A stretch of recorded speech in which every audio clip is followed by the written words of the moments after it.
Good morning. Hope you're having a great week. It is Tuesday, January 27th. Yes, 5:53 a.m. I apologize you missed the first part of the video. I've been sitting here recording a video for the last 5 minutes, and I noticed on the volume that it wasn't recording from the mic. I can tell by, like, whenever I stop talking and I'm using the Bluetooth headset, it's recording from the Bluetooth headset. The audio level goes down to almost nothing. But if it's just using the mic on the phone, the volume level will stay up really high because it's picking up lots of engine noise and stuff.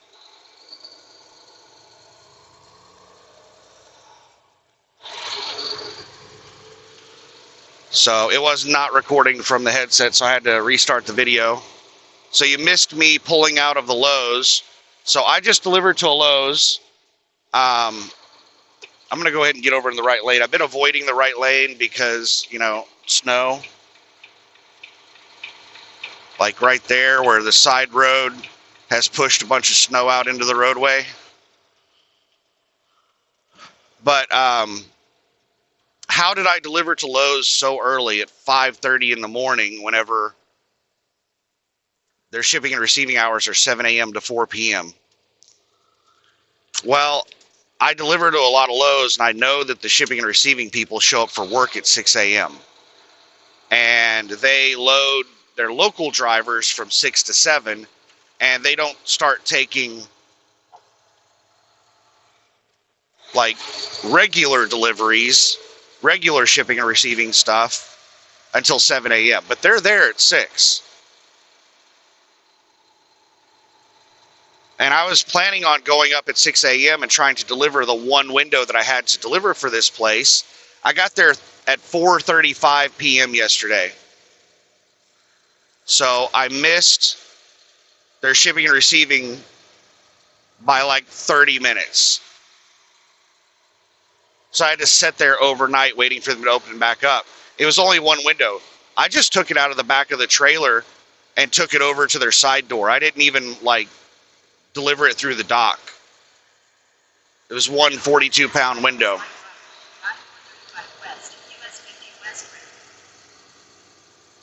And I just carried the window over to the door. Slight right onto the I-435 West ramp. And I was planning on In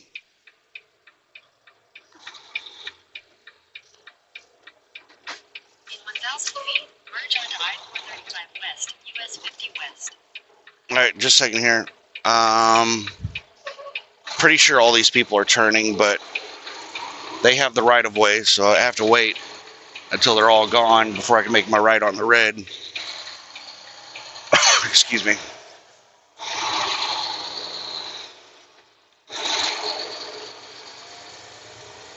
But I walked over there. I was just going to set the window next to the door after I took it out of the trailer. And then at 6 a.m., I was going to go back over there and knock on the door. But whenever I got to the door, there was somebody in the shipping and receiving office. So I went back to my truck and grabbed the paperwork and then went back and knocked and asked them if they would sign for it. And they were like, oh, yeah, well, I'll sign for it. And as soon as I walked in the door, one of the people unloading trailers, the overnight crew,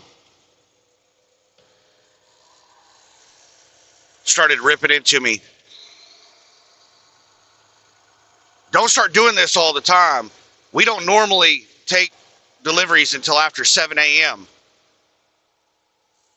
And I was like, okay, yeah, I appreciate you guys. I was just, trying, he obviously wanted an argument. And I was just like, oh, yeah, I really appreciate you guys. Just a second here. I've got four-wheelers jamming me into this lane and nobody's letting me out. I've got my turn signal on and nobody's moving over or letting me over. There's a pickup a little ways back that keeps high beaming me. I'm assuming that means that he's trying to let me over.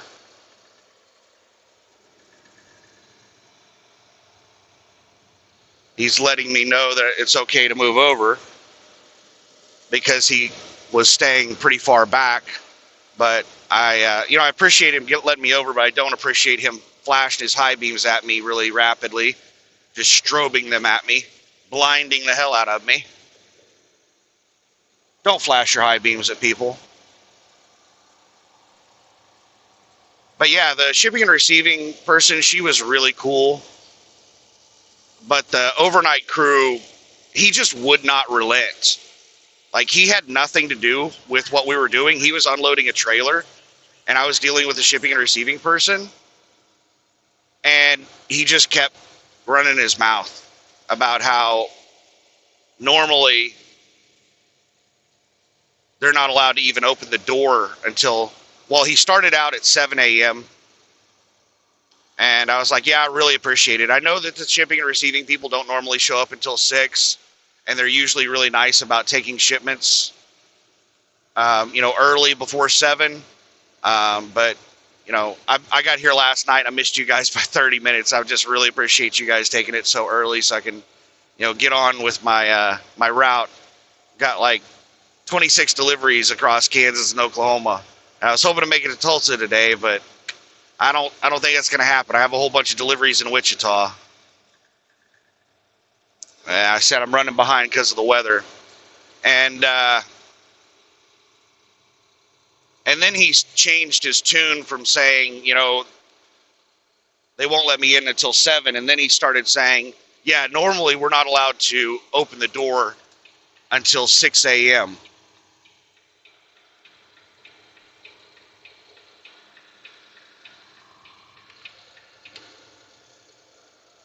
But yeah, he just kept running his mouth basically the whole time I was in there. The shipping and receiving person she was like, yeah, I got here to work early today. If I wouldn't have been here early, you would have had to deal with him. And I was like, yeah, everybody's different. Use the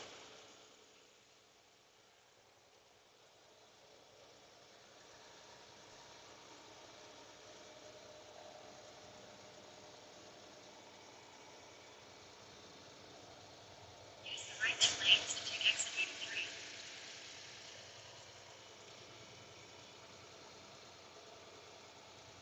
All right, so I am like 45 minutes ahead of schedule. I was hoping In a quarter mile, use the left 2 lanes that Lowe's would take that window by about 6:30 a.m. That was my expectation, was about 6:30 a.m. I wasn't going to go over there and bother them right at exactly 6 a.m. when their shift started, because they would be more likely to like be in a bad mood and be like, nah, I'm not doing this. use the left 2 lanes to take the I-35 south ramp. I like to give them a couple of minutes to settle in at work before I start asking them for a favor.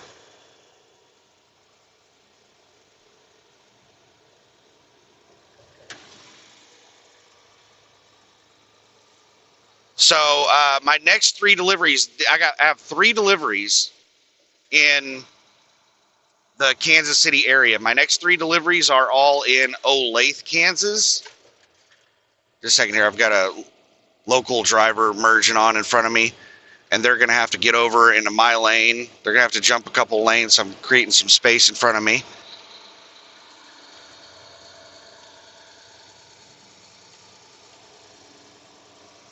And then we're both merging on to I-35.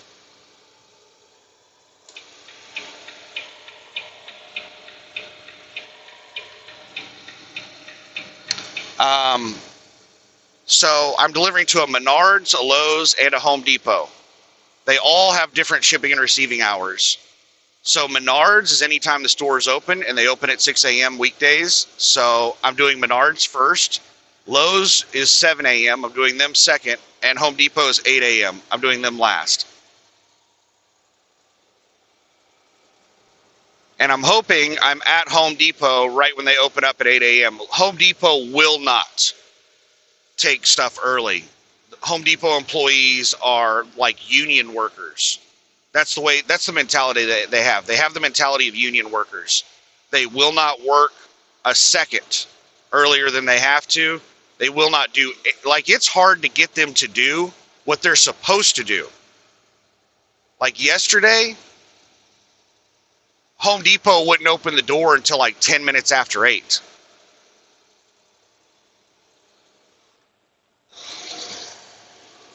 So I'm just hoping that they're going to be there at 8 a.m.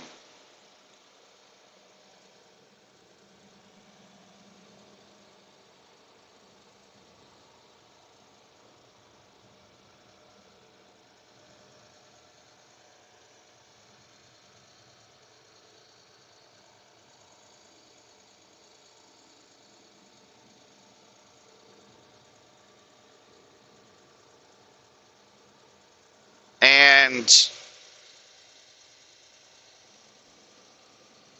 it should be pretty easy to finish Wichita today. By the ETA that I did earlier, I should finish Wichita by about 2:30 p.m. And I'm running like 45 minutes ahead of schedule already. And then I have a 3-hour drive to Tulsa. And I'm going to arrive in Tulsa too late in the day to do any deliveries. So I have wiggle room in Wichita.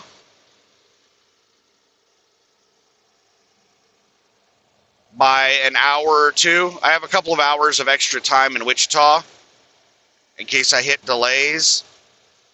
But it should be pretty easy to knock out these 3 Olathe deliveries.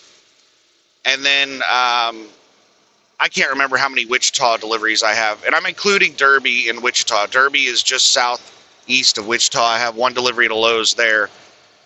I can't believe how many home improvement stores there are in Wichita. There are like 3 Lowe's that I'm delivering to in Wichita. I think there's 2 or 3 Menards. I'm not delivering to any Home Depots and there are Home Depots in Wichita, but I'm not delivering to any of them, which is really good because I've heard a lot of negative things about the lady that runs the shipping and receiving department at Home Depot in Wichita. She is apparently very difficult to interact with. She's very like rude and vindictive. She's petty.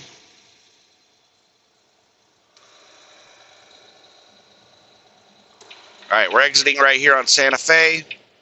Take exit 218. Then you'll use the left lane to turn slightly left onto the ramp to Mid-American Nazarene University. And I just noticed it looks like you can see the crap on the window. I might try to wash off the windows here. Get out there with my soapy water spray bottle. Use the left lane to turn slightly. My main concern is it freezing up on the window.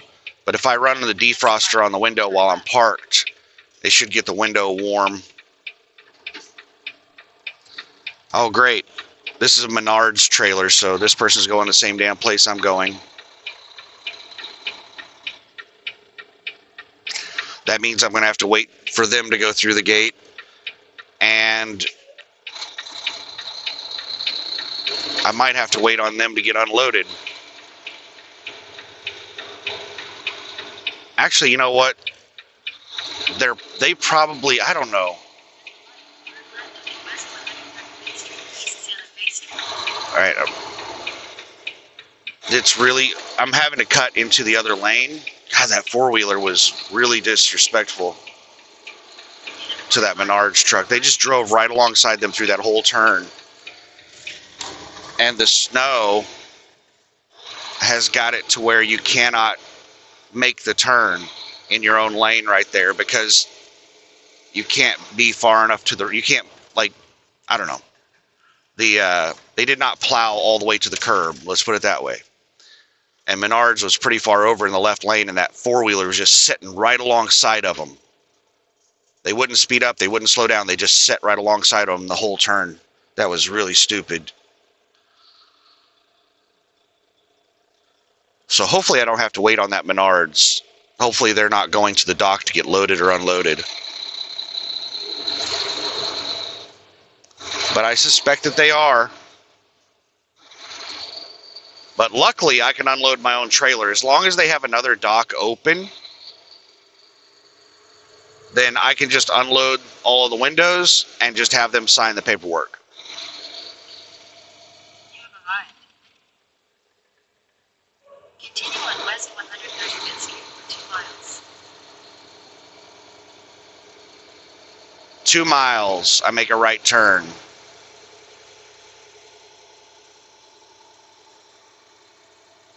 Yeah, they have not done a very good job of plowing through this area. The snow on the right side, they didn't clear it all the way to the curb.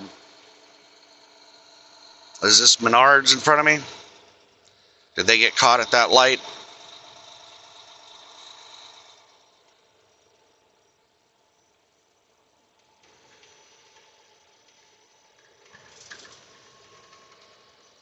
But yeah, I'll spray the window off.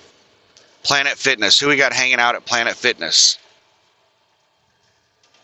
I don't know. I couldn't tell what that was. They had pictures of cars on their trailer, and they had one of those trailers that sits really low to the ground like a bed bugger, a furniture, household goods mover. So maybe they were hauling cars.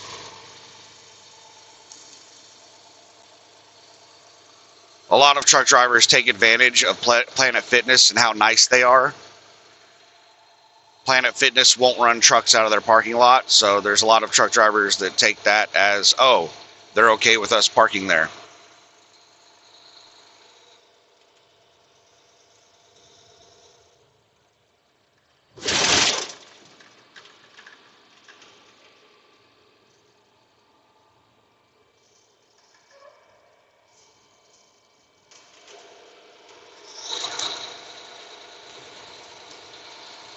But Planet Fitness probably has very little to say about that. I've been a security guard at a shopping center like that before, and those places like Planet Fitness, they just rent the building space. They don't have any control over the parking lot. They can complain to the property owner, and the property owner can do something about it. And you might have an employee at one of those businesses come out and, you know, try to run you off, but legally they don't have any right to do anything because they're not renting. Damn, that was a quick light. It turned red while I was going through the intersection. Like, it turned yellow while I was still getting up to speed, and then red through the intersection.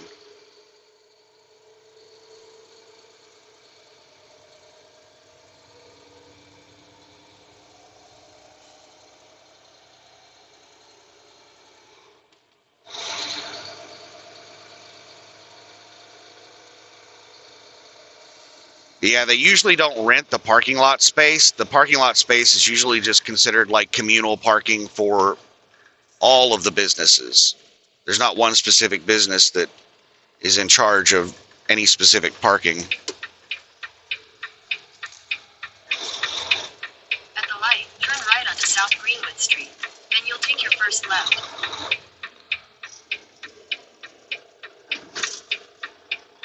Menards, why are you not making this right on red? Oh, now they're going to do it. I thought they had room to do it. What? Are you kidding me, four-wheeler? Like, I was intentionally blocking that lane to use both lanes for this turn, and this four-wheeler comes alongside me and pulls into the lane with me. Like, why?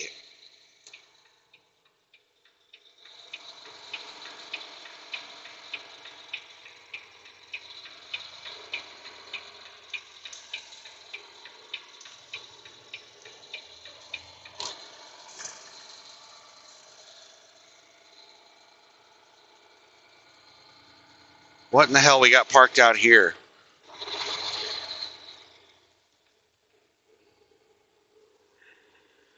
Turn right into the parking lot. Then your destination will be on the left.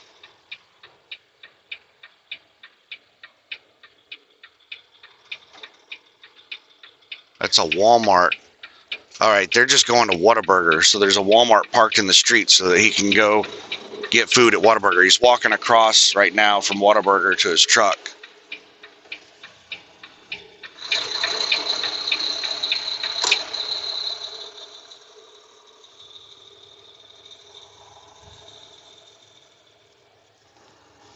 All right, let me see what I got. I like to tell him how many windows when I check in here at the gate.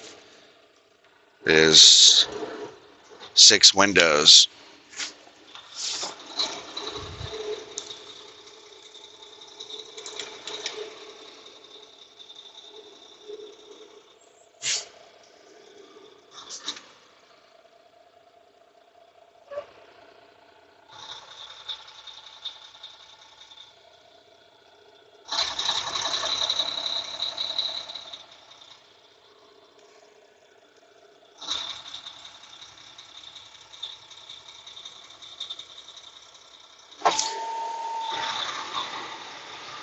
Yeah, I can't believe he bothered to drop the gate. Like I'm going to just run through.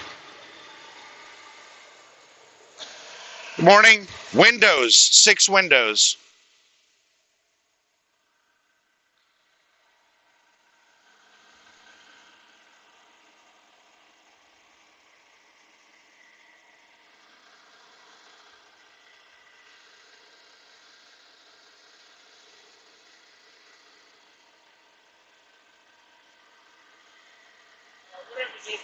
All right. Is is he going into the dock as well? Do you know if he's getting loaded or unloaded? I don't know if he's either loaded or unloaded, but those are what the docks are. Okay. All right. Thank you.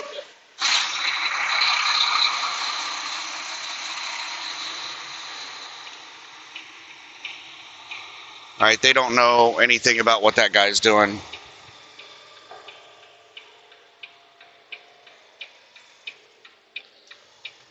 All right. He's going into 6. They almost always have us going into door 7.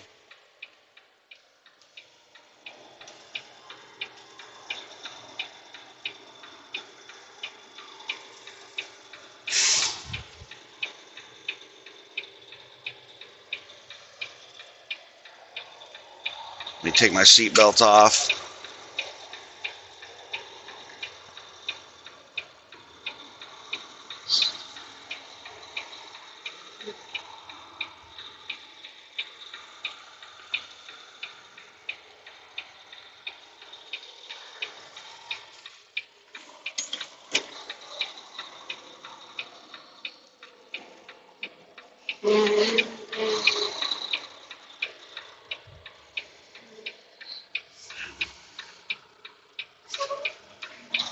Back up a little bit out of the roadway.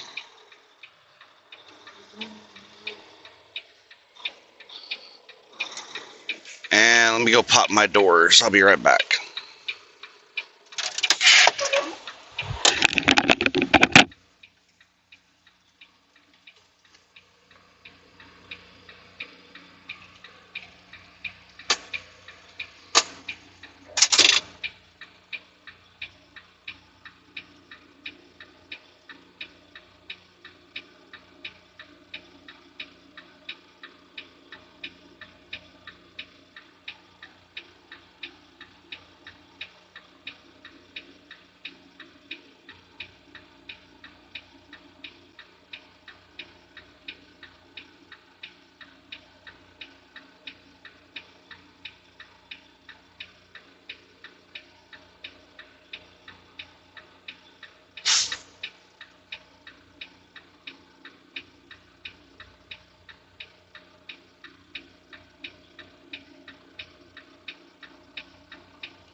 All right, we're all done with the delivery. I've been here for I don't know, somewhere around 25, 26 minutes. It is 6:42 a.m. right now, and I'm just about to go over to Lowe's, which is 1.2 miles away.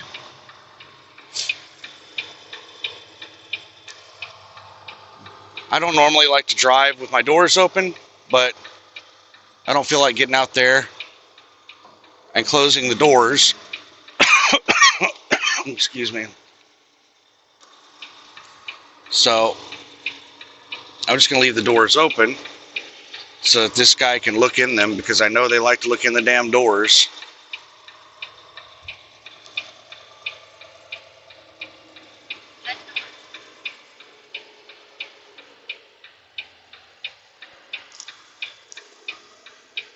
Hello again?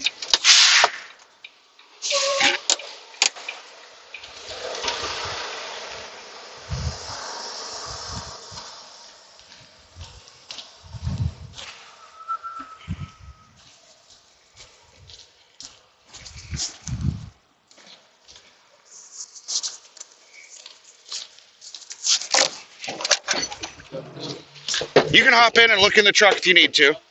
I have the two policies.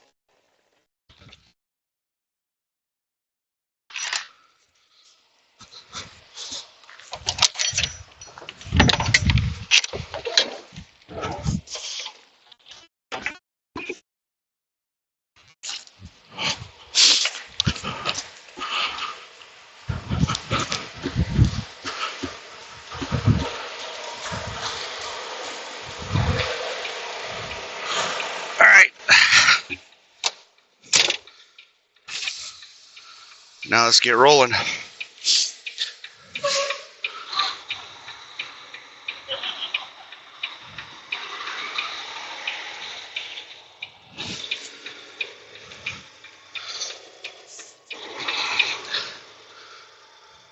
Get my seatbelt on.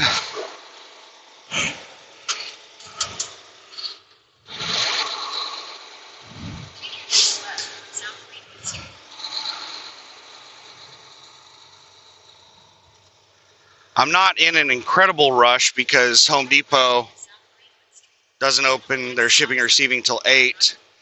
And I'll be lucky if they'll take it at 8 a.m. I'll probably have to wait 10 or 15 minutes.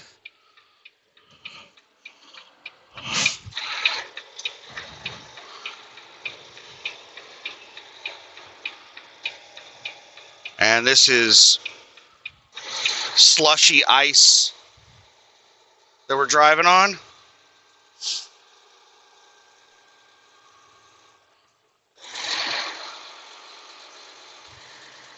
I had an issue getting out of a Home Depot yesterday. The exit was a pretty steep little hill, and it was just completely snow-packed, which is basically ice. And I had a red light. I tried to time the red light.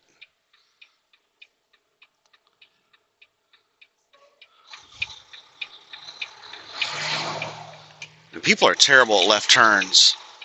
Everybody cuts left turns.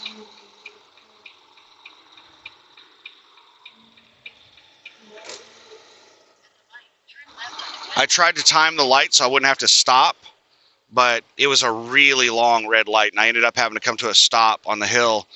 And I sat there and, excuse me, it seemed like forever, but it was probably only about 15 seconds that I was sitting there trying to get traction, sliding around.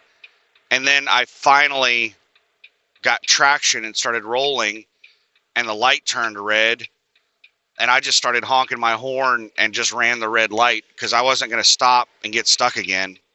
And luckily, the cars around me could see what was going on, and nobody pulled into the intersection while I was driving through it. And I recorded I forgot to spray the window. I recorded all of my driving footage yesterday. It was like, I don't know how many hours. It was my entire day. And it recorded the video sideways, or long ways, however you want to say it. Even though I had the camera positioned correctly, turned sideways to record.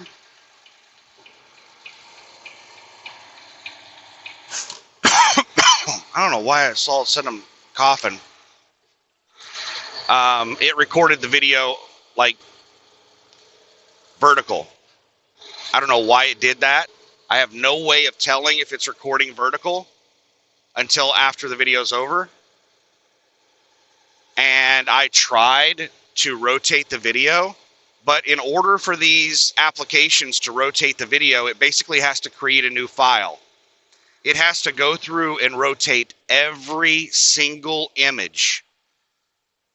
And on a video that long, it takes a long time and it errors out. I spent, I don't know how many hours yesterday. Oh, shit.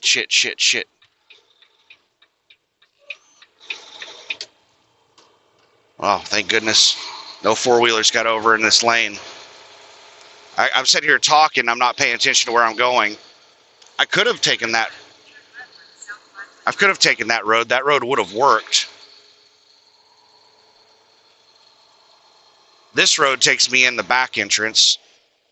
And I could have gone in the other road where I was just about to turn. But, a second here. This left lane is like completely snow covered. Slow way down. So we're going downhill right now. Let's not slide into the intersection.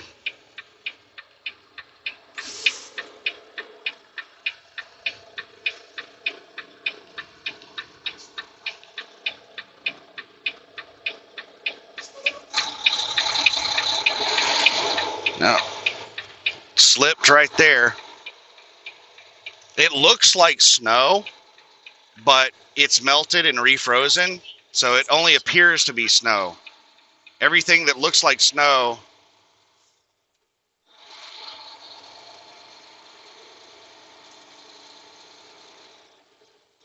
is actually ice. All right, there's a truck here already. I don't want to cut in front of somebody, but I also don't want to sit behind a truck being unloaded. Like an entire truck being unloaded when it's only going to take me like 15 minutes. It's 6:49 a.m. right now. CFI has their tandems all the way to the rear. Your destination's on the right. And they still have their curtains pulled. Damn it. Let's do this. Let's pull across the street here. And we're going to back across the street because there's no really good way. There's a car coming. And it looks like the car wants to come down. Nope. All right.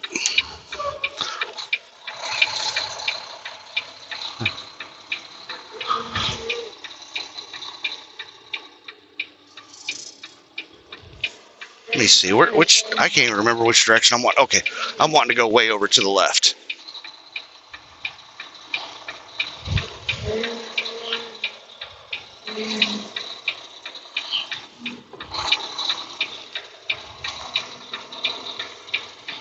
The CFI is still asleep. They still got their curtains pulled. I'll be unloaded before they even wake up.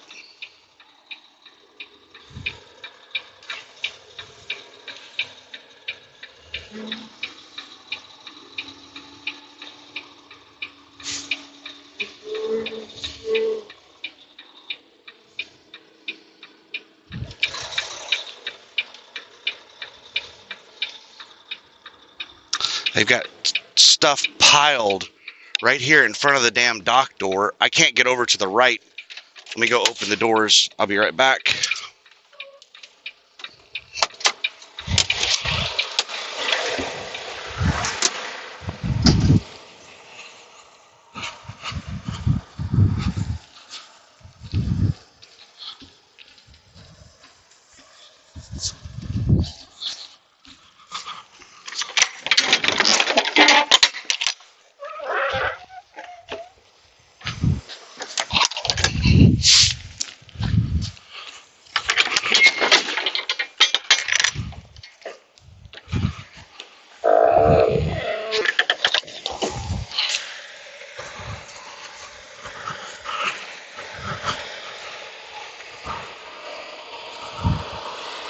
when that CFI parked there, they may not even be getting unloaded because CFI, they may just be staying there for the night, taking their tin, because CFI has a contract with this place for the trailers that they unload overnight.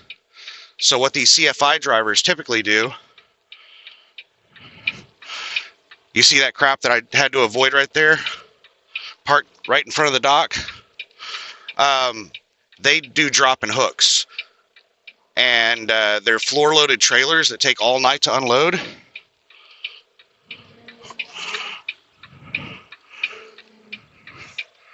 Shit. I need to move over to the right a little bit. And they've got all this shit piled over here on the right. It's like nearly impossible to get over on the door. They got all kinds of stuff piled over here on the right. There's I don't know, some kind of hanging contraption right here, right across from me, just a couple of feet from my door on the right. Oh shit. Am I angled? Is that the reason I keep coming in misaligned? I keep moving over, and then I keep getting...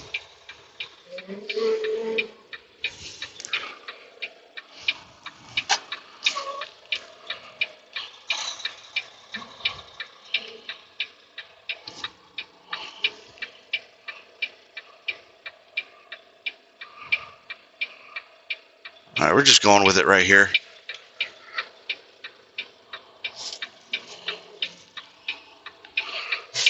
I'm about in the center of the door from what I can tell. I can't see the lines because of snow.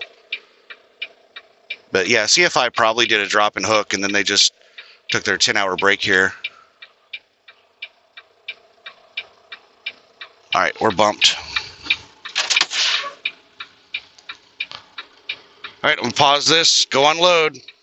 All right, here we go. Now we got a couple mile drive to Home Depot. It's actually a little bit further away than I thought it was. I thought every one of these deliveries was within a mile and a half of each other, but Home Depot is 3.1 miles away. Turn left on the South Blackwood Drive. So CFI is still asleep, and the Lowe's person, oh, you see a bunch of people have been sledding down this little hill. The Lowe's person was a piece of shit. I got there like 8 minutes before 7, and he made me wait outside the door until exactly 7 a.m. He sat there. I could see him through the window. He sat there at his desk in his little office until exactly 7 a.m. He sat there looking at the clock. And then he came over after 7 a.m. and opened up the door.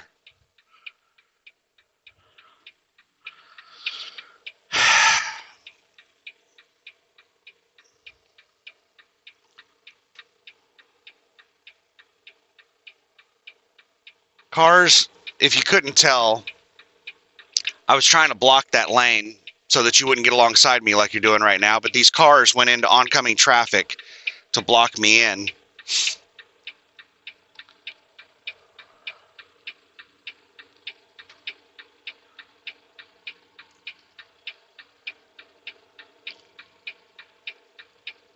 I'm having to do wider turns than normal because they didn't plow the entire road.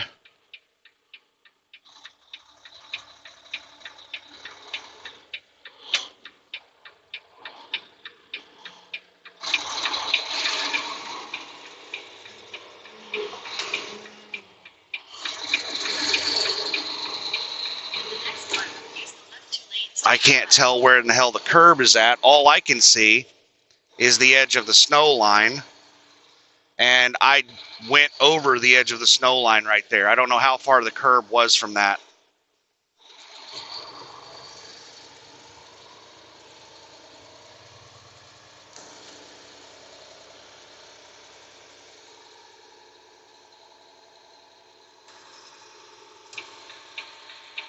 Yeah, he sat there and made me wait till the last second. And then whenever he finally opened the door, I looked at him and I smiled and I said, I've never had anyone make me stand outside until the last second to open the door before. And he said, we don't open until 7. I said, yeah, I know. And then I went over to open up the door, and the chain was still locked. And I said, oh, it's still locked. He said, yeah, we don't open until 7. I said, okay.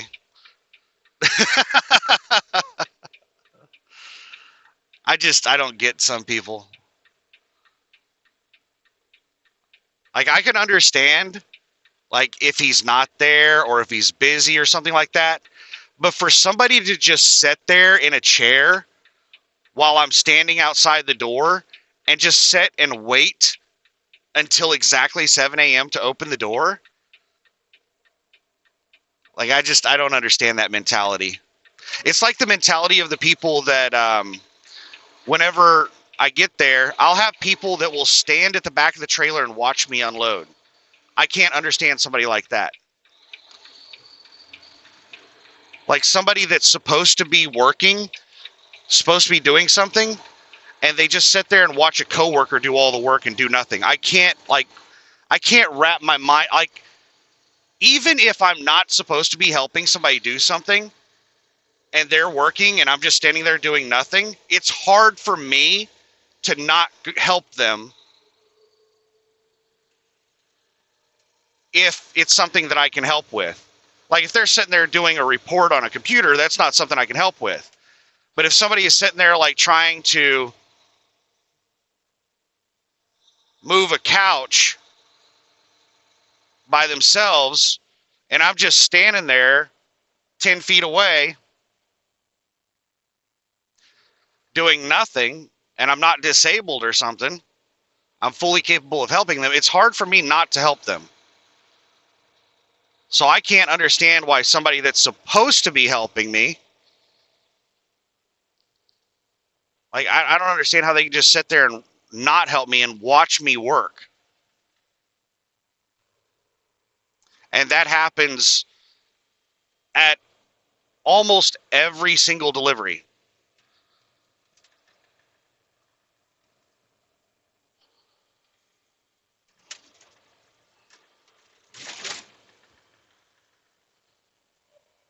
All right, I got 1.2 miles to make a left turn. We're doing 35 and a 45 right now. And whoever plowed this road did an absolutely horrible job. The road is not fully cleared. The snow in a lot of places is partially in the right lane. I don't have the entire right lane.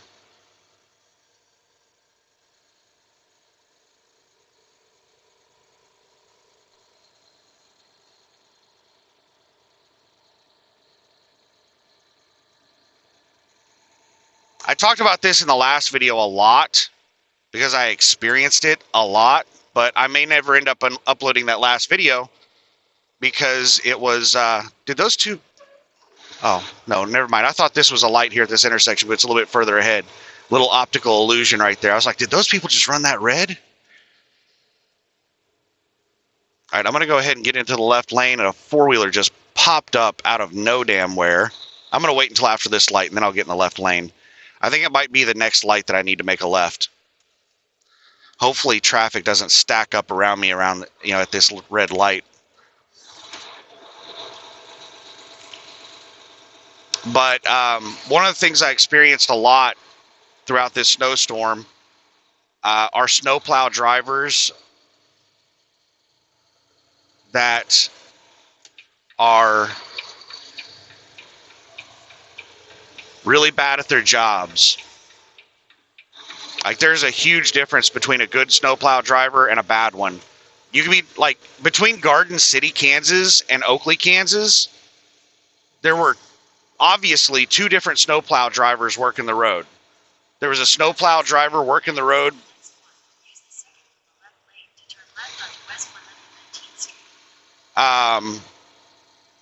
There was some town in between Oakley and Garden City. And south of that town, the roads were perfectly clear and dry. North of that town, they were snowpacked.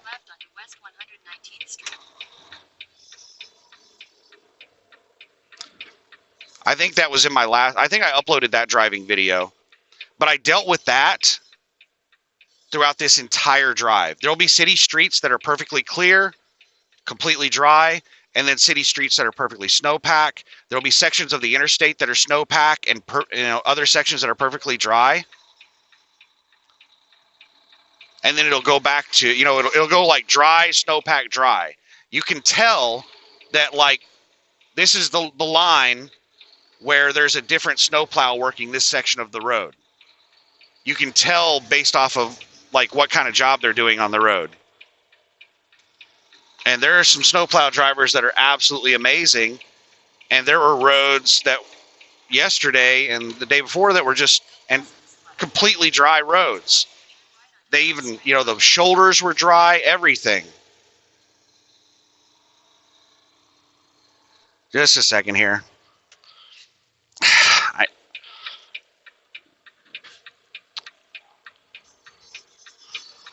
I need to get over to the right, and I just got a line of sons of bitches passing me over on the right. I was looking for an opportunity to get over to the right, but I didn't realize that this lane was backed up for like a quarter of a mile.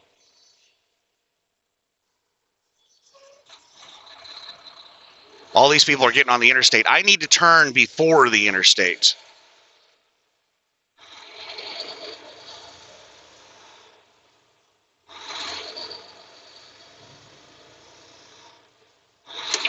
At the light, turn right onto South Strang Line Road.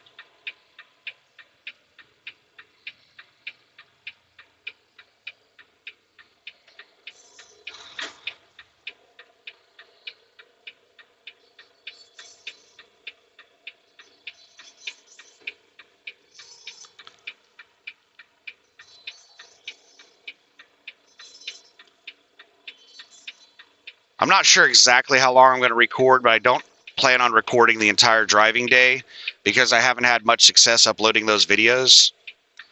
They're so long that if anything happens with them, then it's a huge, it's hard to fix the videos because the files are so big if anything happens with them. And I don't like editing videos. So I think I'll just do these deliveries. This is the Home Depot straight across from me, by the way, and it's 7:22 a.m. I'm here really early, so I'm probably going to have to set for a half hour before they will unload me.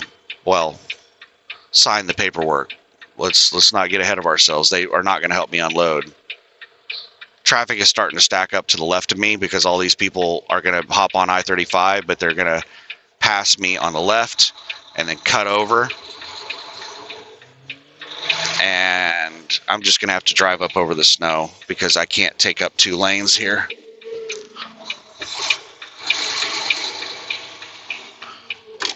Hopefully I don't hit a curb.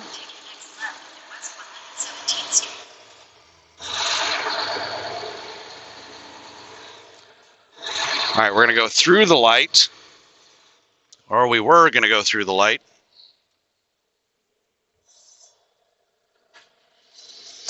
And then we're going to make a left, and there's a side road that goes behind all the buildings. This is one of the things that's a pain in the ass about being a truck driver, is where they have the entrances to the backs of the buildings hidden, and there's just usually no signage at all. It's a lot easier now that we have like Google Maps, we have satellite images, and we can figure out kind of where the truck entrance is based off the maps. But could you imagine doing this 20 years ago when we didn't have all that stuff? It sucked.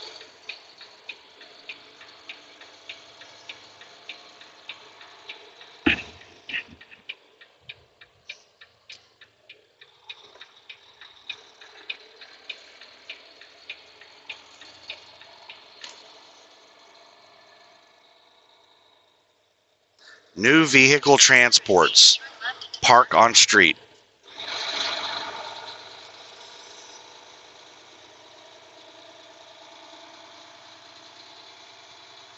10-mile-per-hour turn, really sharp turn.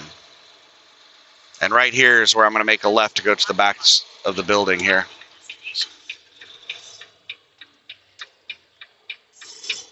I make sure there's nobody coming from the other direction. And here we go.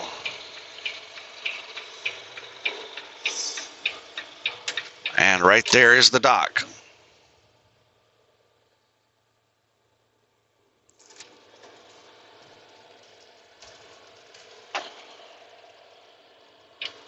Let's throw on the 4-ways. Take seatbelt off.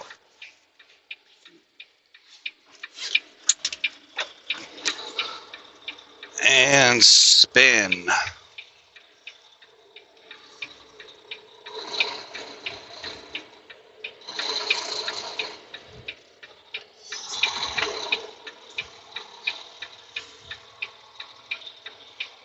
Oh, the back of the trailer is getting really close to the pallets they have stacked in the damn road.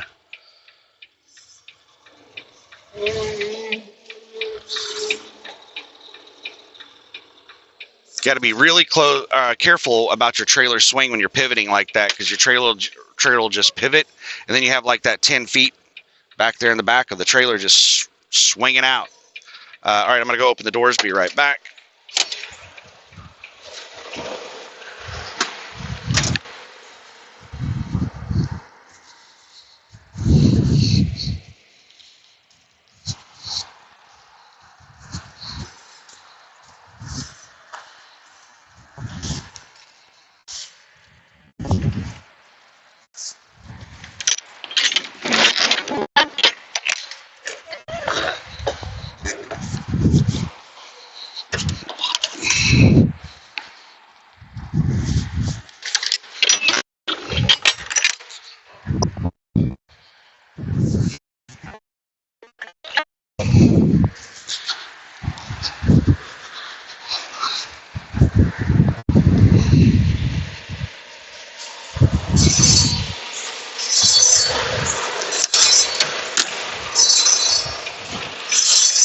Alrighty. And, something I was really surprised about last night when I was looking at my hours of service clock is I'm actually starting to get close to my 70. Last night when I shut down, I had 27 hours left on my 70-hour clock.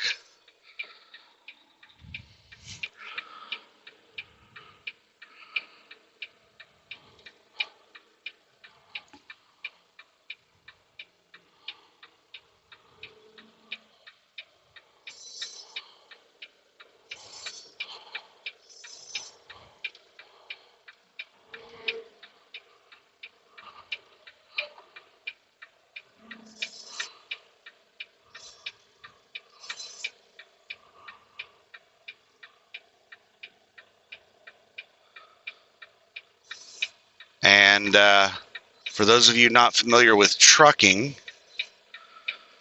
a trucking day, like a full day of driving, can be up to 14 hours.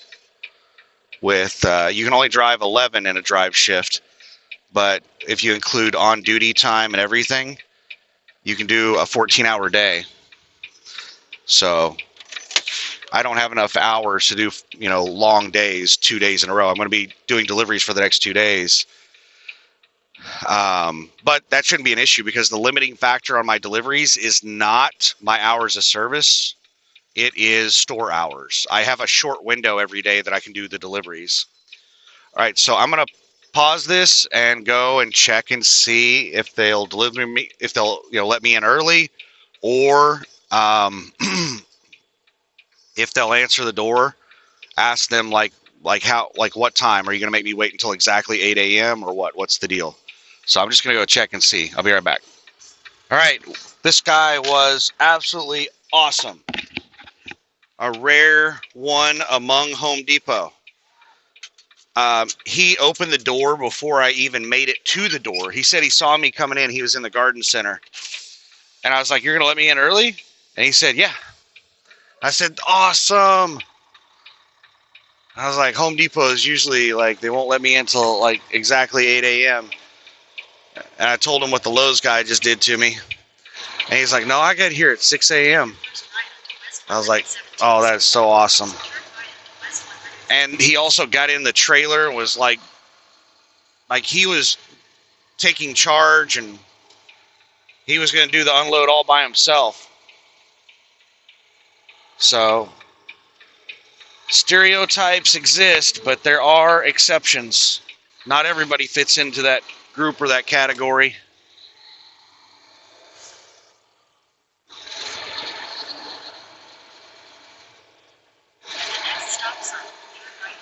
So now I get to drive all the way to Wichita, and I'm running about 45 minutes ahead of schedule. I was expecting to be out of Home Depot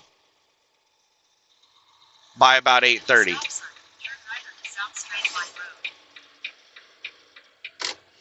And I'm not sure if I mentioned it, but I did remember to clean off the window while I was at Lowe's before I left the last Lowe's. Hopefully you can see a difference in the picture quality. And I'll keep the video rolling for a few minutes after I get on the interstate, and we'll chit chat. I haven't been able to talk very much driving around on city streets doing these deliveries.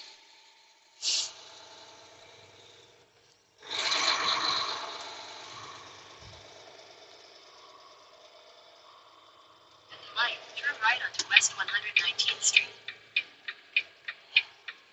And see how they like did not plow the road all the way to the curb? Like this lane isn't even fully plowed. I don't know how far the curb is, so I'm having to be very careful on these turns.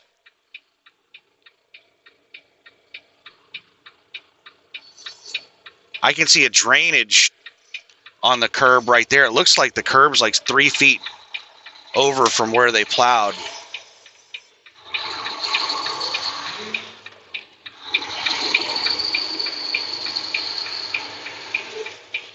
All right, I need to... Are you serious? I put on my left turn signal, and then I started to make the lane change, and a four-wheeler popped out from no damn where.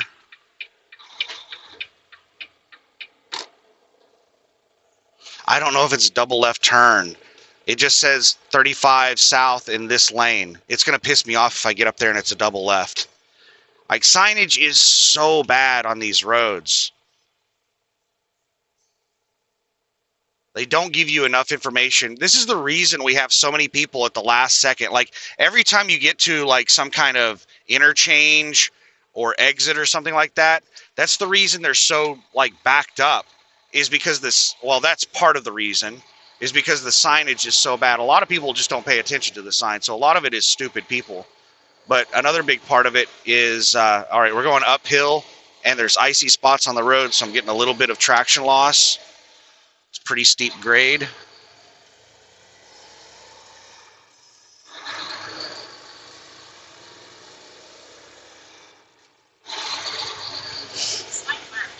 All right, it looks like it is one single lane exiting. And we're going away from town, and we're down at the bottom, like south. They did not plow. Like, the people who did the snow plowing through this area are horrible. They plowed the extra part of the lane and not the lane itself through there. There was like extra area in the lane for like long vehicles like mine in the turn. They plowed that instead of the lane.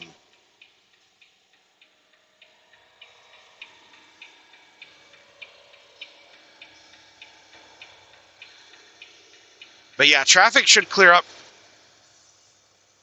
before long. It is 7:49 a.m. It's rush hour. We're in Kansas City, the Kansas City area. I think we're technically in Olathe, but we are at the southwest edge. Second here, there's somebody flying through traffic, weaving around through traffic. This car over to my left right now, this gray Kia. is speeding and weaving. And there's another one that just flew up behind it that's speeding and weaving. And there's another one. So whenever you have one car speeding and weaving, it a lot of times will encourage other people to do the same stupid behavior. All right, I'm going to get out of this lane. I've been looking for an opening to get out of this lane. I finally have a little bit of room. When you're dealing with traffic like this, that right lane can come to a complete stop at any moment for a backed up exit, which it looks like it's doing right now. And I would like to get into the far left lane. I got an opening. There we go. Because we have dumbasses out in the center lane that need to take that exit, like this van right here that just came to a damn stop in the road, and they're causing that center lane to come to a stop. So you have an exit backed up, and it's causing like two or three lanes to just come to a stop.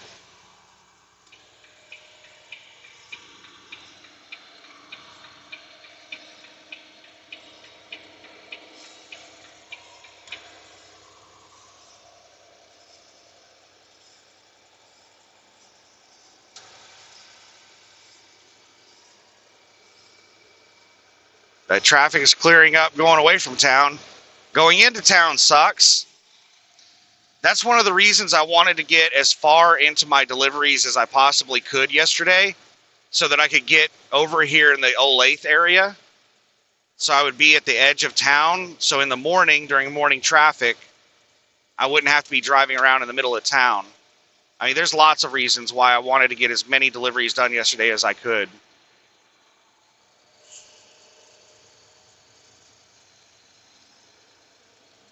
What I was hoping I'd be able to do yesterday was get rid of the entire Kansas City area. And then, because the limiting factor is like shipping and receiving hours. So if I could have gotten everything done in Kansas City yesterday, then after I finished Kansas City, I could have driven the 3 hours to Wichita. And I could be starting my day in Wichita today instead of just doing a couple of deliveries in Kansas City and then driving 3 hours to Wichita. It's wasting 3 hours of travel time during the precious little tiny delivery window that I have to do all these deliveries. Why is this car getting over in front of me? I have no idea why that car just moved over in front of me.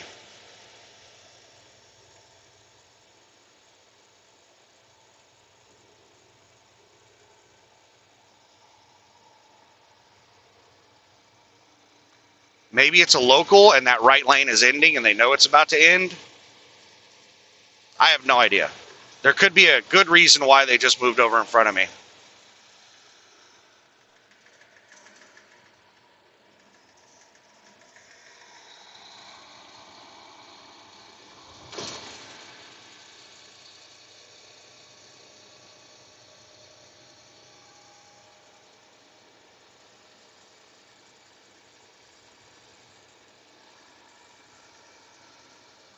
Oh my goodness. I'm sitting here thinking, I don't know if I remembered to log my pre-trip inspection. I think I forgot to log my pre-trip inspection this morning because they took that delivery earlier than I expected. And if anything interrupts my routine, I will forget to put my pants on. Like, I will forget everything if anything interrupts my routine. It looks like we're losing that right lane. Just a second here. Slowing down a little bit. Way station 1 3/4 mile. And that right lane is exit only for the way station. I was slowing down to give DOT room to move over, but it looks like I might actually have to hop in behind DOT.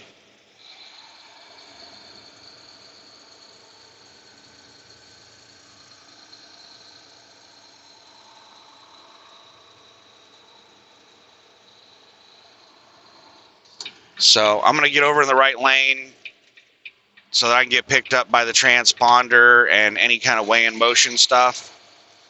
And I want to get a little ways away from DOT so that it'll read correctly. If you get too close to another vehicle, it won't read correctly.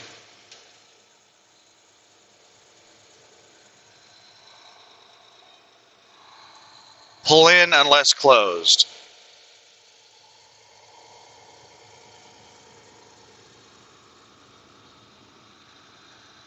Way station is open.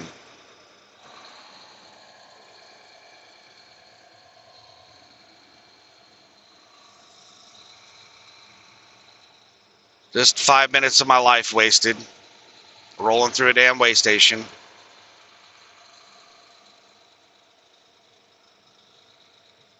Did DOT get the bypass? They're trying to get out of this lane.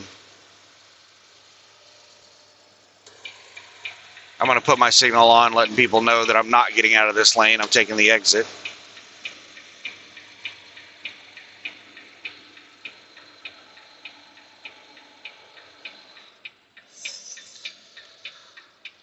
Kansas is serious about their way stations. I'm really surprised that the way stations are open in this weather.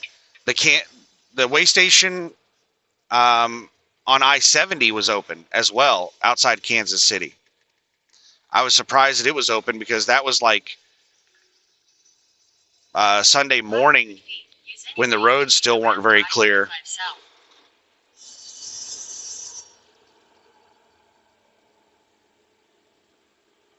Use any lane to take the ramp to I-35 South. Then merge onto I-35 South.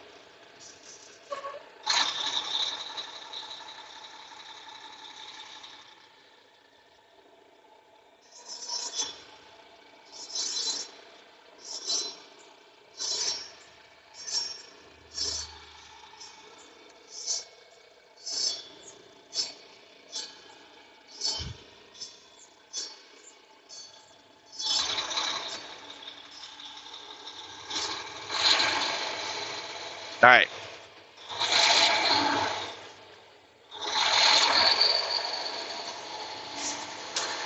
Now let's get up to speed, get back on the interstate. It'd be nice to get bypasses on these places. I got a lucky streak in Oregon where I got bypassed on like 3 way stations in a row that were open in Oregon. Usually I only get the bypass if a way station's closed. If I ever get a bypass, I'm usually like, okay, the way station's closed. But I got like 3 in Oregon, and another Landstar driver told me like last year, I think it was in Atlanta, that Landstar had a really awesome CSA score. I was like, really? Because last I heard, we had a really bad CSA score. And I started to believe it. Like, we have a really good CSA score. I got bypassed all of a sudden. But now, ever since Oregon, I haven't been bypassed on a single way station, I don't think.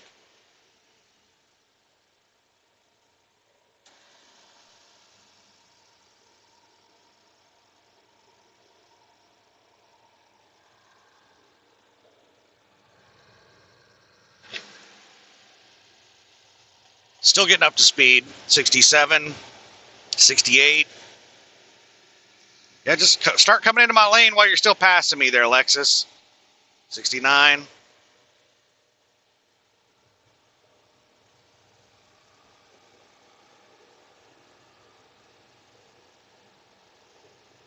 We're going up a tiny little hill, and I'm trying to be light on the throttle. We're 70 now. And now I've got the cruise set.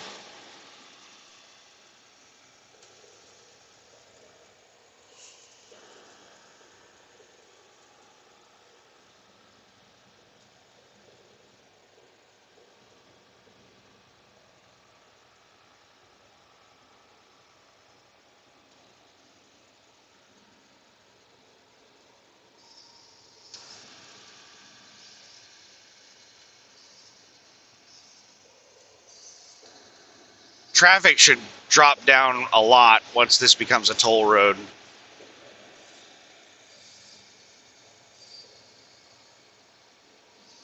Right now we're dealing with a lot of local traffic just hopping on the interstate for a couple of miles. But once it becomes a toll road, they don't bother with that. They'll take city streets. Just a second here. I'm jammed in behind this merging traffic. Come on. This four-wheeler I hate it when four-wheelers do this crap.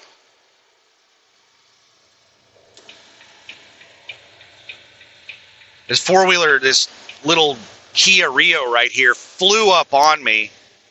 And then once they got alongside me, they saw this slow traffic in front of me, and they just slowed down alongside me and just ran me into the back of these vehicles.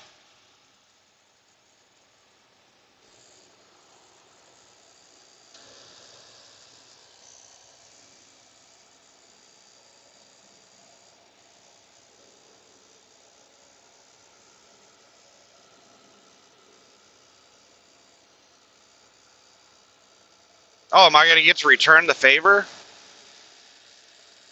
She's probably taking the next exit.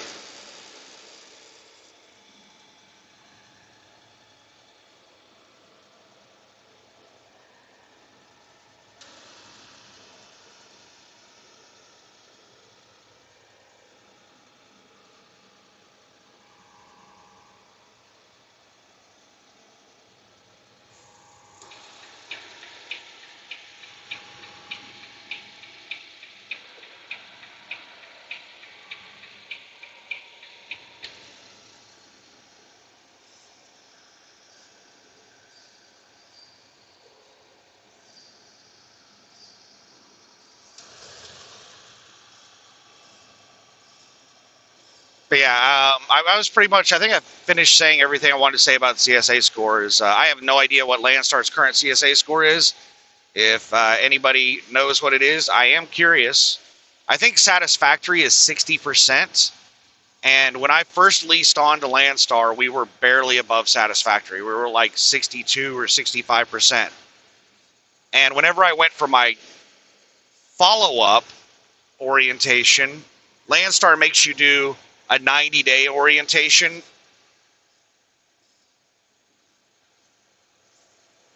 which is, I think it's actually a really good idea. The only thing I really don't like about Landstar's cabs classes and orientations and everything is that they make you do them at their terminal, and they only have like a couple of terminals around the country, so it's kind of a pain in the butt to go to their classes. And then they have almost no parking at their tiny little terminals. I mean, if you only have like 2 or 3 terminals, you would think a multi-billion-dollar company could afford to have a terminal big enough that there's parking for everyone. But no, their terminals are really tiny, and they're really restrictive on who they let park on the property because they have so little parking. I don't even try to park at Landstar terminals when I'm in the Fort Worth area, or that's the only terminal I've ever been to. They have, I don't know how many other, I think they have like 3 or 4 total terminals. I think they have one in Jacksonville, and I think they have one maybe up in Pennsylvania or something. I'm not sure exactly. But I don't even try to park at their terminals because every time I try to go there, they're like, nope, we don't have room. They have 24/7 security at the Fort Worth terminal, and security will just turn you around and tell you to leave if you like don't have an appointment to be there. Like if you're not there for a class, then they'll be like, no, we don't have any spots. All the spots we have are for people going to classes. And the security guards at Landstar terminals are not the nicest people. They're kind of rude. At least at the Fort Worth terminal. The only one I've ever been to.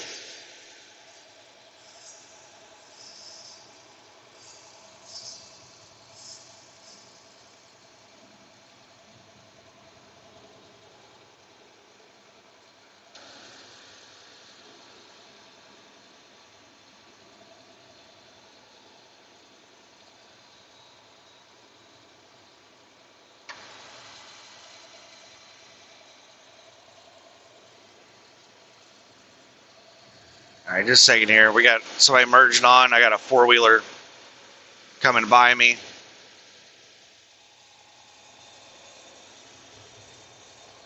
Slow passing me. Come on, 4-wheeler. I'm having to hit my brakes.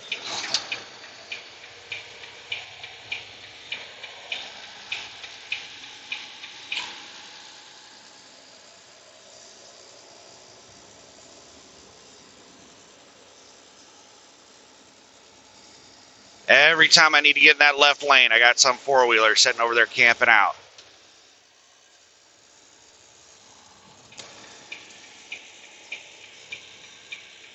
Hopefully, my luck changes on driving. My luck has been amazing today with the deliveries. It's been absolutely phenomenal being able to do all these deliveries early. It's been awesome.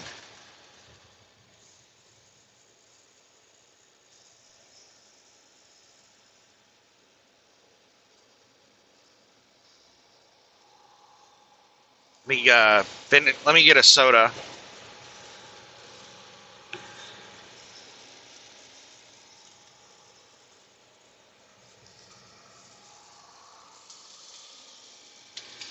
So even running ahead of schedule right now, I don't think it's possible for me to get the Tulsa deliveries done today. I might, maybe, be able to do like one of the Tulsa deliveries if I run really ahead of schedule today. The problem is like the 3-hour drive to Tulsa. So I have like a 3-hour drive from Kansas City to Wichita, and then I have another 3-hour drive from Wichita to Tulsa. So that's like 6 hours of my day right there.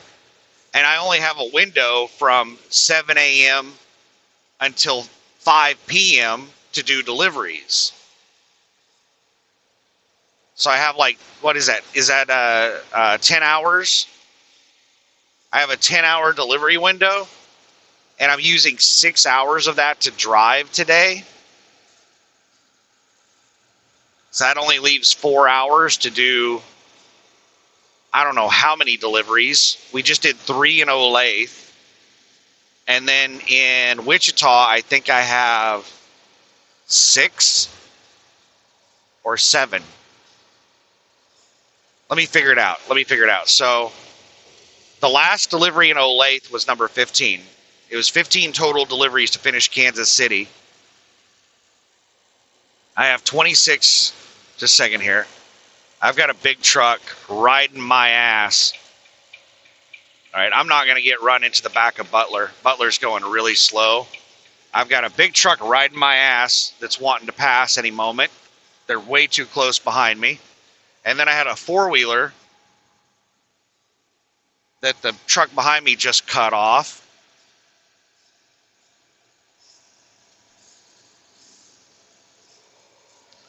That was probably about 500 feet behind me. That was going to be wanting to pass in the near future. And instead of getting run into the back of Butler, I just went ahead and got out in the left lane and passed. Now both of them are passing me. Now I'll sit here and enjoy my soda while they pass me and I catch up with NIM.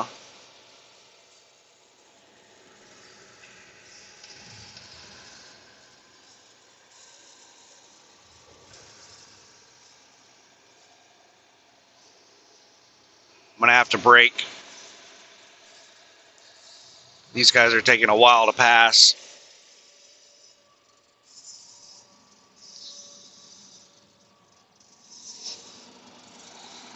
NIM's doing 65. That should give you, like, whenever somebody passes me and I say, oh, they're going 65 or they're going 70 or 75, or they've got to be doing at least 30 miles an hour faster than me, how do I know that kind of stuff? NIM is doing 65 miles an hour. Watch how slowly I pass them at 70. 5 miles per hour is not very, it's not a very big speed difference. So I'm doing 70 right now. I'm going 5 miles an hour faster than NIM. And look how slowly I'm creeping by them.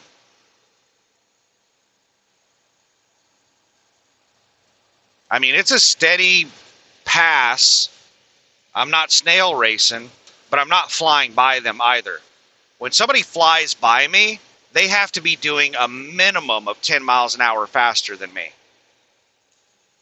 This is what a 5 mile an hour pass looks like.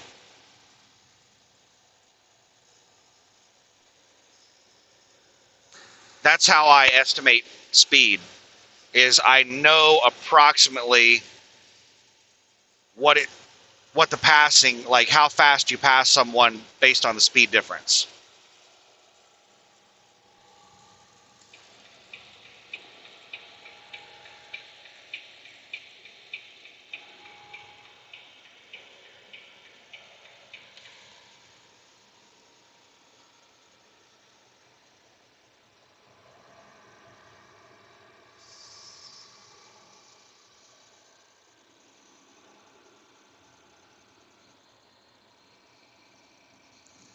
So, okay, back to what we were talking about.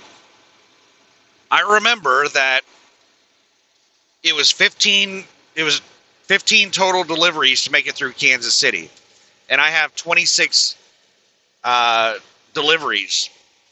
So that leaves 11. And 3 of the deliveries are in Tulsa. That means 8 of my deliveries are in the Wichita area. They're either in Wichita, or I have 1 delivery just outside Wichita in Derby at a Lowe's. Derby is just like, I don't know, 5 or 10 miles southeast of Wichita. So including Derby, I have 8 deliveries in Wichita. And they're all Lowe's and Home Depots. There are a lot of Lowe's and Home Depots in the Wichita area. There are also what am I saying? Lowe's and Menards. I'm sorry. I'm not delivering to any Home Depots in the Wichita area. All of my deliveries are Lowe's and Menards.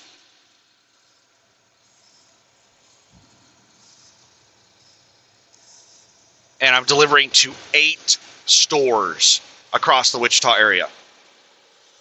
There are 8 Lowe's and Menards in the Wichita area, at least. There might be more that I'm not delivering to. And then there are Home Depots on top of that, but I'm not delivering to any Home Depots. Wichita has a ridiculous amount of home improvement stores.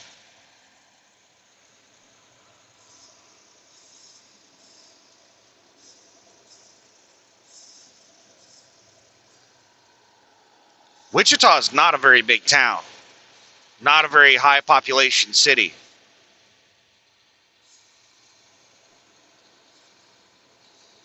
I can't believe they have so many home improvement stores in such a small town.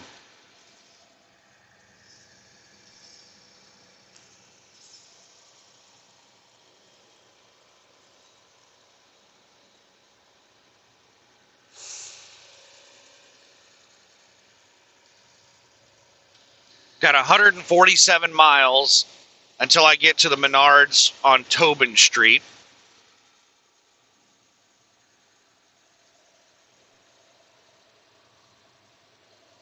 Now, normally what I do when I'm delivering to cities, I have a whole bunch of deliveries in a city, is I will go and plot all the addresses and figure out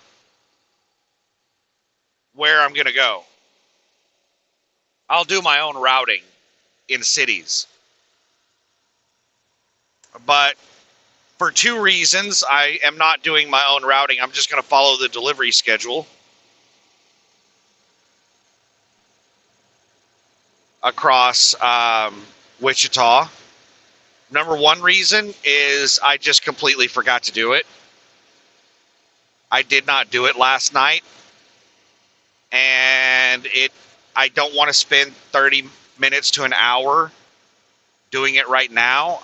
Like, the amount of time that I could save by doing my own delivery route would be wasted in the amount of time it took me to make up the delivery route. So that's number 1 reason, is I just forgot about it.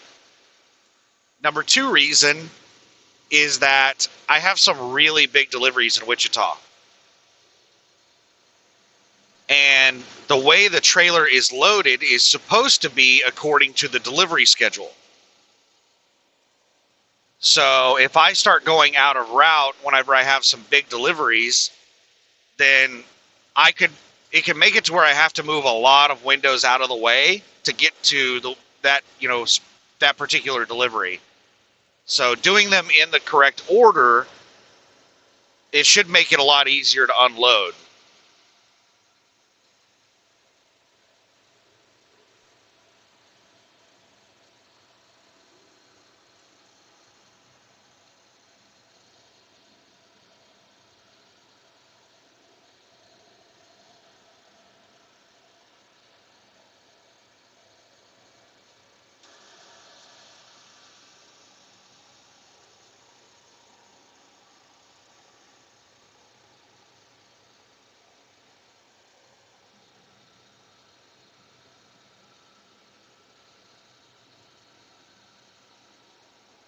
But this should be a pretty easy delivery day because I should finish in Wichita by about 2:30, and I'm running about 45 minutes ahead of that schedule right now. So I have like an hour and a half before I have to worry about Lowe's closing. And, I'm 45 minutes ahead of that schedule. So I have like 2 hours and 15 minutes of spare time on my Wichita deliveries. And then I have the 3-hour drive to Tulsa.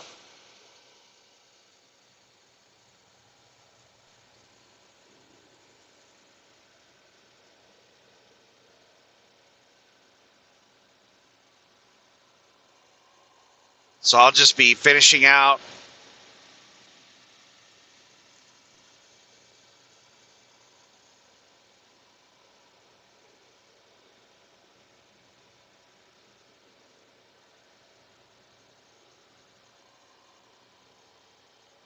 my Wichita deliveries. And then, the drive to Tulsa, I'm not on a time crunch for that.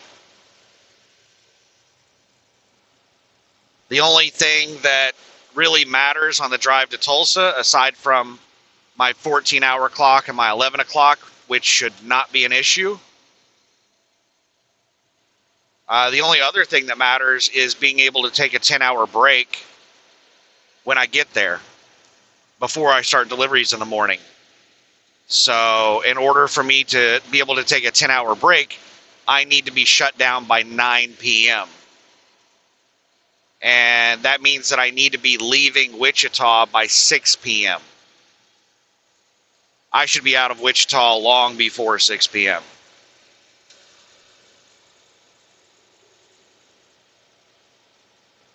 And I'm going to be running up against my 14-hour clock before I start running up against, I start having to worry about my 10-hour clock, being able to take my, 10-hour break.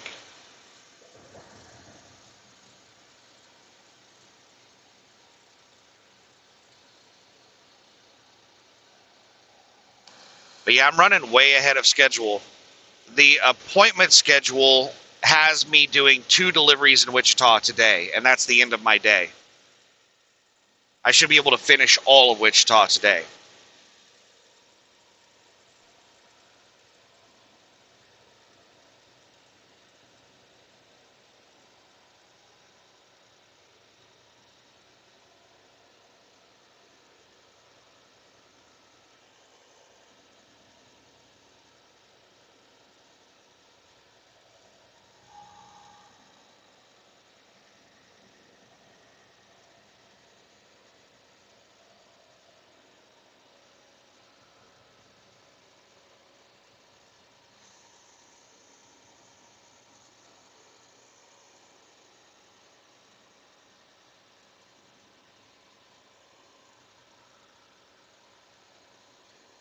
That morning sun is bright.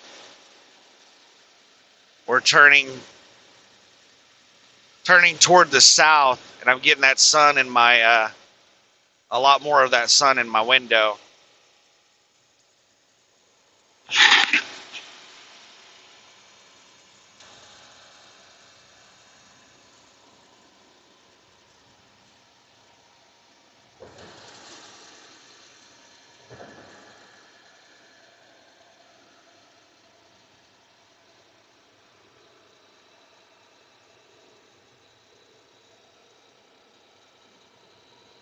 And with the snow on the ground everywhere, it's reflecting that sun, and making it even worse. Just a second here. I'm watching, trying to judge the speed of this car that's flying up on me in the left lane, and judge the speed of the box truck in front of me. I'm slowly catching up with the box truck. The car is flying up on me. Then there's another car behind that one that's flying up on me, doing about 85.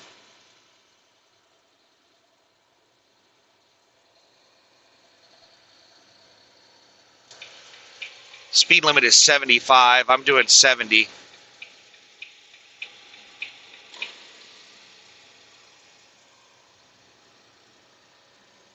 All right, let's speed up a little bit to get around this box truck, because these cars out here are just going way too damn fast. I don't want to block the lane, even though they're speeding. I know a lot of people have the mentality of, they're speeding, so screw them. I'll set out in the left lane. They shouldn't be speeding. It's not my place to manage traffic. I'm going to do what I'm supposed to do. I'm not going to worry about other people. I'm not supposed to block the left lane. I'm not supposed to impede traffic. So if traffic is moving 30 miles an hour above the speed limit, whatever. I'm going to try not to impede them.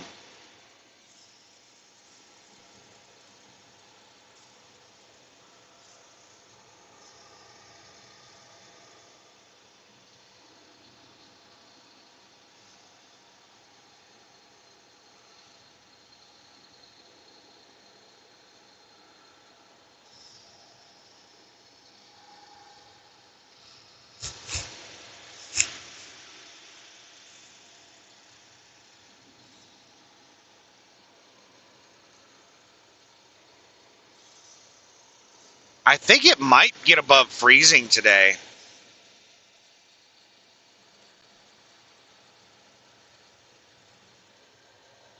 I think the high today in this area is supposed to be right around freezing, around 32 degrees, last time I checked. That'll be really nice. I am quite certain that my air dryer is a little frozen up, because there's a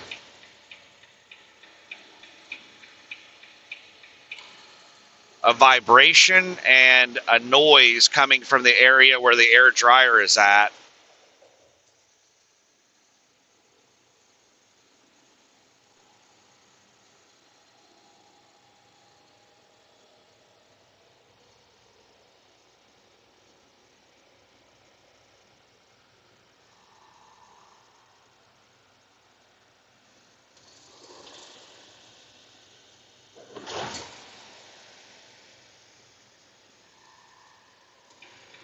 So I'm looking forward to it getting above freezing and that air dryer thawing out. I need to look into how to put methanol in the air system of the truck. With the trailer, you could just simply pour methanol into your emergency brake line and even your service brake line on the trailer, and then use those lines, and it should push air into the trailer. But I don't know how to get it into the tractor air system.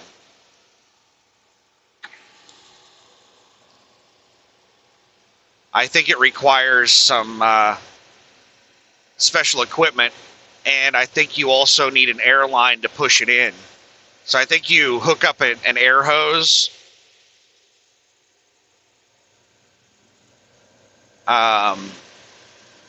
to the air system. I think there's actually a connector somewhere that you can hook an air hose up to the tractor air system, and then you fill that air hose full of methanol, and then you hook a compressor up to it and push it into the air system.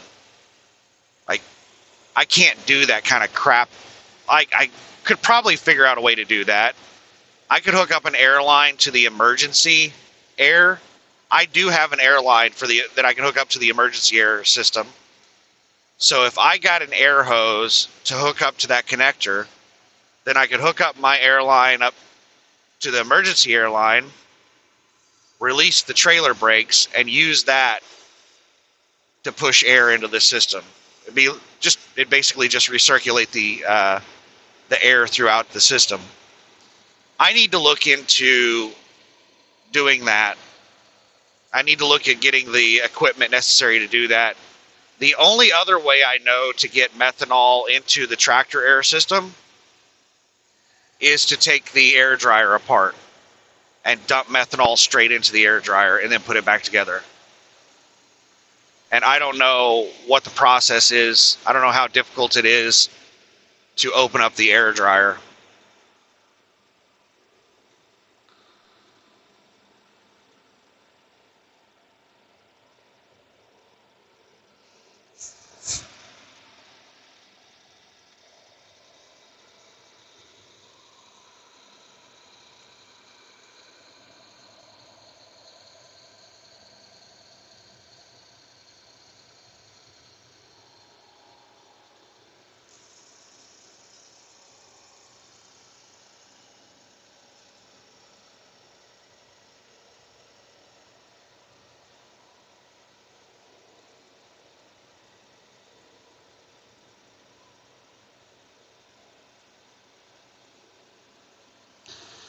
But that's something I need to do some research on and get the tools necessary so that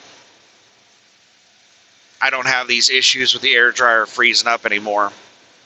And methanol, for people who don't know what in the hell methanol is, almost everything that says that it works in temperatures below freezing, they're probably using methanol as an antifreeze in it.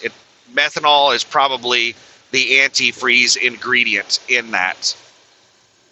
Like windshield washer fluid, a lot, if not all, windshield washer fluid uses methanol.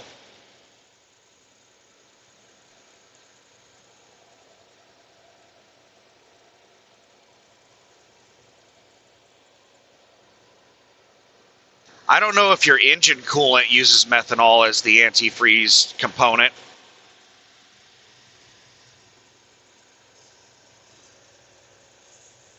But it's a liquid that has an extremely low freezing point. I don't know what it is.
One 129 more miles to Menards.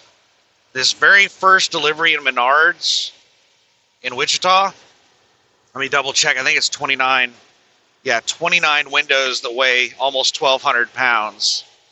I think it's my biggest delivery in Wichita. And that's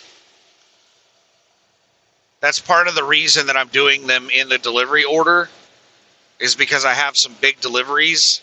Like almost all my deliveries across Kansas City were like one or two windows. That's not a big deal to do those out of order.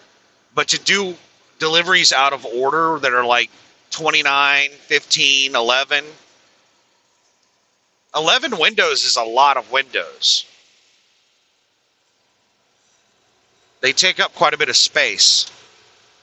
So if I have to move 29 windows out of the way to get to an 11 window order, That's time consuming.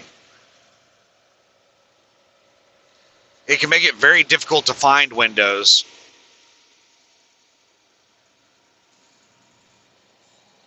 And that's one of the things that sucks about these deliveries is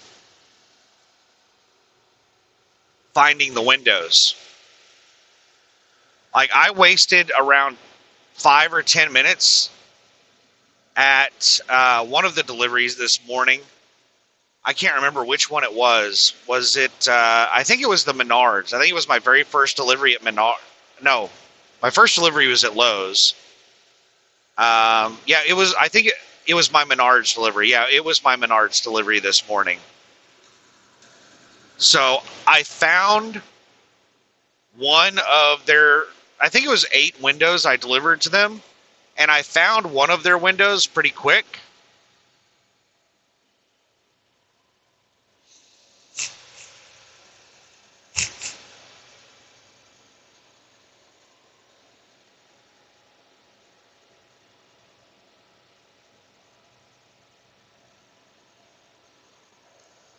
And I noticed that it had a green sticker with 2 black lines on it. And I was like, all right, that's your sticker. Now we're looking for that sticker to find your other windows. And I couldn't find any more windows with that sticker.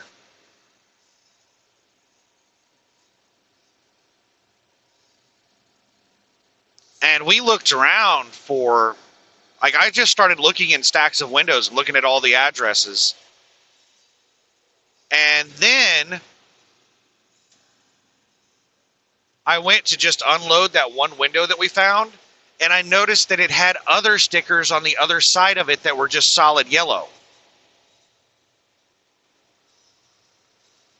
So they had put the wrong sticker on that window. I remember that window being in a stack of other windows that were the exact same window, and it had the sticker that matched up all the other green stickers with the black lines through them. It's just like me being meticulous. Like this is one of the things about experience. This is the reason experience is so valuable. I've run into this issue before. I ran into this problem last time where they put the wrong stickers on the windows. We did not double check the addresses on the stickers. What they do, what they're supposed to do, is they're supposed to put color-coded stickers on the windows for each delivery. Each delivery has its own specific type of sticker. Like, there will be a yellow sticker that's just solid yellow. There will be a yellow sticker that has a black marker through it, just one single line. There will be another yellow sticker that has two black lines across it. There might be a black sticker that has an X across it. But all of the stickers should match up for each individual order. That's one of the things that the person loading the trailer is supposed to do to make it easier for me to find the windows.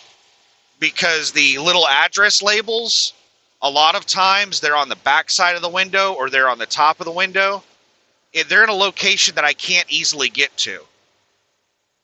I might have to pull the window completely out of a stack to be able to see the address on it. So they're supposed to put those stickers on the edge of the window to where I can easily see the stickers and be able to locate the windows.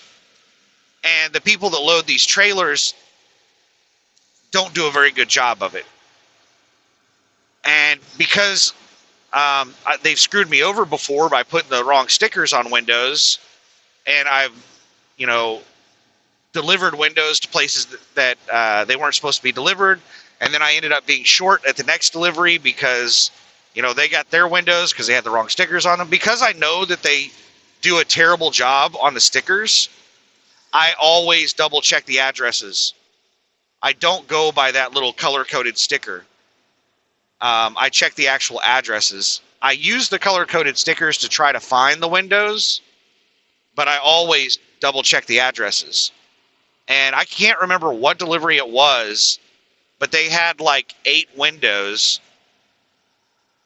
and there was a stack of all of the windows that were I remember which delivery it was. It was that delivery at Menards with a mildly retarded guy.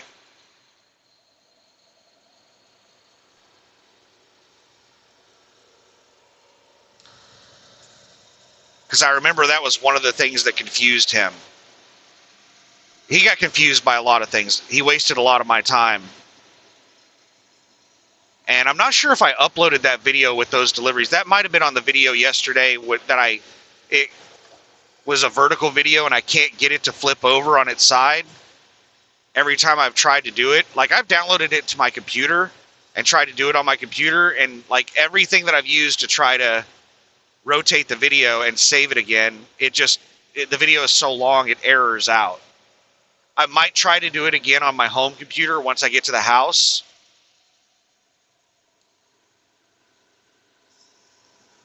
But I think it's on that video that I talked about that delivery. And the guy, I'm not saying he's mildly retarded to like just be derogatory. Like, I'm like 99.99% sure that the guy was mildly retarded.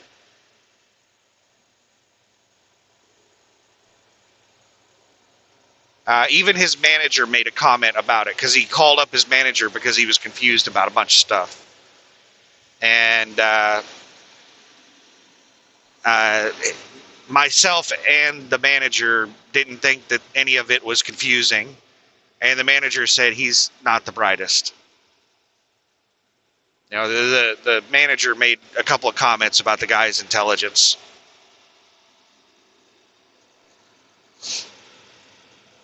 And I remember interacting with him last time I did these deliveries, and I had the exact same problem with him last time, where he got easily confused about stuff, and he ended up calling a manager up because he wasn't sure about some like really basic, simple things, and it just wasted a whole bunch of my time.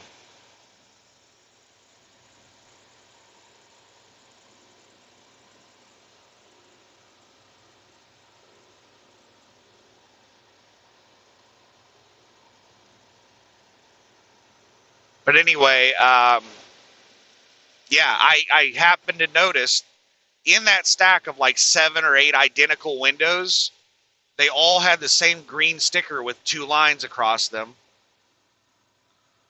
But that one had a different address on it. So I noticed the address and I pulled it out of that stack. If I wasn't double checking the addresses, I would have delivered that to that Kansas City Menards. And then I would have been short a window at the Olathe Menards. All because of the person that loaded the trailer put the wrong stickers on the windows and put them, you know, in the wrong location.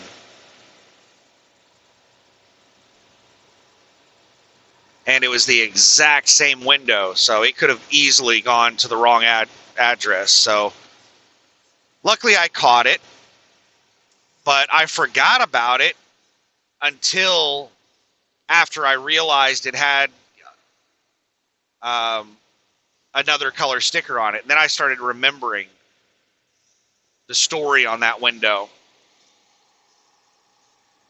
But so far, I have not had any over, short, or damage. And it's because of my experience on the last load. I dealt with a whole bunch of issues on the last load. I've learned from that, and I'm doing things different this time. Last load, I think I only had one short. And it was from that incident I just talked about where they put the wrong stickers on a stack of windows and we weren't double checking the addresses. And it was some like massive order, like 36 windows to a Menards. And the Menards people were taking the windows out of the shipping and receiving area as we were unloading them. So I couldn't double check the addresses on that last delivery. And they ended up taking like 2 windows that weren't theirs. And there were windows that were theirs that they left in the trailer. There was one window of theirs they left in the trailer. And that window's at my house right now.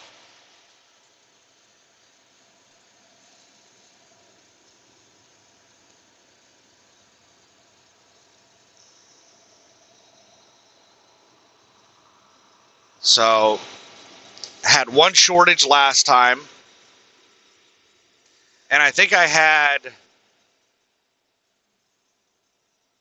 3 or 4 damaged windows. And almost all of the damaged windows were because they didn't put any kind of edge protection around the windows. All of these windows have this thin plastic edging around them. And that's what you basically nail the window to the wood with.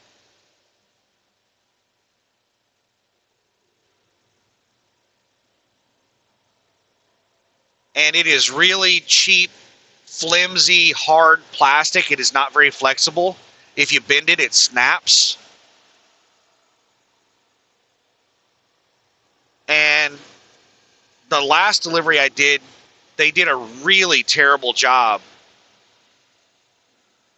of protecting the windows. The windows, almost none of the windows had anything on them as far as like shipping materials. Like they didn't have any cardboard or saran wrap or anything on them. It was just the window. That's it. They just loaded the windows in, and all the windows were setting on that plastic edging. And a lot of the plastic edging was damaged.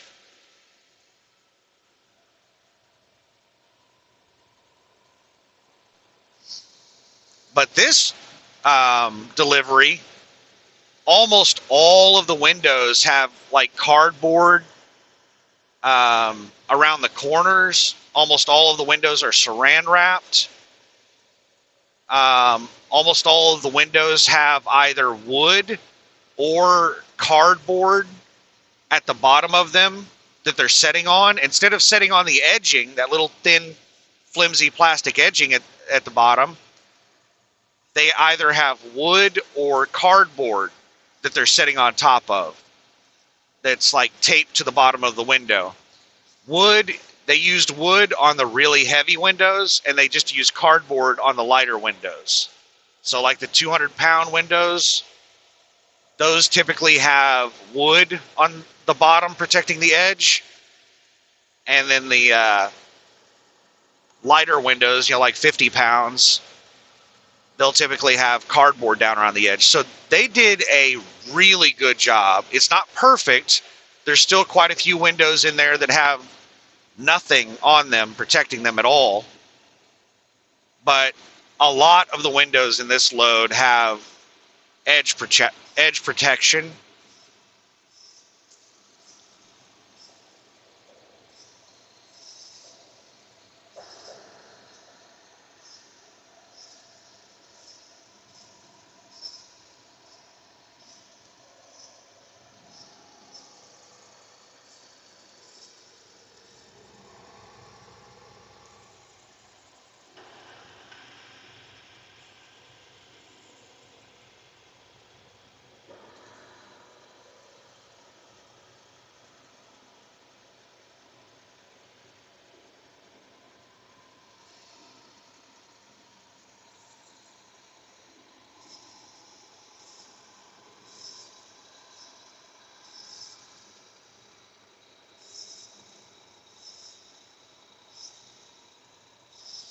So, yeah, it's, haven't dealt with any damage on this load because they did a much better job of loading it.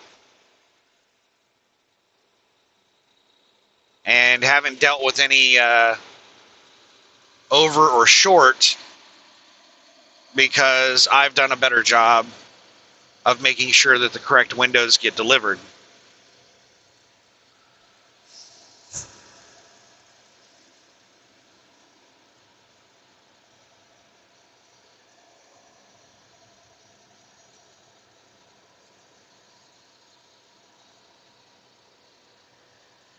So I think I only have 3 big deliveries left.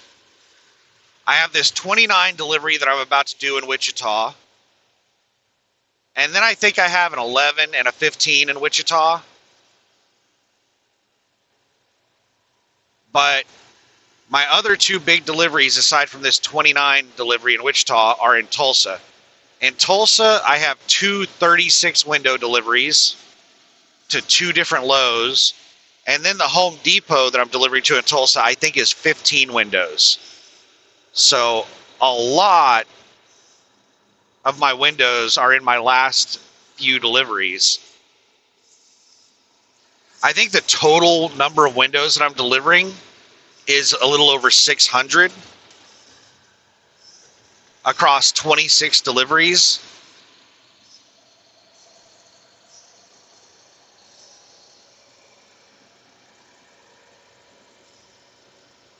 And like 90 to 100 of them are in my last three deliveries in Tulsa.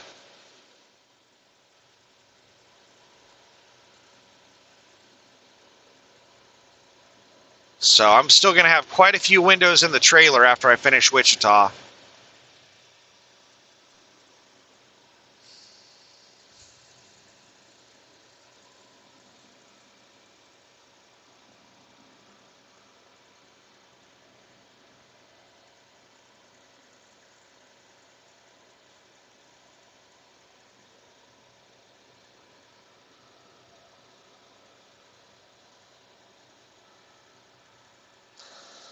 Is this Lebo?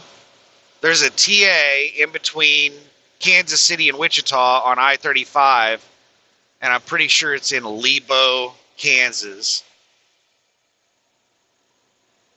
That looks like the one. I think there's only one. Yeah, that's the one.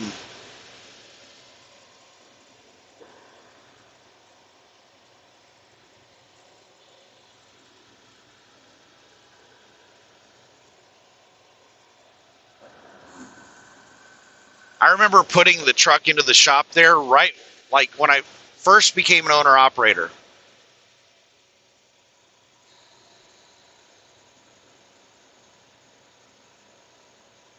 I think it was like the first month or so that I was an owner operator.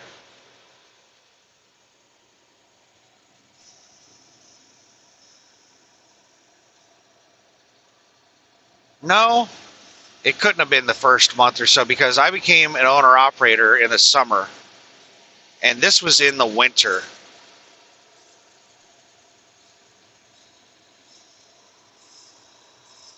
No, wait, was it in the winter? No, it was not in the winter. Okay, yeah, it was like within the first month or so that I was owner operator.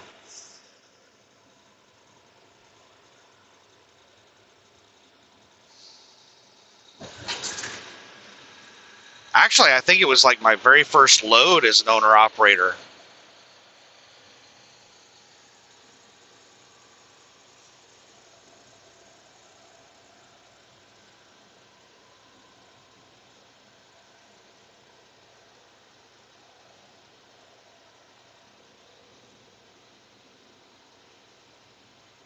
So what ended up happening, and I'm pretty sure I have a YouTube video about this because I've documented almost everything that's happened to me in trucking on this channel.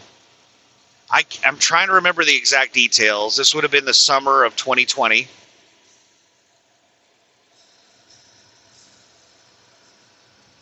I slid my fifth wheel for some reason. I picked up a load at a Walmart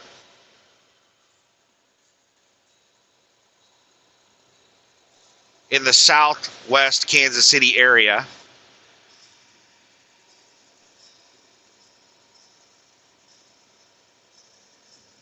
And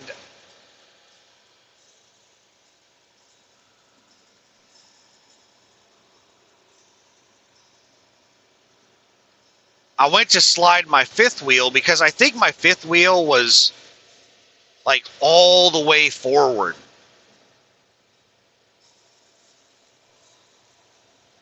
And I wanted to move my fifth wheel further back.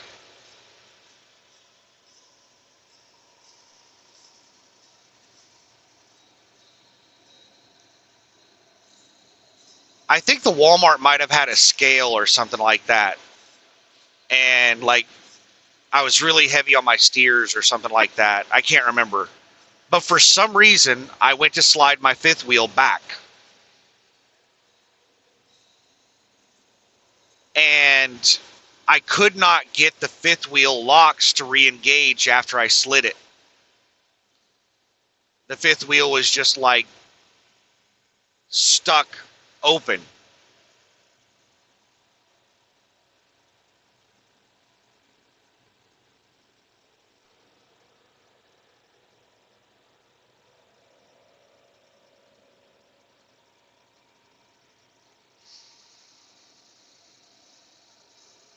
So the fifth wheel was just free sliding back and forth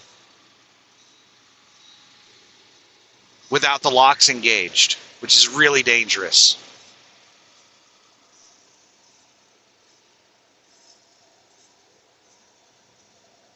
And you would think, oh, just bang it with a hammer and they'll come out. No, I did that. They wouldn't come out. They were really stuck in there. I drove around the parking lot with the fifth wheel sliding around, thinking that the trailer banging around on the fifth wheel would break them loose, and it didn't. I drove that trailer with the fifth wheel unlocked all the way from that Walmart distribution center, warehouse, whatever, to that TA in Lebo that was about,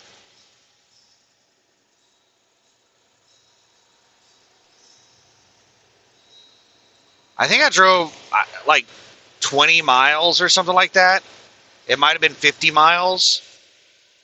I drove that whole distance without my fifth wheel locked, which is really dangerous. I don't recommend doing that. I had to be very, very, very careful with braking and acceleration because the fifth wheel was just sliding back and forth. Any kind of hard braking or hard acceleration, my fifth wheel could have just broken completely off. But I managed to make it all the way to the TA, driving carefully, and then put it in the shop there at the TA, and they were confused and didn't really know what to do. They didn't know how to fix it. And I said, well, could you guys at least help me try to get the locks engaged? And they said, yeah. So they got up there with a sledgehammer and sprayed it with like whatever, stuff you spray, penetrating oil or something, to try to get rusted stuff to break free. And they were able to get the locks to come out.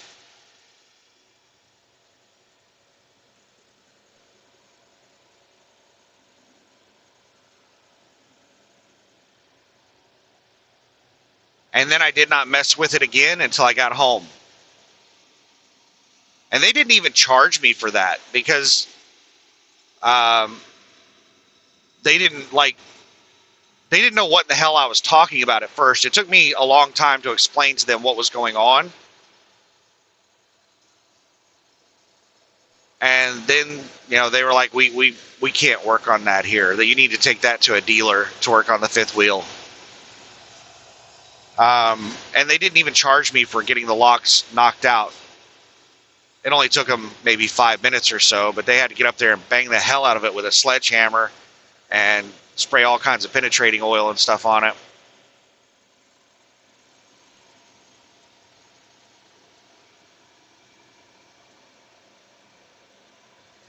And then I ended up putting it into the shop at the dealer whenever I got home. Whenever I got home, what I did was I tested to see if it was still like going to lock up before I took it to the dealer, because maybe, it's loose now. But so I went ahead and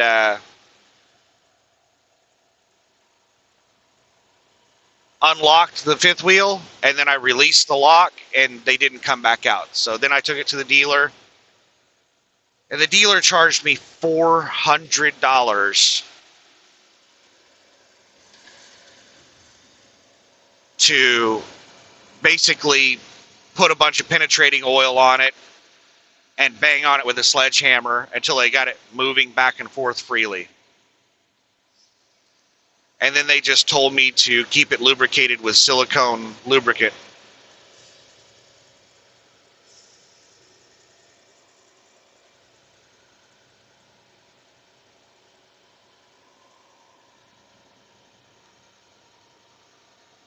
So yeah, that's my one little adventure that I had with that TA and Lebo.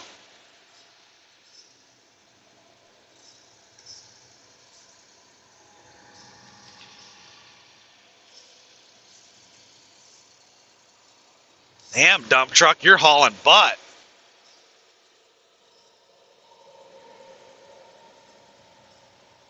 Get in your lane, dump truck. Swerving all over the damn place.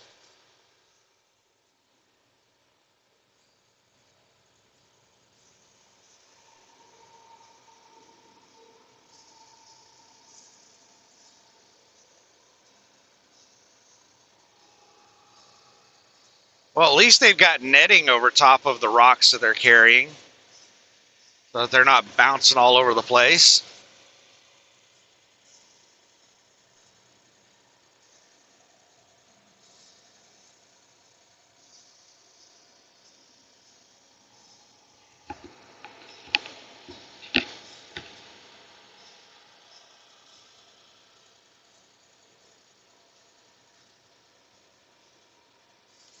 $96 miles. I don't think I'm going to record all the way to Wichita. I think I'm going to, once I run out of stuff to talk about, I think I'll just end the video on the drive there, because I've been getting a little irritated spending like 10 hours recording a video, talking on the video for like 10 hours, and then I can't upload the video because it's corrupted or it's turned sideways and I can't get it to flip, can't get it to rotate. Imagine doing like a 10-hour long radio show and then you're not able to broadcast it. It's a lot of work.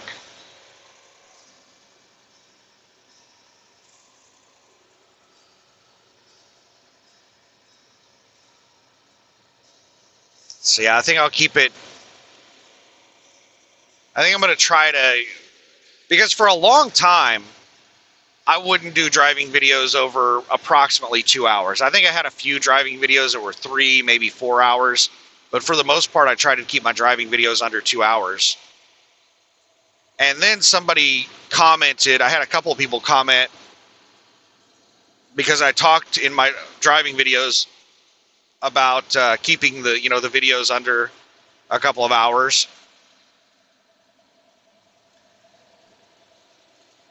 And a couple of people commented that they would like to see longer driving videos, and that there are other YouTube truckers that record like their entire drive shifts.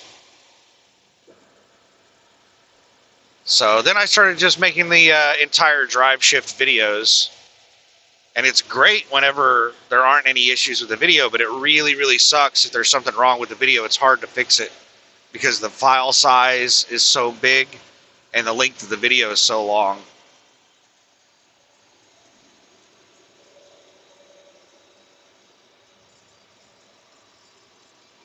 And I've had people ask me how I record such long videos, because they can't record videos that long for various reasons.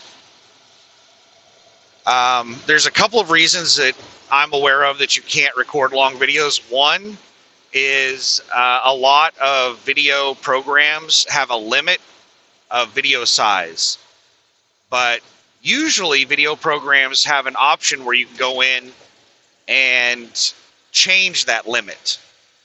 Usually the limit's either 2 or 4 gigabytes, but Most of them have an option where you can go in and change that. You can turn off the limit. Another reason that you can't make really long videos, somebody said that their phone runs out of power. Yes, my phone uses a crazy amount of power whenever it's recording videos. It's basically running at like maximum CPU the entire time. So whenever I'm recording, it's plugged into power. And that keeps it fully charged at all times. Now, I think the person that said that his phone was running out of power whenever he was trying to record, he could only record for like 30 or 45 minutes or something and his phone would shut off. I think he said that he did have it plugged in. Well, there's lots of different types of USB plugs, and there's lots of different types of USB cables.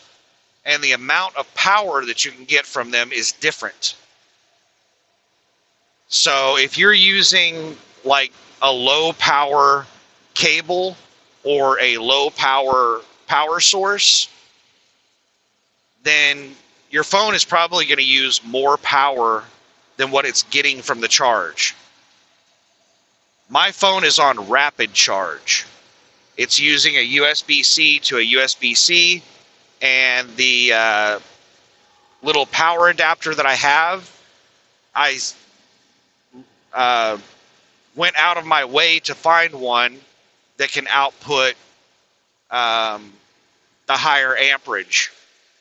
I think you need one that does like 2.4 amps to be able to do rapid charging.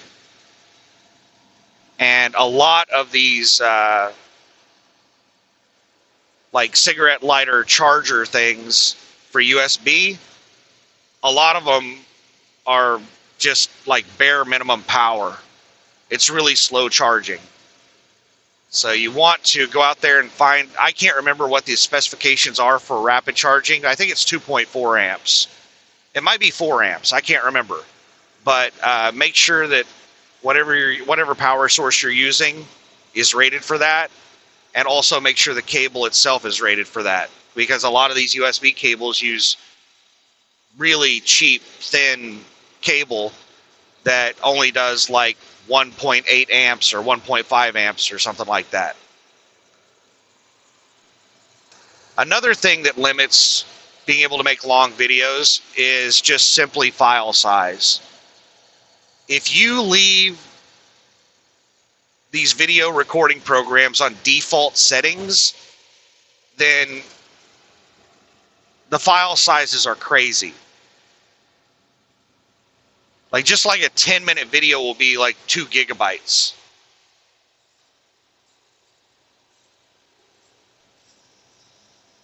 So you have to go in and play around with the frame rate, the bit rate, the resolution, all kinds of settings to reduce the file size.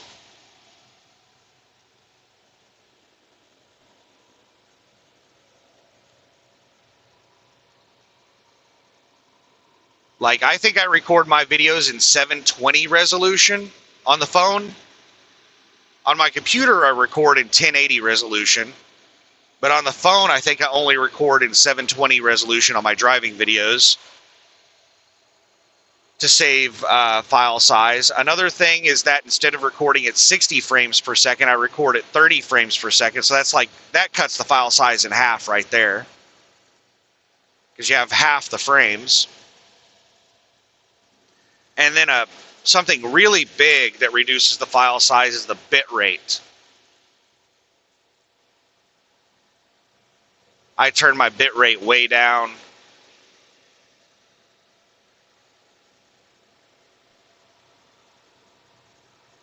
And I tried to just get all the settings as low as I could get them, but not so low that you couldn't tell what was going on. Like my very first driving videos I ever recorded, I had the settings really low and the file sizes were tiny. Like I could record 2 hours of video and it would only be like 100 megabytes. But you couldn't hardly see anything. The picture quality was so bad. So I bumped the settings up. The picture quality is a lot better now, but it's still not really high resolution video. But I think it's clear enough.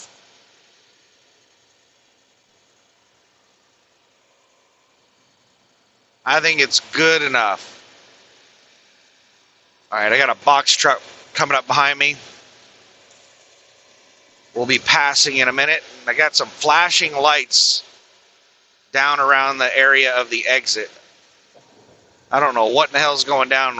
Are they exiting? It looks like they're moving. It might be a snow plow plowing the off-ramp. That's what it looks like. Yeah, I saw a big dust of snow. It just hit some big pile of snow and it flew all over the place. Yeah, it's a snow plow.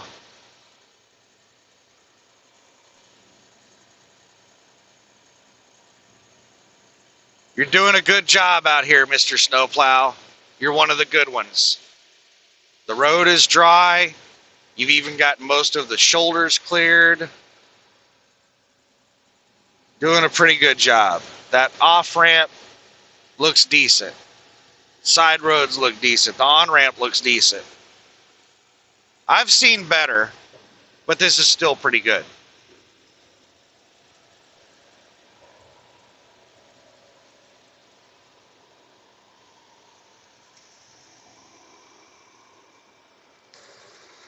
That box truck is just loitering behind me.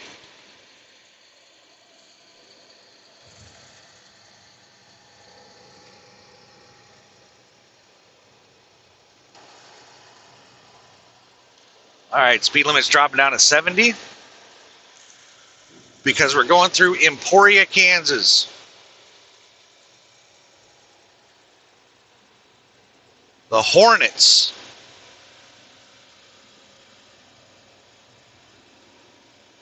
I can't read the first part of that. It's something State Hornets. Emporia State Hornets? What in the hell does that even mean? Emporia is not a state. Emporia State Hornets.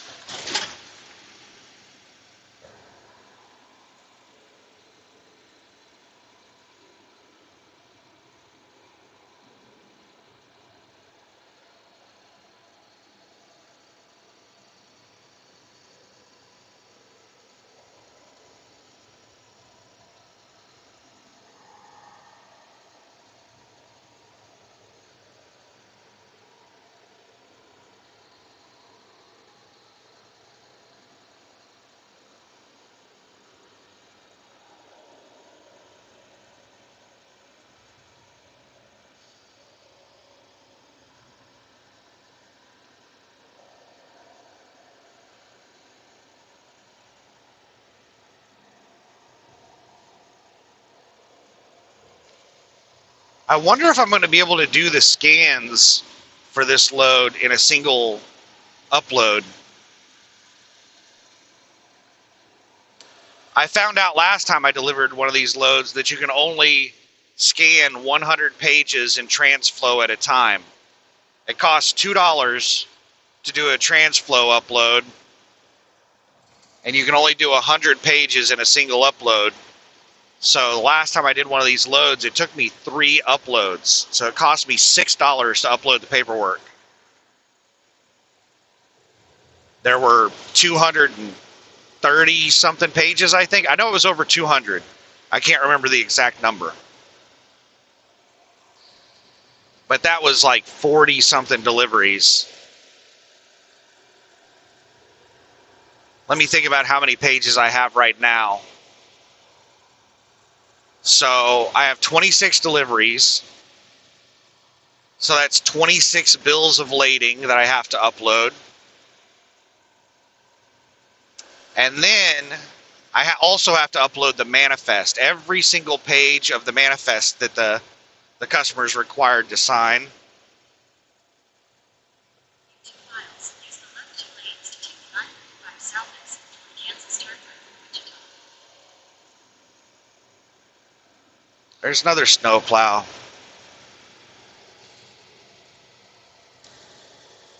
On that off-ramp. So I have no idea how many manifest pages I have.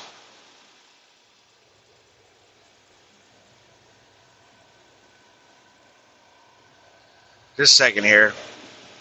This lane's going exit only, and I've got a four-wheeler that just flew up alongside me in the left lane. Come on, hurry up and pass me.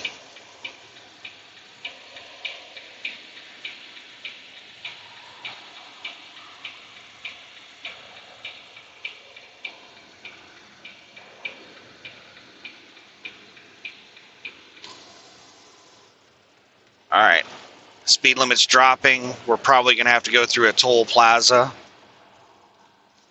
Box truck just dipped in behind me. In half a mile, use the left 2 lanes to take the I-35 south exit toward Kansas Turnpike in Wichita.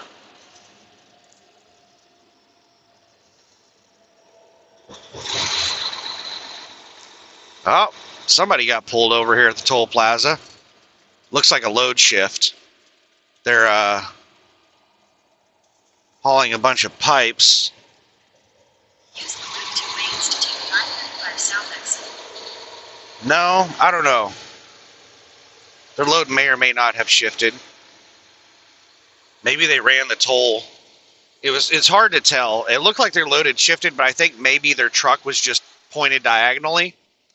Their truck was turned, and that's the reason it looked that way. I don't know.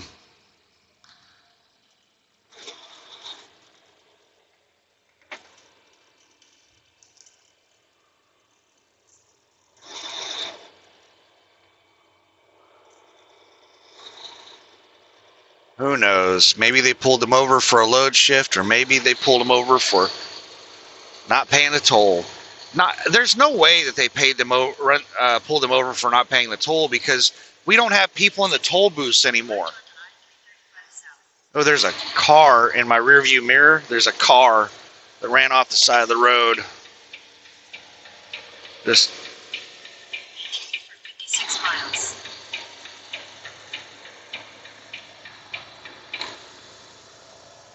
That's something I haven't seen a lot of, is accidents. I haven't seen a lot of cars off the side of the road. I just saw one.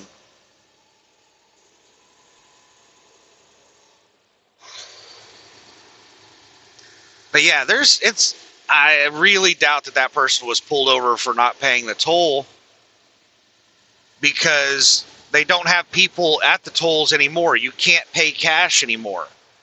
You either have a toll transponder like I have, or they just charge you based on your license plate.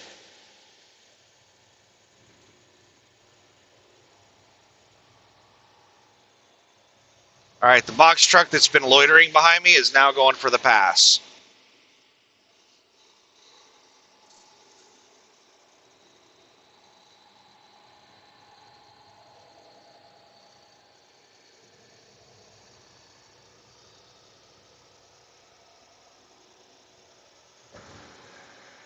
Leaf guard. Get it today. Gutter protection for your home. Get it today. Protected for life.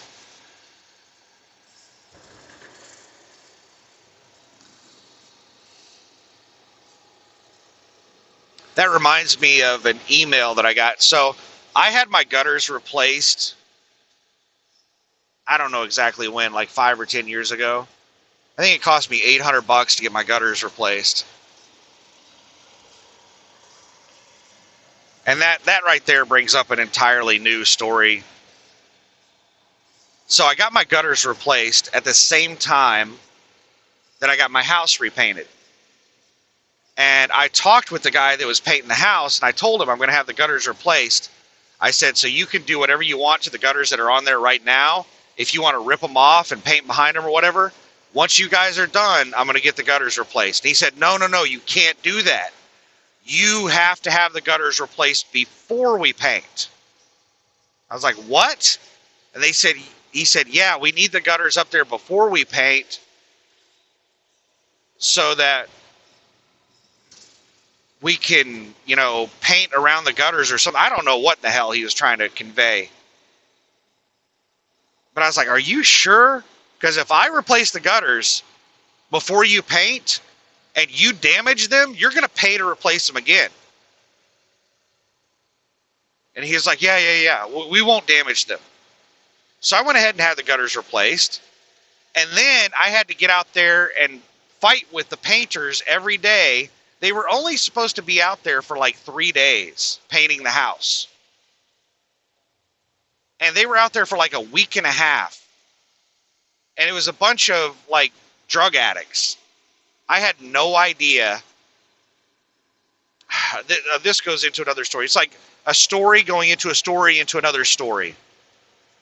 How did I find out about this contractor?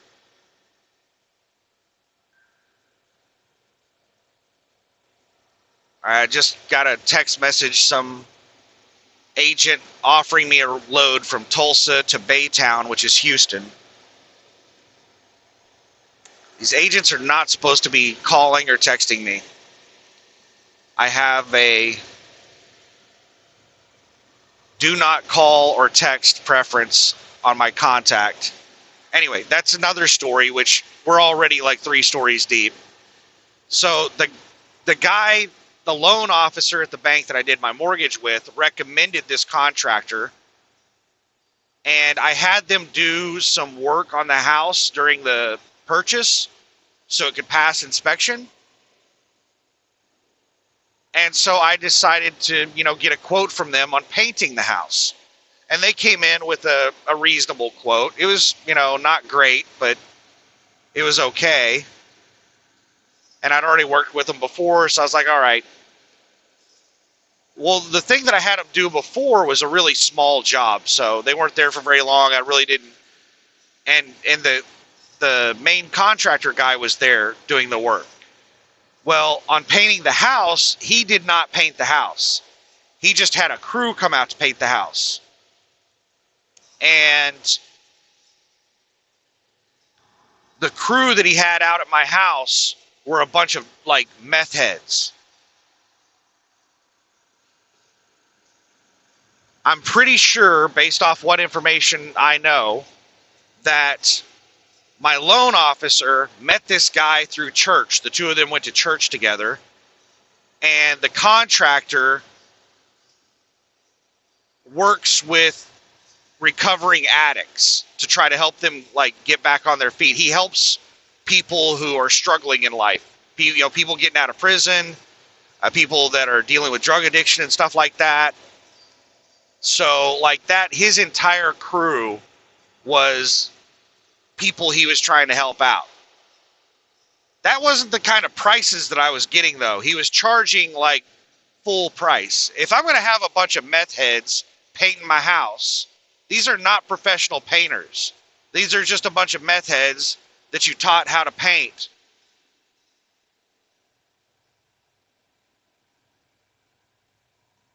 I was really pissed off. They took a lot longer than they were supposed to. They screwed up the paint job. They basically had to repaint the house. I had to deal with a lot of... They were doing drugs and drinking on the job. And they didn't have a porta potty or anything.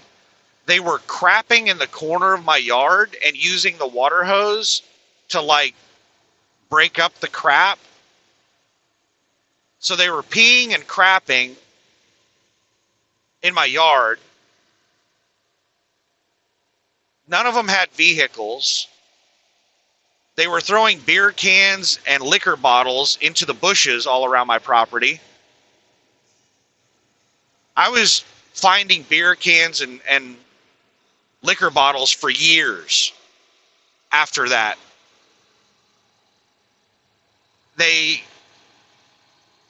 messed up my gutters. They were putting the ladders right across my gutters, and I had to get out there and tell them not to do it. I actually had to let them use um, my ladder stabilizer for their ladder so that they could go up and down on the roof without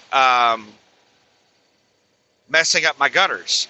And I tried to get the contractor to go buy his own damn stabilizer, and he said that he went down to Home Depot and he couldn't find it. He didn't know what I was talking about. He had never heard of such a thing.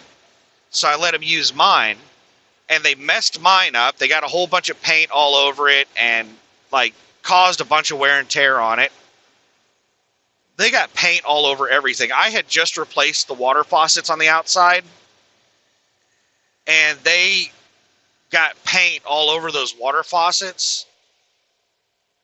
I had some equipment sitting outside. I had a wheelbarrow and a few things sitting outside, and they started using all of my stuff. They used my wheelbarrow for like a trash can. So I had to go take all of my stuff that I had on my back porch and put it in my house so that they wouldn't steal it or use it. Like, I had a ton of issues with them.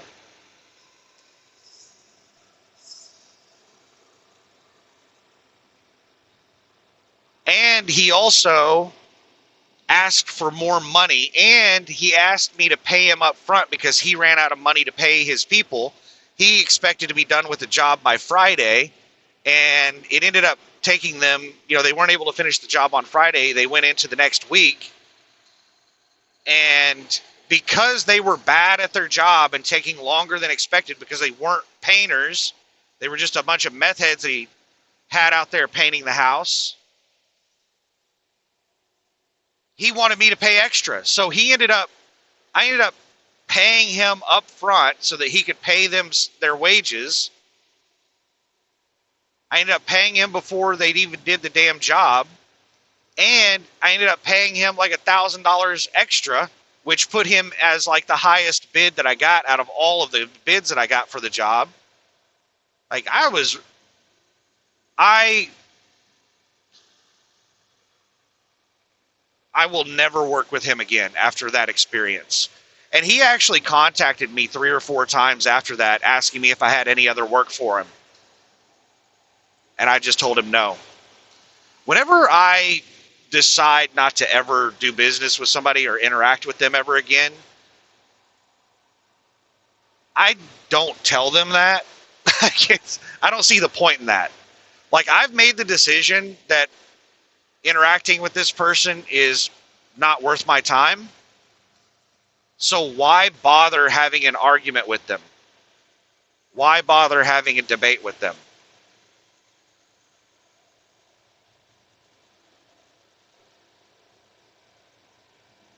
No fuel to Wanda service area, mile marker 65.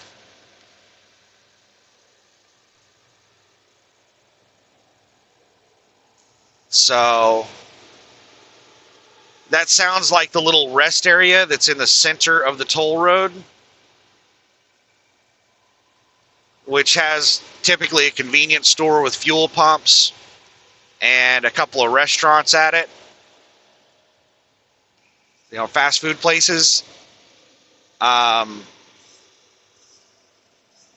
they don't have any fuel.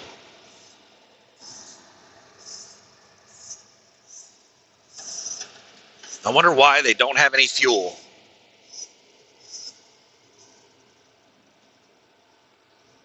It might be weather related.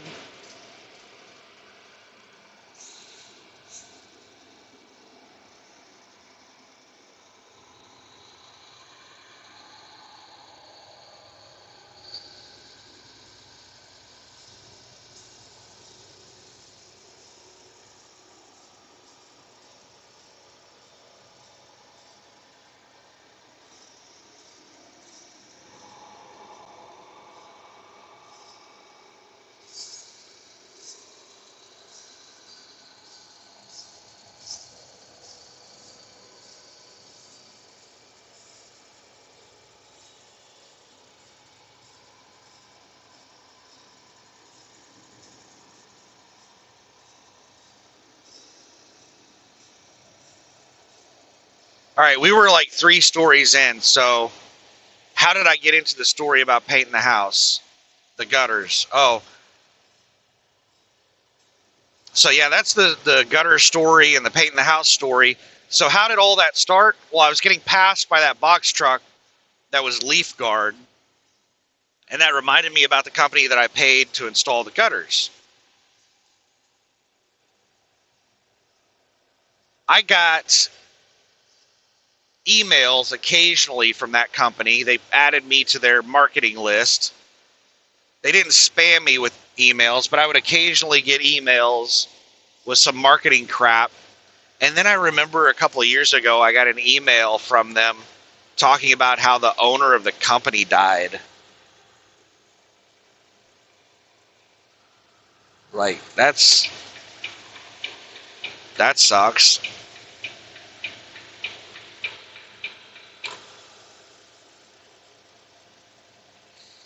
Damn it. It would happen to me as soon as I get out in the left lane to pass. The left lane goes to shit. The left lane becomes patchy ice.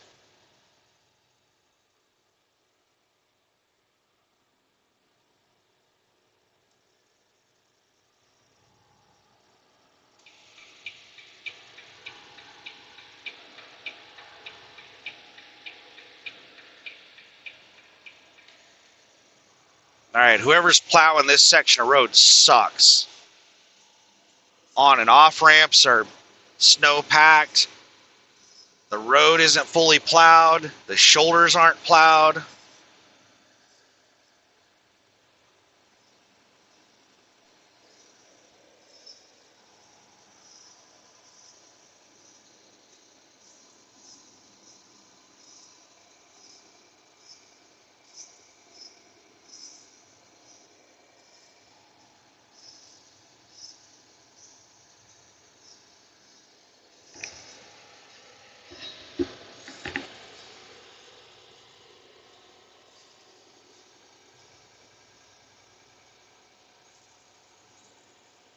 But to wrap up the story about the meth heads, I don't have a problem with people helping other people. I like that. I think that's amazing. I prefer that over socialism. I don't like people being forced to help other people. I like people to do it out of charity. Do it because they want to do it, not because they're forced to do it. So I think it's awesome that Jesus Padilla, the contractor, was helping out recovering addicts and people getting out of prison and whatever other circumstances these people were in. I think that's awesome. The 2 issues that I have with it are, number one, he was charging premium prices and he didn't have a qualified crew. So I have an issue with the amount of money he charged me.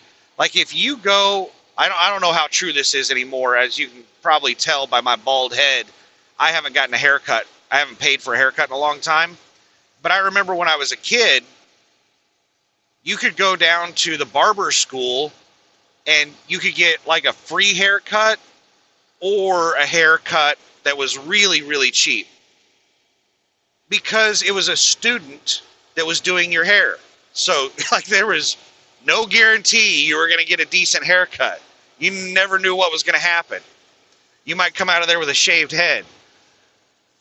You know, you were taking a lot of risk to save some money.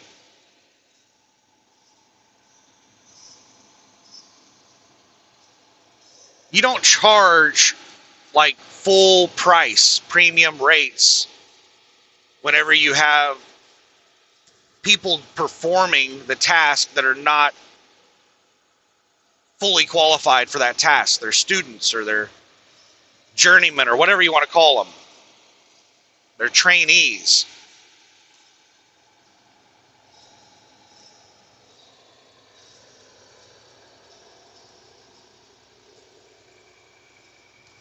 So I'm ticked off about the price, and I'm ticked off about like all of the drama that I had to deal with them. Like, I had to sit there and like watch them like a hawk. I was like, I think I worked from home or something while they were painting my house because I was afraid of them breaking into my house and stealing shit. Like they were stealing everything that was outside. They were using and stealing everything that was outside. So, like, I was really concerned about them stealing crap. So I sat there and watched them like a hawk the whole time, and they were there for like almost 2 weeks.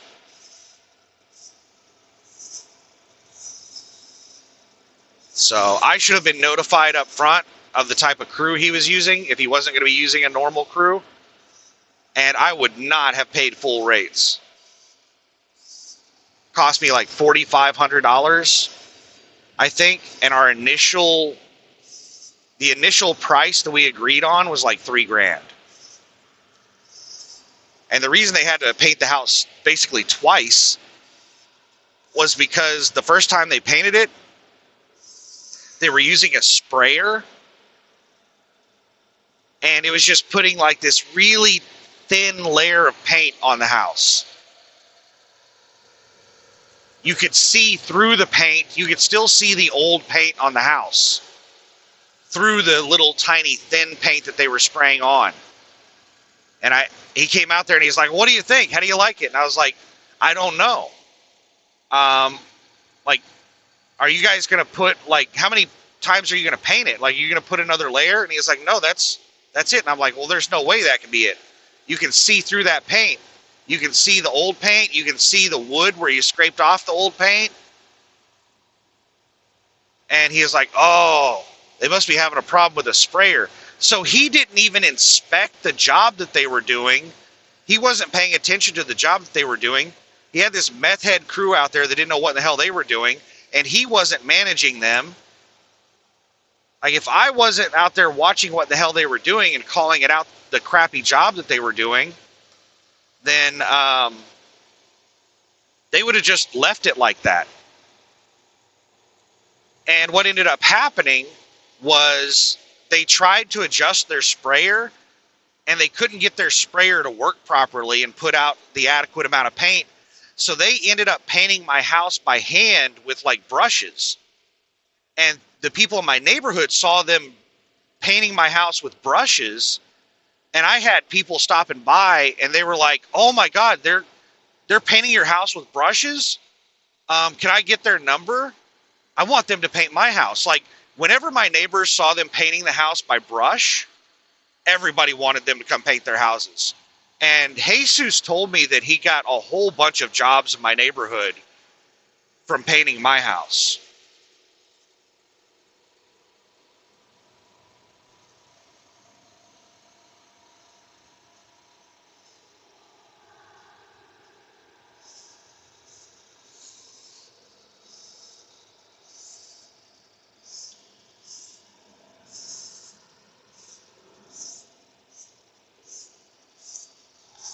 All right, let me fish out a soda.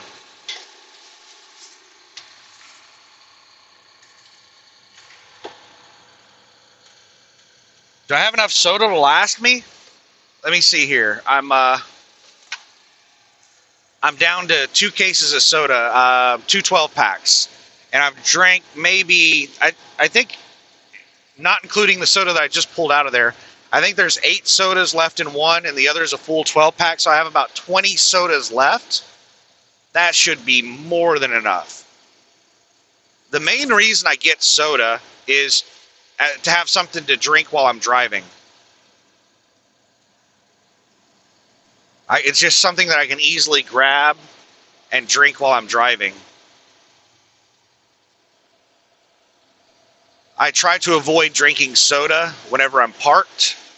I have bottled water, and I usually have milk in the truck, but I don't have any milk anymore. I ran out. But I have bottled water, and whenever I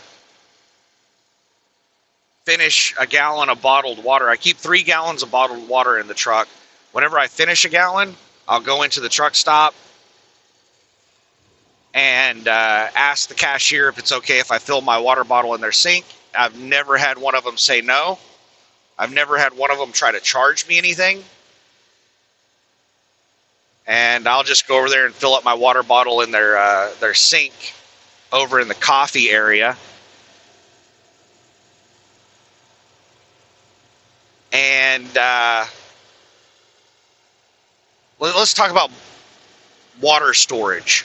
So whenever I initially started bringing, water bottles in the truck, jugs of water in the truck, I was just, filling them up with water at my house and then drinking them in the truck. And one of the bottles of water that I opened up, it had like a mildewy, like musky smell to it. Stale water, like it sets for a long time. It has that like mildewy kind of smell to it. That's the kind of smell the water had. And I drank a couple of glasses out of the jug. I used it to cook some ramen noodles. And I did not get sick, but I also didn't feel comfortable continuing to drink it. It just didn't smell right. So then I went and I did some research on storing water. And I'm not an expert on it, but basically the conclusion that I came to is I have to purify the water, because even though the tap water is drinkable that I'm getting out of the faucet, it does contain a small amount of virus and bacteria. And if I put that into a jug and I just let it set for 3 months, that virus or bacteria will replicate, and it'll go from a really tiny amount that my body can easily deal with to a large amount that can cause problems. So whenever I put the water in the bottle, I need to purify it. I need to kill all of the virus and bacteria inside that bottle. And there's a couple of different ways that you can do that. One way is the way that they use to can food. Is they just, after they seal the can up, then they bring it up to a temperature that kills all virus and bacteria inside the can, which also in the process cooks it. So everything canned is cooked. Well, read the labels. There might be some exceptions to that. They might have some other way of canning that doesn't cook the stuff inside the can. But in general, all canned goods are cooked, because that's the way that they kill the virus and bacteria in the can. Another way is to put something in the water that kills all the virus and bacteria. And that is the method that I use. Let me get around this truck and then we'll finish talking about this. That left lane is starting to look sketch.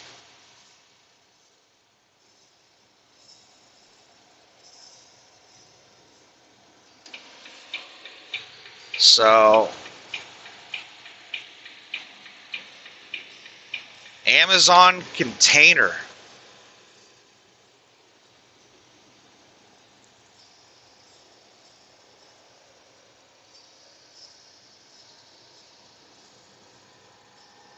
That brings up something else that I'll try to remember to talk about.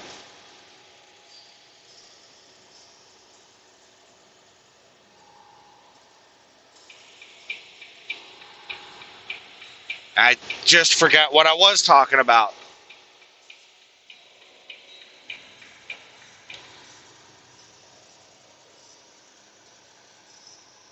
Oh, water storage.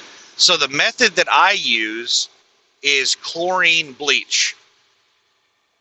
I bought a package of these little glass bottles that have glass eyedroppers, and I fill them up with chlorine bleach. And I have one of them at the house full of chlorine bleach, and I have another one that I bring out here on the truck with me. And you need to put approximately 7 drops of chlorine bleach into a gallon of water to purify it. And you need to let it set for about a half an hour for it to kill all the virus and bacteria. So whenever I fill up my water bottles, whether I'm doing it at the truck stop or at my house, wherever, anytime I fill up my water bottles, I'll get my little bottle of chlorine bleach, and I'll put 7 drops of chlorine bleach into the water to purify it.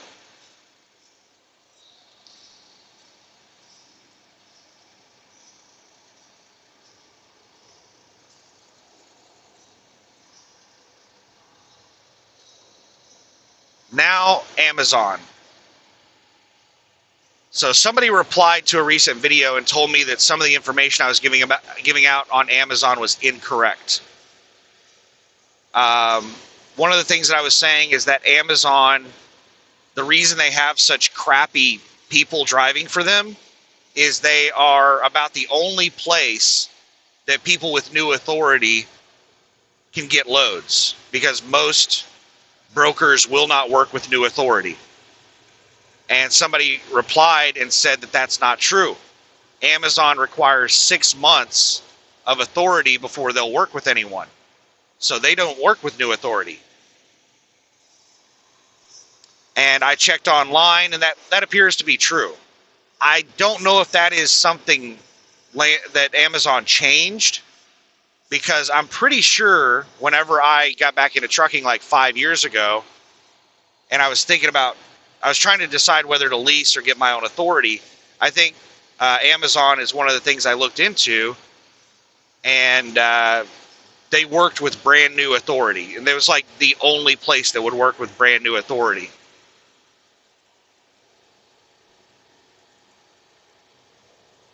So I could be wrong on that. Maybe they've always required 6 months of authority, or maybe it's something that they just started doing. I don't know. But it does appear that I'm incorrect on that. Amazon does not work with new authority like I thought they did. They require 6 months. And that is fairly normal in the industry. Most places will not work with new authority. You have to have like a minimum of 3 months with your authority. A lot of places require 6 months or a year. So it's really, really hard to find loads with new authority. That's what I've heard, at least. I have never had my own authority, so I don't have any firsthand experience on that. That's just what I've heard. And then the other things that the person responded with were not corrections. It was things that I was unsure of. I'd seen Amazon load board videos, and I was talking about how I didn't know if the rates that I saw on those load board videos were the full rate, or I had heard that Amazon pays fuel surcharge, and I wasn't sure if the fuel surcharge was part of the price that I was seeing on the load board, or if it was on top of that. But the prices that I'd seen on Amazon load board videos were terrible. Like, a lot of their freight was like $1.50 a mile. And these are not really long runs. These are a lot of short loads that are only paying like $1.50 a mile. The shorter the load is, the higher the rate per mile has to be for it to be a decent load. So paying $1.50 a mile for like 300-mile loads, that is terrible. That is really, really bad. $1.50 a mile for a 2,000-mile load is even, like, that's still bad, but it's not as bad as doing a short load. Why are shorter loads at lower rates per mile worse? Because you don't get paid for loading and unloading. And if you're doing a bunch of short runs, then you're spending a lot more time loading and unloading. You're doing a lot of unpaid work.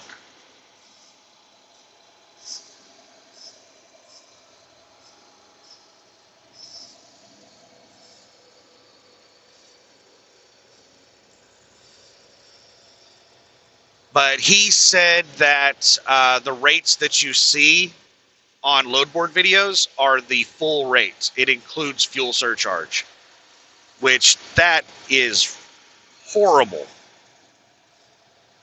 I haven't looked at an Amazon load board video in a long time, so maybe their rates have improved. Last time I saw a load board video, the rates were well below market.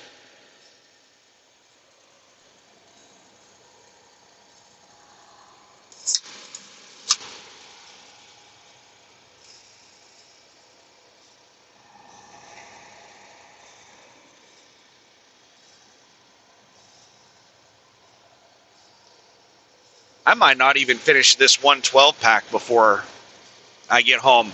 I might have an unopened 12 pack of soda when I get home.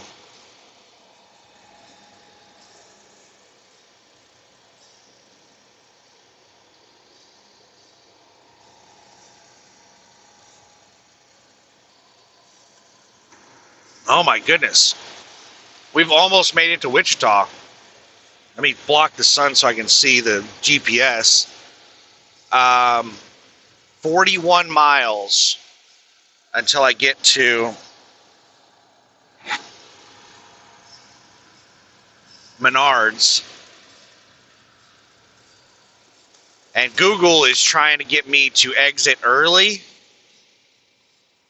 The road that it wants me to exit off of is actually a really nice divided state road or highway or something. It's a really nice road. Has like on and off ramps and stuff. So it's really nice. That's not the problem. The problem is that I have to drive like 5 miles south off of that road to the Menards. So it's like 5 miles of city streets.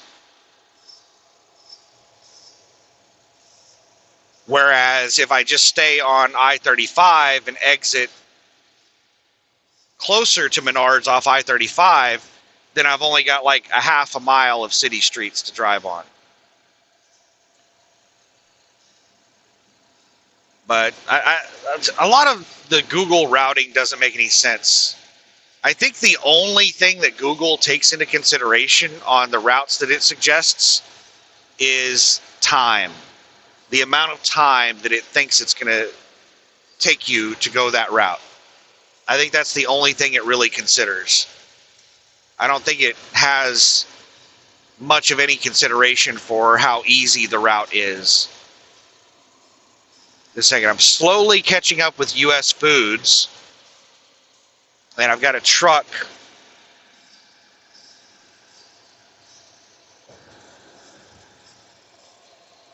pretty close behind me. Man, that truck behind me is going almost the same speed as me, and there's a big line of cars behind that truck. So I'm going to speed up to 75 and get around to U.S. Foods. Otherwise, I'm going to get jammed in behind them because I've got a bunch of vehicles about to pass me.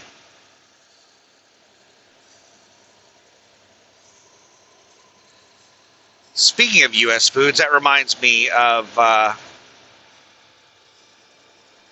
back when, okay, so this is something you may or may not know.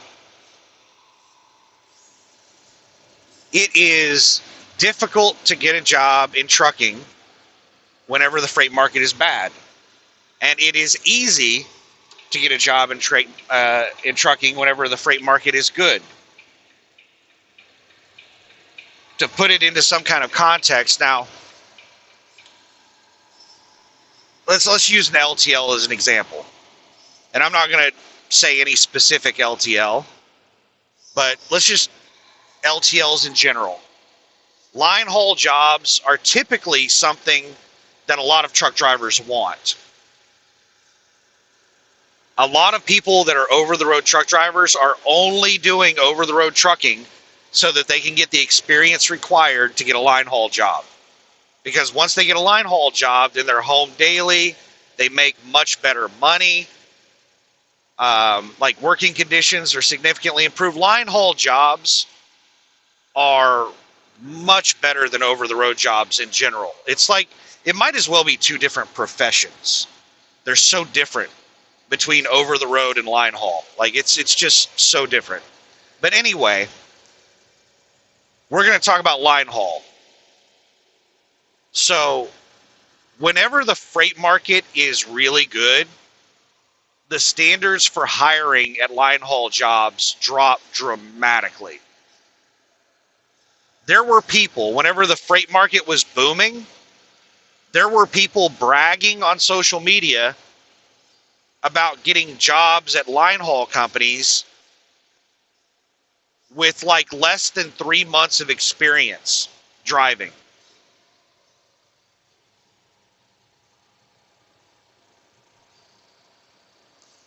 So whenever the freight market started booming, you had people that wanted to get out from over the road and they wanted to get a local job, and they were asking Like, what do I need to get a local job? And all of the truck drivers were telling them, oh, you need a year of experience over the road before you get a local job. And then you would have somebody come in and say, no, that's not true. I just got a job, a local job at some big LTL company after just being out over the road for a month. I have 1 month of experience. Well, that's the kind of stuff that happens whenever the freight market is booming. And then when the freight market goes down, you have people posting on social media, hey, I can't stand over the road. I'm only doing over the road so I can get a local job. I have 6 months of experience. I've been applying to local jobs and no one will hire me. They're all telling me I need 1 year of experience. But everybody's been telling me that you only need 6 months to do line haul. But everybody, everywhere that I'm applying is telling me I need a year. That's the kind of stuff that happens with the ebb and flow of the freight market.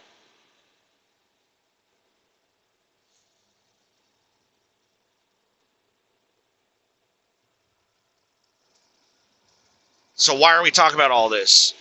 Because U.S. Foods, I just passed that U.S. Foods truck and it reminded me, food delivery like U.S. Foods is considered to be some of the crappiest local work that you can do.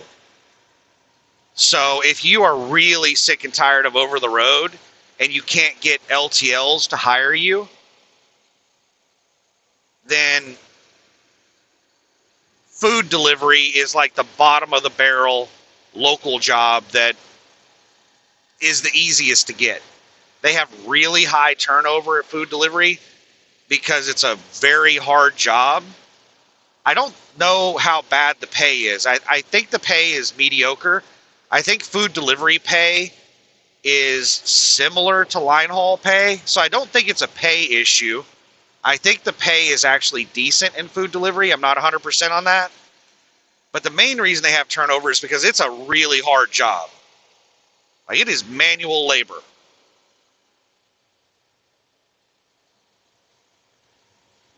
So they're almost always hiring, and they're pretty desperate for people because it's hard for them to get people to stay on. So it's typically one of the easiest local jobs that you can get. And what I've been seeing on social media is people talking about how they can't get jobs in food delivery. Like, food delivery is picky about who they're hiring right now. There are people on social media talking about how they've applied to like several different food delivery local jobs and no one will hire them.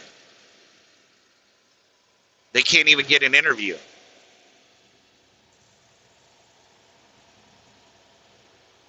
The worse the freight market gets, the harder it becomes to get a job.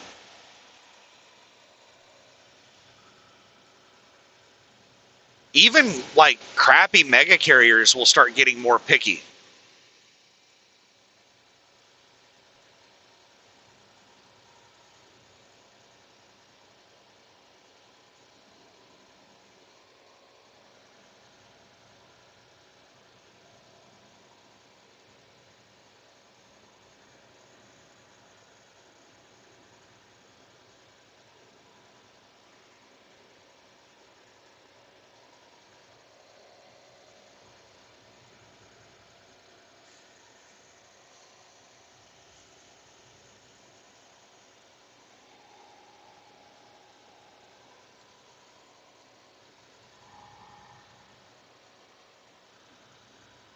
Sorry, I'm just watching traffic behind me.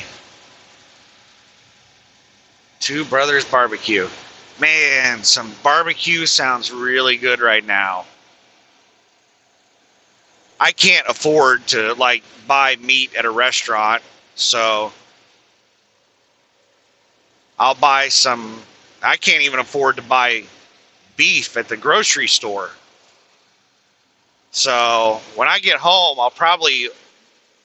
I can't, like, I'm almost priced out of pork at this point. Like, about the only meat that I can afford is chicken. Like, I used to buy a lot of pork, butt roast, or not roast, but butt steaks, pork butt steaks, or uh, pork shoulder blade steaks. The pork butt is not like the ass end of the pig. Pork butt is shoulder. The shoulder is referred to as the butt.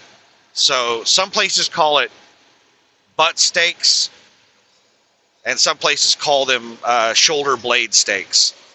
But that, in my opinion, is one of the best cuts of meat on the pig, and those make some like really awesome steaks. So whenever I get home, I'll see how expensive shoulder blade steaks are. I might order some. Um, or I might just do chicken. But some nice juicy meat sounds good.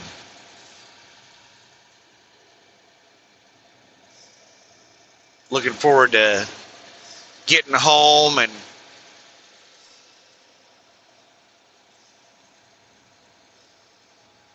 being able to, I could cook meat in the truck, but it takes like an hour and a half for me to bake chicken.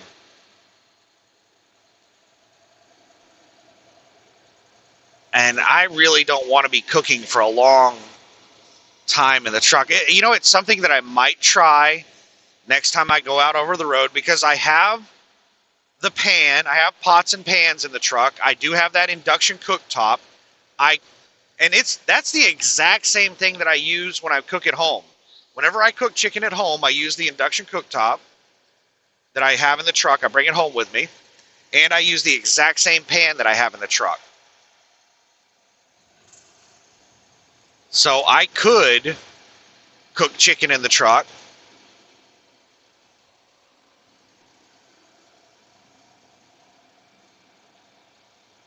I don't know. I don't like the idea of cooking for a long period of time in the truck. And I'd also have to bring in a bunch more ingredients. I'd have to bring cooking oil, and I already have salt, pepper, and seasoned salt in the truck, but I would need to bring my garlic salt. I think garlic salt is the only thing that I'm missing in the truck that I have at home for seasoning like chicken. All right, I have a truck that's been behind me for a long time, and it's been going like maybe 1 mile per hour faster than me. And now it has just gone out into the left lane to try to pass me, and it's blocking traffic. And I'm going to slow down and let it get around me. Please don't make me regret this. Slow down to 65 from 70.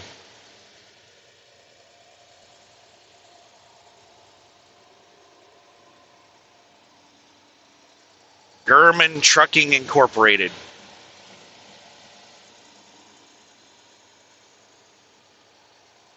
It might be pronounced German Trucking Incorporated. It has a U that has two dots up above it. Gurman.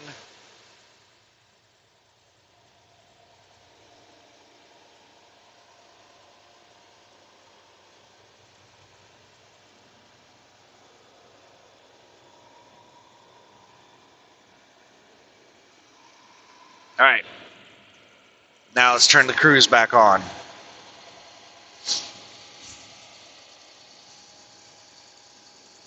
2 miles to exit 71 toward Kansas to 54 west.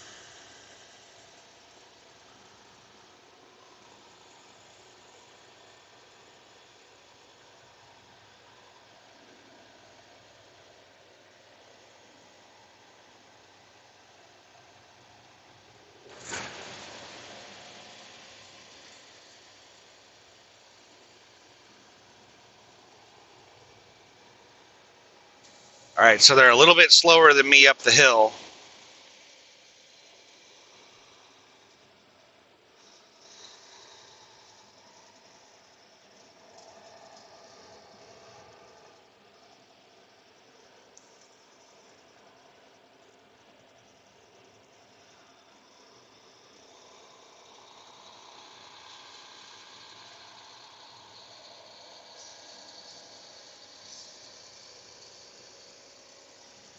Sorry, I'm not talking. I'm just watching their speed because they're pretty close to me right now. I was hoping that they were going to be able to build distance faster than this.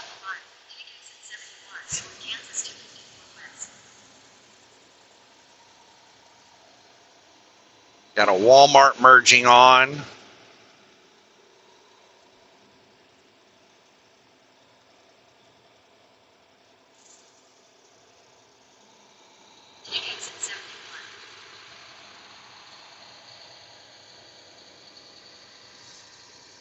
And this is the exit Google wanted me to take.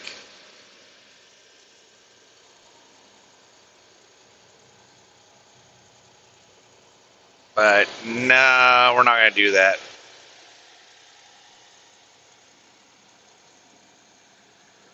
All right, now that I drove past that exit, Google has rerouted and it's having me take the exit that I actually wanted to take.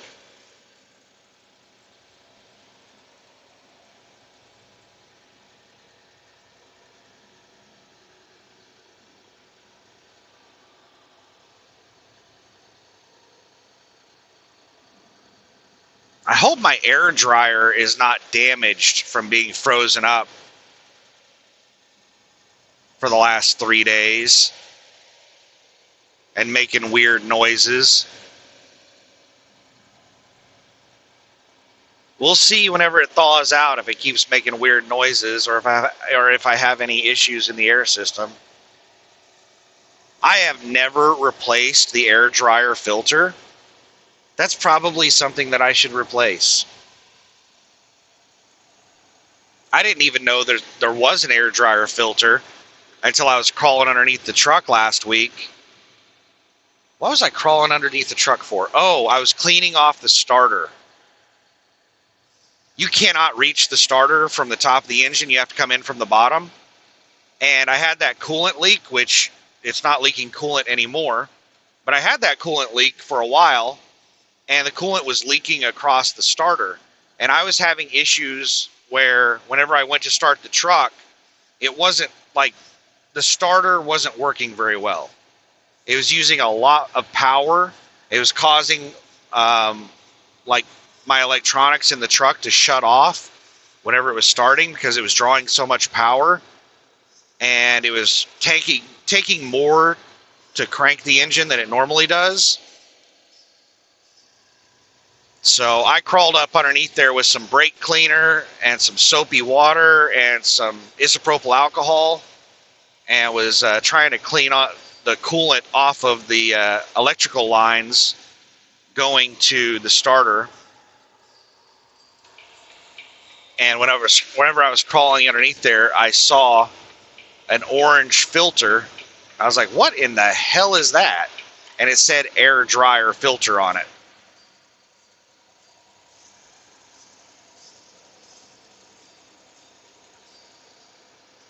It was at the bottom of the truck toward the back.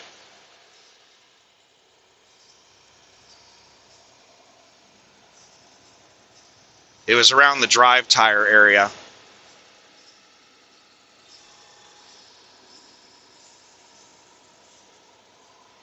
That's not good.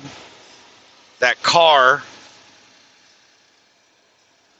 on the shoulder going the opposite direction drove off the side of the shoulder and was buried in the snow. I guess they couldn't see the edge of the shoulder and just drove off the edge.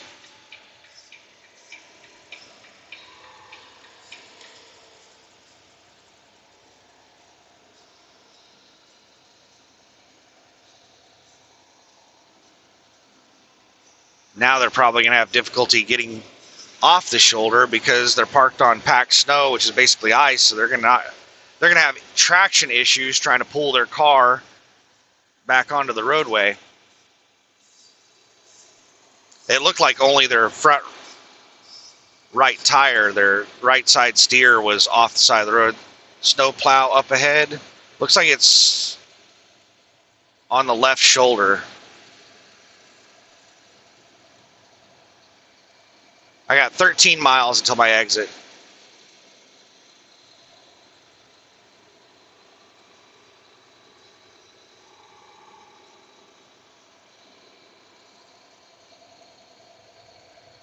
Yeah, it's plowing the left shoulder, and it looks like it's going into this rest area.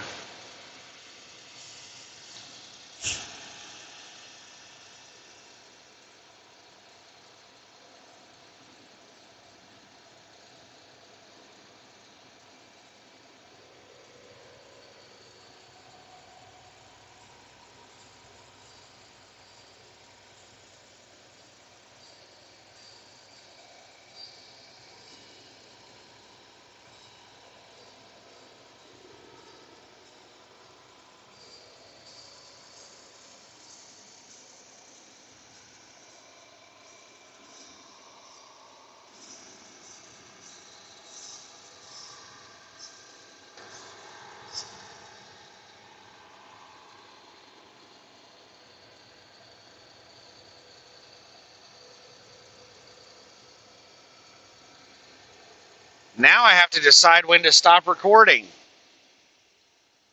Do I stop recording after this delivery? Do I shut it down now before I get there?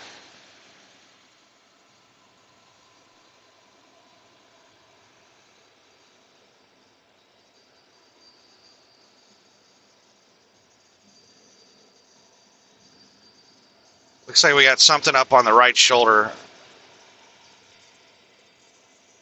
I can't tell what in the hell it is. It's in a turn, so I can't even see for sure where it's at. I got a truck about 1,000 feet behind me.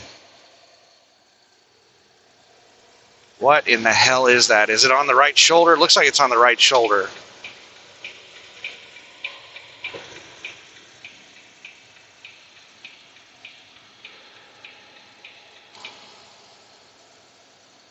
It's people walking around the fog line.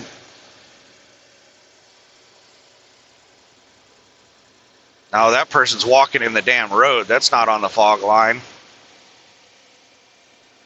That's a lot of trust right there. So we have a truck accident. Oh, wow. It looks like that truck went off road, and they probably drug it out of the ditch back onto the road. That truck was pretty messed up. Its hood was not attached. Its hood was like 100 feet behind it. So that truck probably slid off the road, and they pulled it back onto the shoulder, and now they're hooking up to it, and they're about to tow it out of there.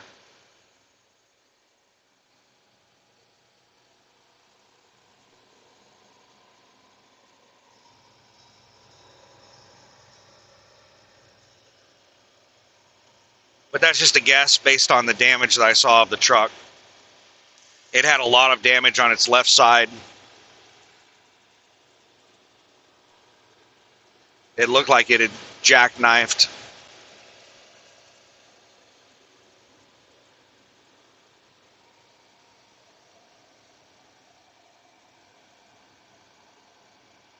And it was missing its hood. So yeah.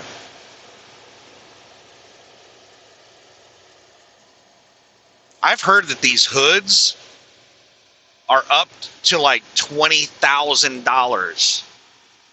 I've heard prices all over the place on how much these hoods cost on these trucks. But I've heard that $10,000 to $20,000 is pretty standard for these hoods. So if somebody damages your hood to the point where your hood needs to be replaced, and you have an old used truck, your insurance may just total your truck. The cost of that replacing that hood could be worth more than your truck.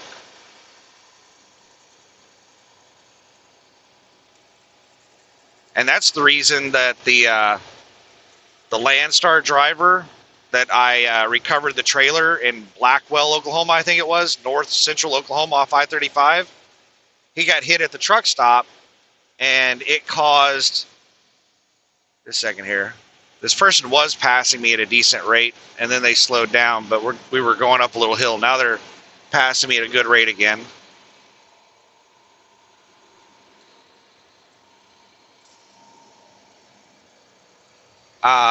That's the reason I told him that they were probably going to total out his truck, was because of all the cosmetic damage. I mean, just factoring in the price of the cosmetic damage to his truck, Not even like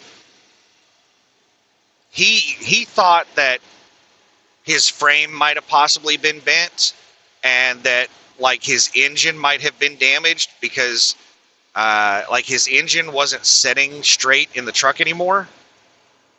I can't remember all the details, but there was a lot of components attached to the engine that were damaged, like his fuel filter was cracked, and he like taped it up.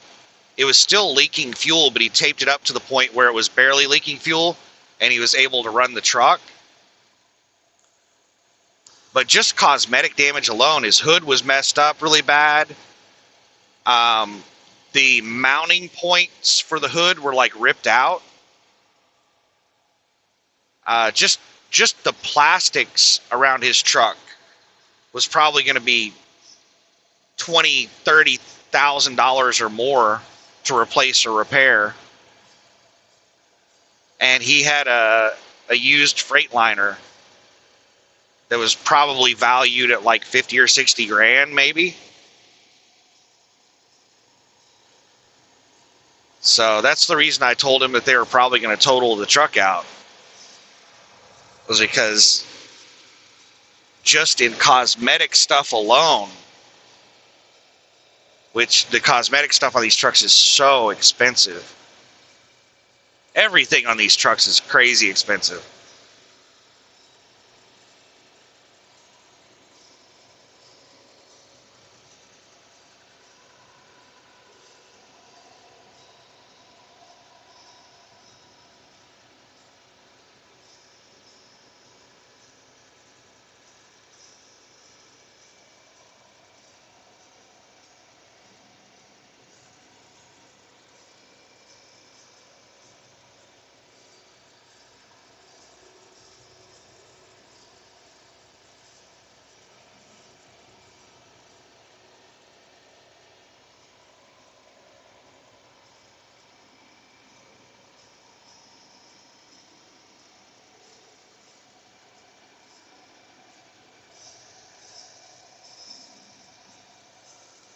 4 miles until my exit, 9.9 miles, almost 10 miles until Menards.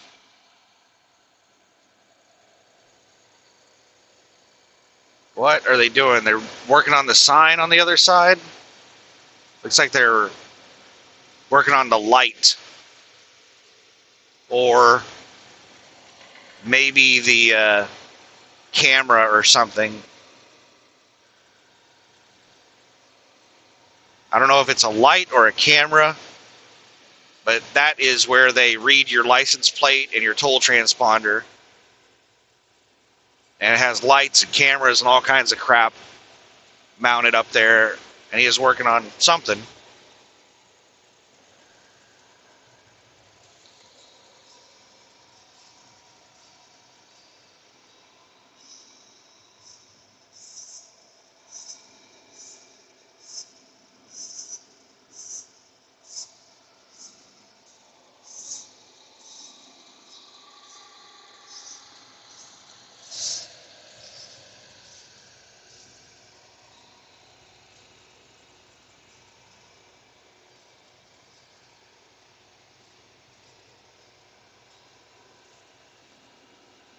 The snowfall totals are supposed to increase as I go south, and I'm not really noticing much difference so far.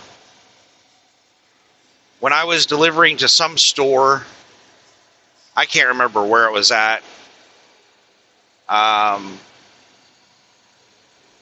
mentioned that I was, delivering across Kansas and Oklahoma,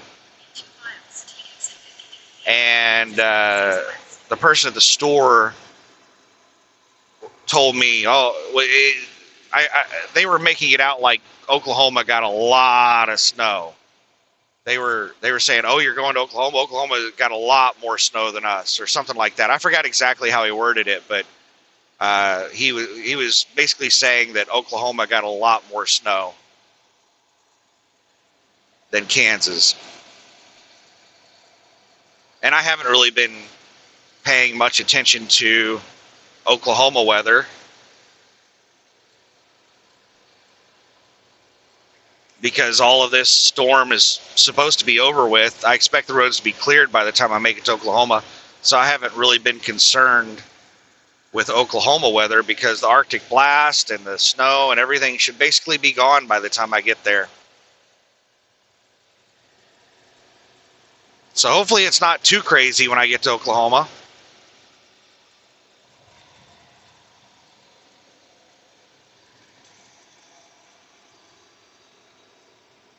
In half a mile, take exit 52B for Kansas 96 West.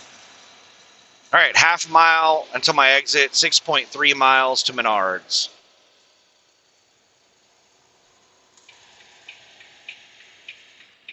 $30-mile-per-hour exit. And we might be going a lot slower than that. Looks like the exit's really clear. It's dry. No snow or ice on it. In a quarter mile, use the right lane to take the Kansas 96 West ramp to Hutchinson. Still really cold outside. I think I mentioned earlier that the high today, I think, is only supposed to get up to 32, which is freezing. That's the freezing point of water.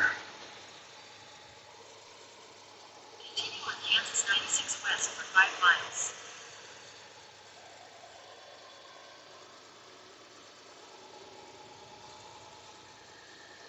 We're on Kansas 96 West. This is a state road, and it's looks like they built it like an interstate.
And I need to get the truck washed after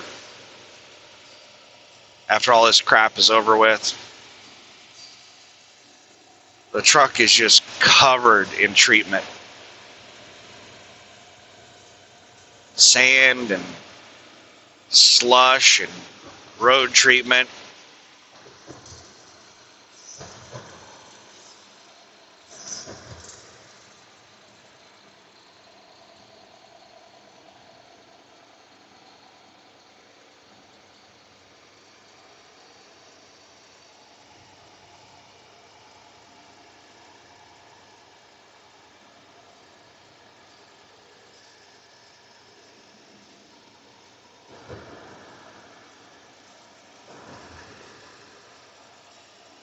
In 2 miles, take the Webb Road exit.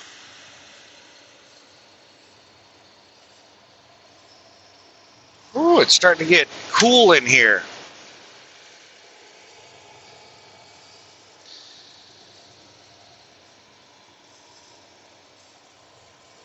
We're looking for the Webb Road exit. There's a sign, 1.5 miles for the Webb Road exit. We got Greenwich, which is the upcoming exit, and then Webb Road is after that one.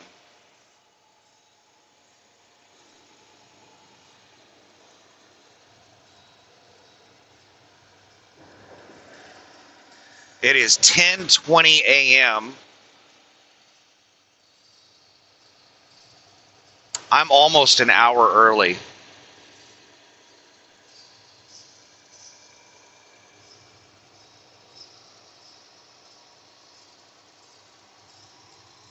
I was expecting to be starting my Wichita deliveries at about 11:30 a.m. I was expecting to leave Olathe, my final Kansas City area delivery, at around 8:30, and a 3-hour drive here, and I would start my deliveries here at about 11:30, and then I have like 6 or 7 deliveries, which should be about 3 hours, 3.5 hours. So that would be about 2:30 to 3 to finish all my deliveries. There's the Menards sign. Take the Webb Road exit.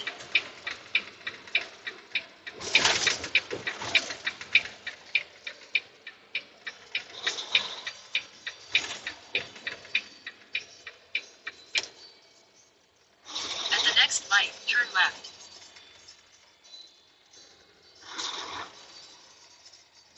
At the light, turn left onto North 95th Street East, North Webb Road.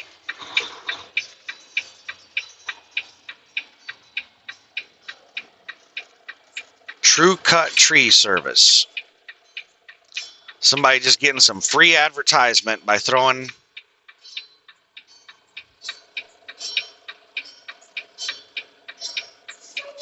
their sign out here in the median. I think it's against the law to do that. Could you imagine if everybody did that?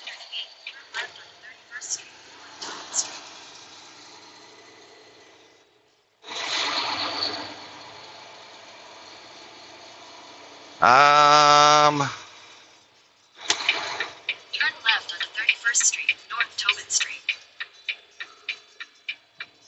Right, this is my spot. That's a narrow little road that I'm pulling into. And I can't use the entire road because of snow. All right, I missed the curb.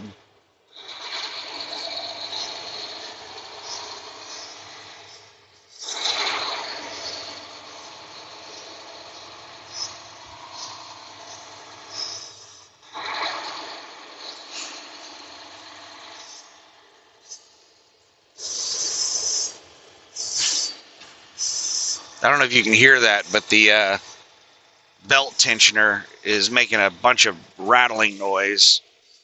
I'm hoping that thing lasts until I get home. I'm going to replace it whenever I get home.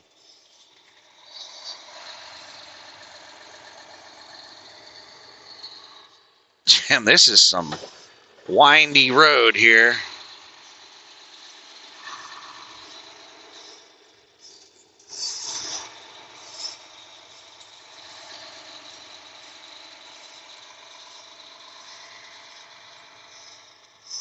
In 600 feet, turn right into the parking lot.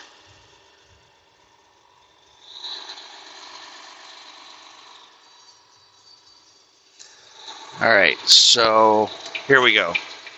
This is my turn right here. Turn right into the parking lot. Then your destination will be on the left.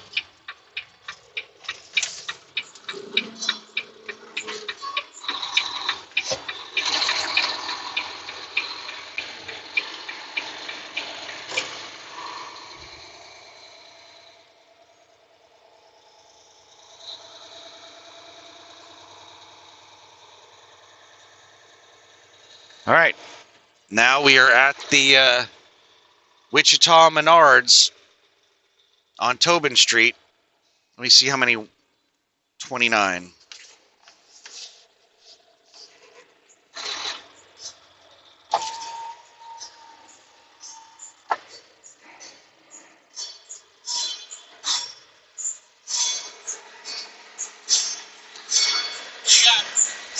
Windows 29.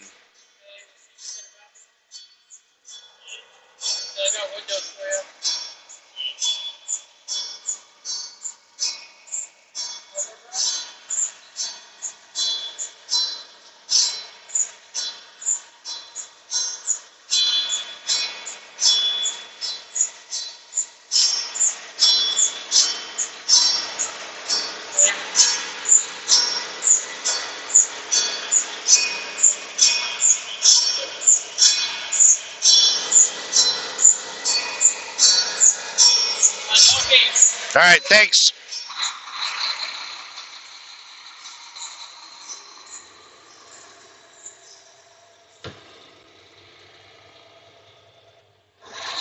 That tensioner hasn't been making very much noise up to this point, and now it's just making a whole bunch of noise. Dock 8.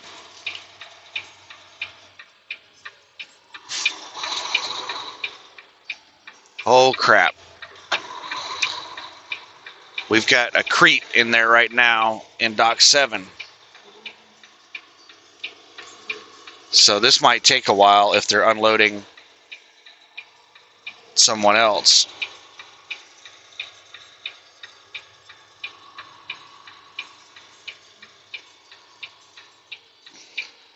And this person is just sitting in their truck.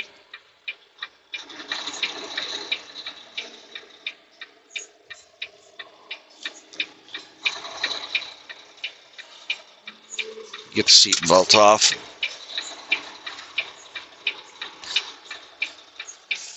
That's not a good sign that they're just sitting in their truck.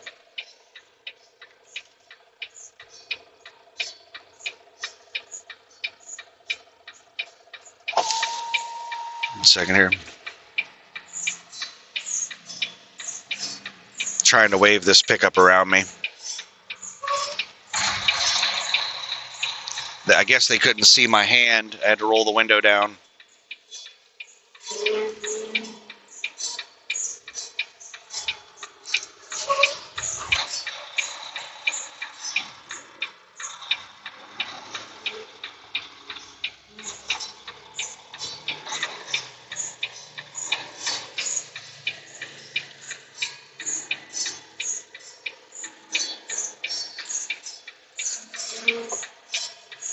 Alright, I'm going to go open the doors. Let me find my jacket.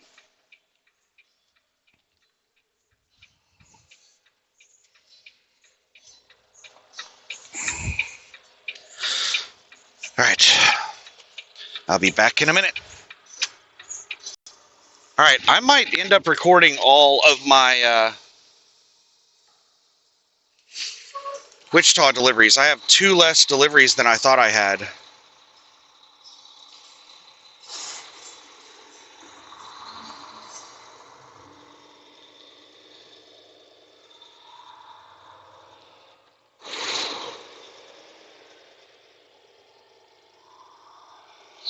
And I'm leaving the doors open, which is something I hardly ever do.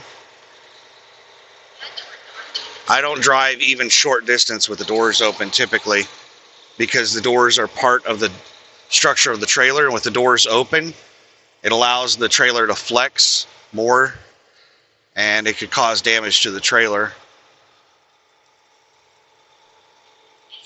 But I've started slacking.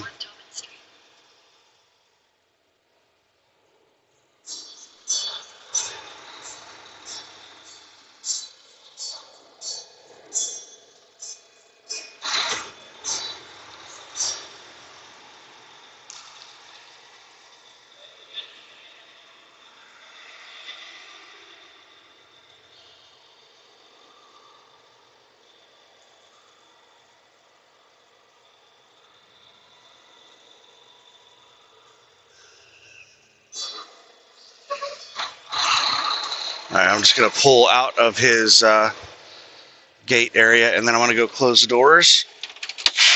All right, I'll be right back.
Oh my, I forgot to pause it. I thought I paused it. All right, we're rolling. So I'm making a left up here. Basically gonna go out the same way I came in. Get back onto 96, drive across town. Yeah, the way they routed me on this, they had me driving in circles around Wichita. I'm a little bit ticked off about it, but I'm reordering my route. I've already screwed up. I'm gonna have to drive back to this side of town.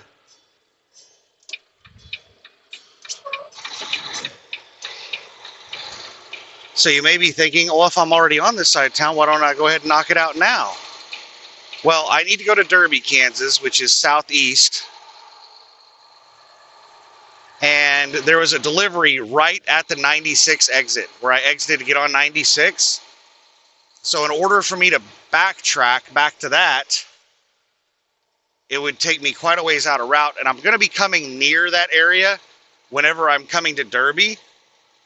So it's less out of route if I just get it as my last Wichita delivery than if I go and try to get it now.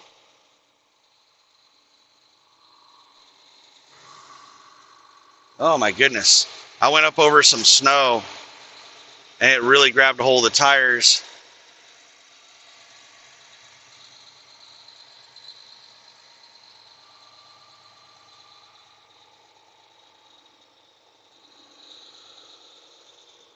Slipping and sliding. I think it's still like 20 degrees outside. It's like 12 degrees below freezing. So what appears to be slush, a lot of it is just frozen.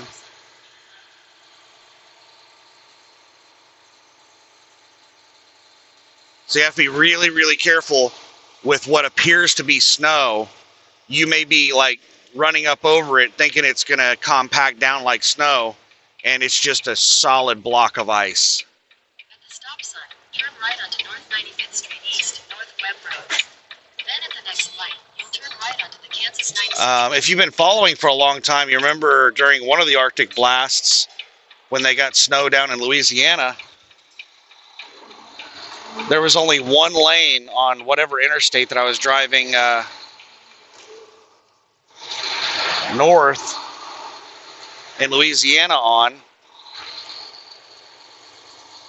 They only plowed one lane,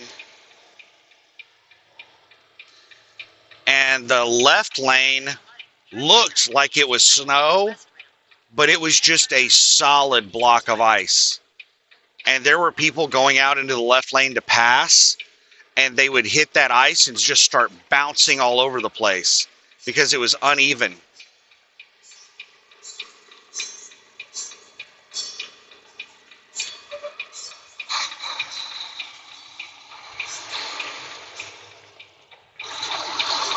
It was just, there were like melted rivers in it and stuff like that.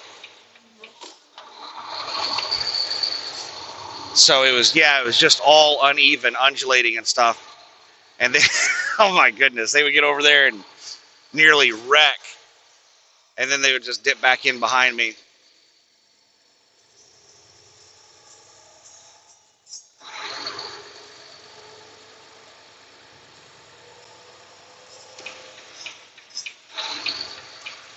Got a 15-mile drive to the next Menards. So why did they schedule me driving circles around Wichita? Because they expected me to be doing these deliveries late in the evening after Lowe's and Home Depot were already closed. They expected me to be arriving in Wichita at like 4 o'clock this afternoon, not this early in the morning.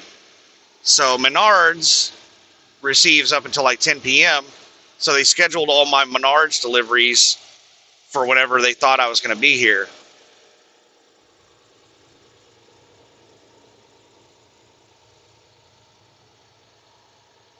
Only gay cops pull me over.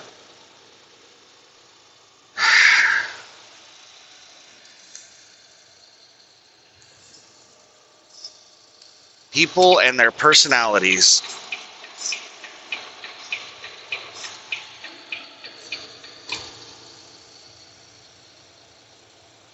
That's just, I don't, people do some really stupid things, and maybe it's me. Maybe I don't, like, understand. Like maybe I'm the weird one. You asshole. This damn local driver that I moved over for has sped up and is blocking me from getting back over. The speed limit's 65 and they sped up to 70. Screw you, man. I didn't want to move over this close to them, but if they're going to do that to me, you jackass. Now this local driver is running me into merging traffic. Fuck you, man. Stupid jackass. Oh my God, I just hate people so much.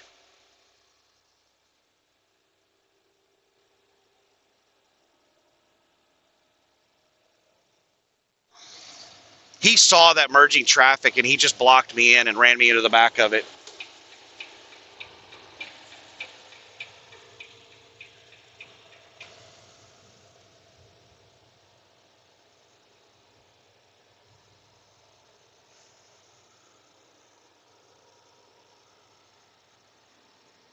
In 2 miles, use the right lane to take the I-135 north Kansas 96 exit towards Salina, Hutchinson. What was I saying?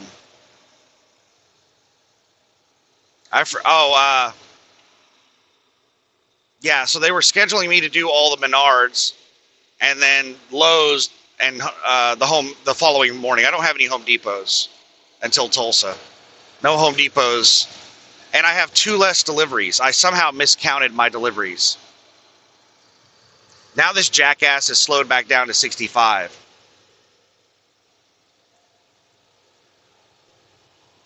I just really hate people.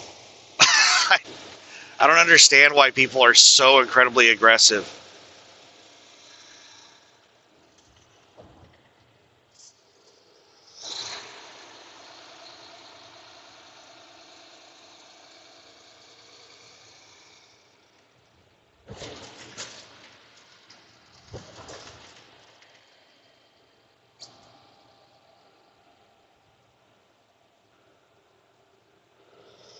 All right, we're going across Interstate 135. In half a mile, use the right lane to take the I-135 north Kansas 96 exit towards Salina, Hutchinson.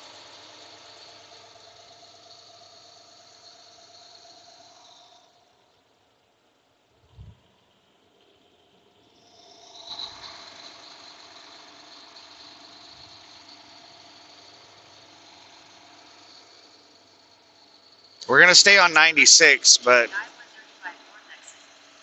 I think 135 and 96 become the same road for a short while.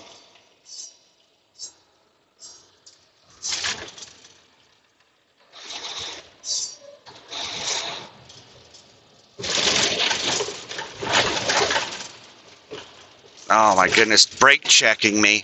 This four-wheeler just brake checked me on this.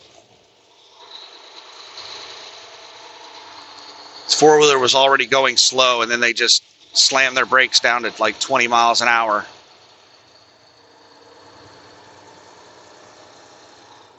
In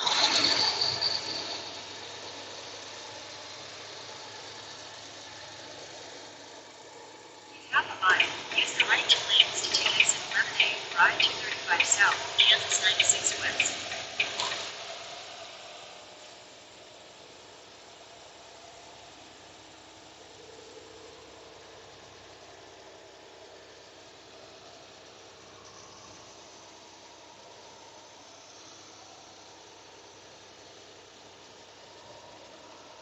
Use the right 2 lanes to take exit 11A.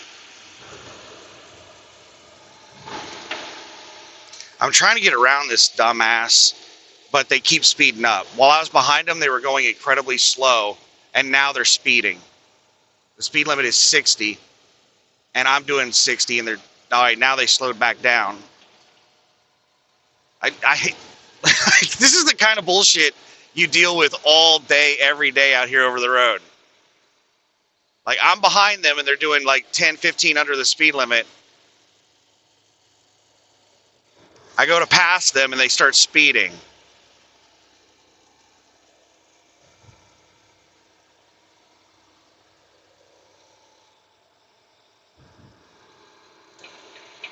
Just a second here. Trying to get over in the right lane.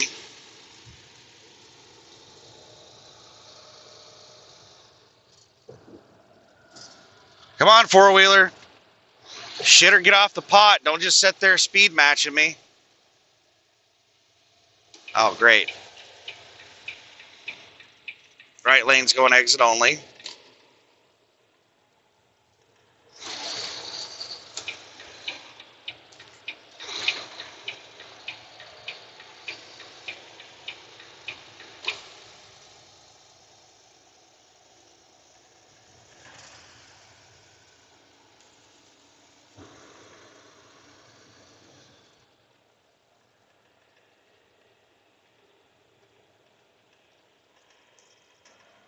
.2 miles. I need to get back over in the right lane. I've got an exit in 1 mile. I've still got 7.3 miles until I get to the store. So it's going to be a lot of city driving to get there.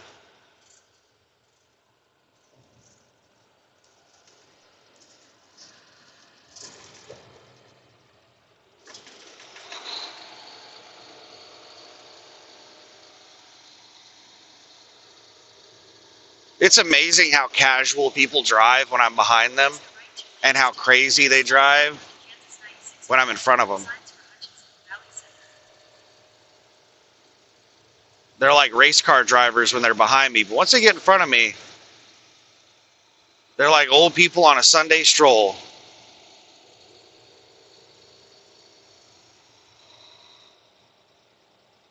Take a slight right onto Kansas 96 West. Signs for Hutchinson, Valley Center.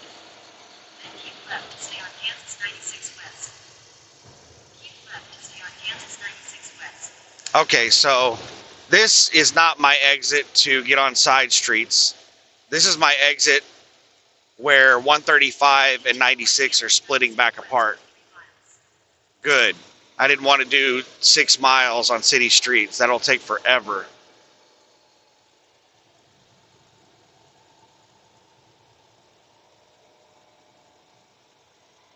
I've got 3 miles until my Ridge Road exit.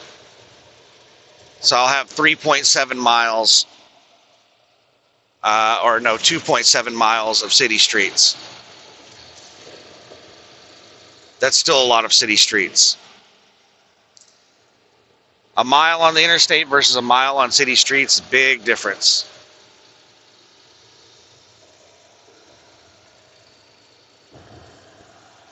I want to pass this person, but I'm confident that they will speed up if I try to pass them. And I have an exit pretty soon. And I just don't want to get hung out in the left lane. They're doing 62 miles an hour. And the speed limit was 65, now it's 70. In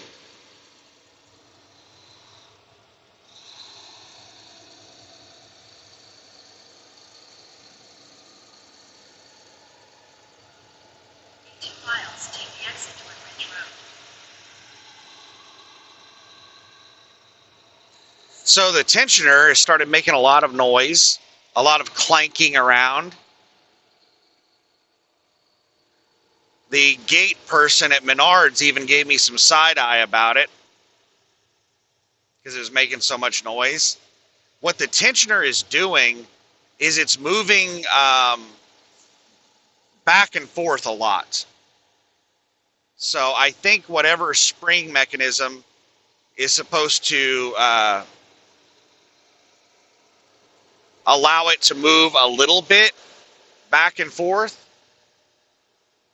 When I say back and forth, I mean forward, like in the direction that I'm pointed right now, and backward toward the trailer. So it's moving forward and back quite a bit. So I think whatever mechanism the tensioner is designed to move around a lot to just it's supposed to just put tension on the belt, and it's supposed to move around a lot to allow the belt to flex and move and stuff like that. But it shouldn't be moving as much as it's moving right now. I think whatever spring is supposed to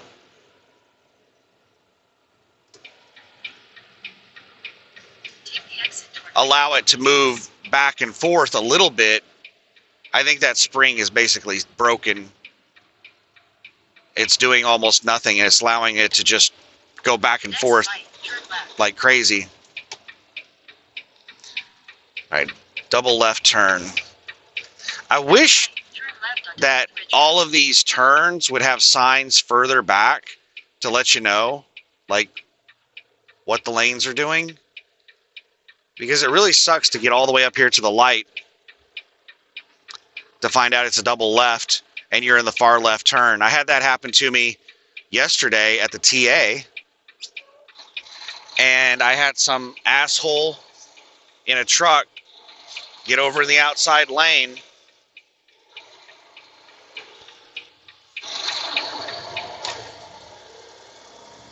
and was just not courteous at all on the turn. If I saw someone in that position, I would let them turn before me.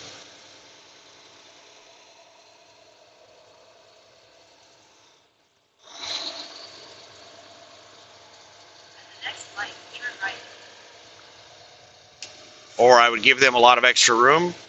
But no, that person hugged the line and actually took the turn really sharp. I am not perfect. I make mistakes. I get in the wrong lane sometimes. All right, 37th Street, we're making a right turn. At the light, turn right onto West 37th Street. And I'm going to try to block both lanes, but I've had a lot of issues with cars getting in the lane alongside me when I try to block both lanes. Like, they don't understand what I'm doing, and they think that I'm just some idiot that is not moved over all the way. Here, I've got one doing it right now.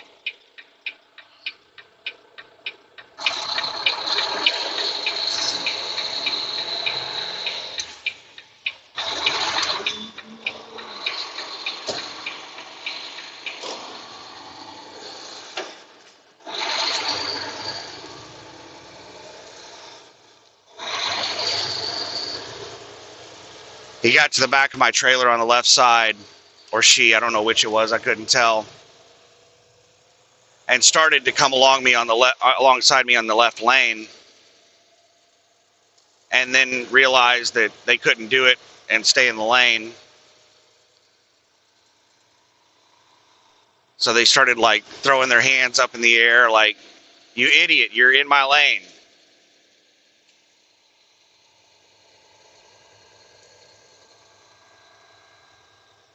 I'm taking more room to turn than normal because the lanes aren't as wide as they normally are. They haven't plowed the entire roadway.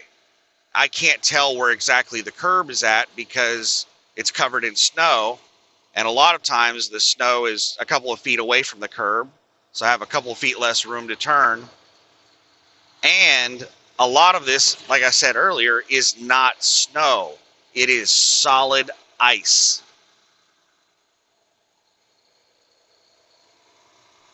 What is with this SUV on my left? They sped up to get around me, to get in front of me, and then once they got in front of me, they just sit here and speed match me over there in that lane. Well, at least they're turning. I need to get over in that lane in a mile for a left turn, so...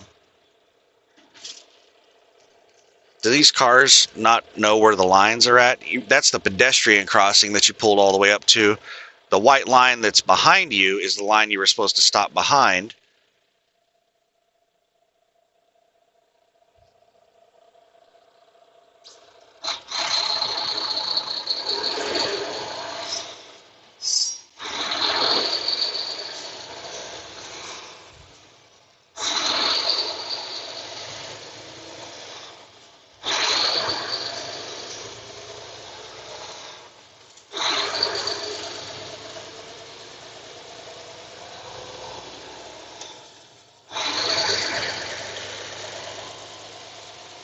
So that last Menards, I unloaded almost the entire trailer by myself. It's one of my biggest deliveries, 29 windows. I unloaded the entire thing except 3 windows. I think it was 3 windows that I could not unload by myself. So I unloaded like 26 out of 29 windows because they were unloading. It's first come, first serve at Menards. And they were unloading that other truck. Was it CFI? I can't remember what company it was. In 600 feet, turn left into the parking lot. All right, I can turn here, or I can go Left into the parking lot. further down and turn left a couple of times. Oh, they got a nice big boulder there to keep trucks from going over the curb. Really appreciate that. Oh, great. Is there just going to be a non-ending flow of vehicles pulling out of parking lots going down this road? And as soon as, oh, come on. I'm just pulling out in front of this car. I'm not going to stay here all damn day. That SUV pulled out there and was just driving really slow and letting the car behind them catch up and close the gap.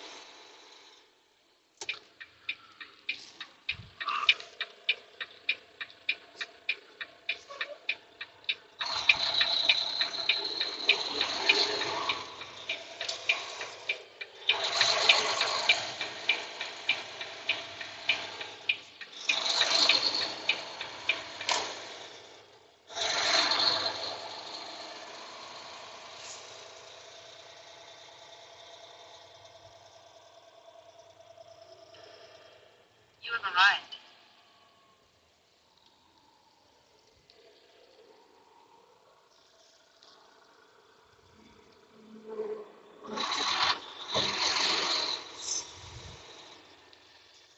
All right, how many windows we got? 10 windows.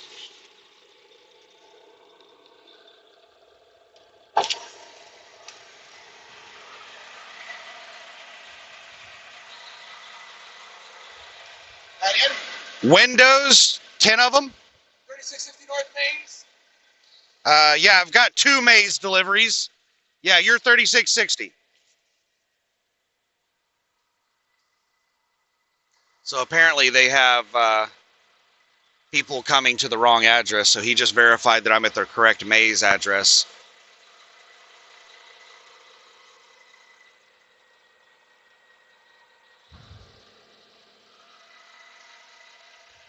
Dot number 7. All right, thank you.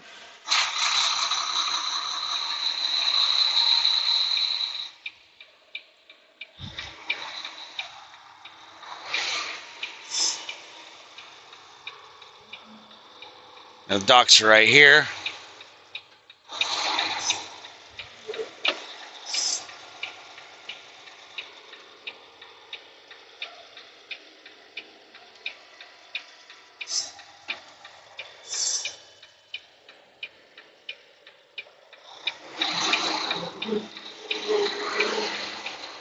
Might have to do a little bit of blindside, and I don't think there's enough for me to straighten back this.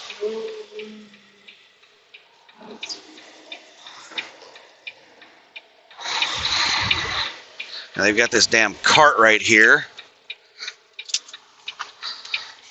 So let's back up a little bit.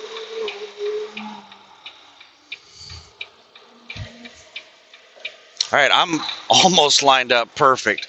So I'm going to just back up just a little bit. And now I'm going to get out. Actually, I just overcorrected. I'm going to go open the doors. Be right back.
Now the tensioner isn't making any noise.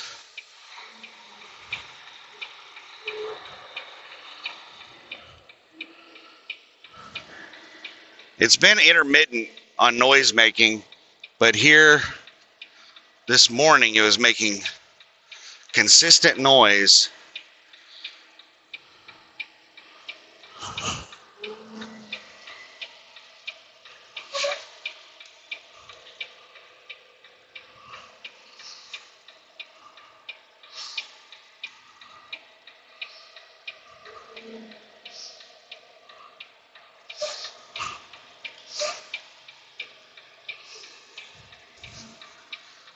All right. And it should be close enough. We're bumped. All right, I'm going to go get this delivered. 10 windows, be right back. All right, now we're going to my other Maze Road delivery. Oh, as soon as I let off my brakes, somebody started walking in front of me.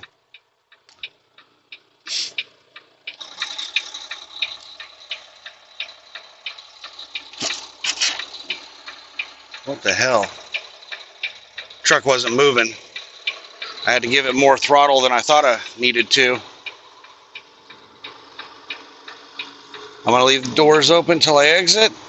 That seems to be working pretty well for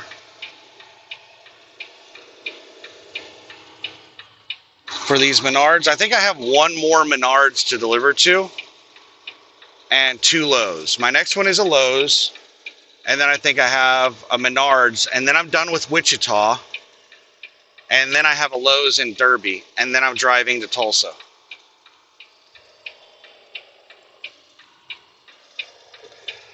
So it is now 12:18 p.m. It took longer for them to do the paperwork than to unload the trailer. The guy signing my paperwork was really slow. I suspect that he was like a special needs person, mentally retarded, mildly retarded. And that's the second person that I've encountered at Menards during these deliveries.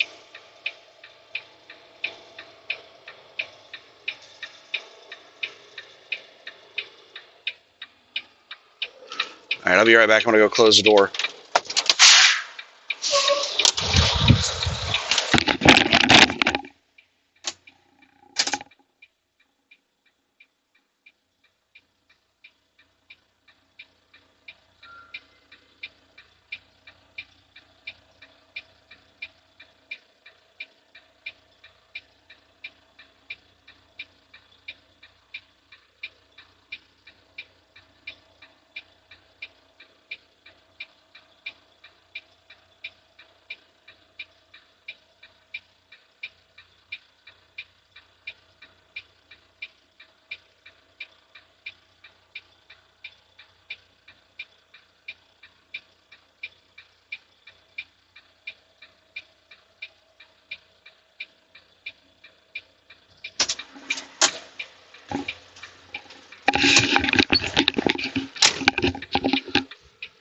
All right, back.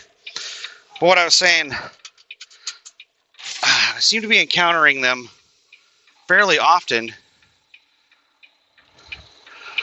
at Menards, and I'm curious if Menards has like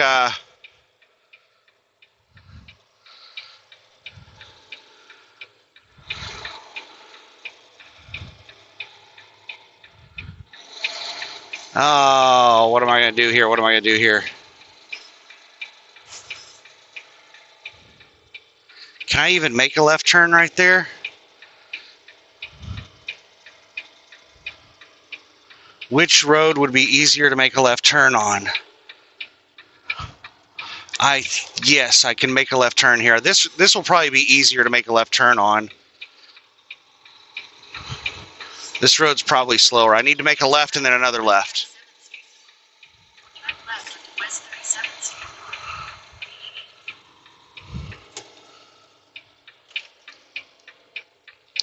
But I know that there are some businesses that are owned by people that are special needs, or they have family members. Maybe I picked the wrong road. This thing is really busy. I got tons of cars coming from both directions. There's just a never-ending line of cars coming from my right. The left is wide open, but the right looks like there's a gap in the right. Please stay open on both sides. Awesome. Here we go. Oh, that was a big bump. Oh, that's...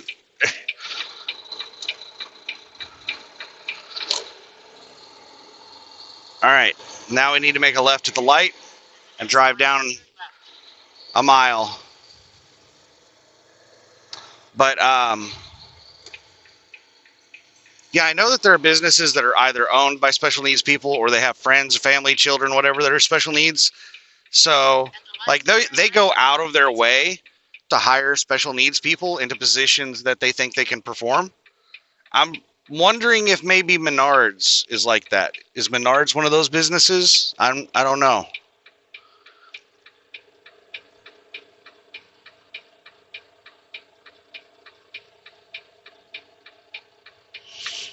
It's I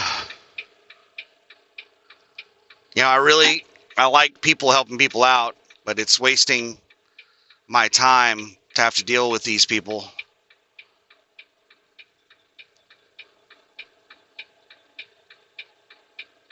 That special needs person yesterday wasted about 15 to 20 minutes of my time. And then this one wasted about 10 minutes.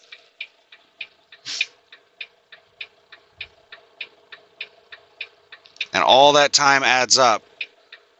But hey, it's not just those things that are wasting my time. I mean, there's just what you would call normal people wasting my time all day too. Being lazy. Oh, there we go, green arrow. Being slow.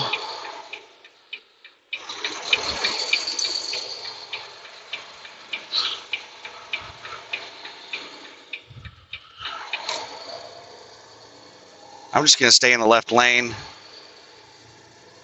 because there's a lot of traffic coming in and out of the businesses in the right lane. In city traffic, I prefer the left lane, but I really like it right now because the right lane is not fully plowed and I have a left turn in 1.2 miles.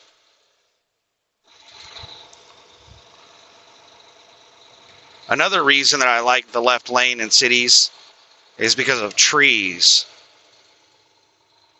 If there are any trees up and down the road, you're a lot safer in the left lane usually. Okay, there's an ambulance quite a ways behind me, about a mile behind me.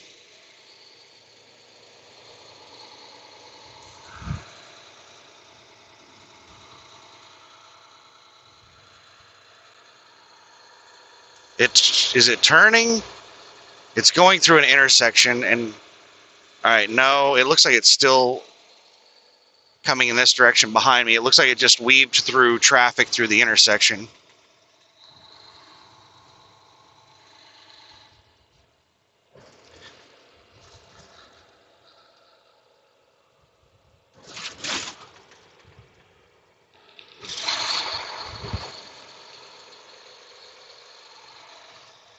I don't see it anymore. I see it. There it is.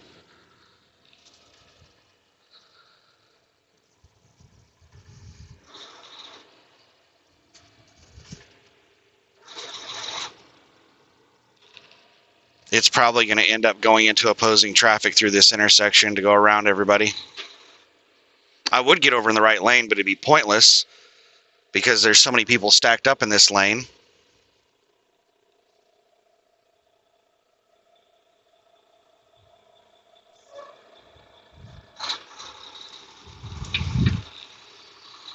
Oh, they're turning. They just turned behind me. They made a left-hand turn a couple 100 feet behind me. At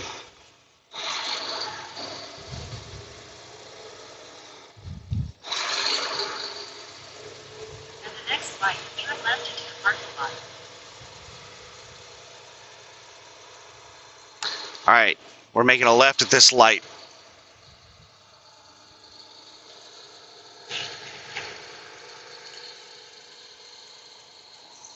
Yeah, all those little 5 and 10 minutes of wasted time add up to a lot when you're doing 26 deliveries. At the light, turn left into the parking lot. Yeah, this is the reason I could have gone down and turned into another entrance, and it would have given me a better setup for the dock, but I would have had to have crossed this traffic without a light.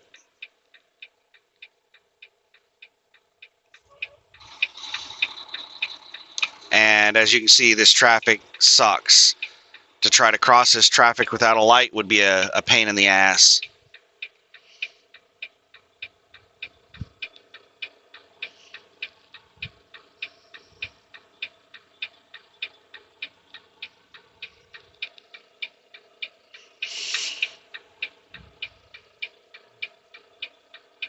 Hopefully I don't have anybody pulled too far forward in the lane that I'm pulling into, because it's a single lane I'm pulling into. If they pull really far forward, I'm going to have hell making this turn. But everybody's clearing out of that lane with their green light right now. Hopefully everybody's able to make it through. There's an SUV trying real hard, racing up there to get through the light.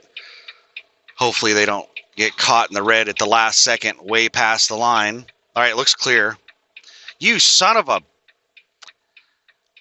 It did not give me the green arrow.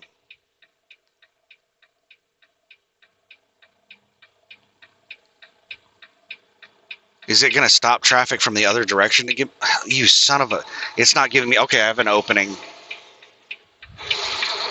And here comes the car. Stop back there. Okay, the car stopped back there. Good, good, good.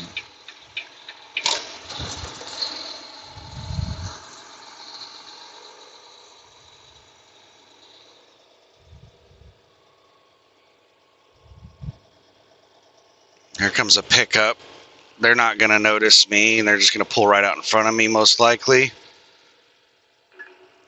Yep. You have arrived.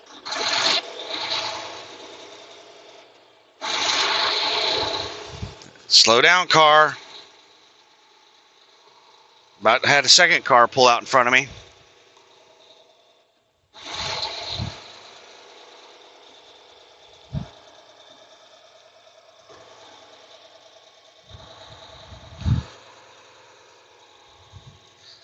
All right, let me undo my seatbelt, throw on the four ways, and figure out how we're going to flip this thing around. Dock is over on my right. Oh, and we got a local driver in there. So I'm just going to park right over here for now, where people can drive around me.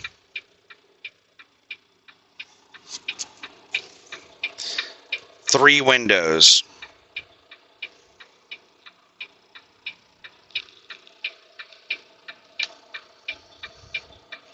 Two of them weigh...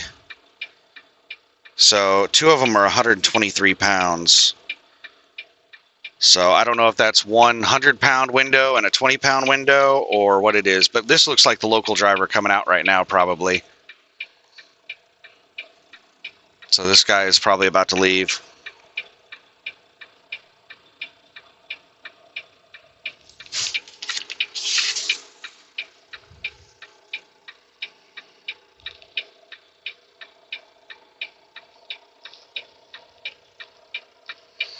I can go ahead and program my GPS for the next stop while I'm here.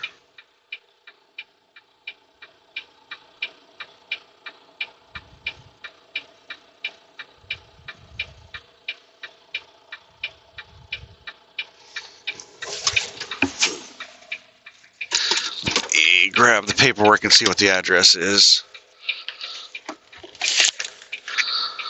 It is 333 South Ridge Road.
the fuck is with this routing, Google?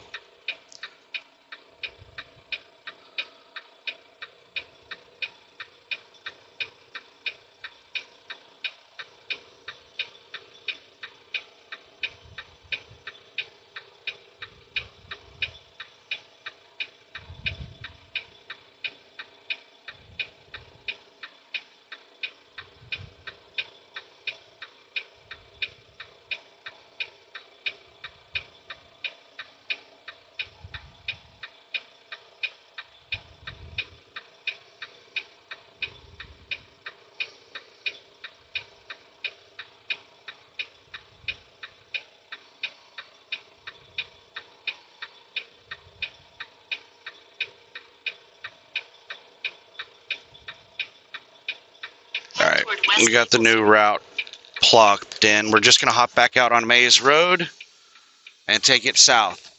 And we just had to wait there for 3 minutes. We've been here parked for 3 minutes.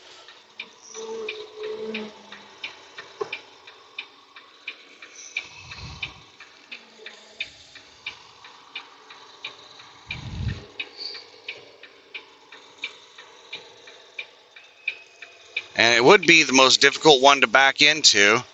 The one over here on the far left, and we don't have a whole lot of room to get over on the left. That is like a bad decision. They should use the most difficult doors over here on the left for the trailers that like sit here overnight, instead of using this door over here, the most difficult one to get into. They're using it as the like door that people are constantly backing in and out of.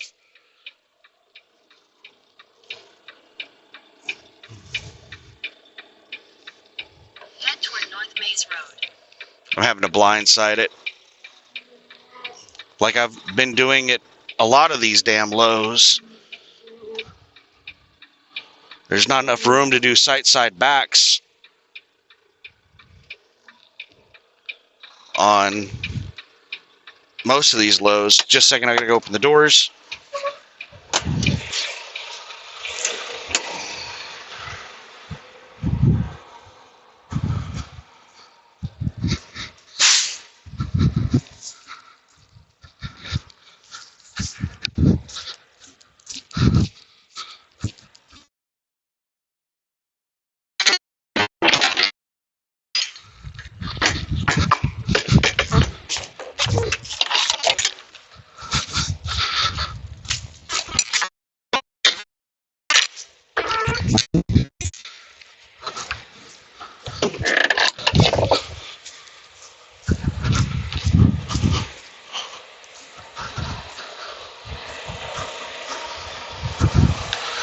And then they've got all this palletized stuff stacked straight in front of the door, so you can't straight back it.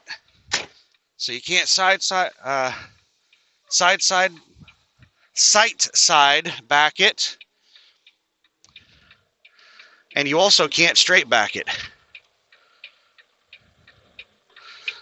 But it's not like a 90. It's not like an alley dock blind side, so it's not like really bad.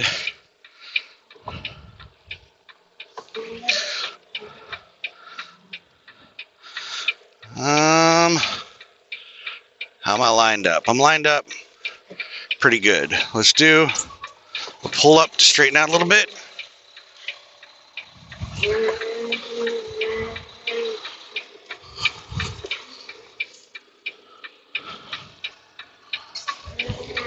Head toward West Maple Street. I don't think these people that pile shit out here in our dock area have any idea what in the hell they're doing. Just some of these places, I need to get way over to the left. Need to get like 6-8 inches over to the left.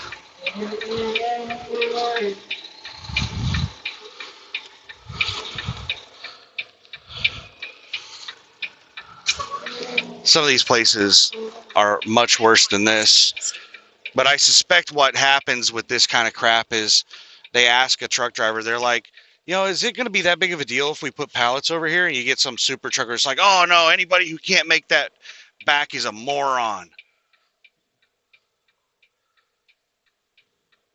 I suspect that's what's going on whenever we have this crap happening. Or it could just be people just not knowing what they're doing, just throwing crap out there.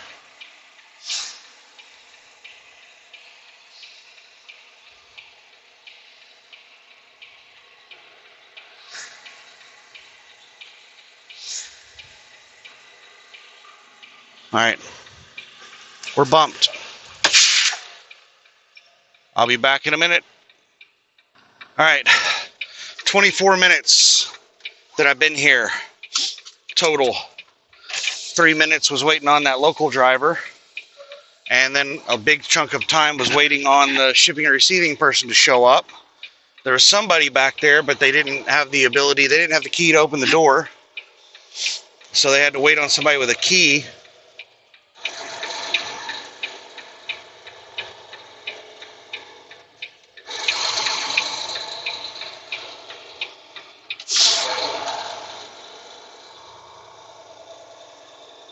So that was a big waste of time. I stood outside the door for like 5 or 10 minutes. And there was only 3 windows. We got it unloaded pretty quick. Make sure there's nobody coming. All right. I need to make a left at the light.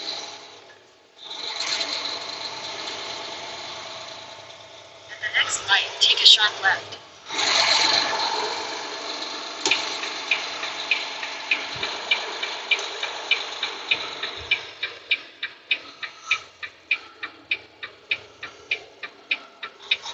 At the light, take a sharp left onto North Maze Road.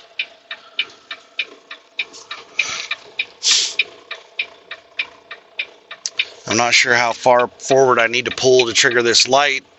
I can't see the lines because of the snow, even if there are lines. There might not be lines.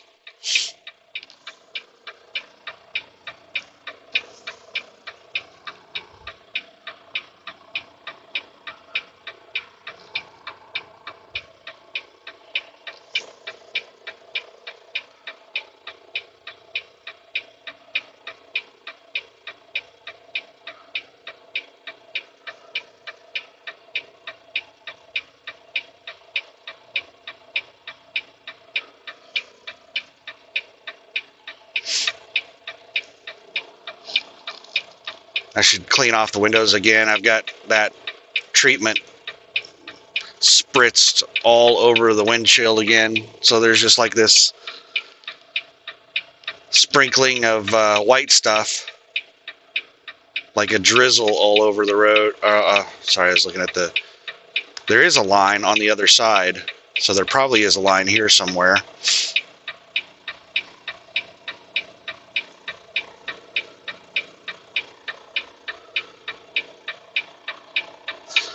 All right, we got a green arrow. Yay, we actually got an arrow this time. Coming in here, they just gave me a green light. Told me to just have fun. Good luck, have fun. 3.6 miles until I make a left onto Maple Street.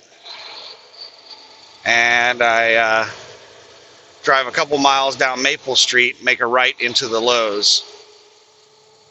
And I think this is my last delivery in Wichita. Not my last delivery in the Wichita area, but my last delivery in Wichita. My next delivery is in Derby, and then it's a drive to Tulsa. It is 12:58, almost 1 o'clock right now. So I'll be done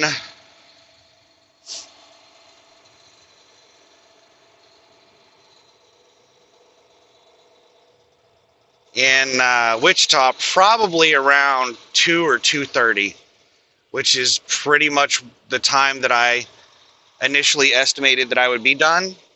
And that 45 minutes that I shaved off this morning got eaten up with all these delays. So now I'm running like right on schedule. of about 2:30 being done with the Wichita area.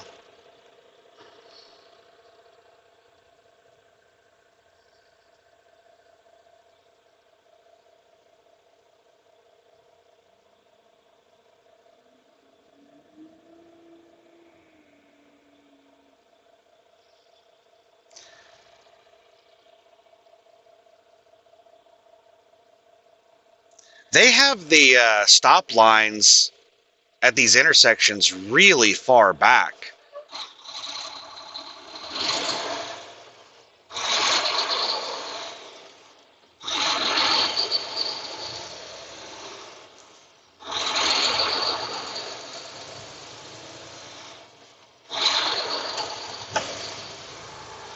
So you know, make sure there's nobody passing me in that exit lane, that turn lane.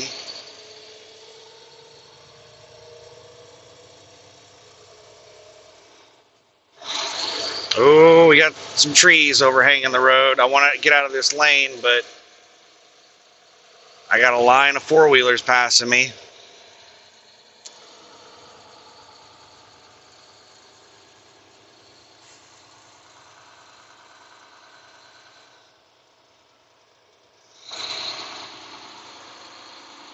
Well, not so much passing me, it's just kind of like driving alongside me. All right, I'm gonna get over. I've got room to get over, barely. There's a car about 50, 60 feet behind me. But I doubt this road gets a lot of truck traffic. They're supposed to trim trees back for trucks, but I don't want to get one of these tree limbs slamming on the truck. I ran into a lot of this whenever I was on that Walmart dedicated. That Walmart dedicated had me driving into some very residential areas. Now, I'm about to talk about something that I am not really sure that I have correct information on. And I'm going to be talking about Walmart neighborhood markets. So, I'm not sure about this information I'm about to give. I want to preface that. It's my understanding that neighborhood markets, like why do we have Walmarts and then why do we have neighborhood markets? Is it just simply a grocery store? Wouldn't it be in Walmart's best interest to just put a Walmart there? Why would they put a grocery only store? Zoning, permits. Walmart wanted to put Walmarts into these areas that they have neighborhood markets, but they couldn't get zoning. They couldn't get proper permits and stuff. Walmarts are loud. They have a lot of traffic in and out of them. They're a lot of residential areas don't want a Walmart in the residential area itself. So Walmart came up with the idea of doing these little grocery stores, neighborhood markets. And that allows them, oh yeah, just pull right out in front of me. Let me slam on my brakes for you.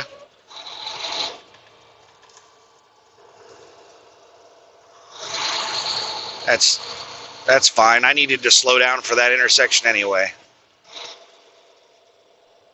People have the mentality that trucks are slow. That's the reason you see people pulling out in front of them like that. Their lizard brain processes truck slow. Doesn't matter how fast I'm going, they perceive me as a slow vehicle. It's the reason people cut me off and pull out in front of me, and they have to pass me. But anyway, I'm pretty sure that the neighborhood markets were Walmart's bright idea to be able to build Walmarts in these areas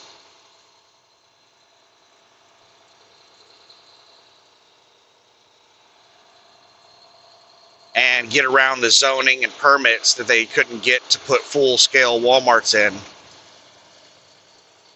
And the neighborhood markets had a completely different set of rules whenever I was on the Walmart dedicated account. Neighborhood markets, you're not allowed to idle. You're not allowed to stay overnight. You're only allowed to go in there, do your delivery, and leave. you can't park there for more than like 2 hours or something. I forget all the rules, but there were a whole bunch of rules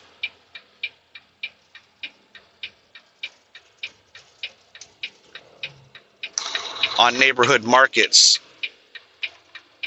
because they're in residential areas where normal Walmarts can't be.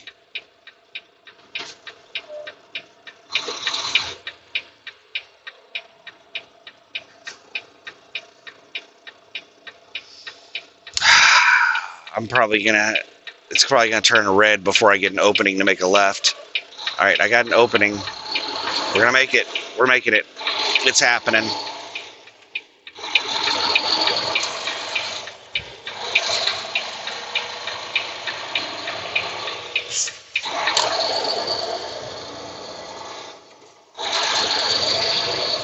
Oh, damn, tree limbs. I want to get in that left lane. I got a car alongside of me. I should have just pulled into the left lane. Let's get out of this lane. I've got 1.8 miles.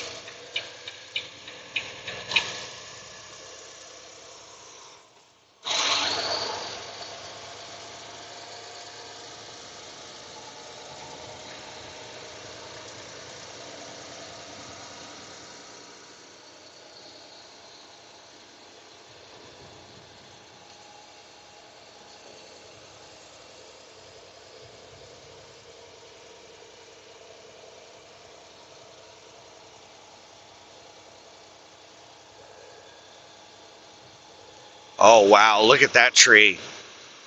I'm pretty sure that tree over to my left is really low. And that tree over to my right looks low. These trees look close.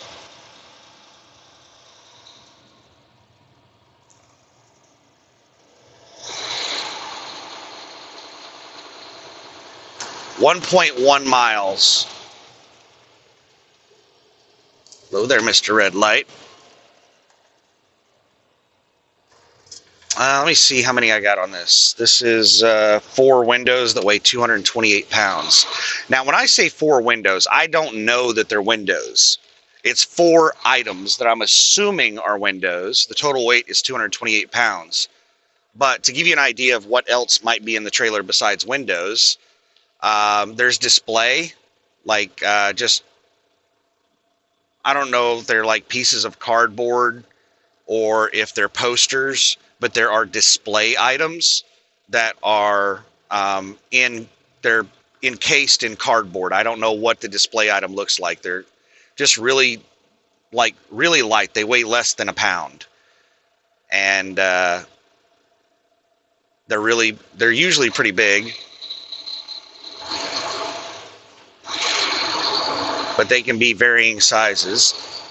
And it just says like display something. So I think it's just an advertisement thing that they can put in the store. And another possibility for items is one of my deliveries was a plastic bag, a small plastic bag that had a bunch of stuff in it. I don't know what. We did not open it up.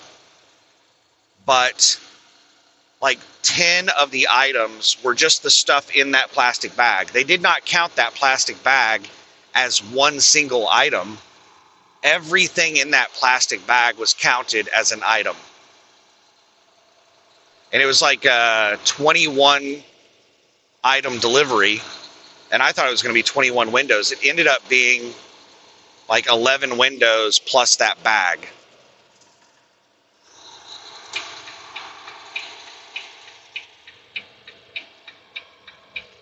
Go past South Ashley Park and turn right into the parking lot.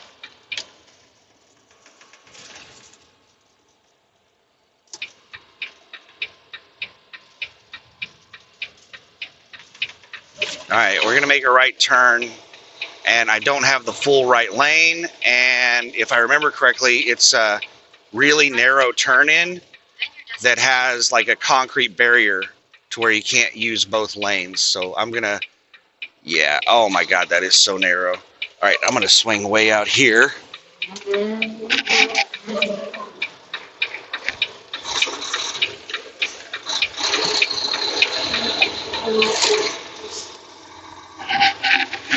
Oh my goodness, this is ridiculous. I don't think trucks are supposed to come in this way.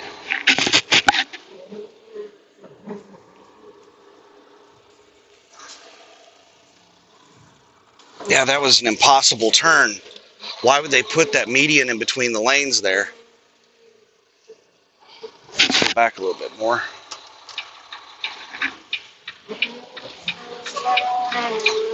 Yeah.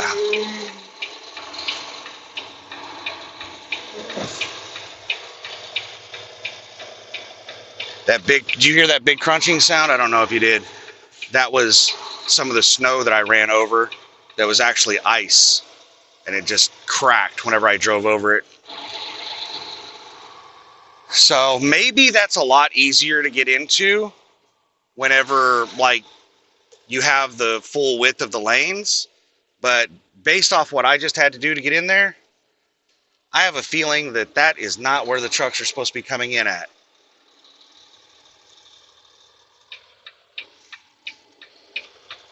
I'm not going to go out that way.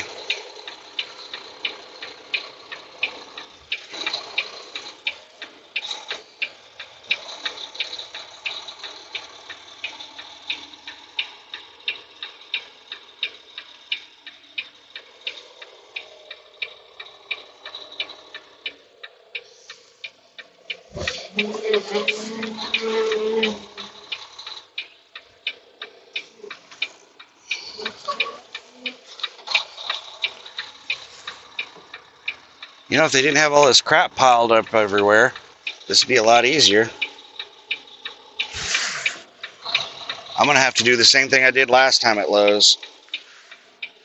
I am going to have to back.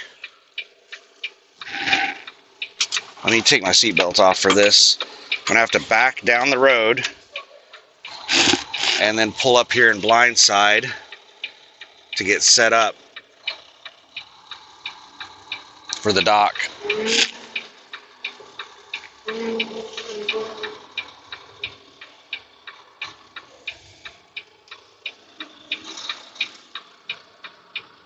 All right, let's see if we can do it now.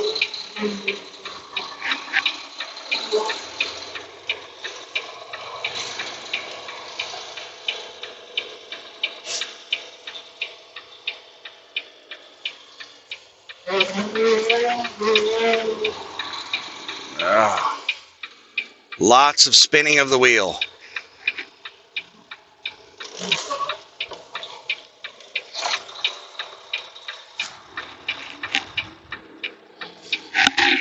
All right, now let me get out and take a look because I can't see shit. I'm completely blindsided on this.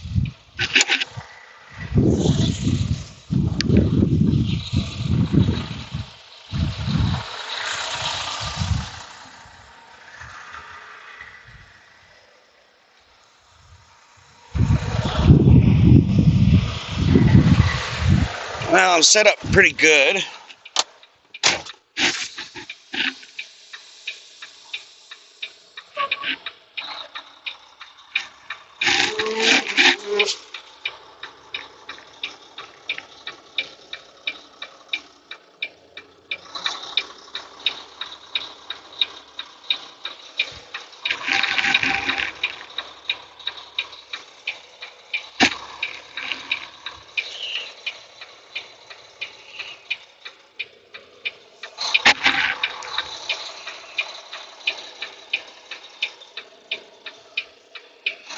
All right, this is not the dock that I wanted to go into, but that's the one we're lined up for, so.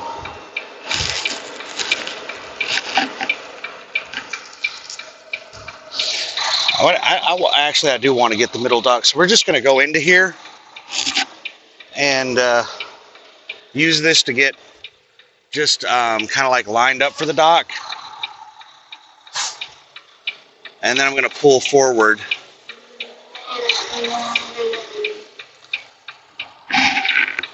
And it's because I'm lined up for the dock that's closest to the side of the building.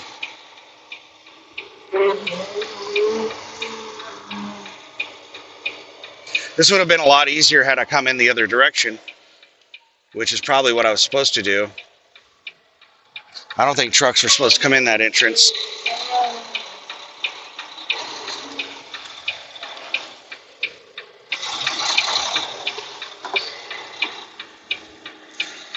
All right, we're pretty much straight into the dock door right now.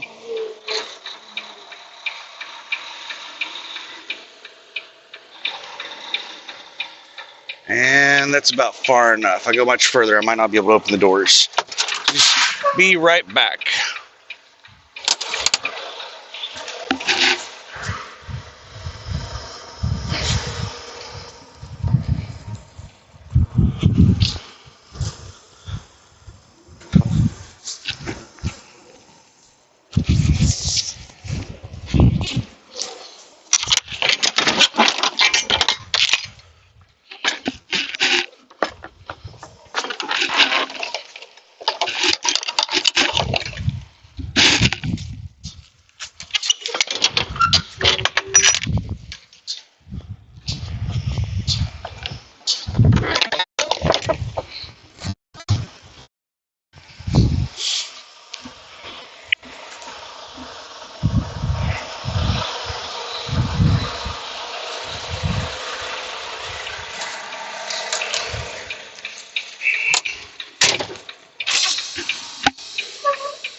All right.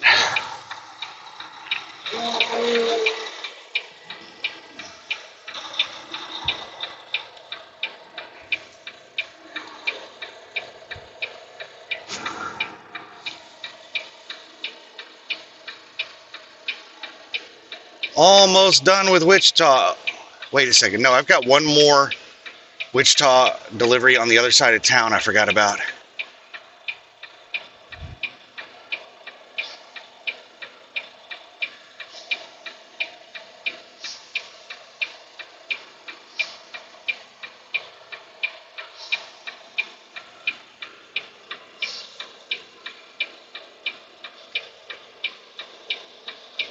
Am I bumped?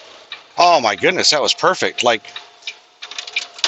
I braked at just the right point where I touched the dock door without even feeling it.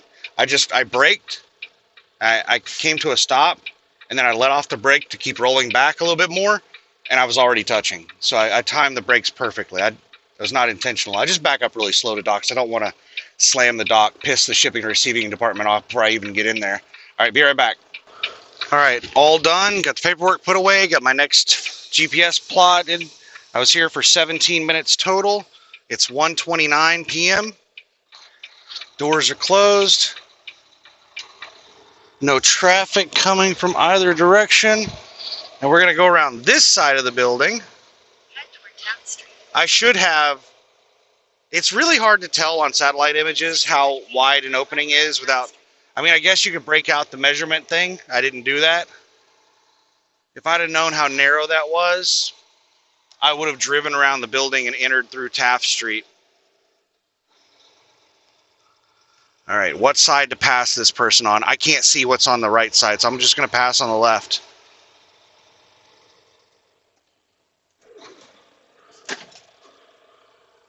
He wants me to go around the other side.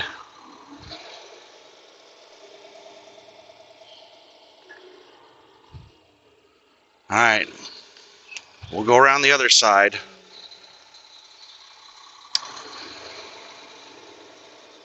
Let's see if I can clear him on the other side. I've got to swing way out here.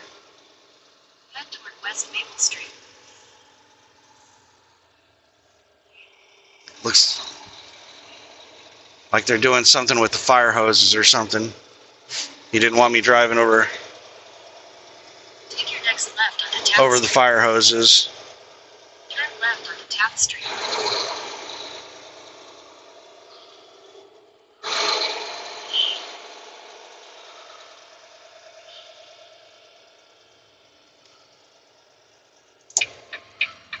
All right.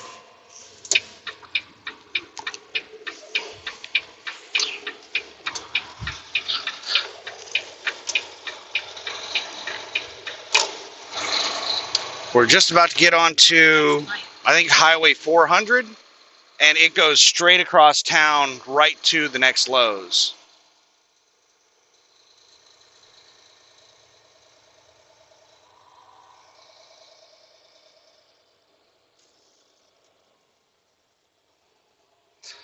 All right, so we're making a right turn here.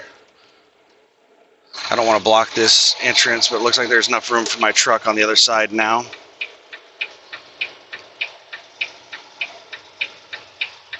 At the light, turn right onto Eisenhower Airport Parkway.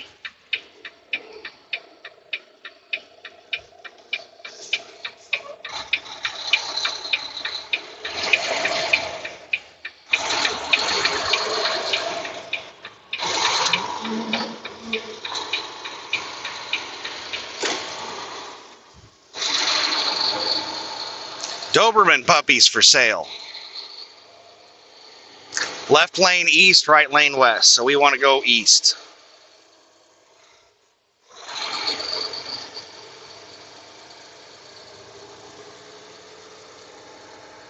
Go past this light, then, at the next one, use the left lane to turn left onto West Kellogg Drive.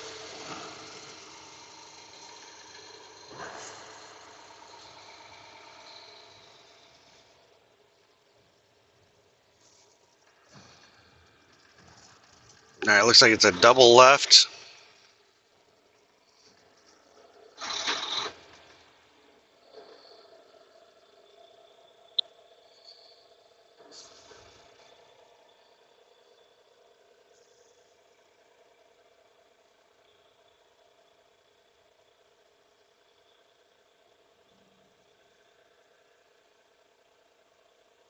And the address for this Lowe's is off of Kellogg Drive.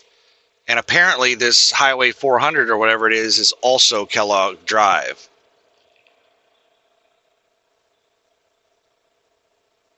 This is Highway 54 and Highway 400 that we're about to turn onto, and Kellogg Drive. Don't you just love our road system? How not confusing it is? Turn left onto West Kellogg Drive. This is 3 different roads. The US 54 East ramp.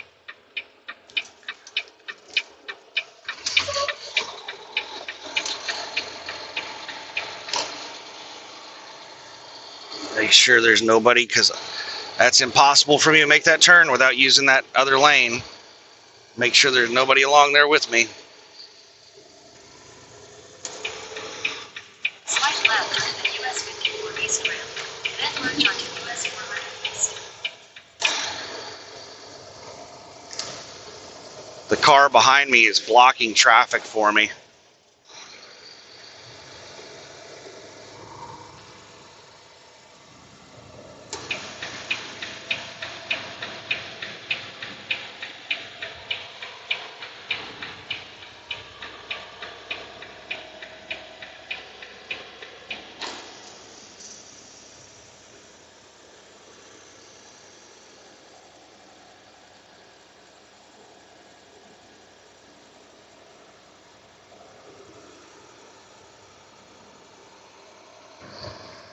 That black SUV that just passed me. That thing was back there making sure nobody blocked me from getting on to 54. There are police reported ahead.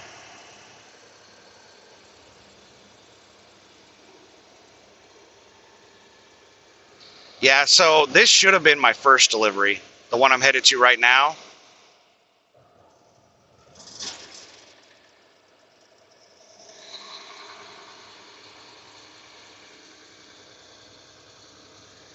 But once you consider that I have to kind of go to that side of town to go down to Derby, no matter, anyway, it's not, it is, yeah, it is quite a ways out of route, because I would have hopped onto like 35 South right there to get down to Derby, but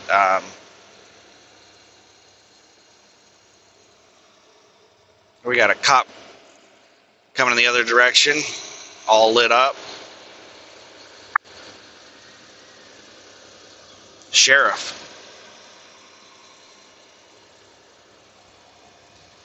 "10 miles until I make a right turn." And it is hot. My temperature gauge says it's 34 outside. It's probably colder than that. And I have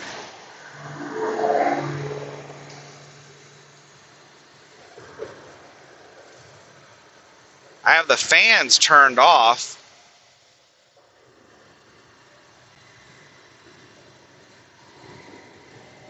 But there's still hot air leaking out of the vents, even with the fan off.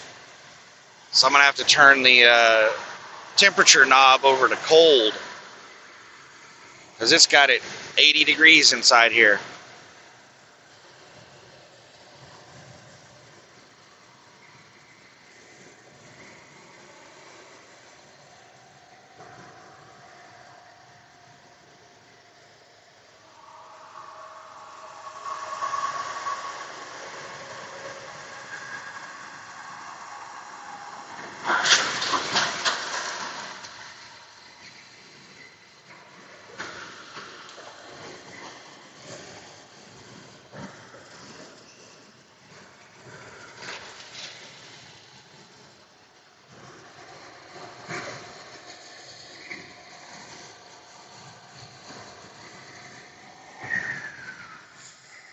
All right, there was another cop. Lights and sirens going the other direction. And they are hauling butt, so it must be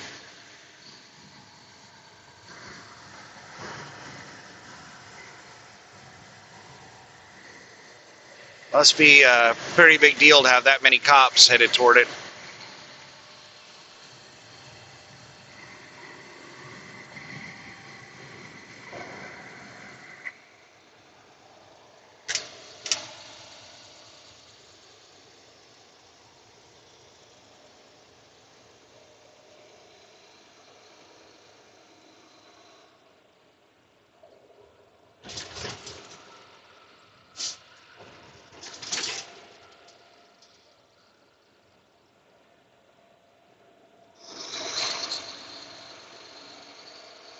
I don't hear the air dryer.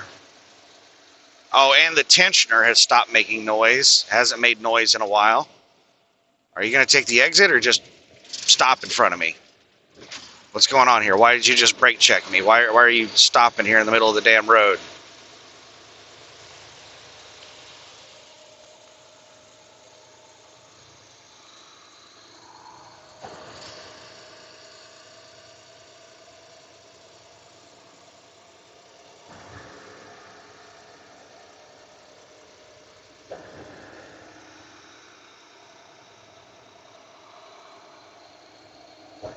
I'm going to go ahead and get over a lane whenever I get a chance. I think this lane might be going exit only, but also I'm just kind of tired of people brake checking me.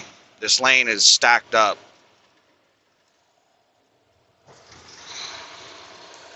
And I might have an opening in about 3 cars to get over to the left.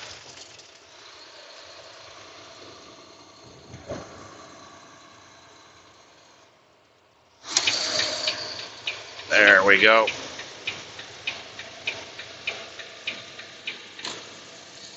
What in the hell is all the flashing lights up ahead?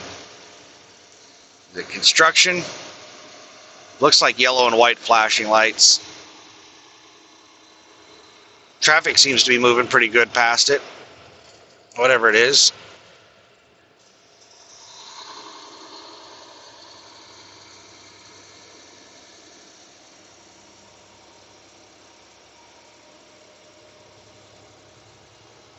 There's the exit I would normally be taking if I would have done this delivery first. That 135 south is the exit I would be taking right now. And we've got 6 miles to go to get to Lowe's.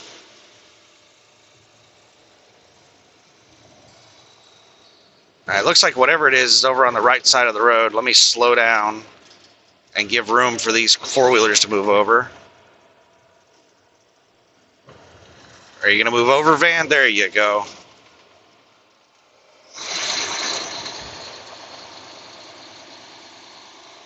Snow plows.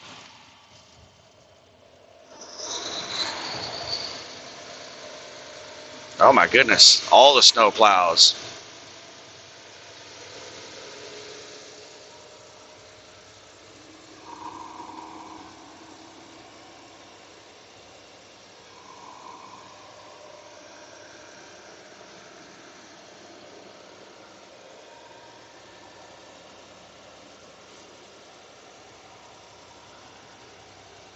So yeah, the tensioner hasn't been making noise in the last couple of hours. And the air dryer that's been basically making noise for like 3 days because it's partially frozen up, I think that thing is thawed out. I haven't heard any rumbling from it.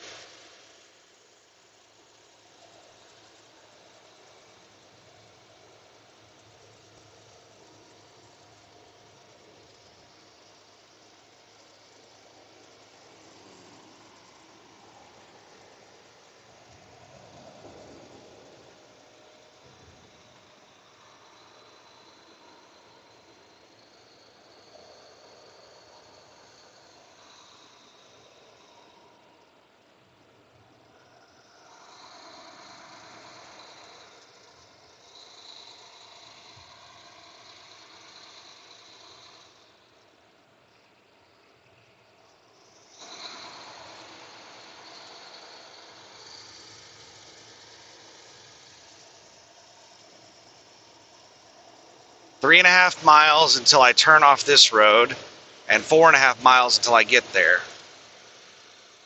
I didn't think it was that far off the road. I have to drive a mile off of this road.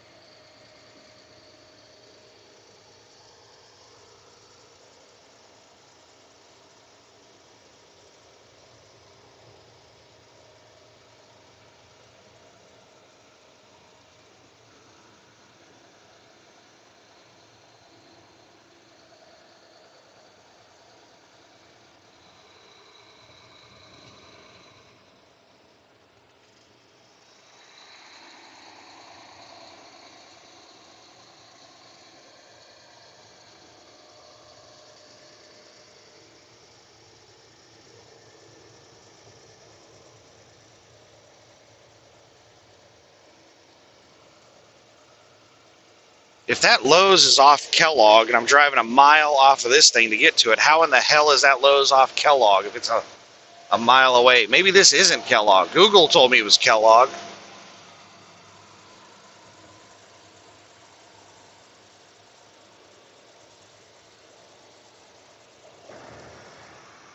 Miles, use the right lane to take the Greenwich Road exit.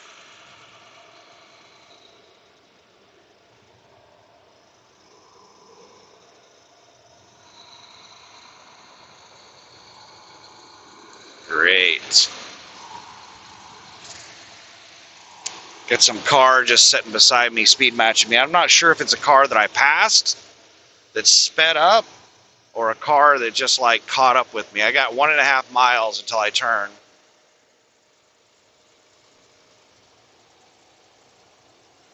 So I need to get over in the right lane. Got a truck merging on. Maybe I'll be able to get over after this truck. Is the truck even merging on? Truck is staying in the exit lane. All right, the truck exited. And the car that was sitting alongside me exited. So now I've got tons of open space to get over in the right lane. 1 mile until my exit.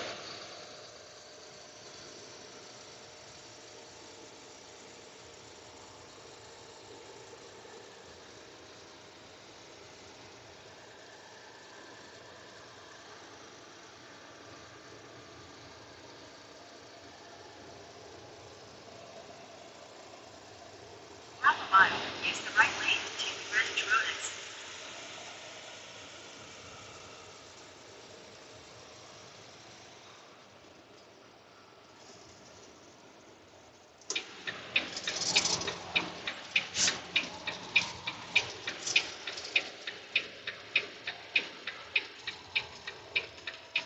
Use the right lane to take the Greenwich Road exit. Then use the right lane to merge onto East Kellogg Drive.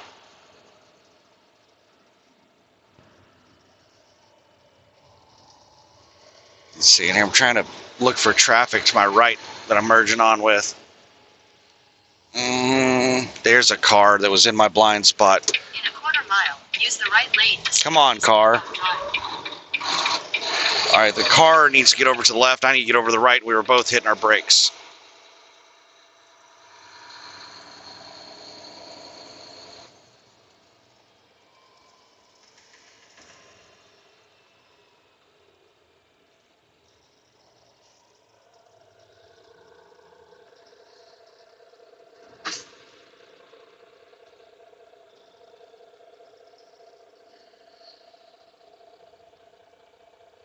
Home of the $19,999 a new car. Wow. Have things gotten to that point? Well, $20,000 for a brand new Volvo. That is a Volvo dealership. I don't think that's too bad. I remember when I was looking for a car, well, my goodness, it's 10 years ago at this point.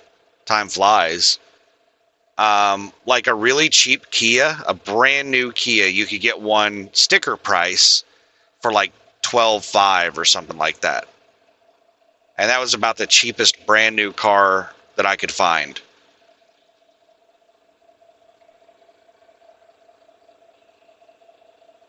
And I was looking at Hondas, like getting a Honda Civic. And I remember being so put off by the Honda person that I was just like, I wouldn't even talk to her anymore. I called Honda and I was asking them about like one of their cheapest Civics or something like that. And I was trying to negotiate price, and she goes, we don't negotiate at Honda. Our cars are good enough that we don't need to negotiate. I forgot exactly how she worded it, but she like talked down to me like I was a child or I was stupid or something. And she said, we don't negotiate. Our cars are good enough that we don't need to negotiate or something like that, man. She was so arrogant. Use the right lane and stay on East. And I said, okay, thanks, bye. And she just kept on and kept on contacting me for like several weeks. And I told her several times to stop calling me.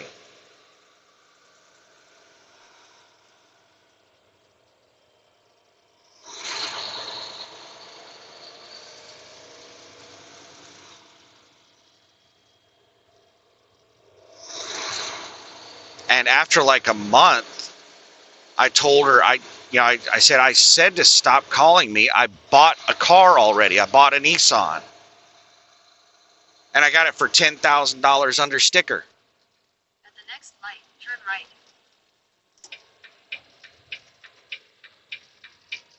And she finally stopped calling me after that. At the light, turn right onto South Zelda Street. Then you'll turn right toward East Kellogg Street.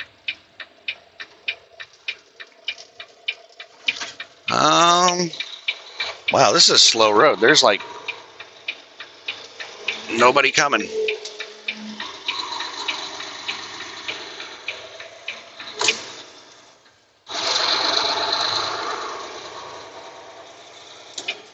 right. Turn right toward East Kellogg Street. Then you'll turn left into the parking lot. All right, let's see what we got going on here. All right, cars, you gonna stop for me? Stop, stop, stop.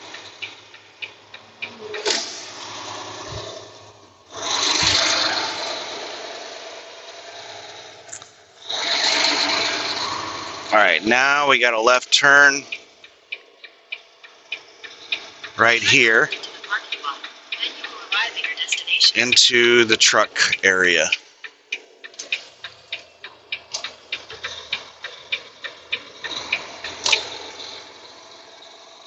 Oh, they plowed everything except the truck entrance, huh? Really appreciate it.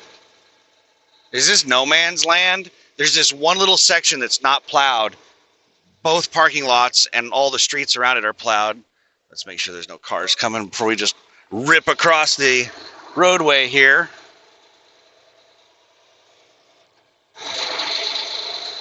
All right, how are we doing this? Let me get the seatbelt off and let's eyeball these docks and figure out how we're going to spin around and get set up for them.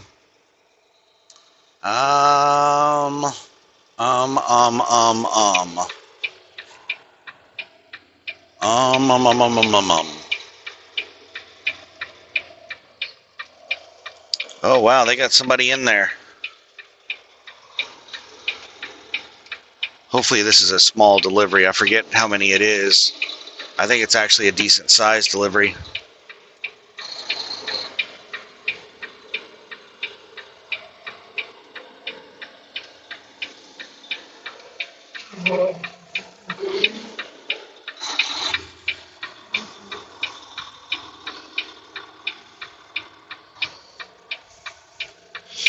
Now I get to blindside back it again.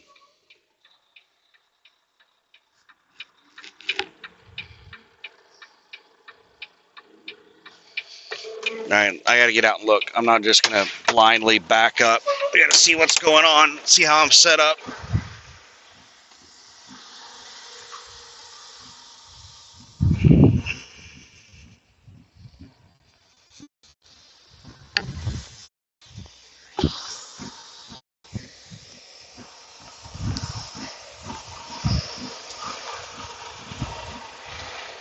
All right, I need to get turned. I need to get the trailer over to the right.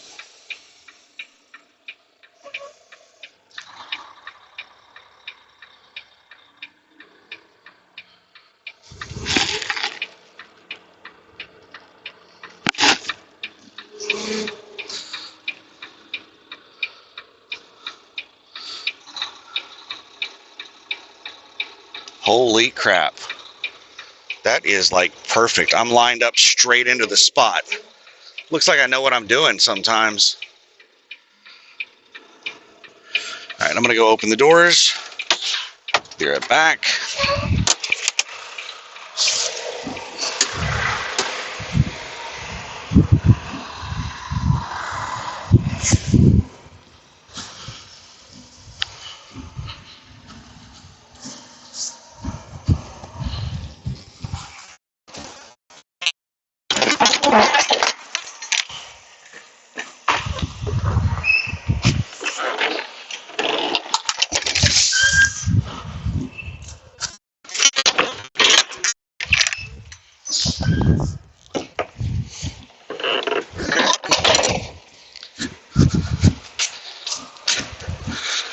This guy pulling out really couldn't wait for me to finish backing up. Are you serious?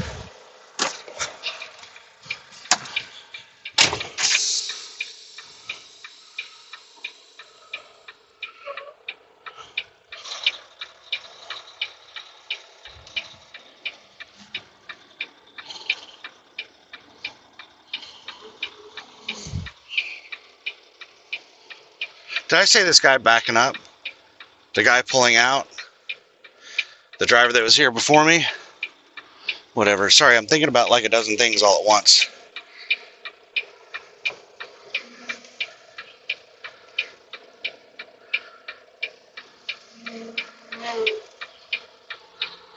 Ah, crap. I'm a little bit too far to the left, but we're going to make it work.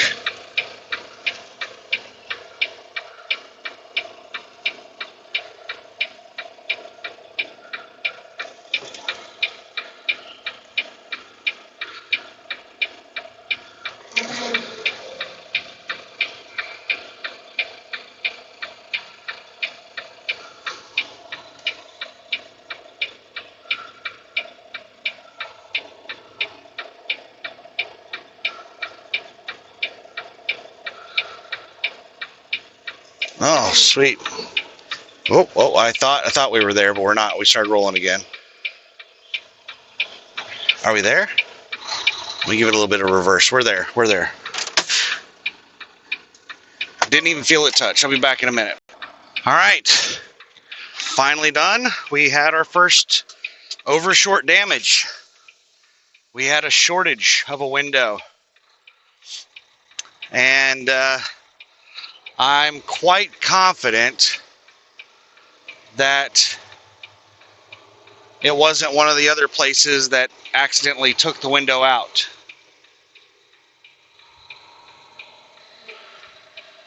I think it's a true shortage.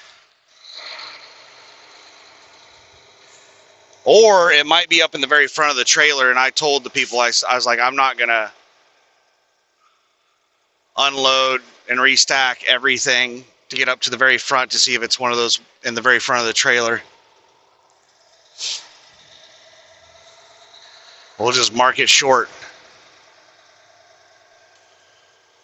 Turn right onto East Kellogg Street. Then at the next stop sign, you'll turn left.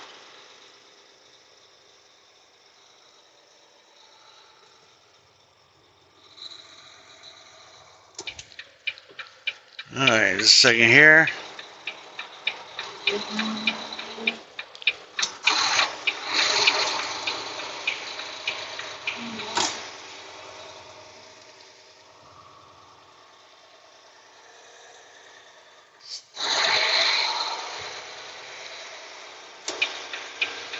Got a school bus stopping at McDonald's.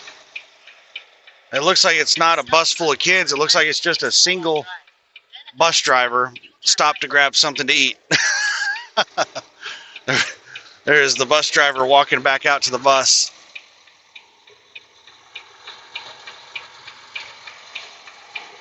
I thought it was like a busload of kids stopped at McDonald's, but no.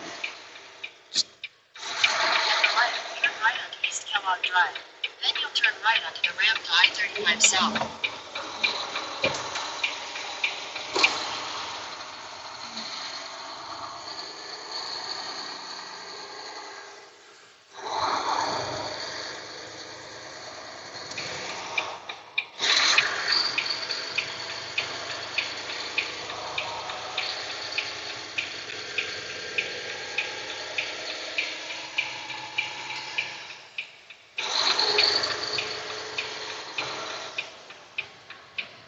Wow, it looks like this is like a straight right turn. To I-35 South.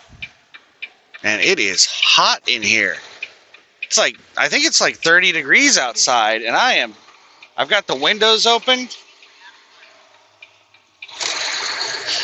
and I've got the vents turned off. I've actually got the temperature on the vents turned all the way to cold, just in case they're leaking out some air. It'll be cold air. And I am sweating my butt off right now.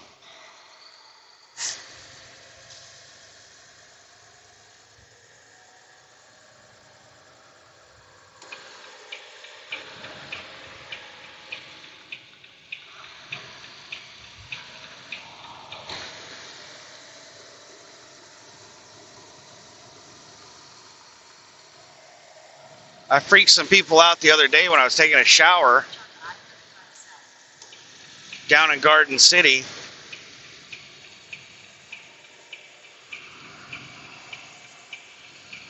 It was like negative 10 degrees outside, negative 15.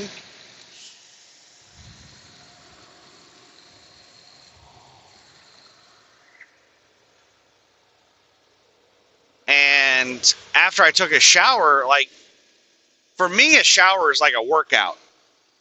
I'm 300 pounds, so getting in all the places and doing it's like an aerobic exercise. And there's no ventilation in most of these truck stop showers. And I like taking really hot showers, like scalding hot showers. So it's like a sauna in there. So it's like a 300-pound person doing aerobic exercises in a steam room or a sauna or something.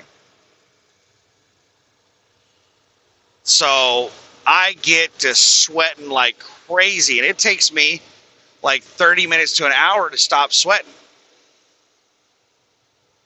So when I get out of the shower and it's really cold outside, I won't wear my jacket or my sweatpants. I'll just go out there in shorts and a t-shirt. And I'll walk to my truck in shorts and a t-shirt. And I'm out there sweating my ass off. There's water dripping off my head. Negative 15 degrees outside, 47 degrees below the freezing point of water.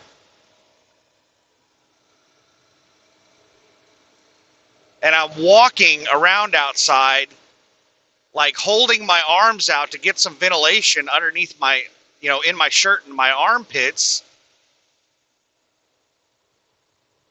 like trying to cool off. And there are people in their trucks that are looking at me weird. There was some little kid riding, he was driving some heavy machinery. He was the one that was plowing the parking lot. He was in a really big piece of equipment. He looked like he was about 13 years old, 12 or 13. And he was looking at me with his mouth wide open. He was like, what the hell? I stood outside my truck for like 5 or 10 minutes trying to stop sweating.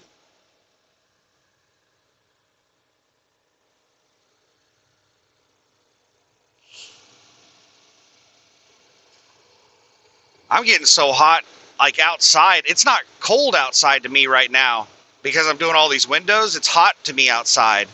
I'm about to take my sweatpants and my jacket off. Just shorts and t-shirt. This is shorts and t-shirt weather when I'm doing hard work. When I'm sweating, manual labor, 32 degrees, that's shorts and t-shirt weather. As long as the wind's not blowing. The wind makes a big difference. The wind will just like suck the life out of you.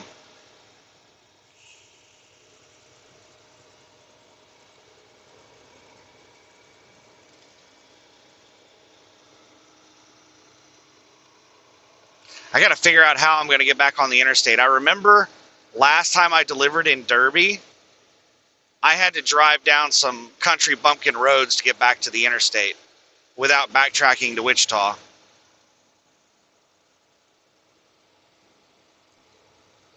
2 miles, take exit 45 toward Kansas 15.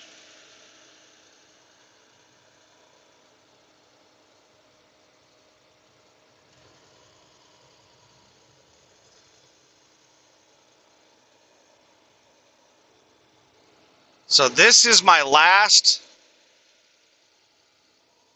delivery in the Wichita area, and I am running behind schedule. So I should be getting there by about, it's 2:42 p.m. I should be getting there by about 3:30 or 3. Or I should be out of there by about 3:30, hopefully. And that'll put me almost exactly 1 hour behind schedule.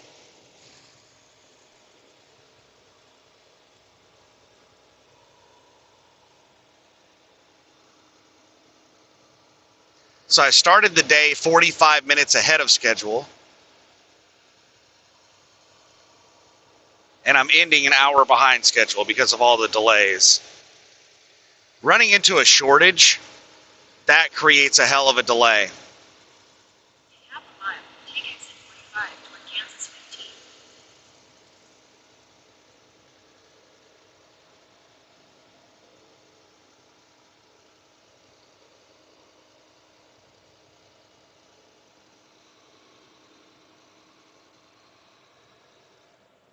Take exit 45.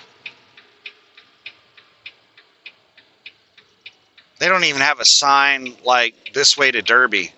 They just don't even care about Derby. In half a mile, take the ramp to Kansas 15.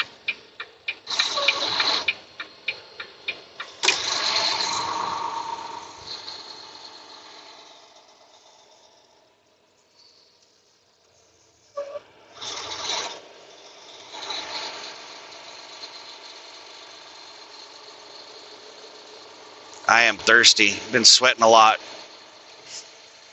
Would like to drink some water, but all I got that I can drink while I'm driving is a cold brew.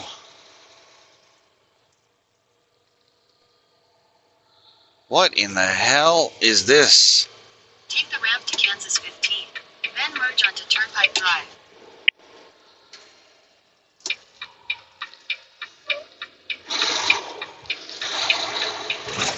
Merge onto Turnpike Drive, then turn left onto Kansas 15 South.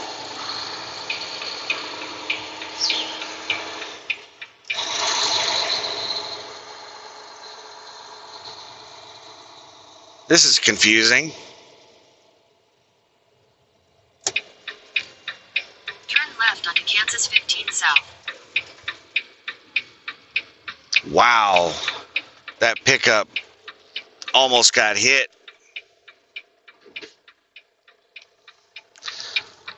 Oh my goodness, this is going to be a pain in the ass.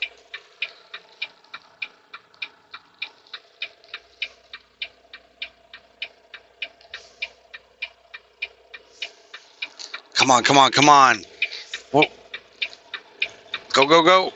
After this truck, go. There you go, there you go. There's enough room for all of us.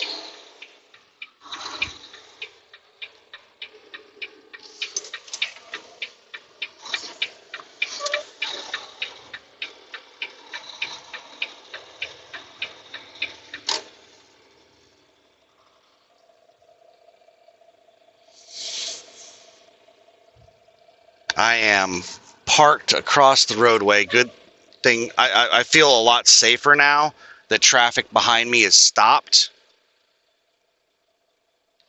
with my trailer parked across the left lane here. My trailer's blocking the left lane. But we got a green light. Hopefully we get moving here sometime soon. And this is a cluster.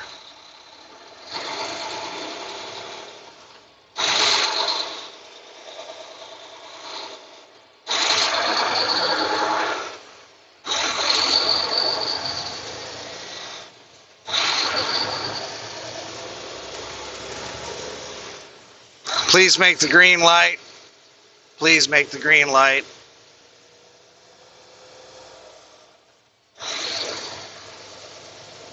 Yay.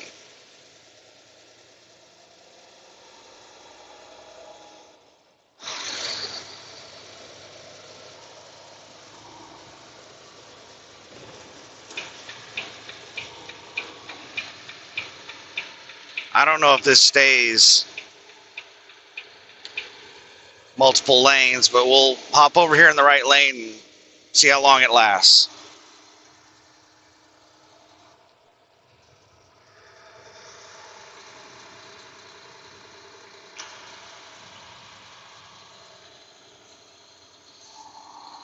I'm guessing the lane lasts for a while because they just had a sign that said move over or slow down for stopped emergency vehicles.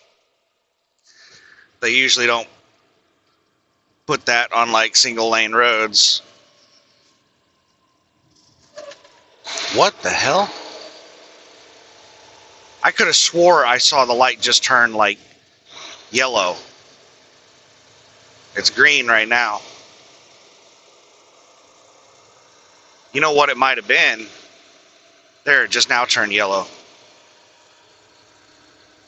Maybe it's just staying solid green because of the train. Maybe it has a sensor for the train, so it knows that traffic can't go that direction. I don't know. It turned yellow as we went through. I could have swore it was turning yellow before that. I started to slow down. All right, 2 miles until I need to make a left turn.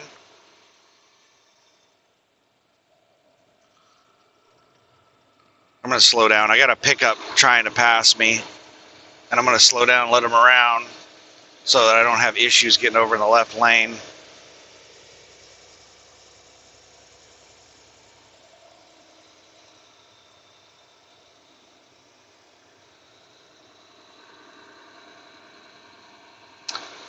I've never dealt with the shipping and receiving department at Derby. The last time I did these, when I delivered to Derby, I got there, I think it was late at night.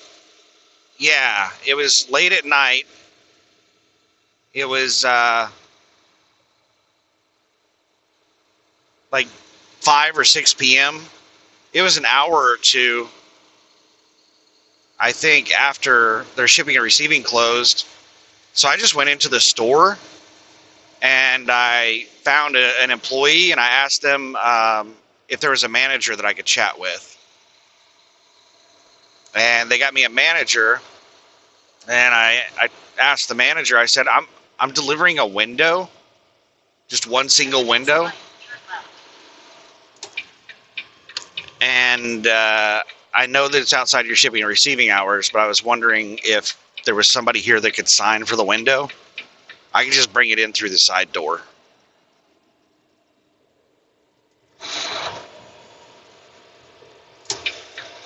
And the manager was like, oh, yeah, sure. They were really awesome. At the light, turn left onto West Patriot Avenue. All right, we're half a mile away. I can see the Lowe's. It's right over here to my left. The Lowe's is right here on the corner.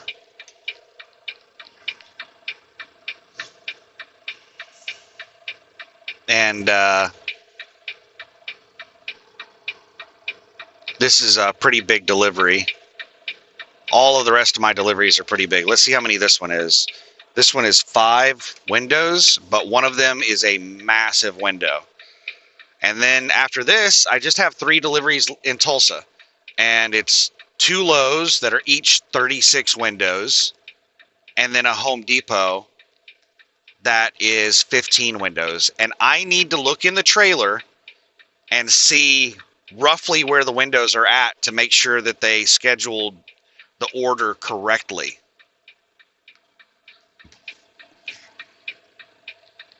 So I'll take a look at it when I'm in there right now and figure out what colors are where and figure out what colors I need to do last.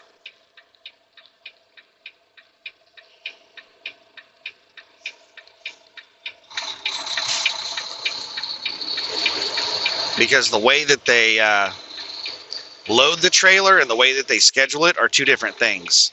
And that really kind of pisses me off because the agent is under the impression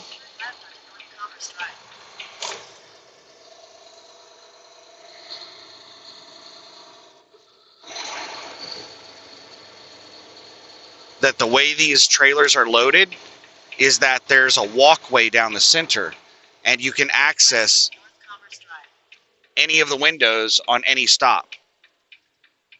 And that is not how they're loaded. They did not plow the right lane. You can't even see the damn right lane.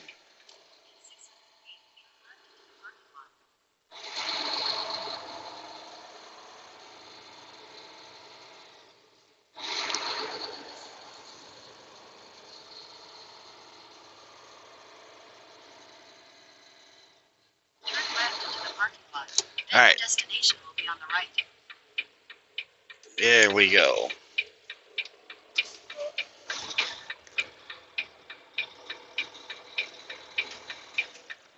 Son of a biscuit. Yeah, it'd be nearly impossible for me to spin right there with the snow. I'm going to go down here and see if there's a spot to spin. I remember on the satellite view that there is a spot to turn around down here, but a lot of times they'll use it for storage and you cannot turn around in these spots. I'll go ahead and take my belt off. This is it. This is the spin spot, but it's got snow and it's got shit piled up everywhere. And they didn't plow the whole thing. So hopefully I don't get stuck spinning around here.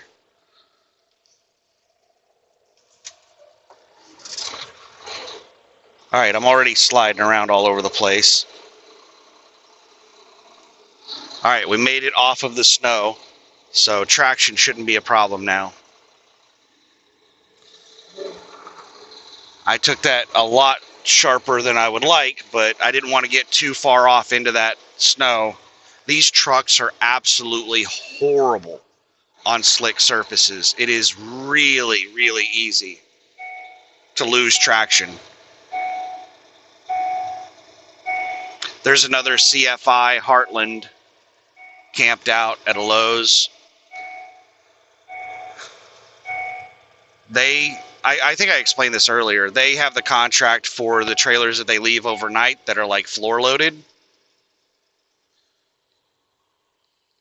So it looks like, wow, did somebody lose their bumper right there?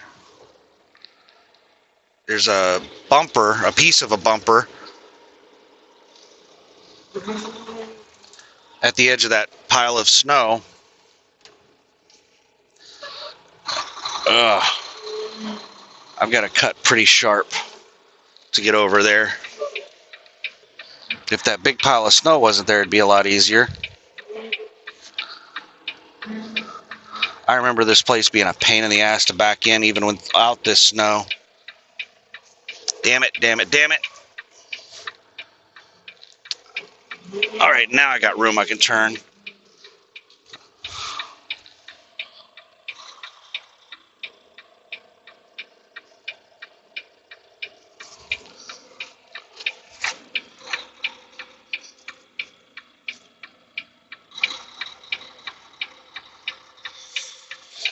All right, now let's spin all the way the other way.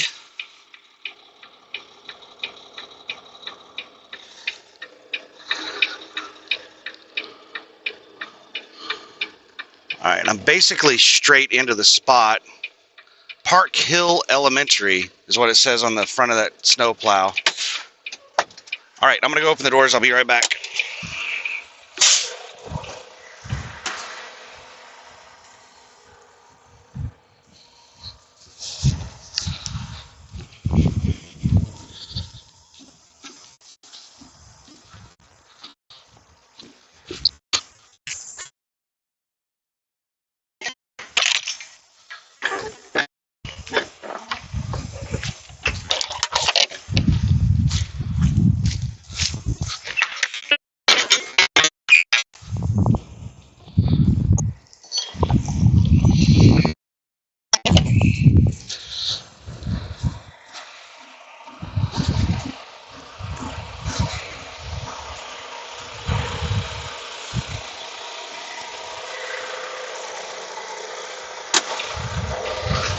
All right, I'm going to check my email real quick and see if the agent responded to the email that I sent.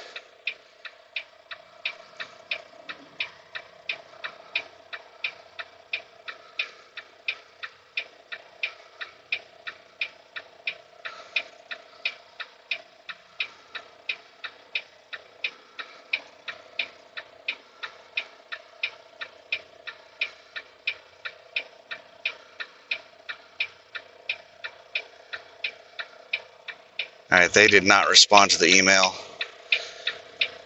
Usually, a lot of times they'll respond and say, received, thank you. Or, like, if you didn't do it properly, they'll tell you, I need a copy of this as well, or something like that.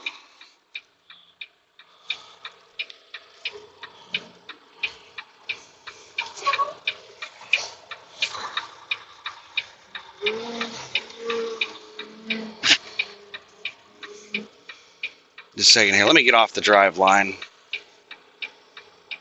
Gotta wait for Qualcomm to calm down.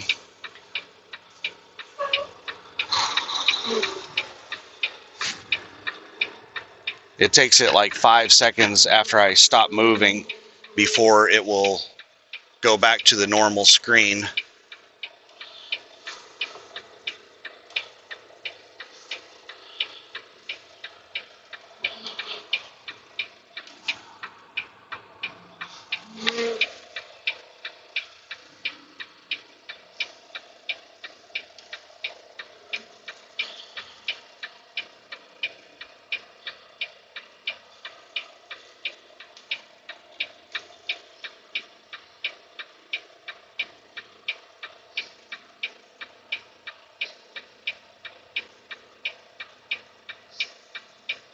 All right, I'm touching the little, there we go. We just touched it. We bumped. All right, I'll be back in a minute. All right, here we go. This is a sketchy route, but we're going to do it. I've been here for 21 minutes, but a lot of that was like 6 minutes of it. It's 3:19 p.m.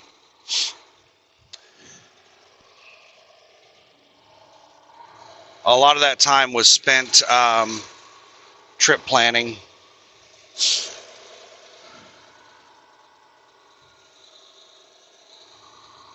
Trying to figure out which stop I needed to do first in Tulsa. The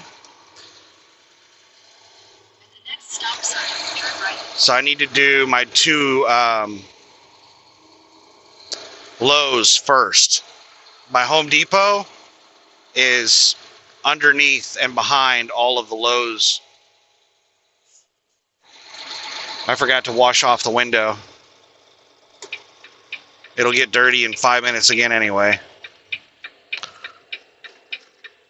All right, so Stop sign, turn right onto West Patriot Avenue. to get out to the interstate,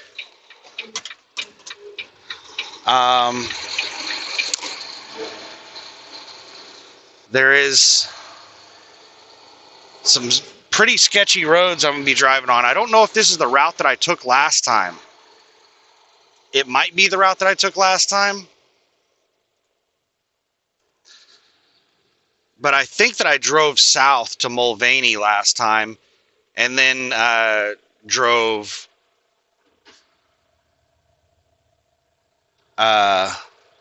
west. But there's an on-ramp like 3 or 4 miles down this road. And this road right here, pretty nice road. But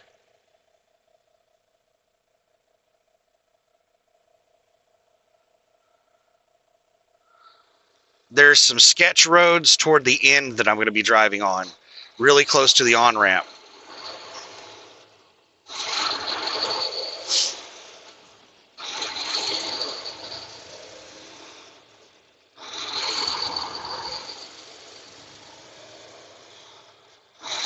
There's a ton of traffic coming this way. And they didn't fully plow this right lane. I mean, these trucks take up a lot of lane to start with, and then you take away 1 or 2 feet of the lane from us. You basically are forcing me to drive in the other lane.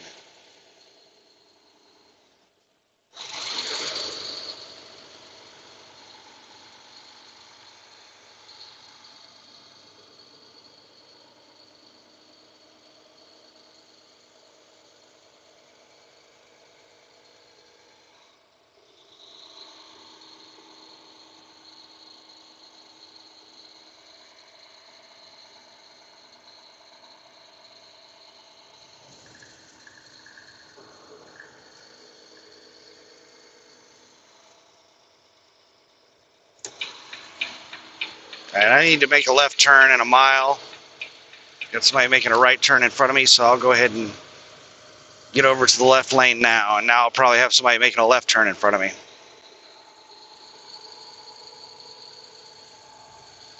All right, let's fish for another soda.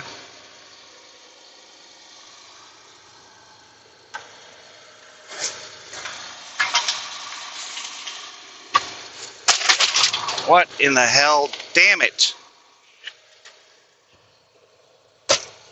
I didn't shut the cabinet door all the way where I keep the paperwork. All the paperwork just spilled out of the cabinet, landed on the floor. But it wasn't loose. It was in binders, so it should still be in the binders. At the next light, turn left.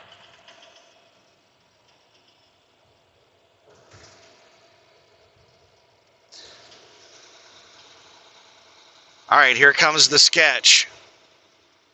I'm going to be making a left at the light because there's no on-ramp here.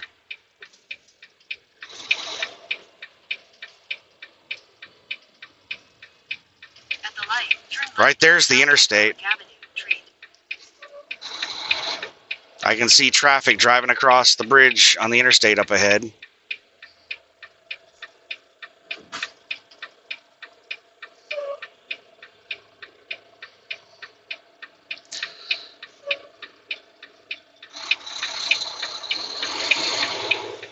But no on-ramp here. We got to go down.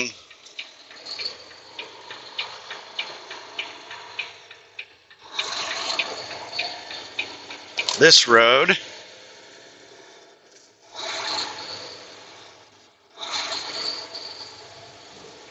I mean, this is a really nice road. This is the place to put an on-ramp.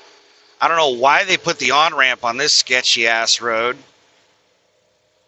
I have to drive this shoulderless road down a mile and then get on another sketchy road. And then the sketchy road is the one that has the on-ramp.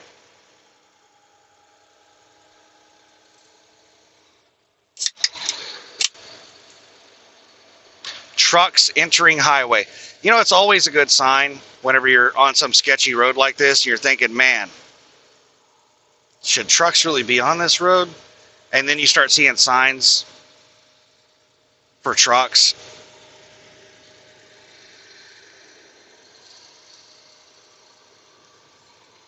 Half a mile right turn. So it's up there at this intersection. I'm probably going to be making a right turn.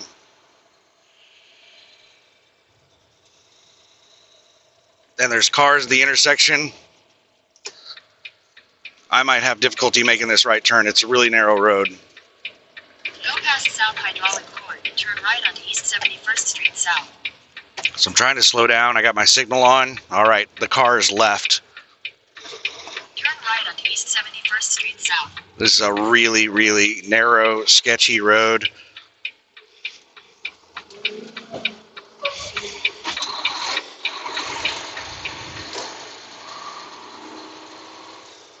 And swinging it as wide as I did, I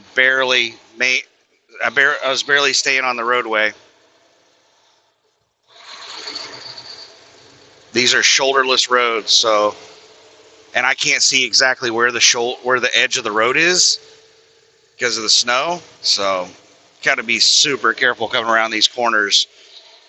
Your trailer tires fall off the side of the road, and you could roll the whole truck. All right, got to look for weight restrictions. I'm really light.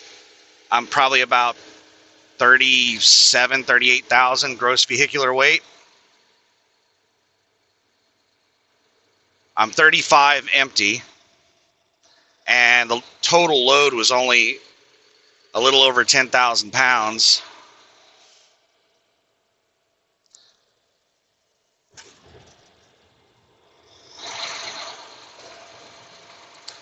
And I've gotten most of the load out. Left onto South Mead Drive. I think I still have a couple of thousand pounds in the trailer, though. Turn left onto South Mead Drive. This person pulled way out. They are like 2 car lengths. Whoa, whoa, whoa, buddy. They're like 2 car lengths past the line. And they realized it, and they almost got into a wreck. Getting out of my way.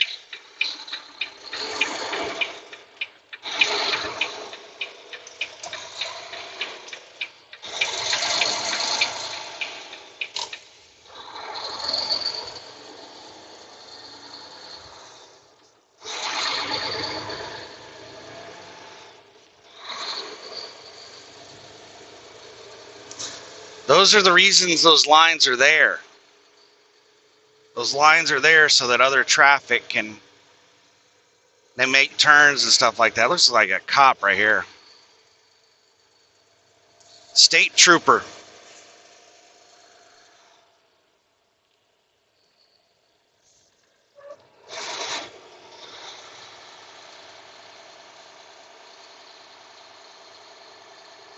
In 600 feet, turn right onto I-35 South, Kansas Turnpike ramp to Mulvane, Oklahoma City.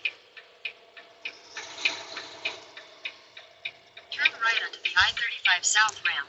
Now we've got a lot of toll road driving. We've already been driving on several toll roads here across Kansas. Now we're hopping onto some more here in Kansas, and then in Oklahoma, I'm going to hop onto a toll road to get to Tulsa, Highway 412. Toll roads and more toll roads. The Lowe's on Olympia Street, my very first delivery that I'm going to do.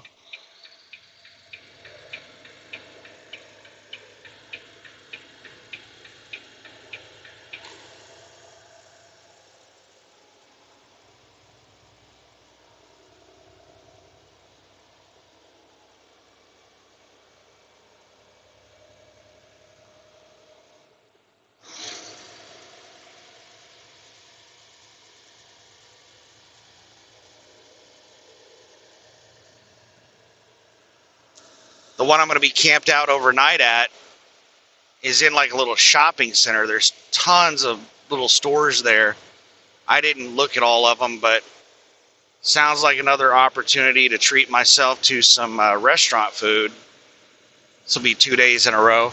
Last night, there was a Whataburger across the street from the Lowe's that I parked at.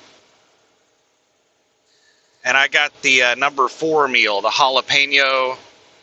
jalapeno burger, jalapeno cheeseburger.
So I said that I wasn't going to record all my deliveries, and it looks like that's exactly what's happening.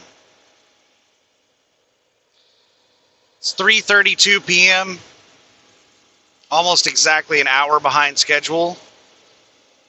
But really, it's not that big of a deal because the big thing was that I finish all of Wichita.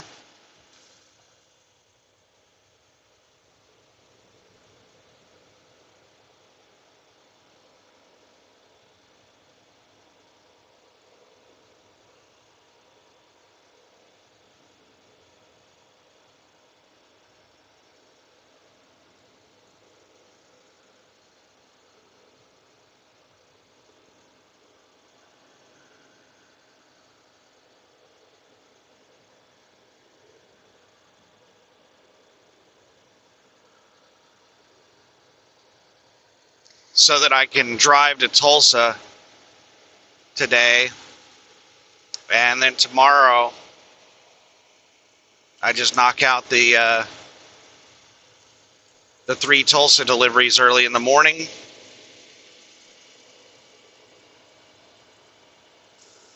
Most likely,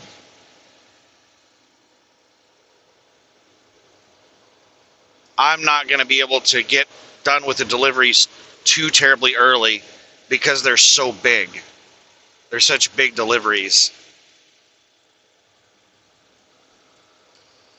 It's pretty easy to squeeze in a delivery if it's only like 1 window or 5 windows that are not big windows that one person can carry. But a 36 window delivery, that is huge. That takes up a lot of space in their shipping and receiving area. It's time consuming to unload. It's a ton of paperwork. Like, it can take 5 minutes for them to just sign a normal amount of paperwork because there's so much paperwork with every one of these loads. There's like a manifest for every order. And like every window is basically an order. Sometimes it's like 5 windows on an order, but a lot of these windows are ordered like one damn window. And there's a manifest for every single order.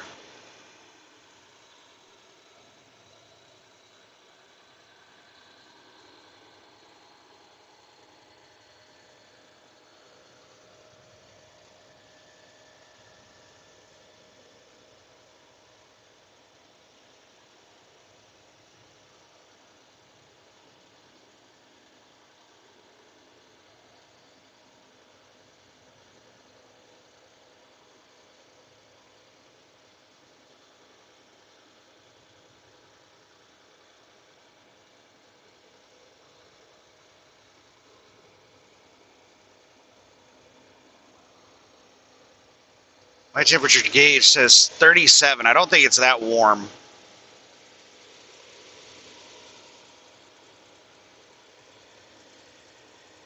See, I'm probably not going to get out of Tulsa until around 10 a.m. because these big window deliveries are probably going to take like an hour each. It's probably going to take an hour for each of the deliveries, and I'm probably not going to be able to start until 7 a.m.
The end is near. That's not always a bad thing. Now I get to look forward to all of the work I have waiting on me when I get home. I have to change the tensioner, drill out some broken bolts on the APU, put caulk around some of the windows, remove the split unit air conditioner that I installed.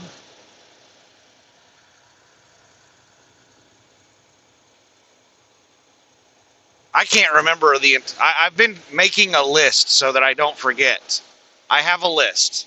I can't remember everything on the list, but I have a list of a ton of crap I'm supposed to do whenever I get home.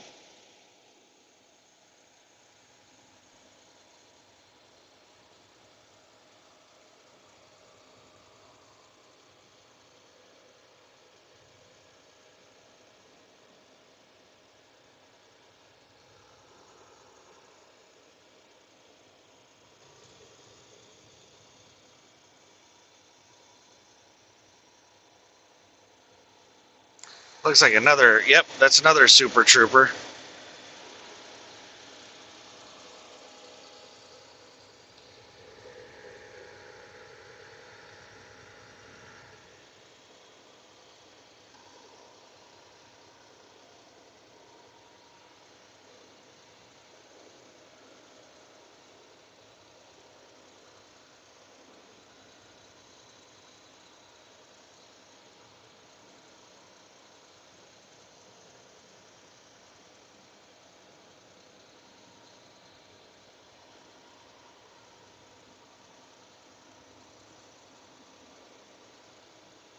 That is a job I would not want.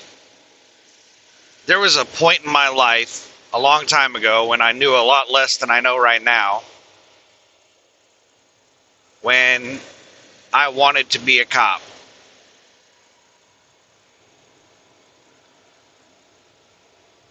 I thought that would be an awesome job.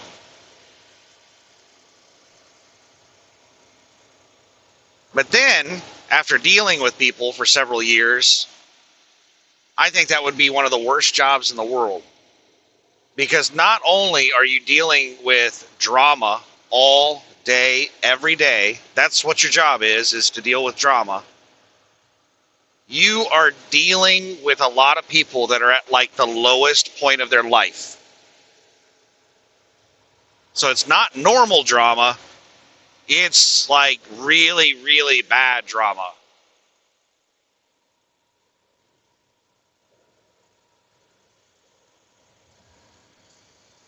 A city cop would probably be the absolute worst job because you're dealing with a lot of domestic calls.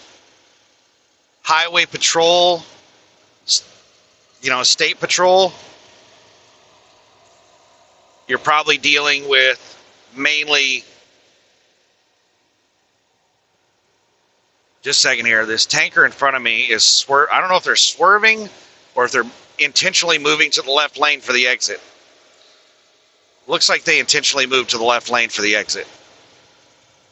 They're slowing down and I'm flying. What? They did not take the exit. Okay, please don't swerve back into the lane. Okay, I think that they're just like playing on their phone or something, and they drifted over into the left lane and they pretended like they intended to do that. Now they just moved back over to the right lane after myself and a four-wheeler passed them on the right.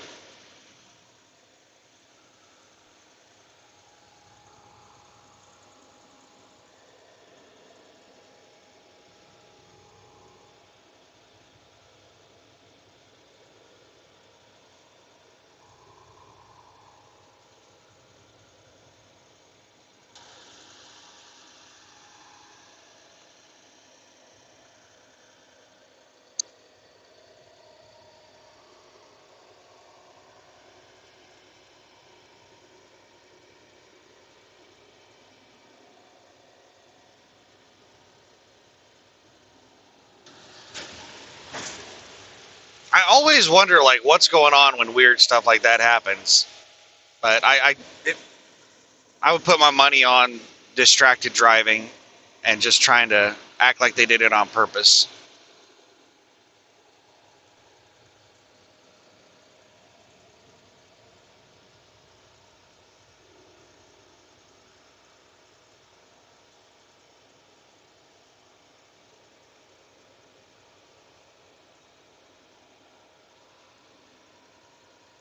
One hundred and 56 miles.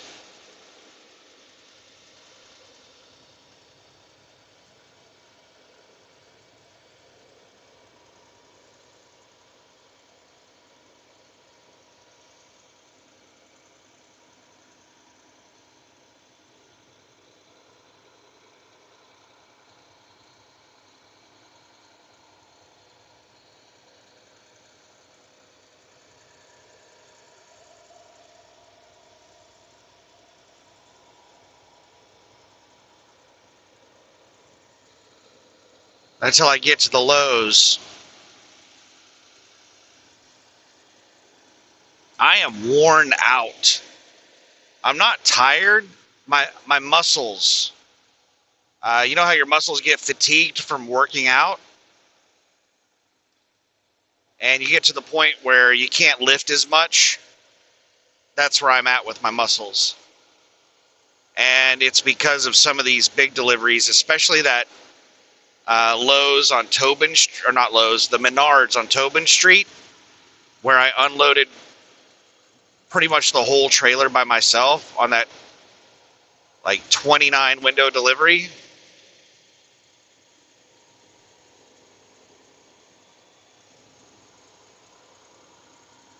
That's a workout.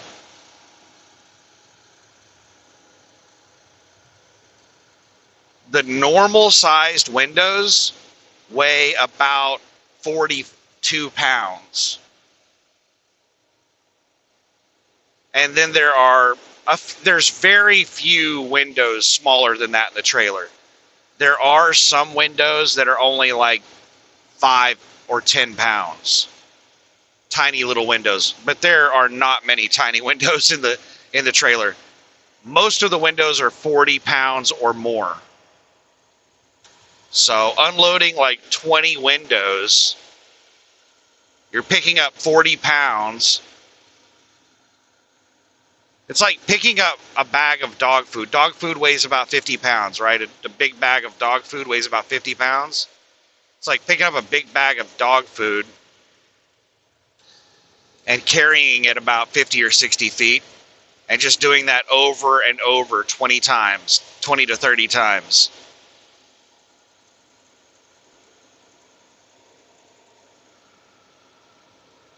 And I don't know how many windows I've unloaded today. I don't know how many yesterday, but I think I had over 600 windows in the trailer total. I think I have about 90 left to deliver in Tulsa. So I've delivered probably over 500 windows, and I have probably unloaded 90% of them by myself. So we'll say 450 windows.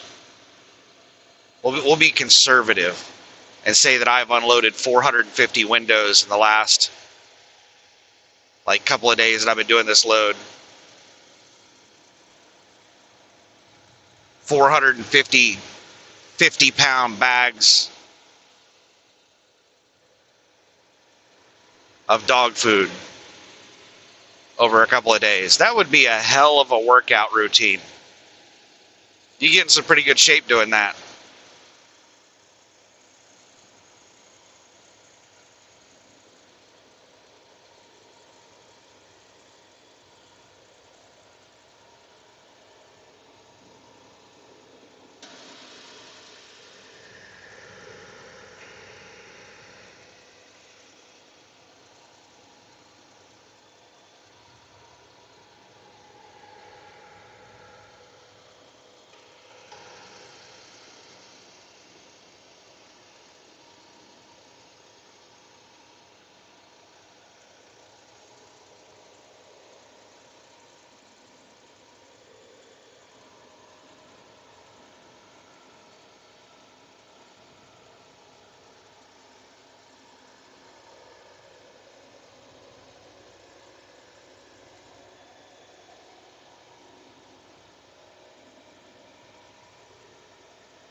No stopping in median.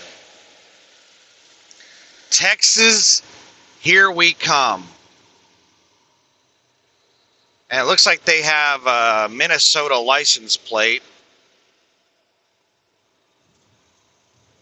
And it says St. Paul on the top of their license plate. So they probably bought their car in St. Paul, Minnesota.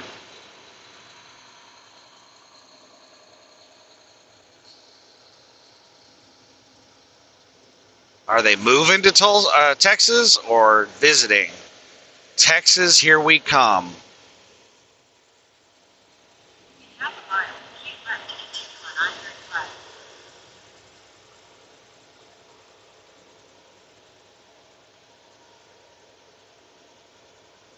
They don't have a ton of things in the vehicle like they're moving.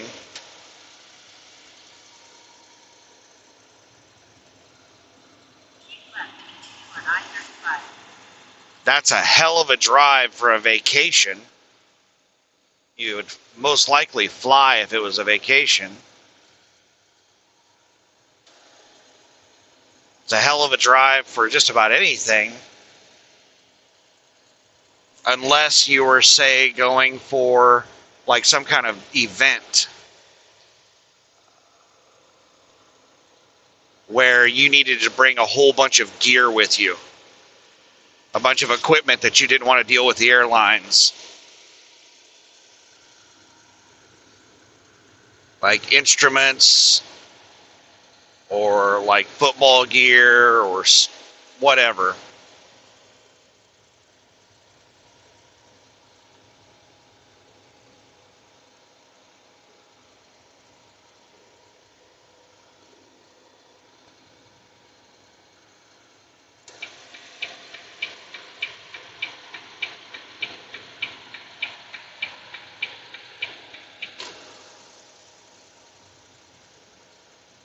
So that would be my guess, is that they're going from Minnesota to Texas for some type of event.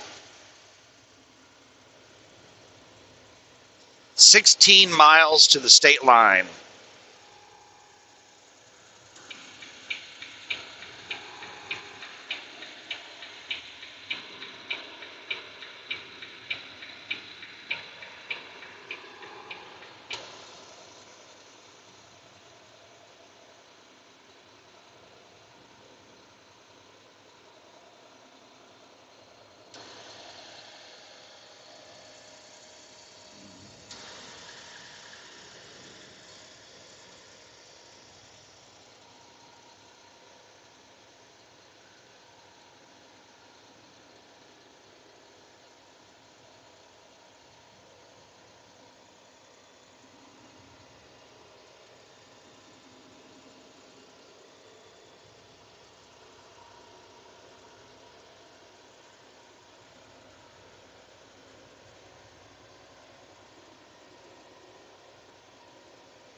.351, 146 miles to go.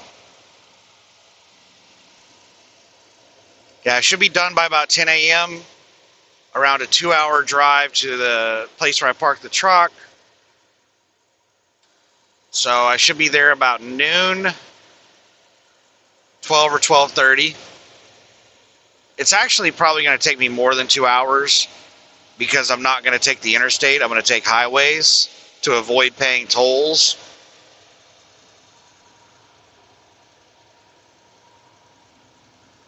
I'm just cheap like that.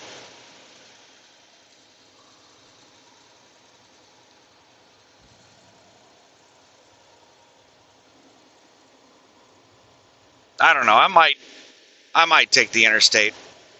I'll make a decision tomorrow. I'll look and see where my final delivery is at.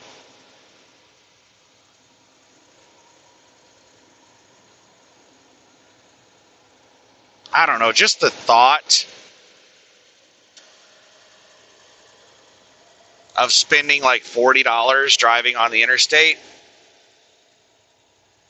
$40? I could eat out a couple of times on $40. $40 is enough groceries to last me, depending on what I get. It can be anywhere from a week to a month. on $40 worth of groceries.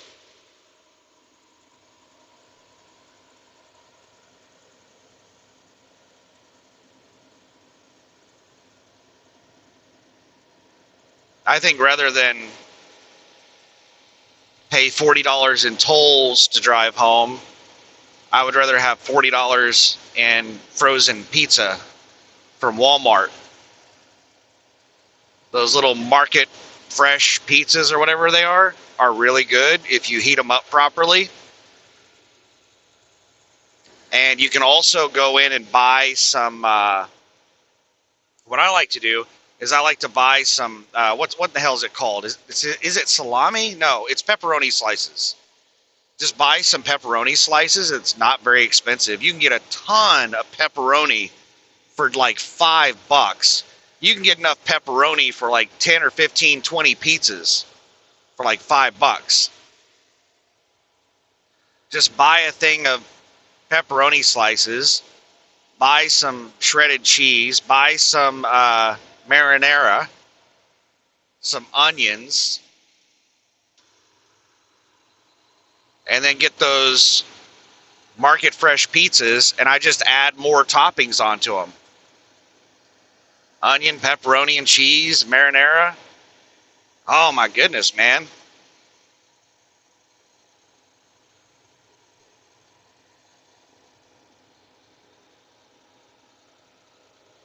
They're decent pizzas with just their standard toppings, but whenever you load them up with a whole bunch of extra toppings, oh man.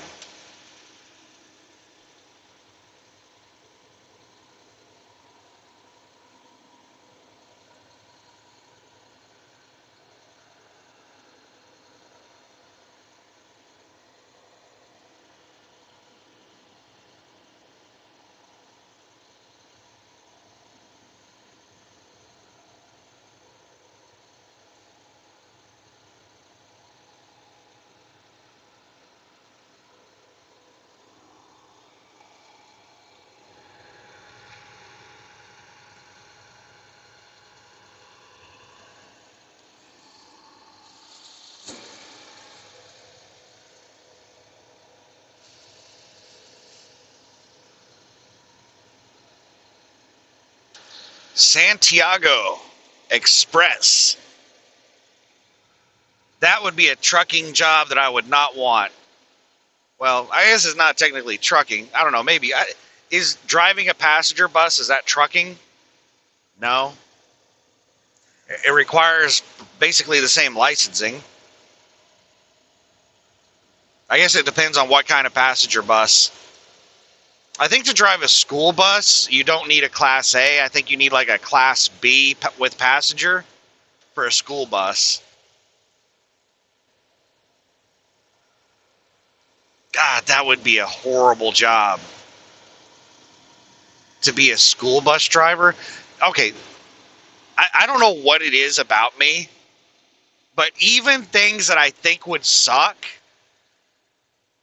I think it would be cool to experience it. Being a school bus driver,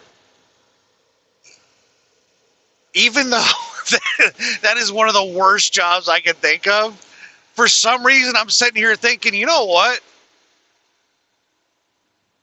I could probably get a job as a school bus driver, like, just like as a part-time for like 6 months.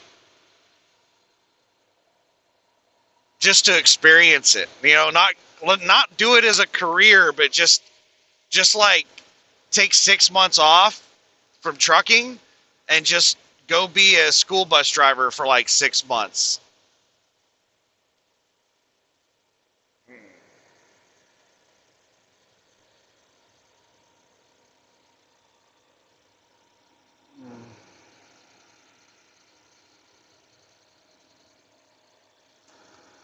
Dealing with kids is, oh my goodness. I think the reason that I don't like dealing with people in general, but kids I think are the worst to deal with. And I think the reason I think being around kids is so bad is because I was a pretty bad kid. Like I was really rude. Like I was an arrogant know-it-all.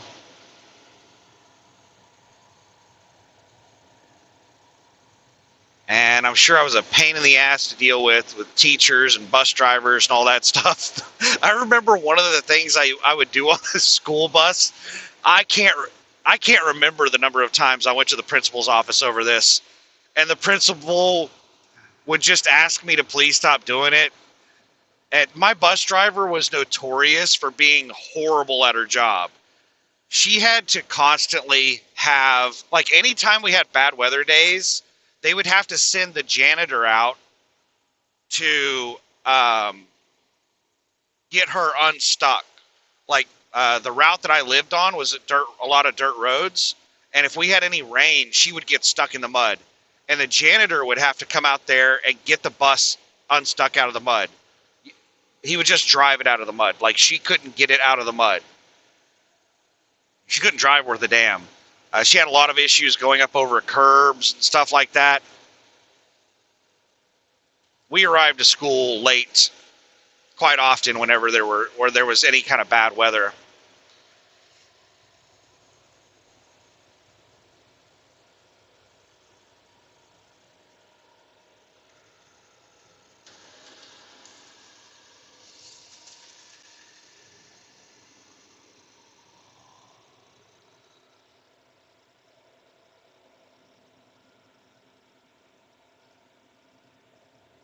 But one of the many things that I would do to be a little ass on the bus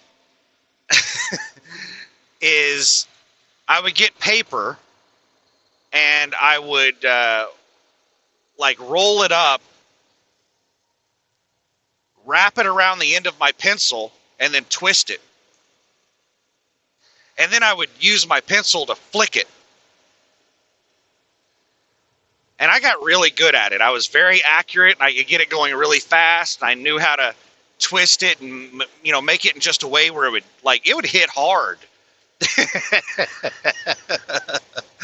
And I would shoot people on the bus with it. And sometimes I would shoot them at the bus driver. There were many, many times where I scared the hell out of her. I would shoot one right back. It would go right past her head and hit the window in front of her and make a really loud bang. She almost crashed the bus once. It scared her so bad. And whenever I had a straw, I would spit wads. Just thinking back on that now, that was so nasty. I would spit wads at the windshield in front of the bus driver. They would hit the windshield and just splat and just stick to the windshield. I couldn't imagine being a bus driver with a bus full of kids like me. I would kill somebody.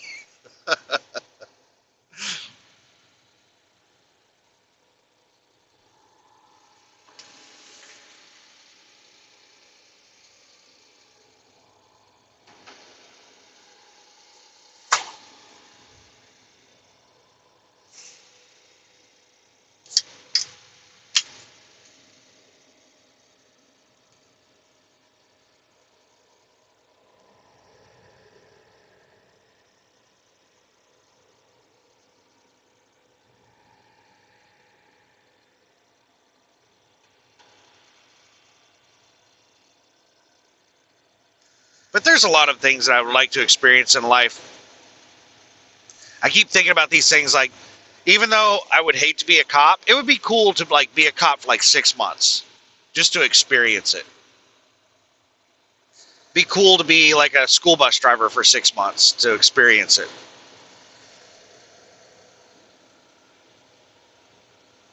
Another thing that I've really thought about that would be fun is getting a job on one of these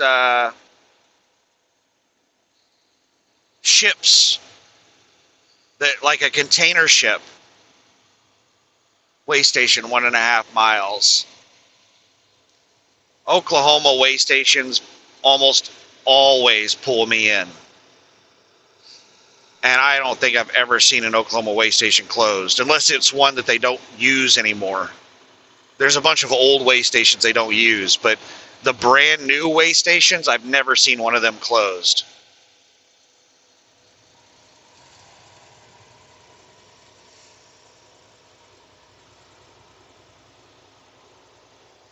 There is an old way station leaving Oklahoma down around Texas that they occasionally open. Yeah, way stations open. And a lot of the Oklahoma way stations have put up little signs out here that tell you whether or not to pull in, so you don't have to have pre-pass. I think all of the new way stations have them, these signs right here.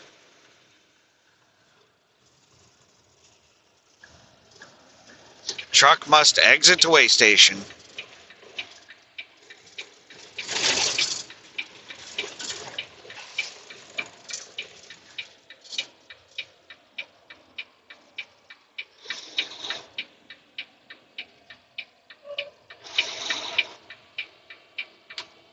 Oh, this is not good. There's almost no one going through here. They probably have some quota on inspections that they have to do in a day.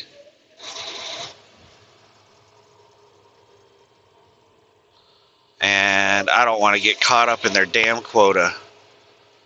All right, are we getting the bypass lane or are we getting the way lane? I'm almost empty. It's just, oh, they gave me the damn way lane.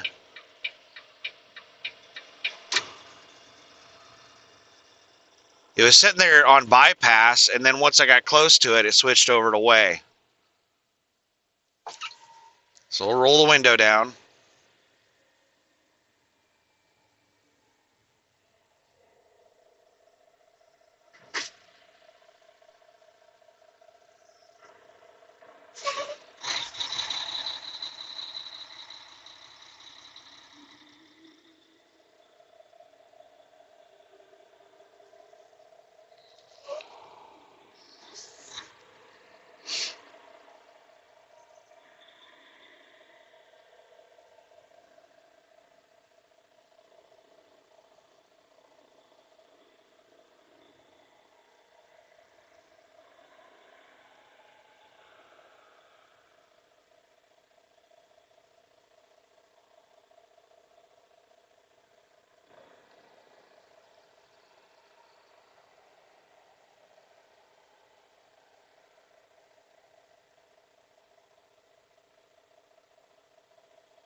Yeah, I don't know what the deal is with Oklahoma.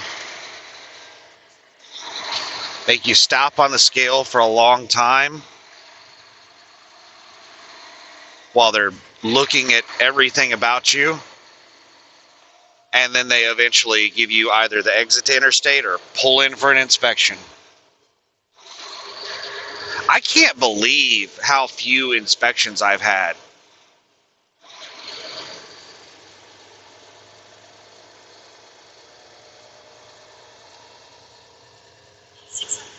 Merge onto I-35 South.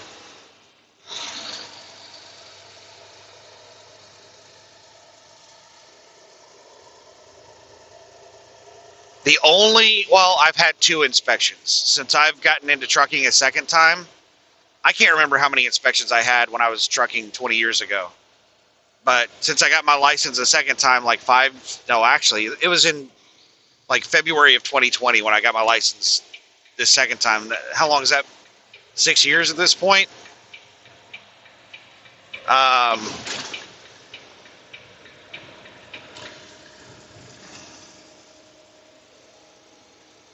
I got inspected my first week of training I got pulled in for a random inspection at the Lyman, Colorado way station. They did the lowest level of inspection where they basically check my hours of service and they do a basic walk around inspection.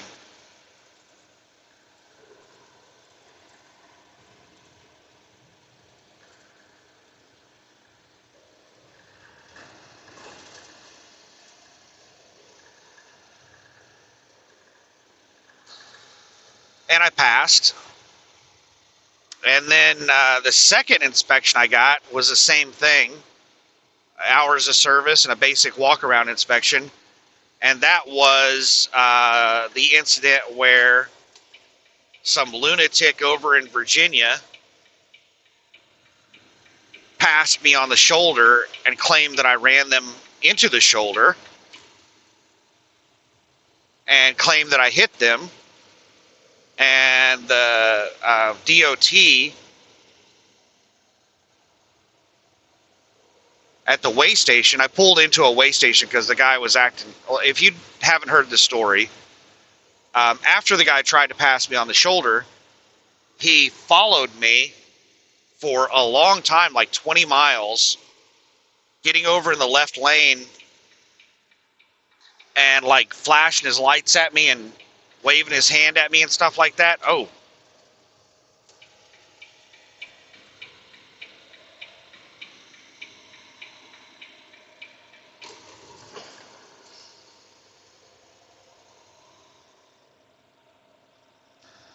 I thought he was road raging.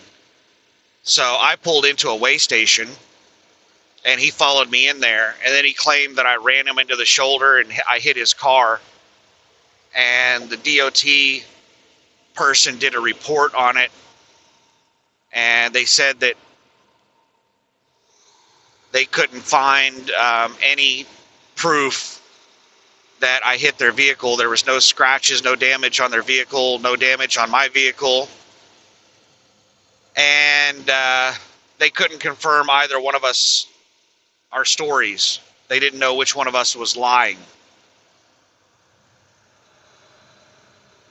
And the guy that did all of this works for some kind of company that sells and installs drive cameras. And he had a whole bunch of drive cameras installed in the car, the SUV or whatever he was driving. I forget exactly what kind of vehicle it was. But he had tons of cameras installed. And he claimed that none of them were turned on or none of them were working. Convenient for him.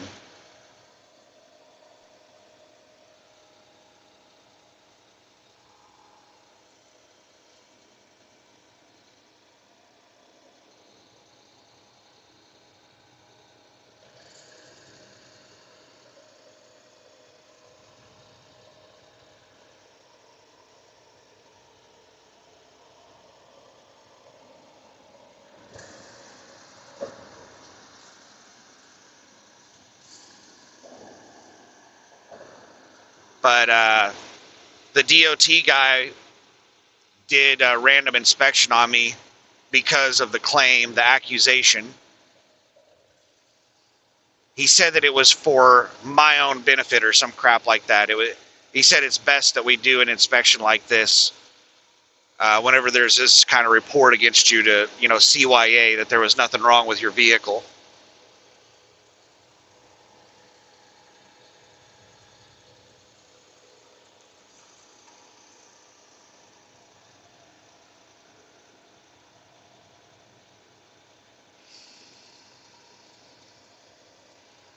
I don't think that's true.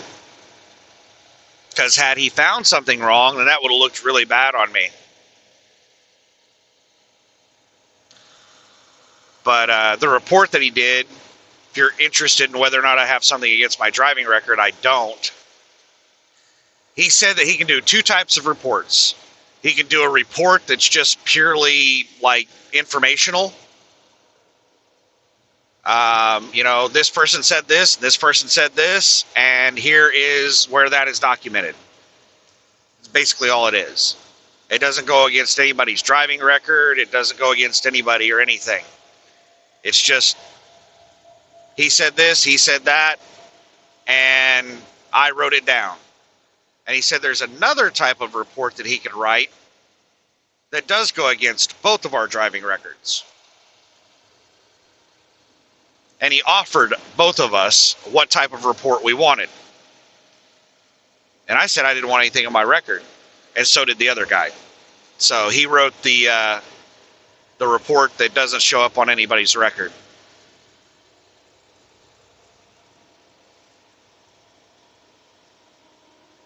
And that was one of the last times I drove over on the east. After that incident, I was like, I'm tired of this crap. I had so many close calls of people doing stupid stuff like that I was just like, you know what? I'm done with this. I'm not doing it anymore. Like, you could not use your turn signal over in the east. If I ever turned well, not ever. It wasn't like 100% of the time.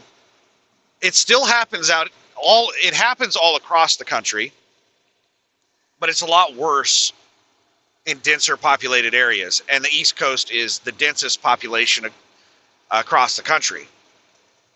So it's much more frequent over there. But if you turn your turn signal on, like a lot of people, the way they use their turn signal is they'll turn it on as they're changing lanes or after they're changing lanes, or they just won't use a turn signal at all.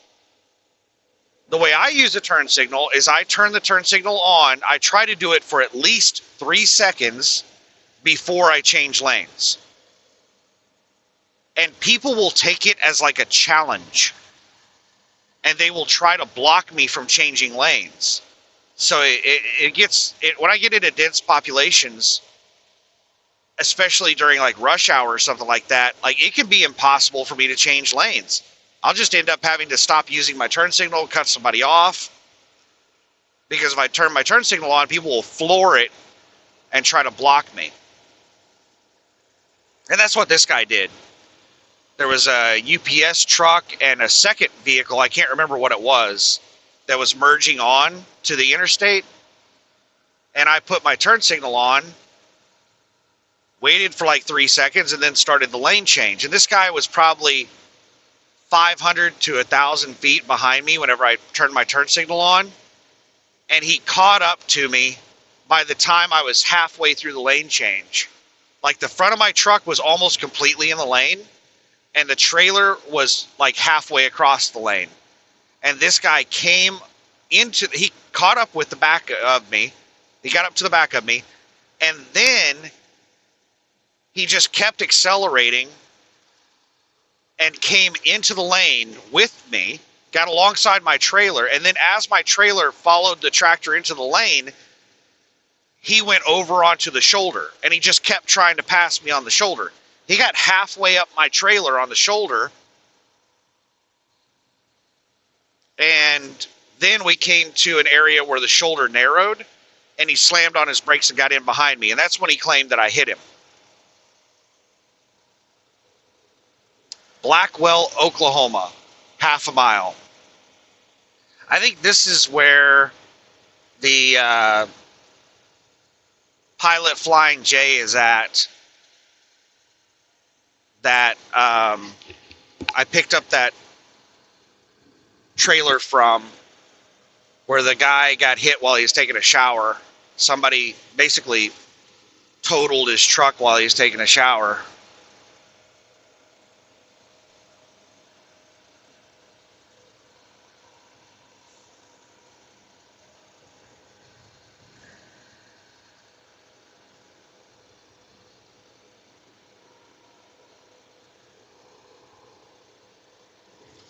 For Blackwell, Oklahoma being a small, like one stoplight town, I've actually had a few deliveries and, pickups and deliveries here. I picked up the trailer from the Pilot Flying J that I just talked about.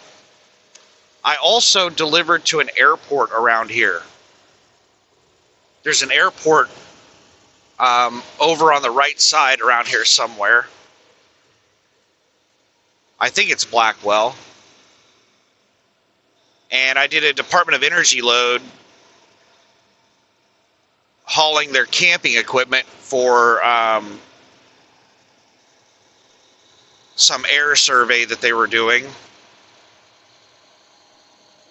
where they use like an old military drone. They fly it around and collect air samples and stuff like that. They just go around the country doing that. And they have a pickup with a trailer to carry the classified stuff, the drone and stuff in, and they hire truck drivers to haul all of their like camping equipment, like the tables and tents and stuff like that, because they set out at the edge of the tarmac while they're doing all this stuff. They'll set up like a little campsite out there and tables and stuff, and that's where they fly the drones from. They'll just set out at the edge of the tarmac flying the drone.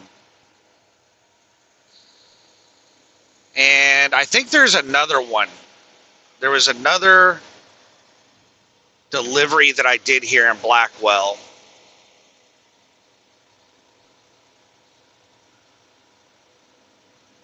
That I cannot remember right now. Might have been a pickup, but I think it was a delivery.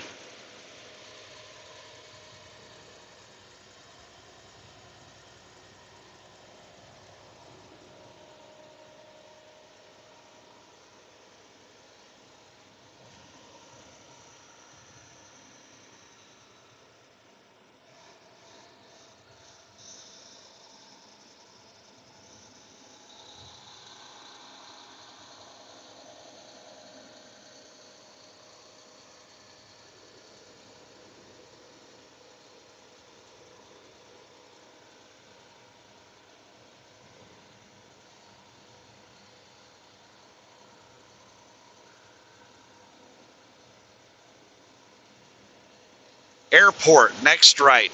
There's the airport I was just talking about.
Real Pit Barbecue.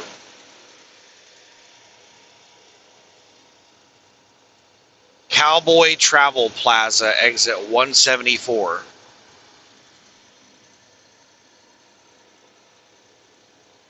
Sounds good, but I don't buy barbecue anymore. I don't buy meat in general anymore at restaurants.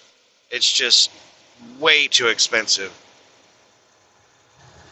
I used to get barbecue from, I think it's called Billy Sims Barbecue. It's the guy that owns the franchise he used to be a football player. He was a standout, like, famous football player for the University of Oklahoma.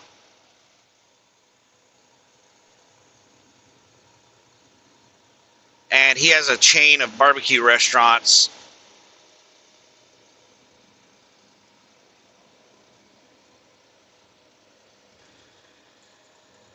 that were overpriced back before we had these massive price increases. I stopped going there several years ago because it was just way too expensive. For what they were serving, like barbecue beans, It's beans with barbecue sauce and a tiny amount of meat. And they sell it for like $10 for a little container of it. I can make enough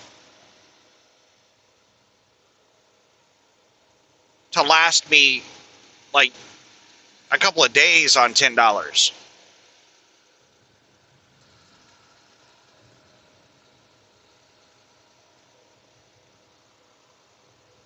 But yeah, all their prices were really high, so I stopped eating there.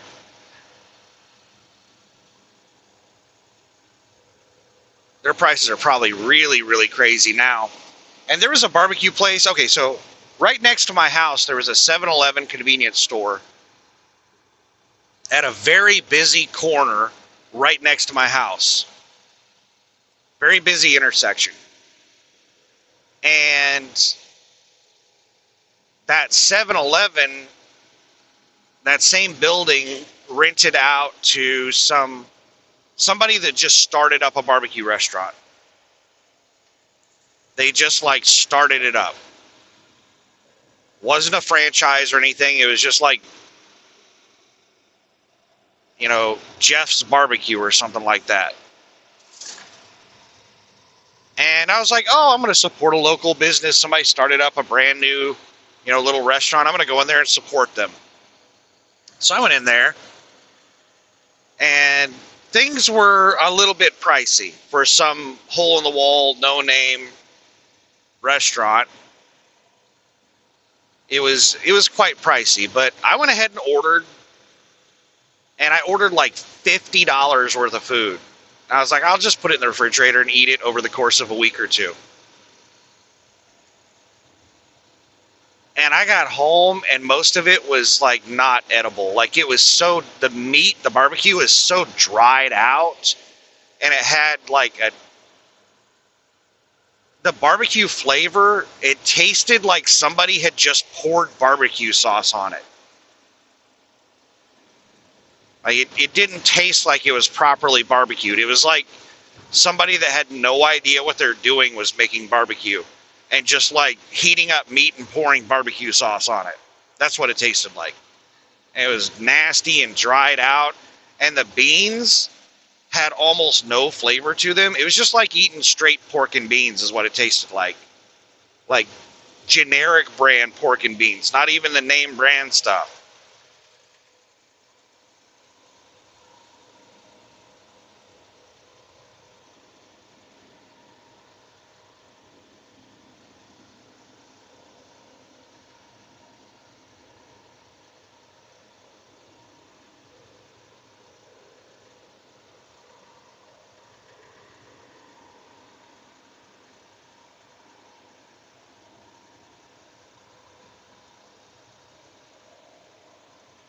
I'm just looking at this semi over to the left that's standing on its nose with a trailer attached.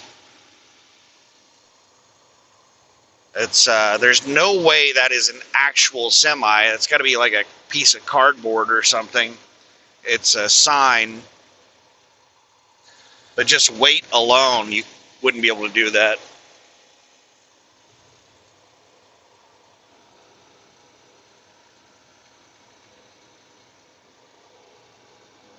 I was just sitting there trying to imagine if it was possible for them to stand a semi on its nose like that with a trailer sticking straight up. And you'd have to have a whole bunch of support structure to do that. And there was not a whole bunch of support structure there. And as I got closer, I could tell that it was not a semi. It was like something made to look like a semi.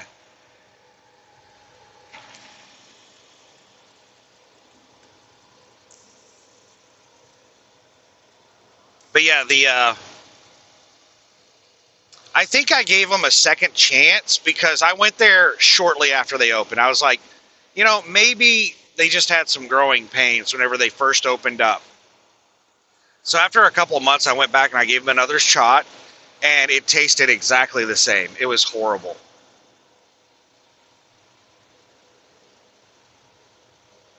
And it was still really overpriced. So I stopped going there. And I just noticed recently that not only did they go out of business, they were not in business for very long. I think they were maybe in business for 2 or 3 years at most. And the 7-Eleven and everything on that corner went out of business. Everything shut down. That building is completely vacant now. There was another business in that building as well. There was the 7-Eleven, the barbecue restaurant, and one other place. And they're all out of business now.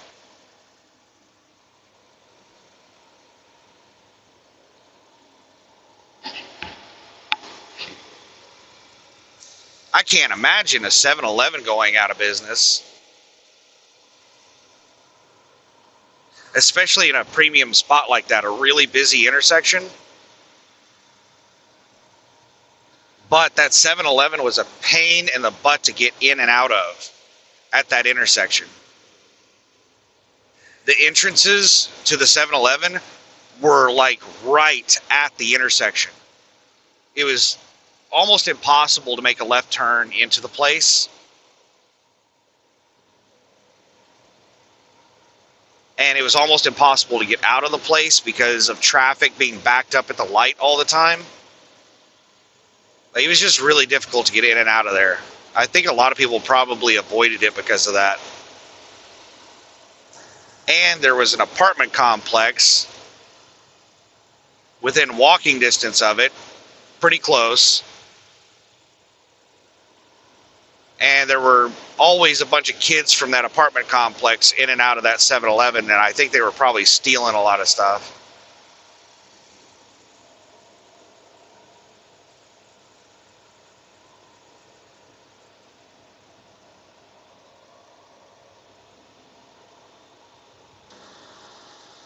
But I was surprised to see it go out of business, even with all of those negatives.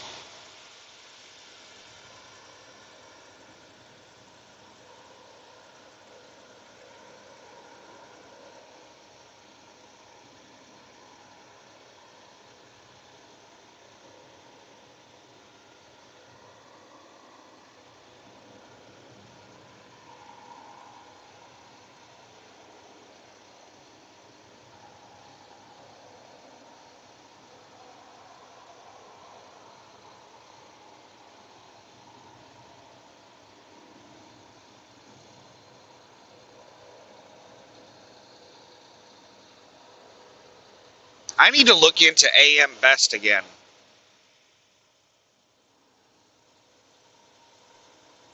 I haven't been to many of the AM Best truck stops. I think they're AM Best. Something like that. They're not a very big chain, but I remember looking into them a couple of years ago, like 3 or 4 years ago, because I think they had their own reward program. And I looked into possibly using them for fuel, and there was just hardly any locations in their fuel program across the country. If you did some kind of local, regional type thing that where their locations were at, then yeah, you could use them, but not an over-the-road driver traveling all over the country.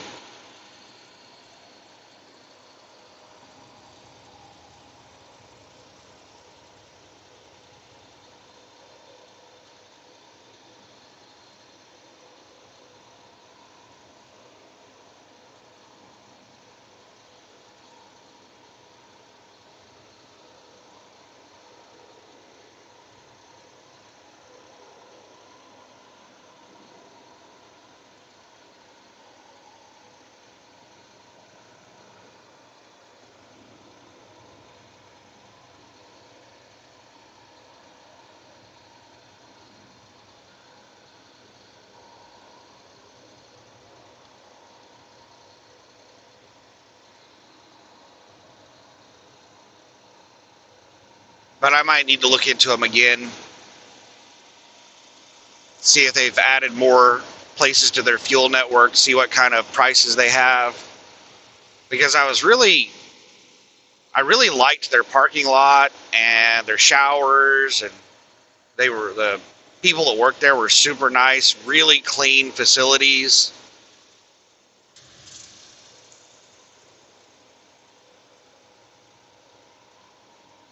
And it would be really nice to get away from the major truck stops.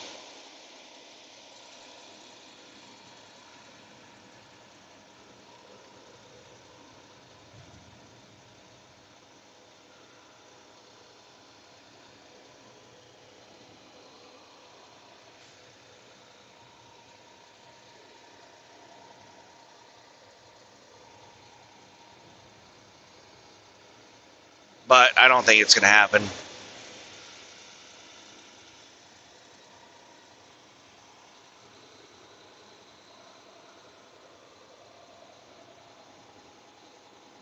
So I got a flatbed in front of me that's just going a hair slower than me. They're probably going 68 or 69. I'm going 70. And then I've got a flatbed behind me. I think it's a flatbed. Actually, you know what? It might be a grain hauler that's going just a little bit faster than me. I think they're going maybe 71 or 72.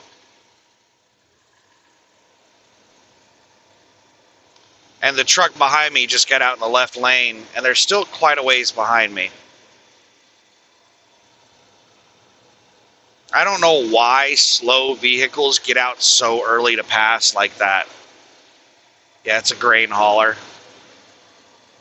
Now they're moving back over to the right lane because they got cars past them on the right. They're still like 200 feet behind me.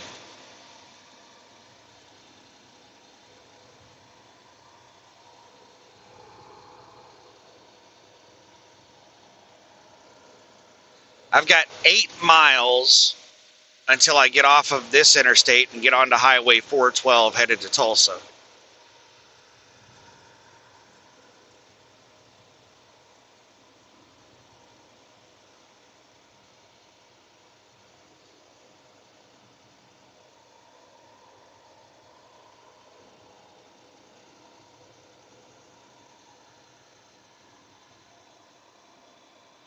And I don't like this little cluster of trucks that I'm caught up in right now. There goes that grain hauler again for the pass.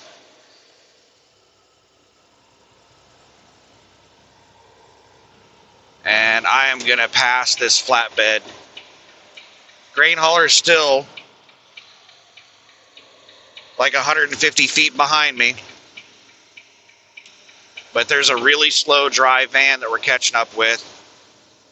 I'm going to go ahead and pass this flatbed and the dry van. I'm going to speed up to 75 and get around them both. Otherwise, I'm just going to get jammed in behind them. And I'm going to get that grain hauler alongside me, and I'm going to be dealing with that for the next 8 miles until my exit. It's just a bad situation I don't want to be in. I don't want to be blocked into that lane with slow traffic in front of me and slow traffic alongside of me. Raider Express. They used to be governed at 55 not long ago. And you know what? Every Raider Express I ever saw was going 55 or slower. But I actually heard somebody say that Raider Express wasn't governed at 55. They just had a fuel incentive program that incentivized people to go 55.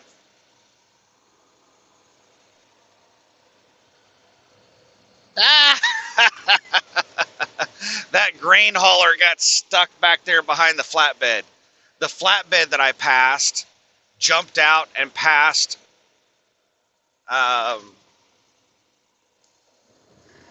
Raider Express. I almost forgot the name of the trucking company already. They jumped out there, and the flatbed jumped out to pass Raider as soon as I went by them, and the grain hauler got hung up behind them.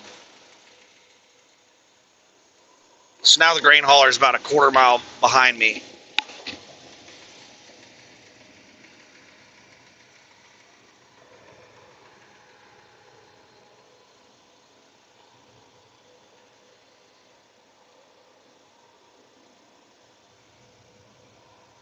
4.6 miles until my exit.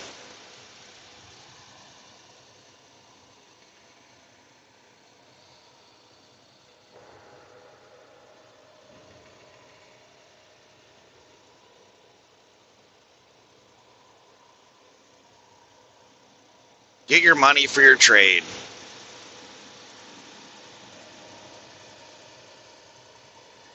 Seth Wadley. Yeah, I have no idea what that is. I'm guessing that's a car dealership or something.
Two miles to Highway 412.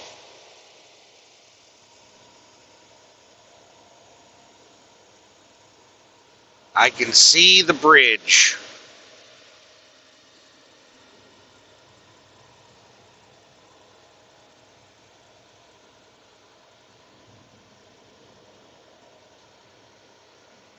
Miles to exit 191, US 412 East, return right to Tulsa.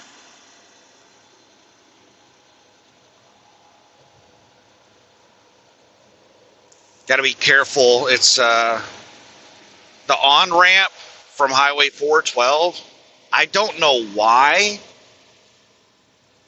but people tend to come around the on ramp way too fast. And I have issues with people like holding their vehicles in the lane because it's a pretty sharp turn on the on ramp, and they'll come around it at such high speeds that they have difficulty keeping their vehicle in the damn lane. Here comes somebody merging on right before my exit. 1 mile until my exit.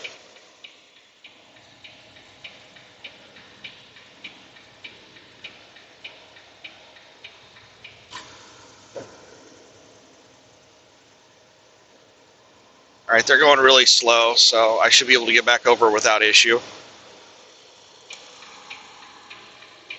That would tick me off. They jammed me, just left me hanging out in the left lane.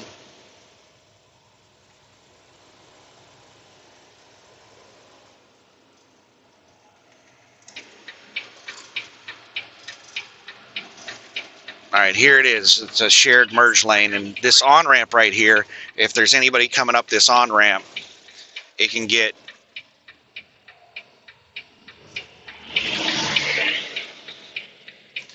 really sketchy because this is a 20 mile per hour turn, and it gets sharper at the end of the turn on the exit.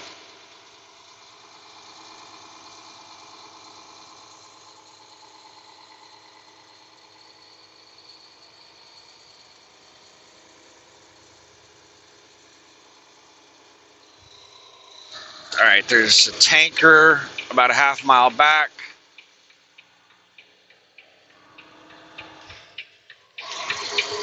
We're good to go.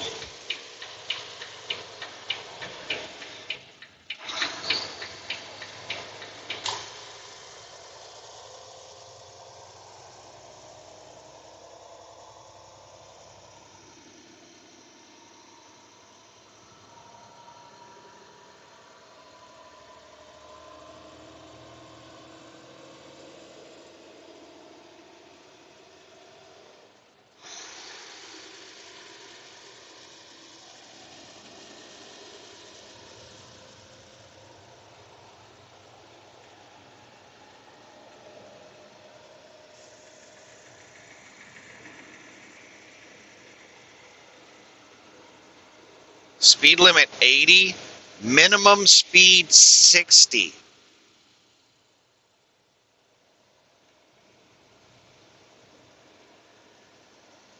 "89 miles until I get to the Lowe's. And I should be getting there. See, it is 4:43. I'm about an hour and a half away. I don't think I have to do much city driving, so it should be about an hour and a half. 4:43 would put me there at 6:15. Is that right?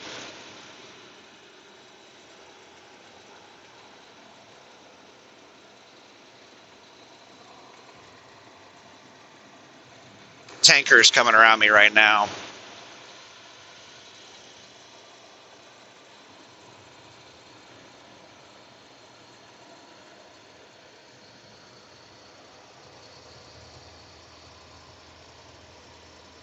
They have done a really good job snow plowing this road.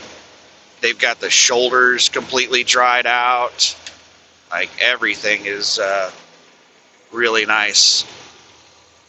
This is what it's like when a really good person running a snowplow is managing a section of road.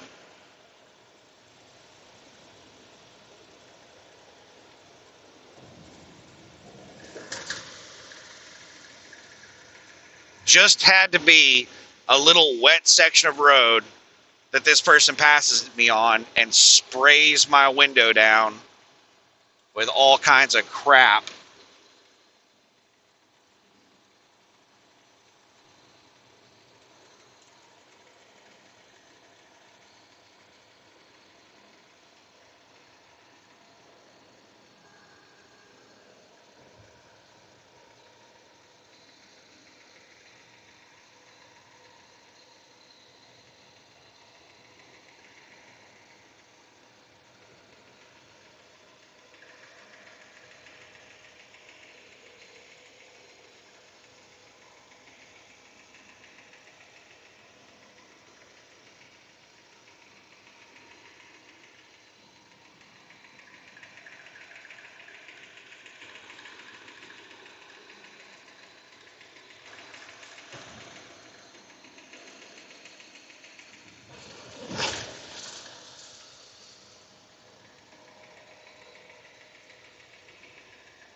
It's a nice road, but the way that they've done these, like, concrete panels, it's just like riding a bumpy road. It's just every one of these panels is different or something. I don't know what the deal is, but it's just riding a, it's just beating the hell out of me. Riding a bumpy road, basically.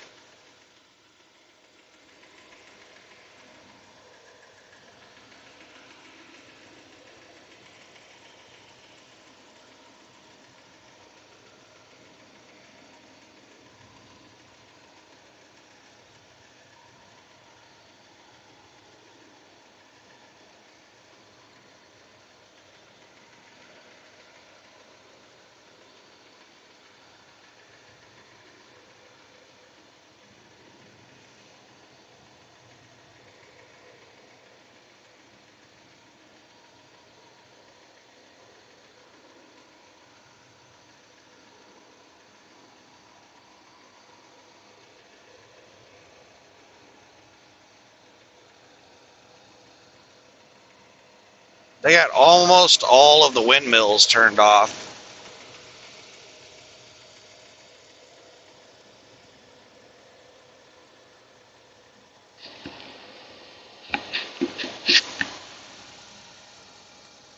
I wonder why.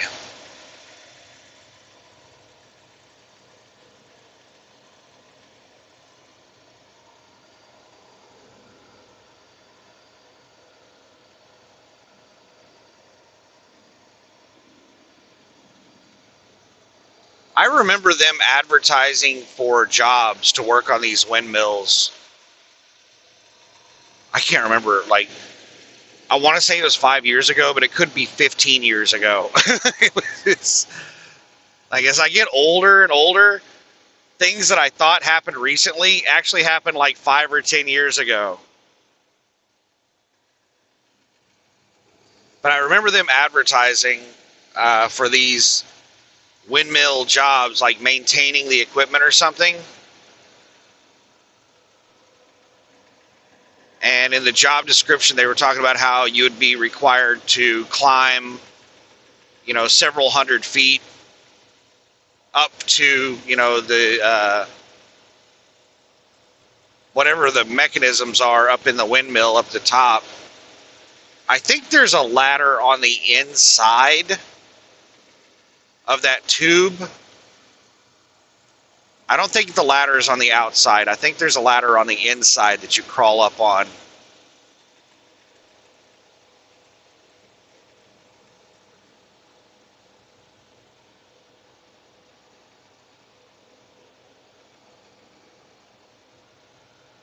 And it paid decent, but not enough to get me to crawl up that high on a ladder.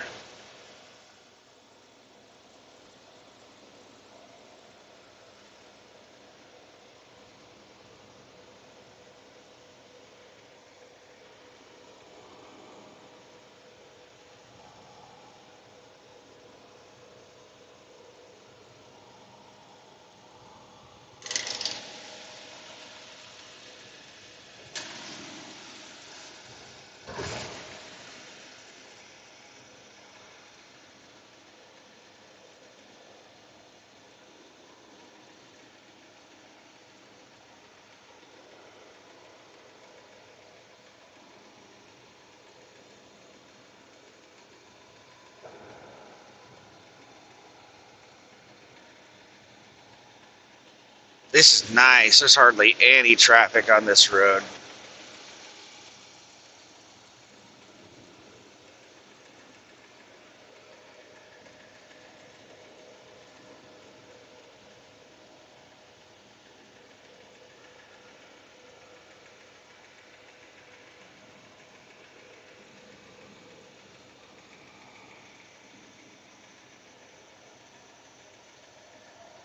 Now the road's not beating me to death as bad. The bumps in the road are further apart.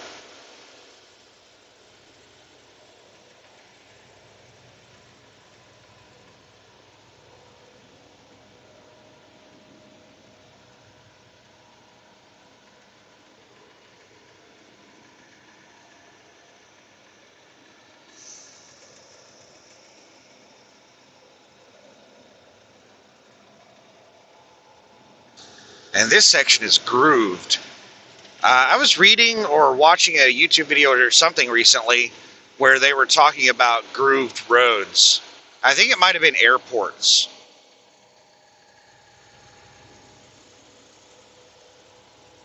It might have been airport runways or racetracks, but they were talking about how grooved pavement or roadways significantly increased your traction.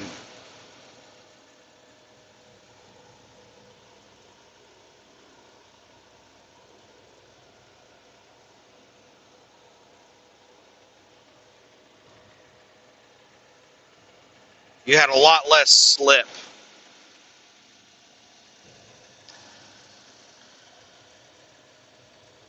Whenever you were going the direction of the grooves, as far as like, I don't know, turns or something like that.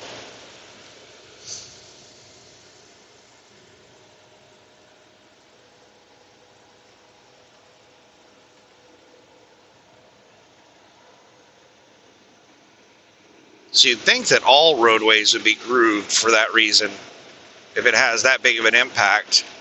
It doesn't seem like there would be like that difficult to do grooves.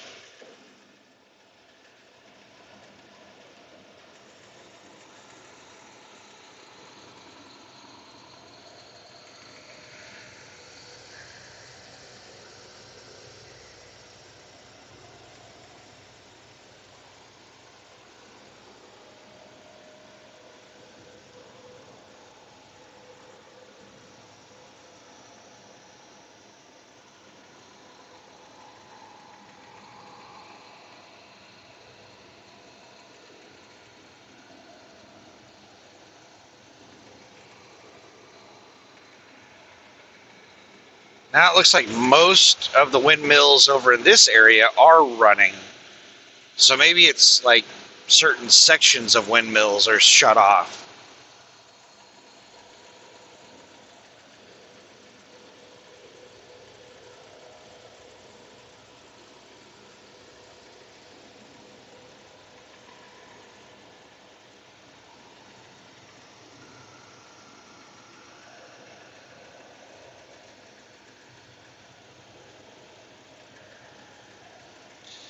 I'm getting tired.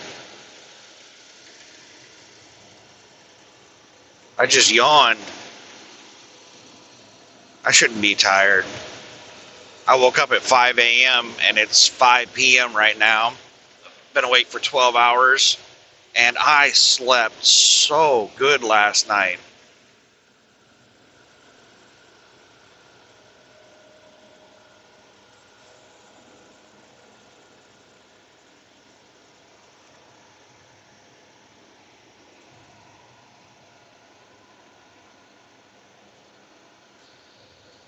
I hate the toll system in Oklahoma.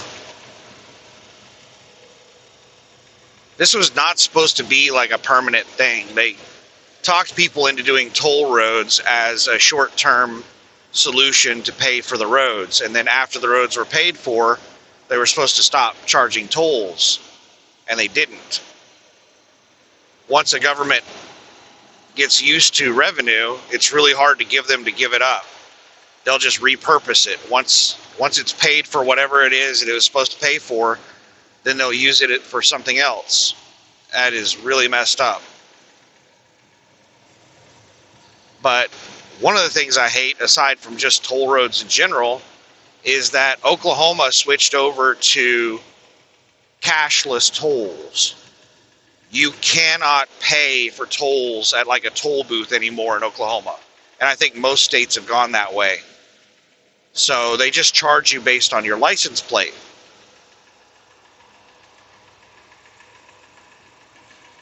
And they charge twice as much if you don't have some type of toll transponder. If they have to charge you by your license plate, then you pay double tolls.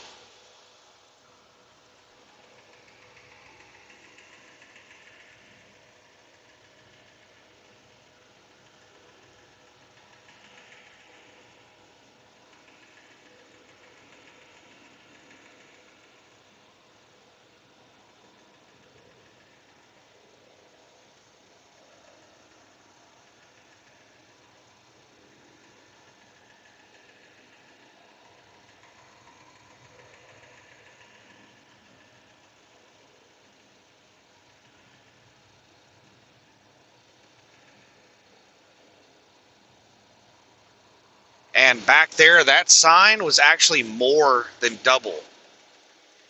It said that it was $1.16 if you have the toll transponder, and $2.42 if you don't. Double would be $2.32. So it's more than twice as much if you don't have a toll transponder.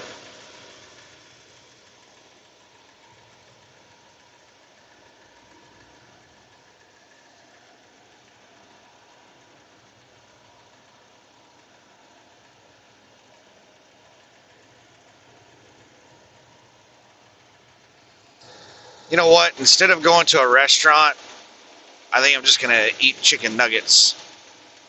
Chicken nuggets sound good. So as soon as I get parked, I'm going to throw some chicken nuggets in the oven. And this little, okay, I think I've told this story a few times already, several times on this channel.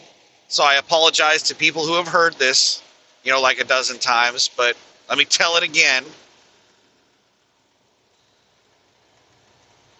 Like 5 years ago, I was at the Volvo dealer in Oklahoma City, Bruckner's or whatever it is, who I cannot stand. I avoid them at all costs. I try not to. I cannot stand Bruckner's. They are ridiculous on their labor costs and their part costs. Like their markup is insane.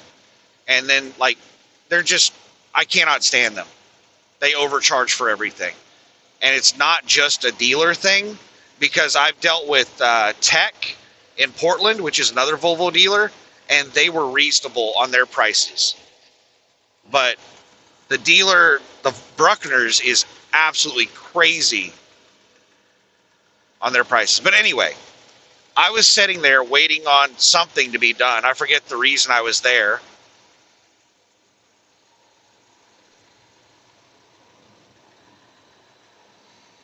And I was chatting with two other drivers. One was a company driver that worked for some company based out of Oklahoma City. I think it was, oh crap, I can't remember the name. I think it was a trucking company that one of my CDL instructors recommended me to go to. That was based out of Oklahoma City. But anyway, not important. He was doing some dog food run back and forth between Oklahoma City and Albuquerque, and he absolutely loved it. Loved it. It was the most awesome thing ever.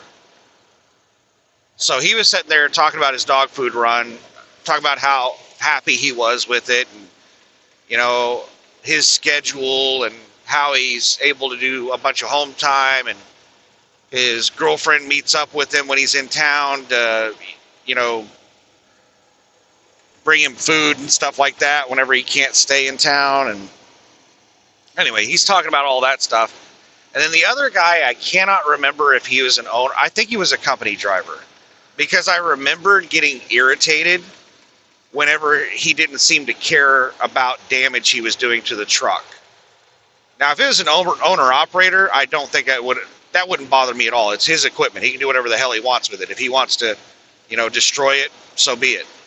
But it pisses me off when I see company drivers abusing equipment. So I'm pretty sure he was a company driver, because I remember getting irritated because he was talking about, like, okay, one driver was super happy about his dedicated run, and the other driver was super happy about his microwave. And both of them were sitting there, you know, telling me about these things that they were happy about. Now, the microwave, the guy was telling me that it was a 3-in-1 microwave. It was an air fryer, an oven, and a microwave. And I was like, really? And I asked him, I said, does it use the microwave as an oven? Like, are you able to put metal in it? And he's like, no, it has a real oven. It has a, I said, so it has a heating element in there. It's not using the microwave somehow to mimic an oven. And he's like, no, it's like a real oven. Like, that doesn't sound right. That sounds weird.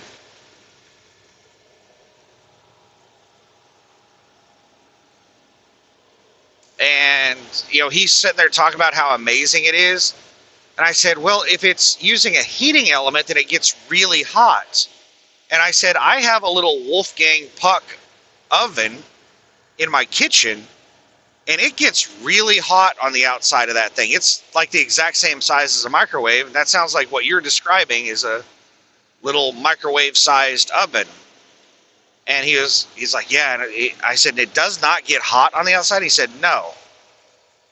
I said, because if that thing, like, where are you putting it? And he said he was putting it in a little cubby hole that the microwave goes into, which is an enclosed space in a plastic cabinet.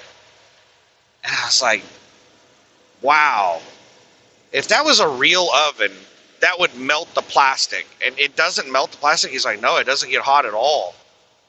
I was like, wow, I'm going to have to look into this. So I went out and I bought one. And I brought it home. And I used it for a couple of weeks testing it out. Testing out the oven, the air fryer, the microwave. And it is not very good at any of the three. It's like a bad microwave, a bad oven, and a bad air fryer. But the fact that it can do all three is really amazing. How can it be a bad microwave? Well, let's use popcorn as an example. In my normal microwave, it takes about 2 minutes to 2 minutes and 15 seconds to pop a bag of popcorn. In this 3-in-1 microwave, it takes 3 minutes to pop a bag of popcorn.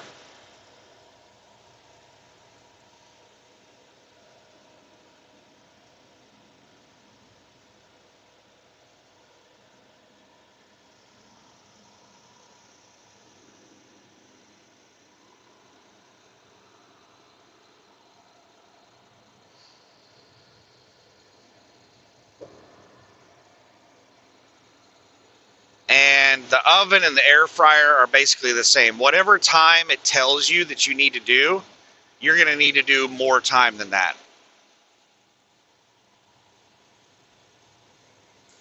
But it's amazing that it can do all of those things.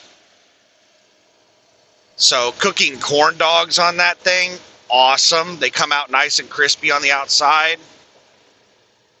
Whenever you use like the air fryer or the oven to cook the corn dogs, chicken nuggets, it's a game changer. Having a little oven in the truck, it's a game changer. It is so amazing being able to do more than just reheat crap in a microwave. And a lot of stuff, reheating it in a microwave, it doesn't come out very good. Like those chicken nuggets, they're fully cooked, so all you're doing really is reheating them. But reheating them in a microwave, they come out nasty. They come out, the chicken itself comes out really rubbery. It's just, they become really chewy and rubbery. And then the breading on the outside of them becomes mushy. So they're disgusting when you microwave them. But if you heat them up in an oven, then they're really, really good.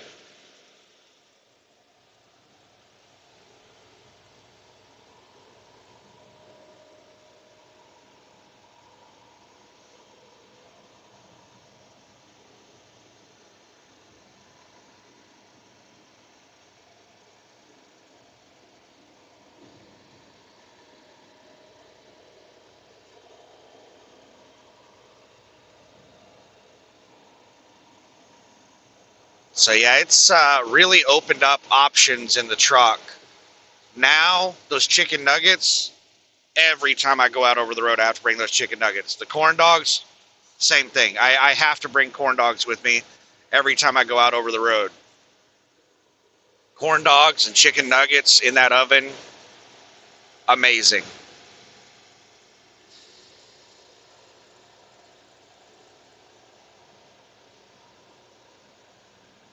I'm just sitting here thinking about how good corn dogs and chicken nuggets are. I'm probably going to eat so much whenever I get stopped, I'm going to pass out into a food coma.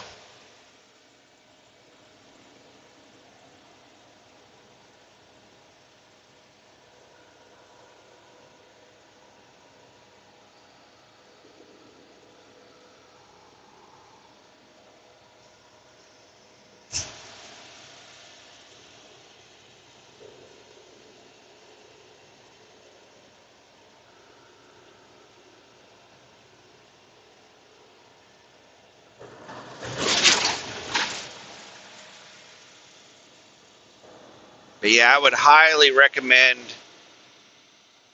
that 3-in-1 microwave, and it does get hot on the outside. That guy didn't know what he was talking about. It definitely gets hot on the outside. It blows hot air out the back. So you have to be careful with it. On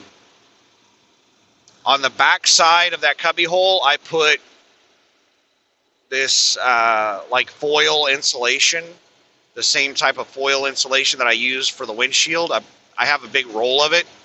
I just cut sections of it out as needed. So the back is protected by that. I don't have anything protecting the sides, and it's not melting the cabinet or anything.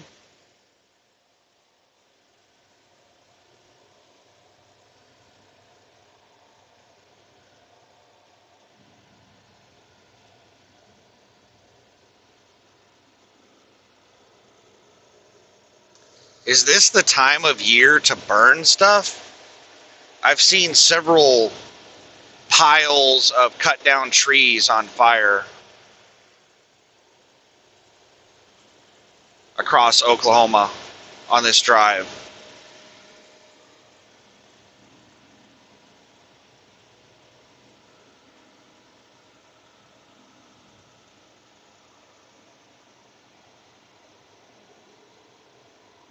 Maybe they were just looking for a day whenever it was allowed, because most of the year there's some kind of burn ban in effect due to how dry it is or to wind or something. There's almost always something that is causing a burn ban, and maybe this is a rare time where we don't have any kind of burn ban, and they're just using this opportunity to burn stuff.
Sorry, I got quiet. I just started thinking about my motorcycle I used to have for some reason. I don't know why that popped into my head. I started thinking about whenever I decided to get a bigger bike, and I put up an advertisement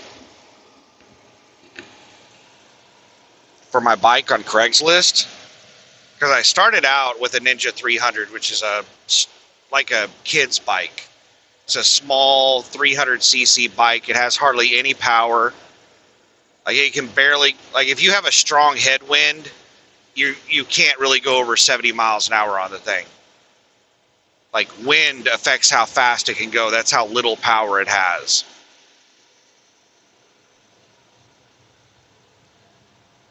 And some people at work that are motorcycle experts, supposedly, talked me into buying that little starter bike as my first motorcycle. I'd never ridden a motorcycle on the street up to that point. When I was a kid, I rode dirt bikes, but I had never ridden like a street bike.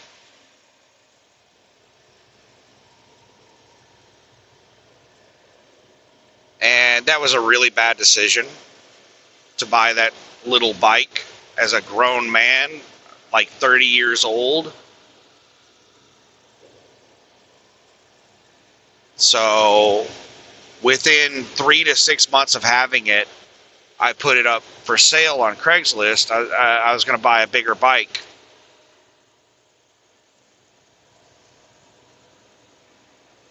And I was really surprised when I came into work one day and a couple of my coworkers asked me if that was my motorcycle for sale on Craigslist. I was like, yeah. And they're like, I thought that was your bike. I thought that was really weird.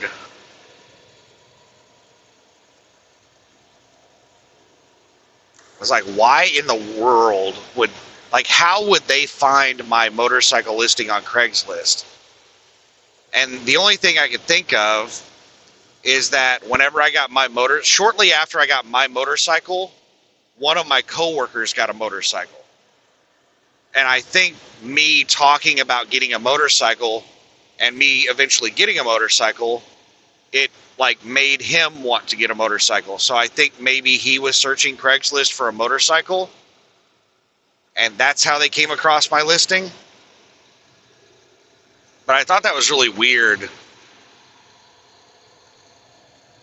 that they would come across my listing.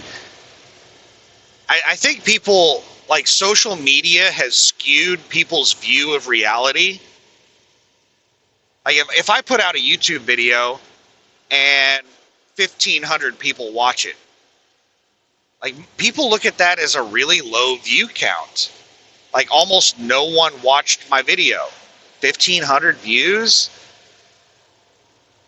You only have 700 subscribers?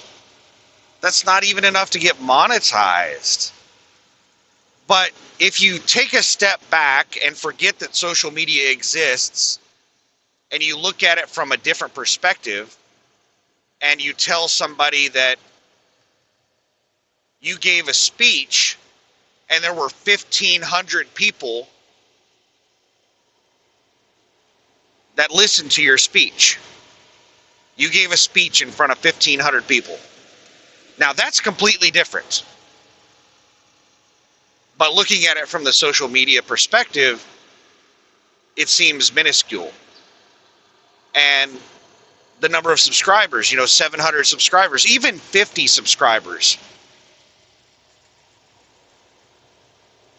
That's a lot of people that are interested in what you're doing or what you have to say.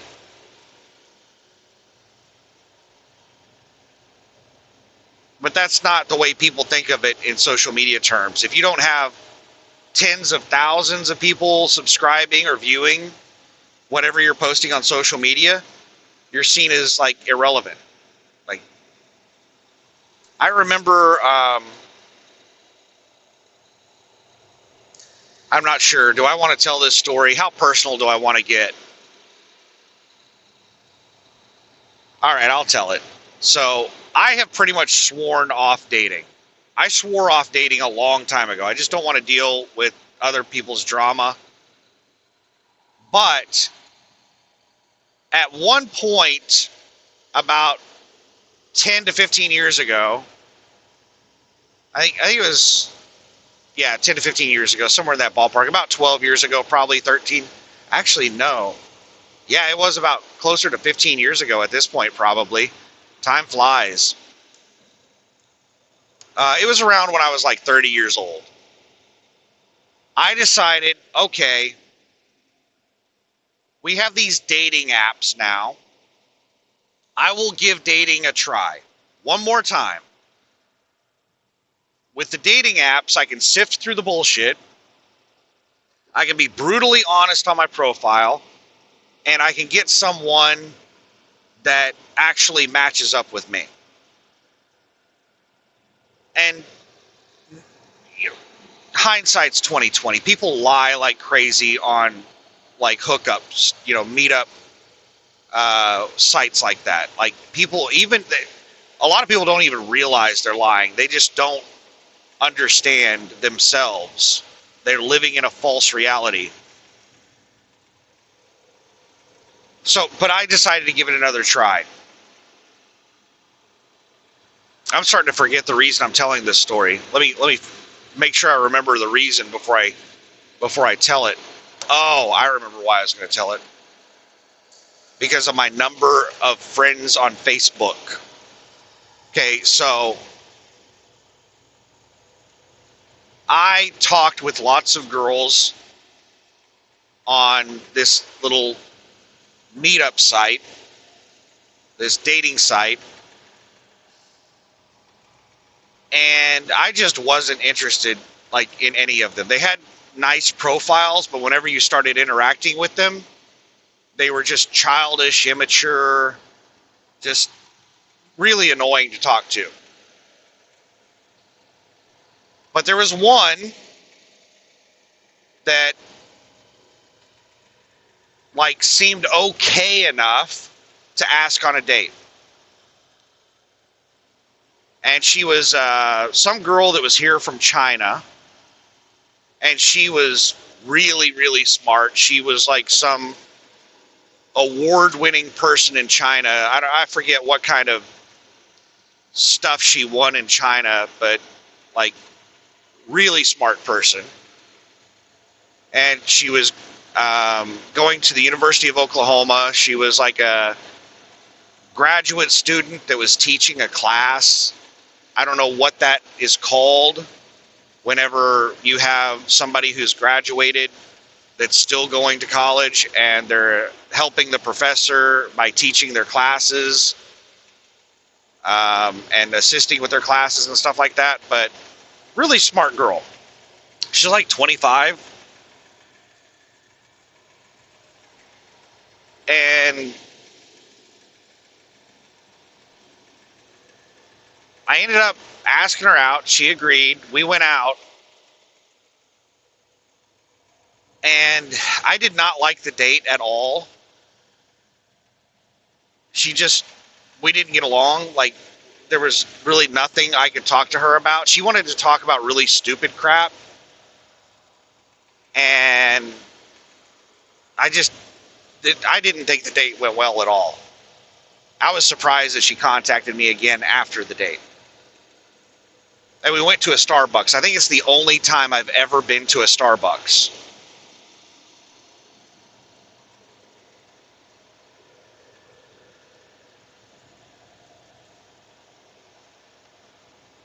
And after we went on the date, she felt like a lot more comfortable with me and started like opening up and being weird.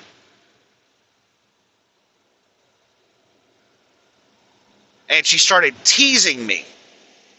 And one of the things that she teased me about was my number of Facebook followers or Facebook friends. I had like 8 friends on Facebook, and I friended her on Facebook, and she made some comment about that was the saddest thing she'd ever seen, that I only had 8 friends on Facebook. And I was like, why is that? She had like, I don't know how many. She had a lot of friends on Facebook. But I was really selective about who I friended on Facebook. I would only friend real friends on Facebook. I rejected almost all invites on Facebook.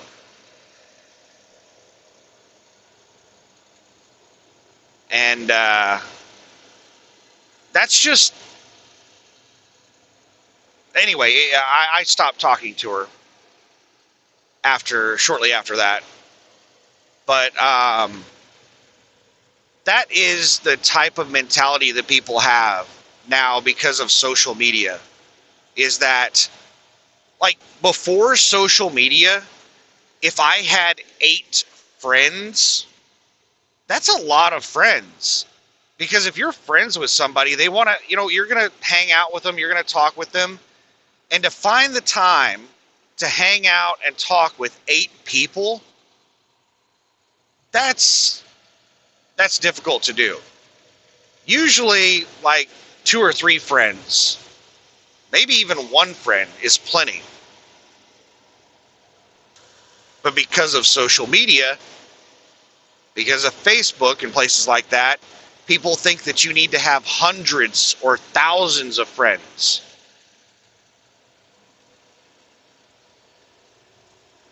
Because of social media, people think that you need tens of thousands of people listening to what you have to say.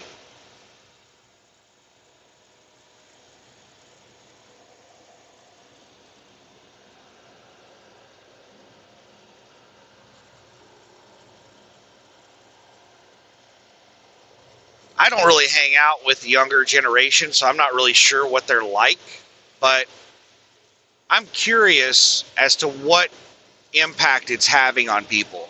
Like, people growing up in the age of social media are living in a very skewed view of reality. And I'm curious as to how that affects them.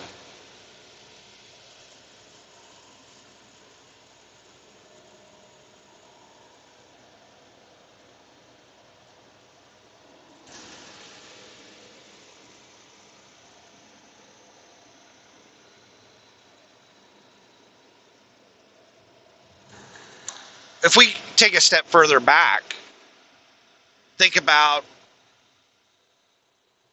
the age before the automobile was common.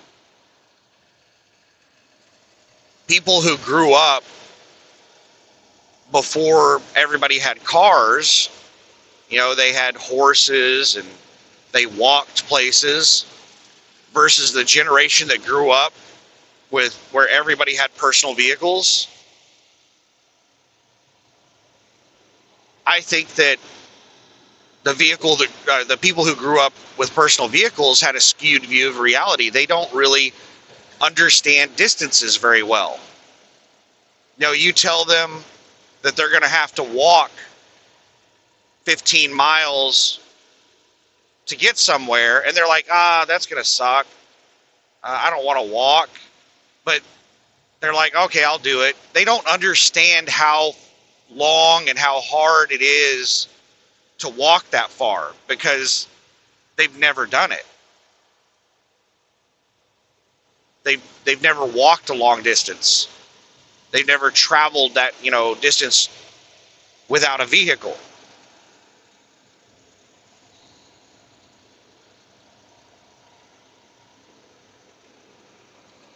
So I think people who have never experienced that, here's a really common one that we still have today about people experiencing things versus not experiencing things, having a skewed view of reality. People that grow up with money understand money much better than people that don't grow up with money.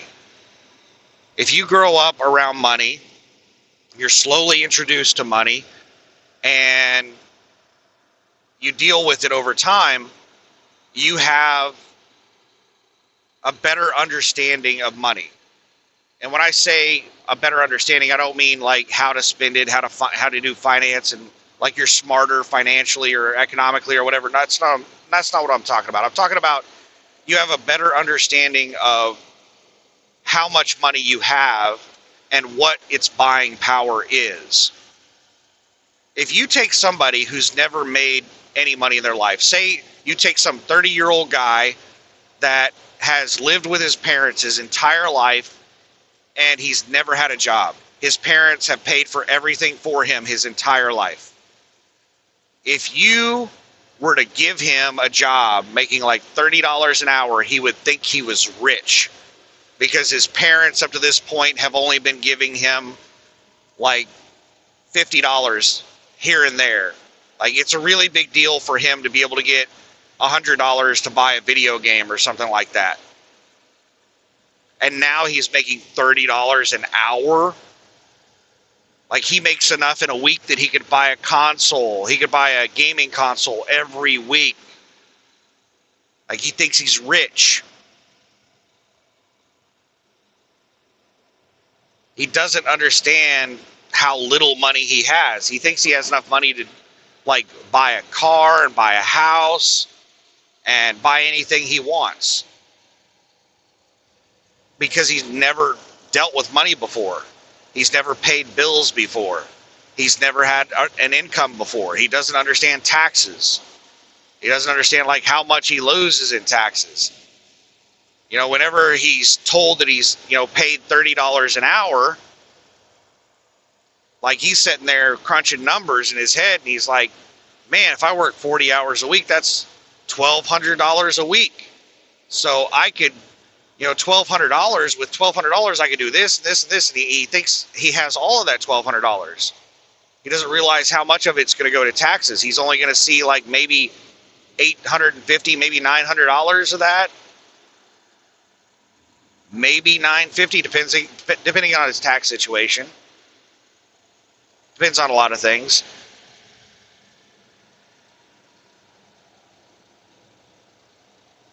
And I've known people that have been in that exact situation. living with their parents their whole lives, never really having any money, just a couple of part-time jobs here and there, and then all of a sudden getting a job that pays like $18 an hour, and then they think they're rich. I knew a guy who was in that exact situation, and when he got that $18 an hour job, he thought he was rich. He didn't have any credit. He didn't have anything. And while he was in training, while he was still in training for the job, which whenever he started there, he went through like a month of training. So his very first month on the job while he was in training, he talked his mom into co-signing for a Best Buy card, a Circuit City card, and a car, and a bed. So he bought like a $25,000 Mustang that his mom co-signed for. He maxed out a $3,000 Circuit City card buying TVs and video games and stuff. He maxed out a $3,000 Best Buy card buying video games and electronics and stuff. And he financed like a $5,000 bed. All within like his first month of the job because he thought he was rich. He didn't understand how little money he had. And then he put his mom in the situation where she had to dip into her savings to pay his bills. He couldn't afford all that stuff on what he was making at that job.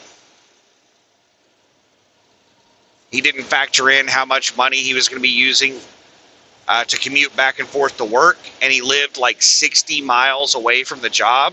So he was driving 120 miles a day in a Ford Mustang.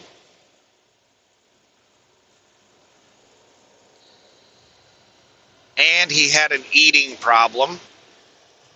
He was eating a lot of fast food. Like he would stop and get fast food on the way to work. He would get fast food on lunch at work. He would get fast food on the way home. And then he would eat again after he got home.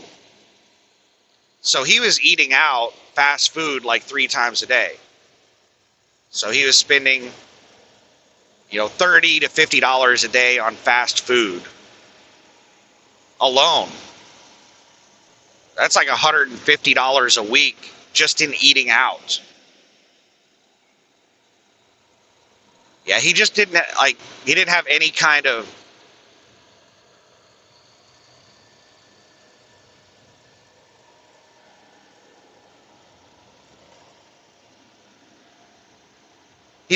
basis that he could compare his buying power against.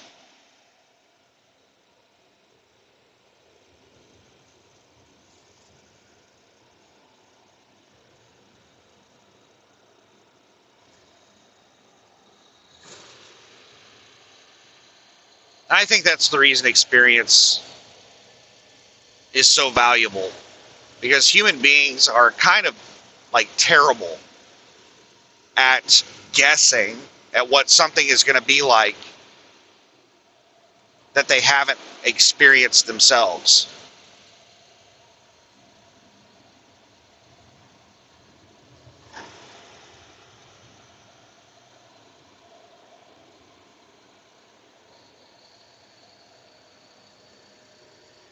Another thing was, I remember coworkers. This was a common thing at the place where I worked, because the place where I worked, we had a lot of people that got hired on there that had never really made any money in their life. Like they'd worked minimum wage jobs, or they just came straight out of high school, never had a job in their life, and then they got hired on there. They're making like $20 an hour, and then they're like, I want to buy everything. So we had a lot of people at that job that were first-time home buyers that were looking to buy a house shortly after they got the job. And one of the common things I would hear all the time were people talking about how the bank wouldn't finance them for a house that was going to have like a $500 a month mortgage payment when they're paying like $900 a month for rent right now? Like, how does a bank not think that they can afford a $500 a month mortgage when they're paying $900 for rent right now? They don't understand that. And I tried explaining it, and people get defensive. So I stopped trying to help people at work. Stopped trying to explain stuff to them. I just got really quiet at work because I just couldn't stand interacting with people. Every time I tried to, inform them about something, they would get defensive, and I was crushing their dreams. So why won't a bank finance somebody that has a $900 rent and the mortgage is $500? Because the mortgage is not everything that you're paying for on the house. You have to be able to afford the house.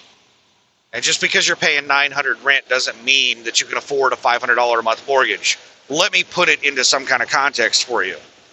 My mortgage on my house is about $400 a month. Is that how much that I pay for my house every month? No, it's not. My monthly payment to the bank for the house is around $1,300. Why in the hell am I paying $1,300 a month if my mortgage is only $400? Well, lots of reasons. Insurance and property taxes are a big part of it. I pay about, I think it's $300 a month, a little over $300 a month in property taxes. And I pay like $400 a month. I think it's a little over $300 a month for insurance. So that's $600 a month right there for property taxes and insurance. Property taxes and insurance are more than my mortgage payment. That's $1,000. My $400 mortgage payment, over $300 for property taxes, over $300 for insurance. That comes out to like $1,100 right there. And then the other couple $100, I forget what all that is. I do not have private mortgage insurance, which is something that most home buyers have. You have to have private mortgage insurance until at least like 25% of your mortgage is paid off or something like that. I can't remember the exact amount. But I've never had private mortgage on my mortgage. I've never had private mortgage insurance because I put so much cash down on my house, and I took out like another loan on my mortgage to pay it up to 25%. So I'm paying, I don't know how to explain this, but basically I took more out in loan on my mortgage to cover the 25%, and they just took out the private mortgage insurance. Why did I do that? Why did I take out like a larger loan and immediately pay it back to the bank to get over that 25% where I wouldn't have to pay private mortgage insurance? The reason I did that was because we were at like all-time low interest rates whenever I bought my house. And I was quite certain that interest rates were going to go back up very high within a short period of time. So once you pay off 25% of your mortgage, in order for you to get rid of private mortgage insurance, you have to completely redo your loan. You have to refinance your loan. And you have to refinance it at whatever the current interest rates are.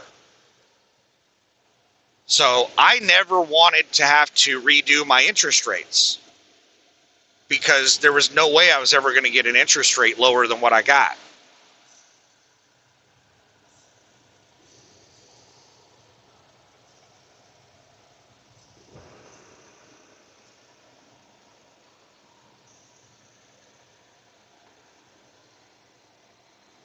And so that's the reason I made it to where I didn't have private mortgage insurance, so I wouldn't have to refinance to get rid of it.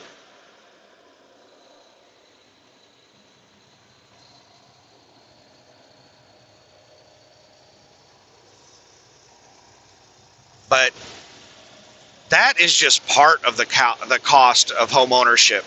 You also have maintenance and upkeep. I spend probably more per year on maintenance and upkeep, repairs on the house, than I do in the $1,300 a month payments on the house.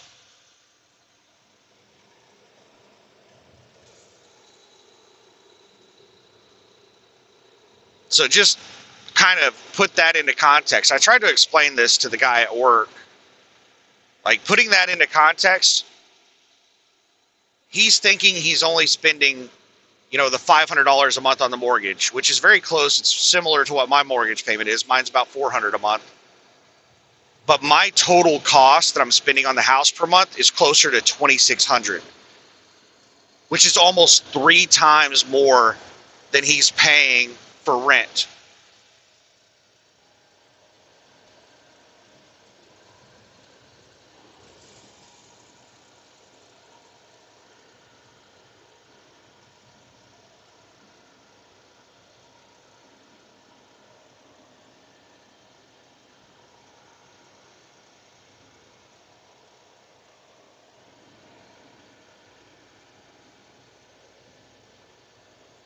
$23 miles to Lowe's.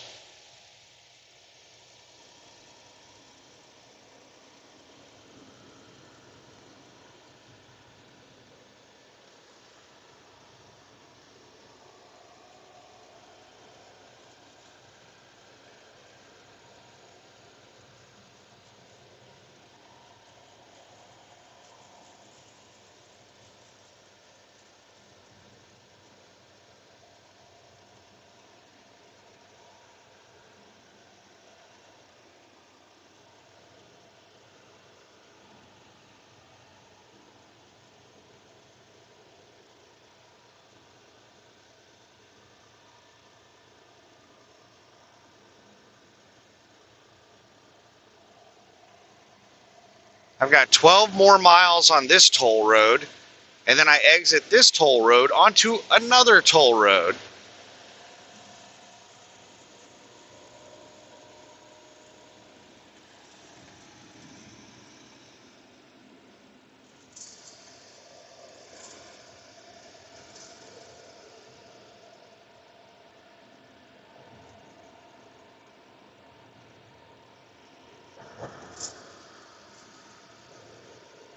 So, changing the subject, I'm excited right now to play a video game.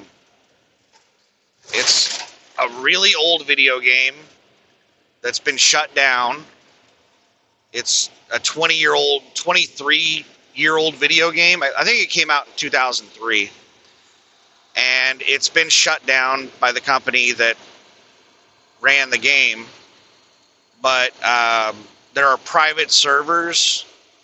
The community got together and open sourced the server code. They reverse engineered the game.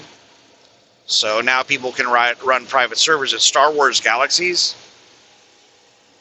I was running my own Star Wars Galaxies server for a couple of years. Not very many people. I think I did one advertisement on the server. And I had about 50 people join the server whenever I did that advertisement. And then over time, people stopped playing on the server, and I just never advertised the server again. So I got down to where there was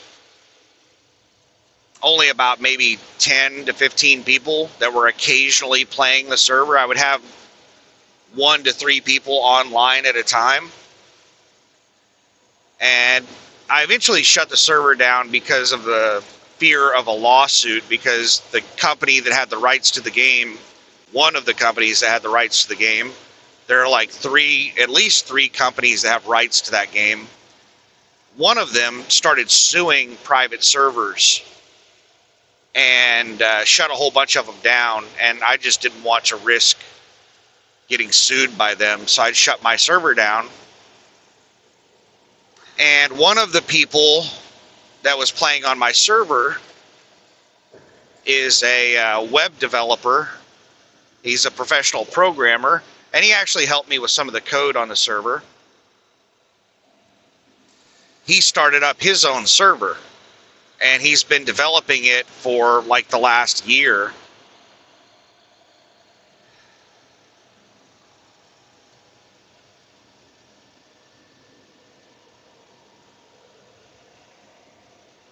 And he said that he's ready to launch the server. He's been like beta testing stuff for almost a year, and he said he's ready to launch it pretty soon, probably within the next few days. So I'm looking forward to that server launching. He did a lot of the same things on his server that I did on my server, but his is definitely a lot different. And since he's a professional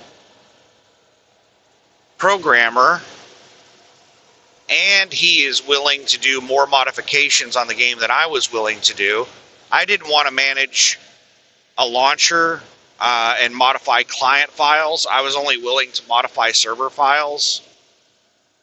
He is modifying both the server and the client, which opens up a lot more possibilities.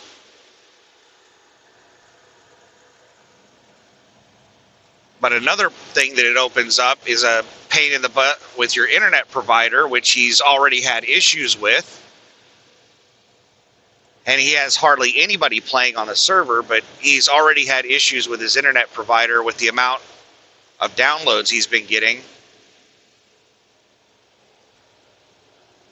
because he's modifying the client. That's one of the reasons that I wasn't willing to modify the client, is I didn't want to have to deal with my ISP complaining about the amount of data that I was using.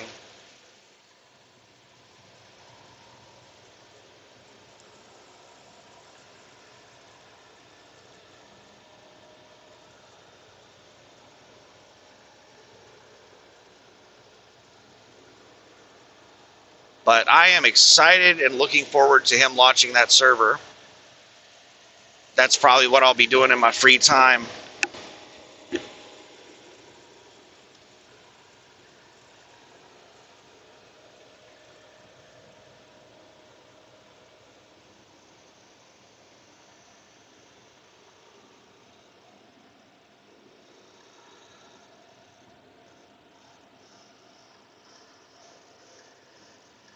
Oh, this is a pretty steep downgrade.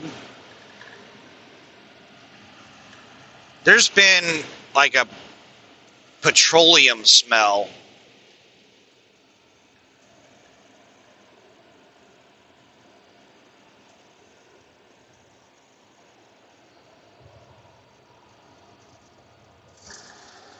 for the last few miles, which I haven't really thought much of it.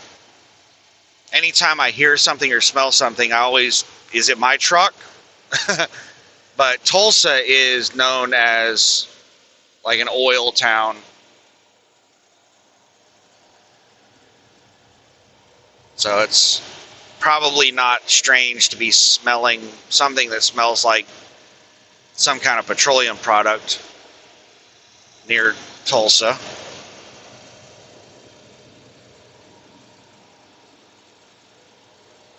Charlie's Chicken? Oh my goodness. That place is still in business? I haven't heard the term Charlie's Chicken since I was like in high school. In the small town that I grew up in, we had a Charlie's Chicken. And I'm not sure if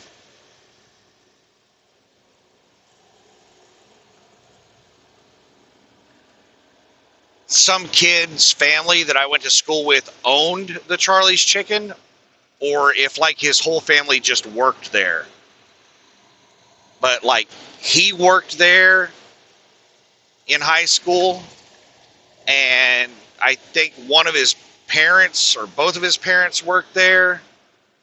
Like a lot of his family worked there, and I just kind of thought that they owned the place. But maybe they didn't, because they were really poor.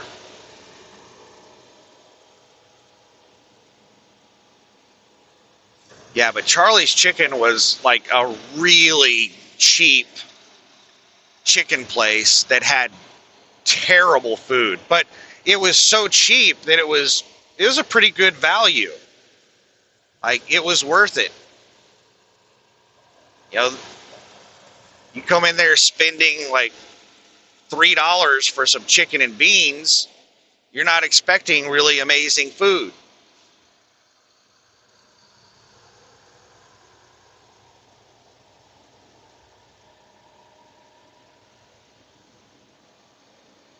But I didn't even know Charlie's Chicken was a franchise. 2 miles, take the exit toward Oklahoma. Because I'd never seen a Charlie's Chicken outside of that small town I grew up in. And now I just saw one in Tulsa. So, sounds like it might be a franchise.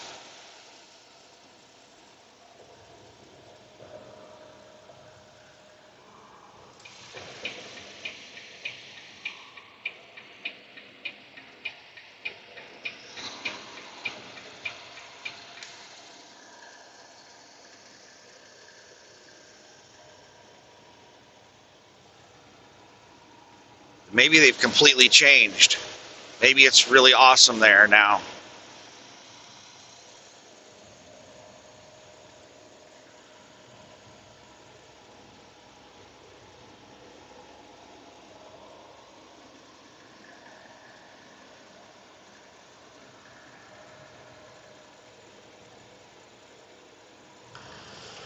One of the things that I would eat all the time in a small town I grew up in, there was we called it the burrito shop. It was a convenience store.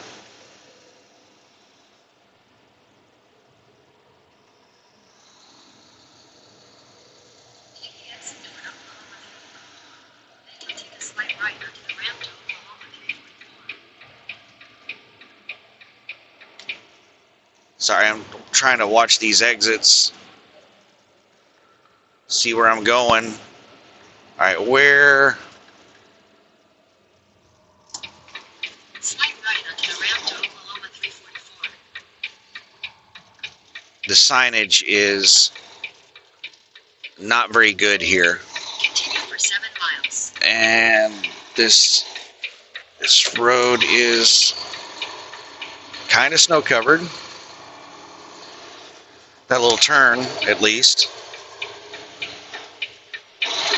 A big part of the lane was slush.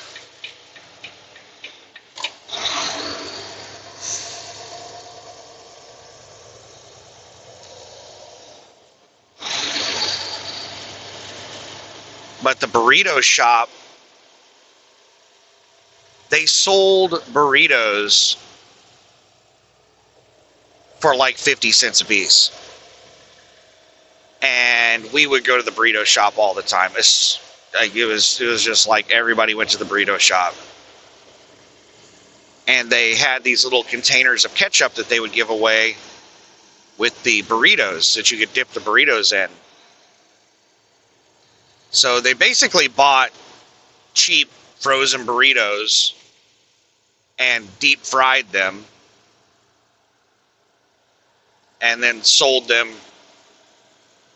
I think it was like 50 cents a piece.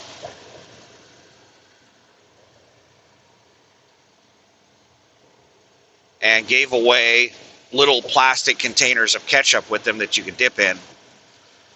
And it was so good.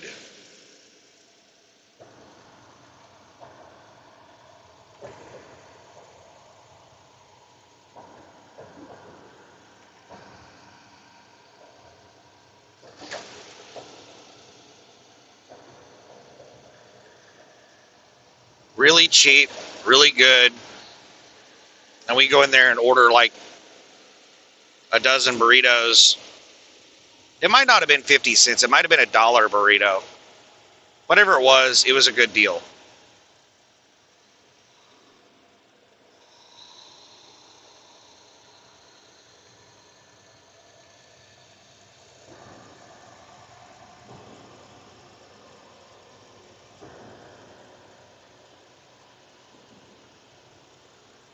And then Taco Mayo had, I think it was Taco Tuesdays, where their tacos were normally, I think, 25 cents a piece. But on Taco Tuesday, you could get them for like 10 cents a piece.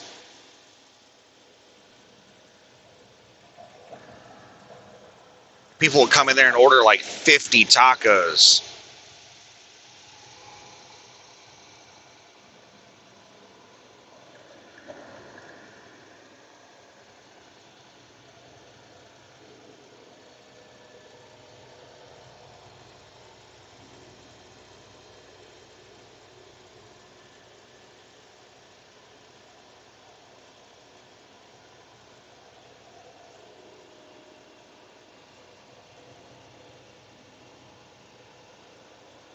Well, at least this is a really nice road for a toll road. They have street lights where like 3/4 of them have functional lights. Actually, no. Almost all of them have functional lights. A bunch of them you cannot see until you get like right underneath them. Well, that's good. That's actually really good.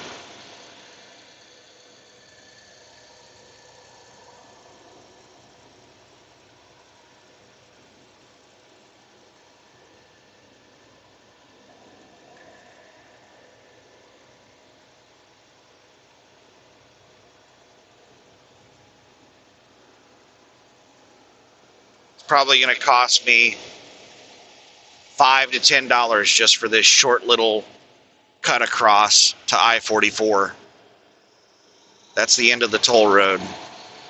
Short little toll road, but the prices back there, it was like $1 for a car, and trucks are usually a lot more expensive than a car, so it's probably $5, maybe even $10. US 75 South toward Oklahoma.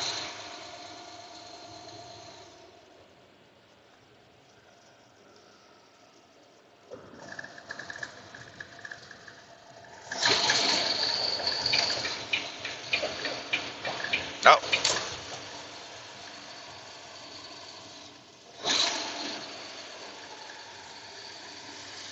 I need to keep going straight.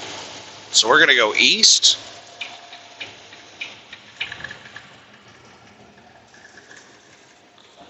I thought I was going to go south.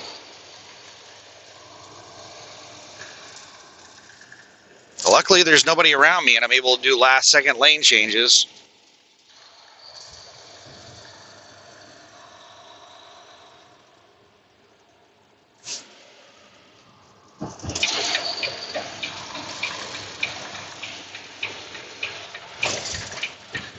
All right, can we get over another lane? Yes, we can get over another lane. 1 mile, I'm going to hop on Highway 75 South.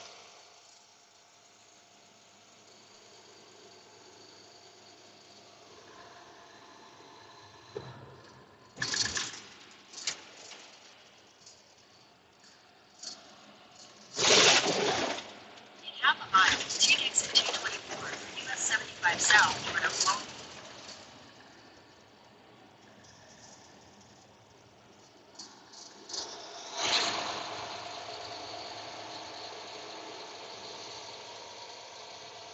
We're only 3.3 miles away. Take exit 224.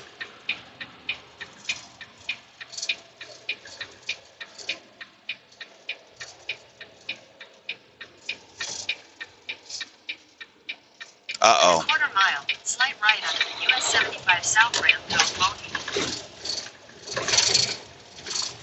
I took the wrong damn exit.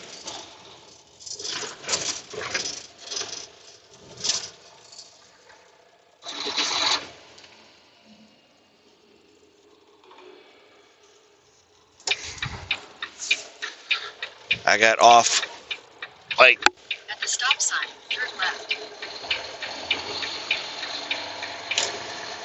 At the next light, turn right.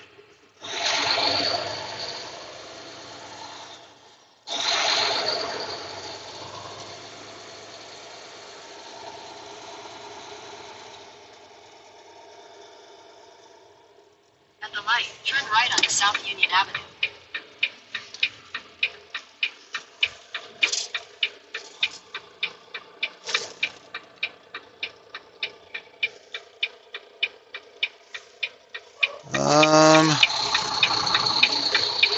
oh shit, there comes a car. Well, I could have gone anyway. All right, so I went one exit too early. Google was telling me to exit right then, but I think Google was confused because of the construction. But not a big deal. We'll just go down this road for a mile and make a left, and we'll be in the same spot. Would have been a lot faster and easier to go Highway 75.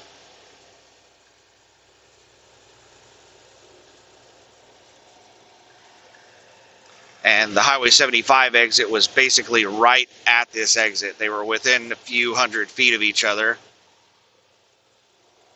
So I thought it was this. I thought this was the exit.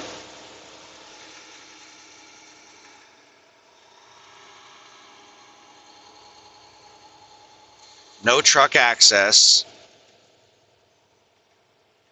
to Highway 75 from 61st Street.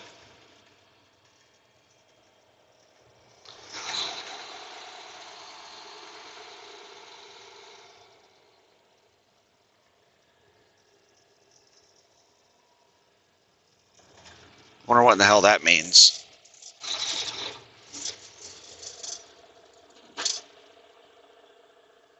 So right here to the left, they have signs that say no trucks. So truck. Oh, are you kidding me? That light was so fast. It only let 2 cars through, like 2 or 3 cars through. I'm running it.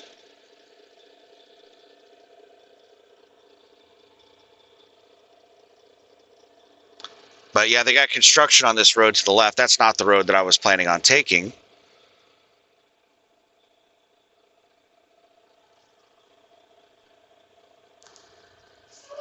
Come on. Go, go, go, go, go, go, go.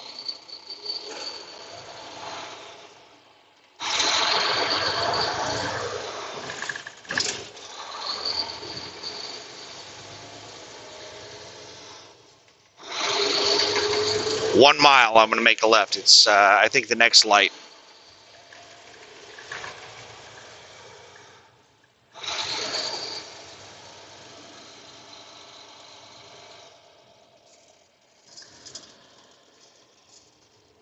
All right, four-wheelers. Why are you going so damn slow? I just had to hit my brakes right before we start this hill.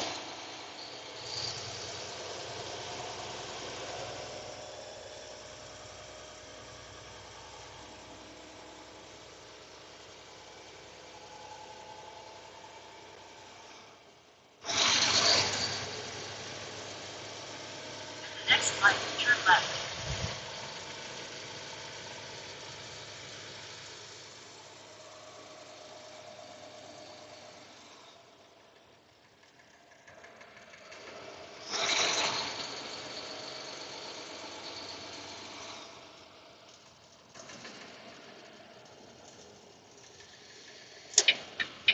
All right, this is where we're making the left. We are 0.8 miles away from Lowe's. At the light, turn left onto West 71st Street South. Then keep left to stay on West 71st Street South. Is this light going to stay green for me? That is amazing.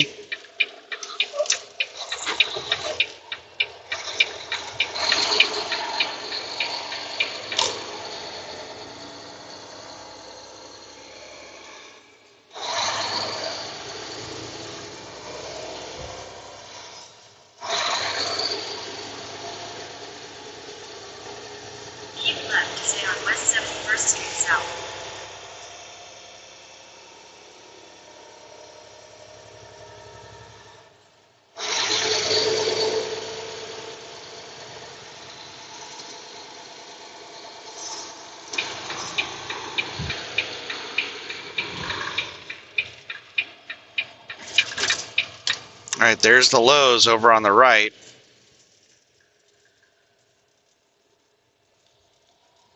Go past this light. Then, at the next one, turn right onto Tulsa Hills Drive.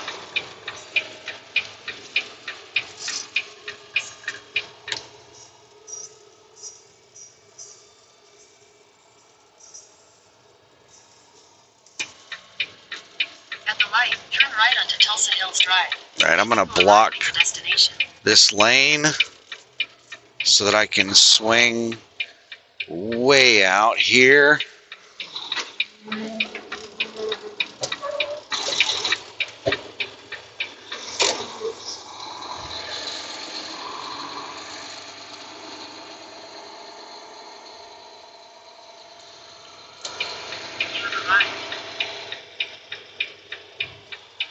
All right, and the dock's right over here to the left.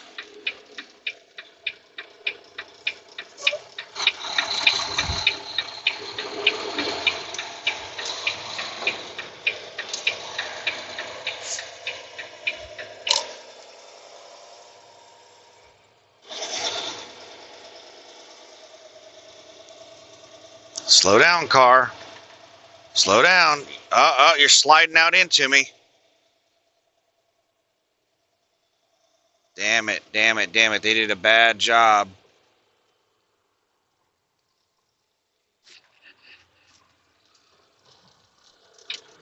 Sorry, I'm watching the cars behind me. They did a really bad job of plowing this area. But at least this is a flat dock. It's actually downhill. I have to back uphill into the dock.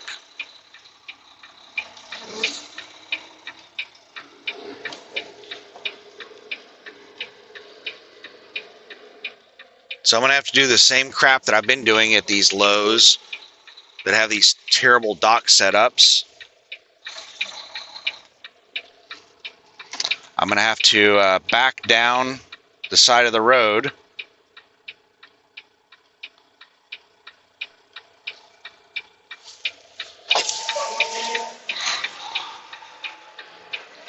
And they have the gate closed down the side of the road over here. So I couldn't drive around the building if I wanted to. I don't know if you saw that in the camera.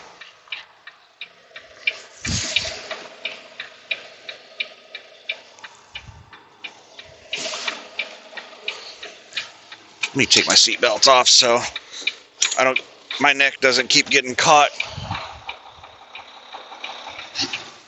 while I'm trying to look around.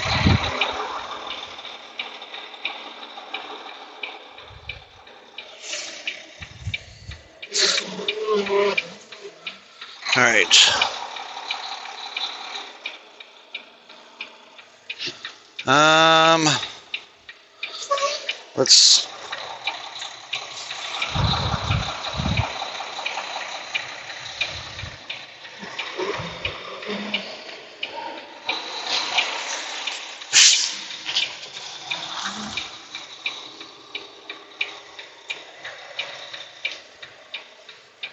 Let's see what this is like.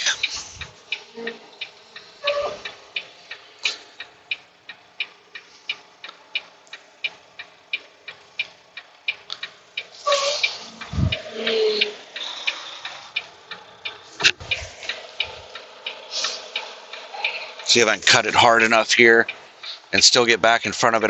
They got a whole bunch of crap piled up in front of the dock right here over to my right. I'm not sure if I can swing.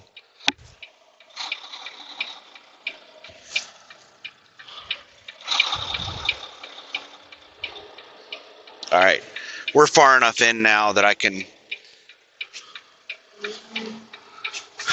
maneuver around and get into it.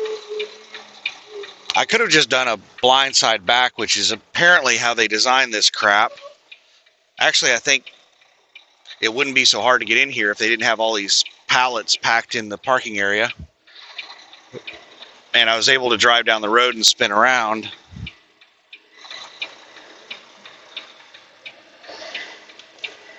So I'm going to get lined up for the dock.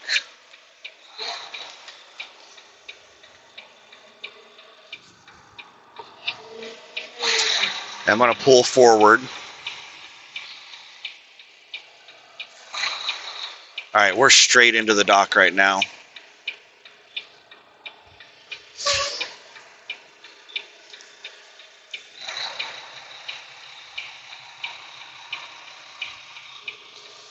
We'll pull forward, open the door. I'll be right back.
I didn't pull far enough forward.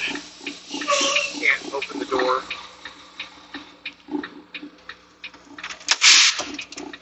Be right back.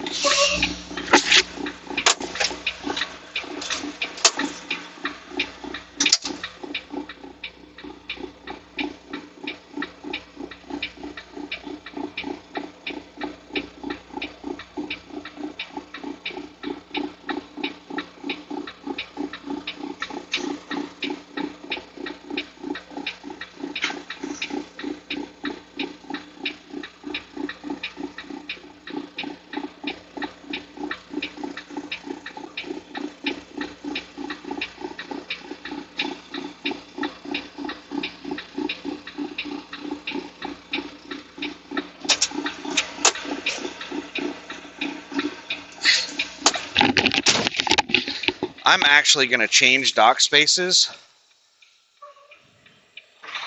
because I have a feeling that the dock I'm backed into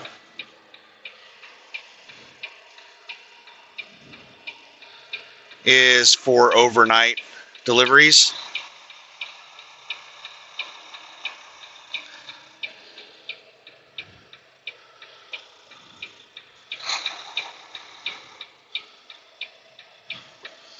All right, that's far enough.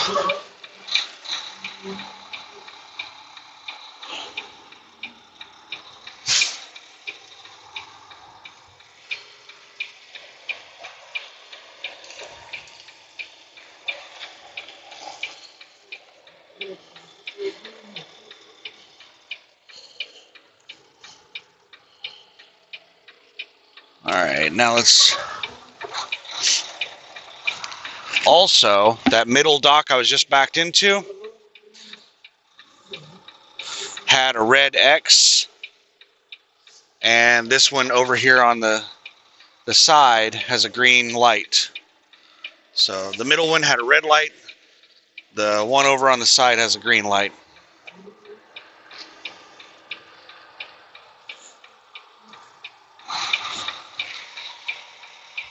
And I think I'm going to go in the store once I get backed in and buy some batteries.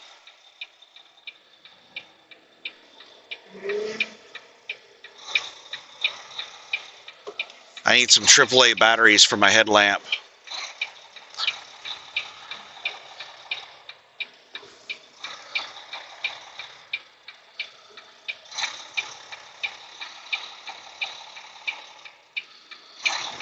It's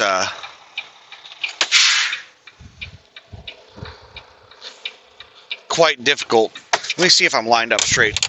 I can't, this is all snowpack, so I can't see if I'm straight.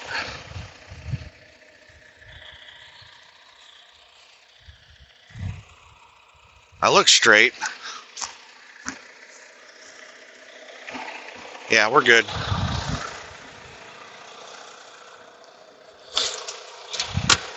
If I feel people getting into my trailer,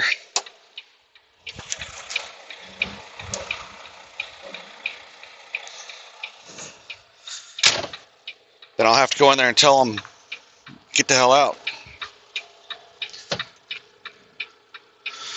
So, I said I wasn't going to record the whole day, but I did. That is my, that's my deliveries. And what time is it? 6:15 p.m., which is right around the time I initially estimated I would be here.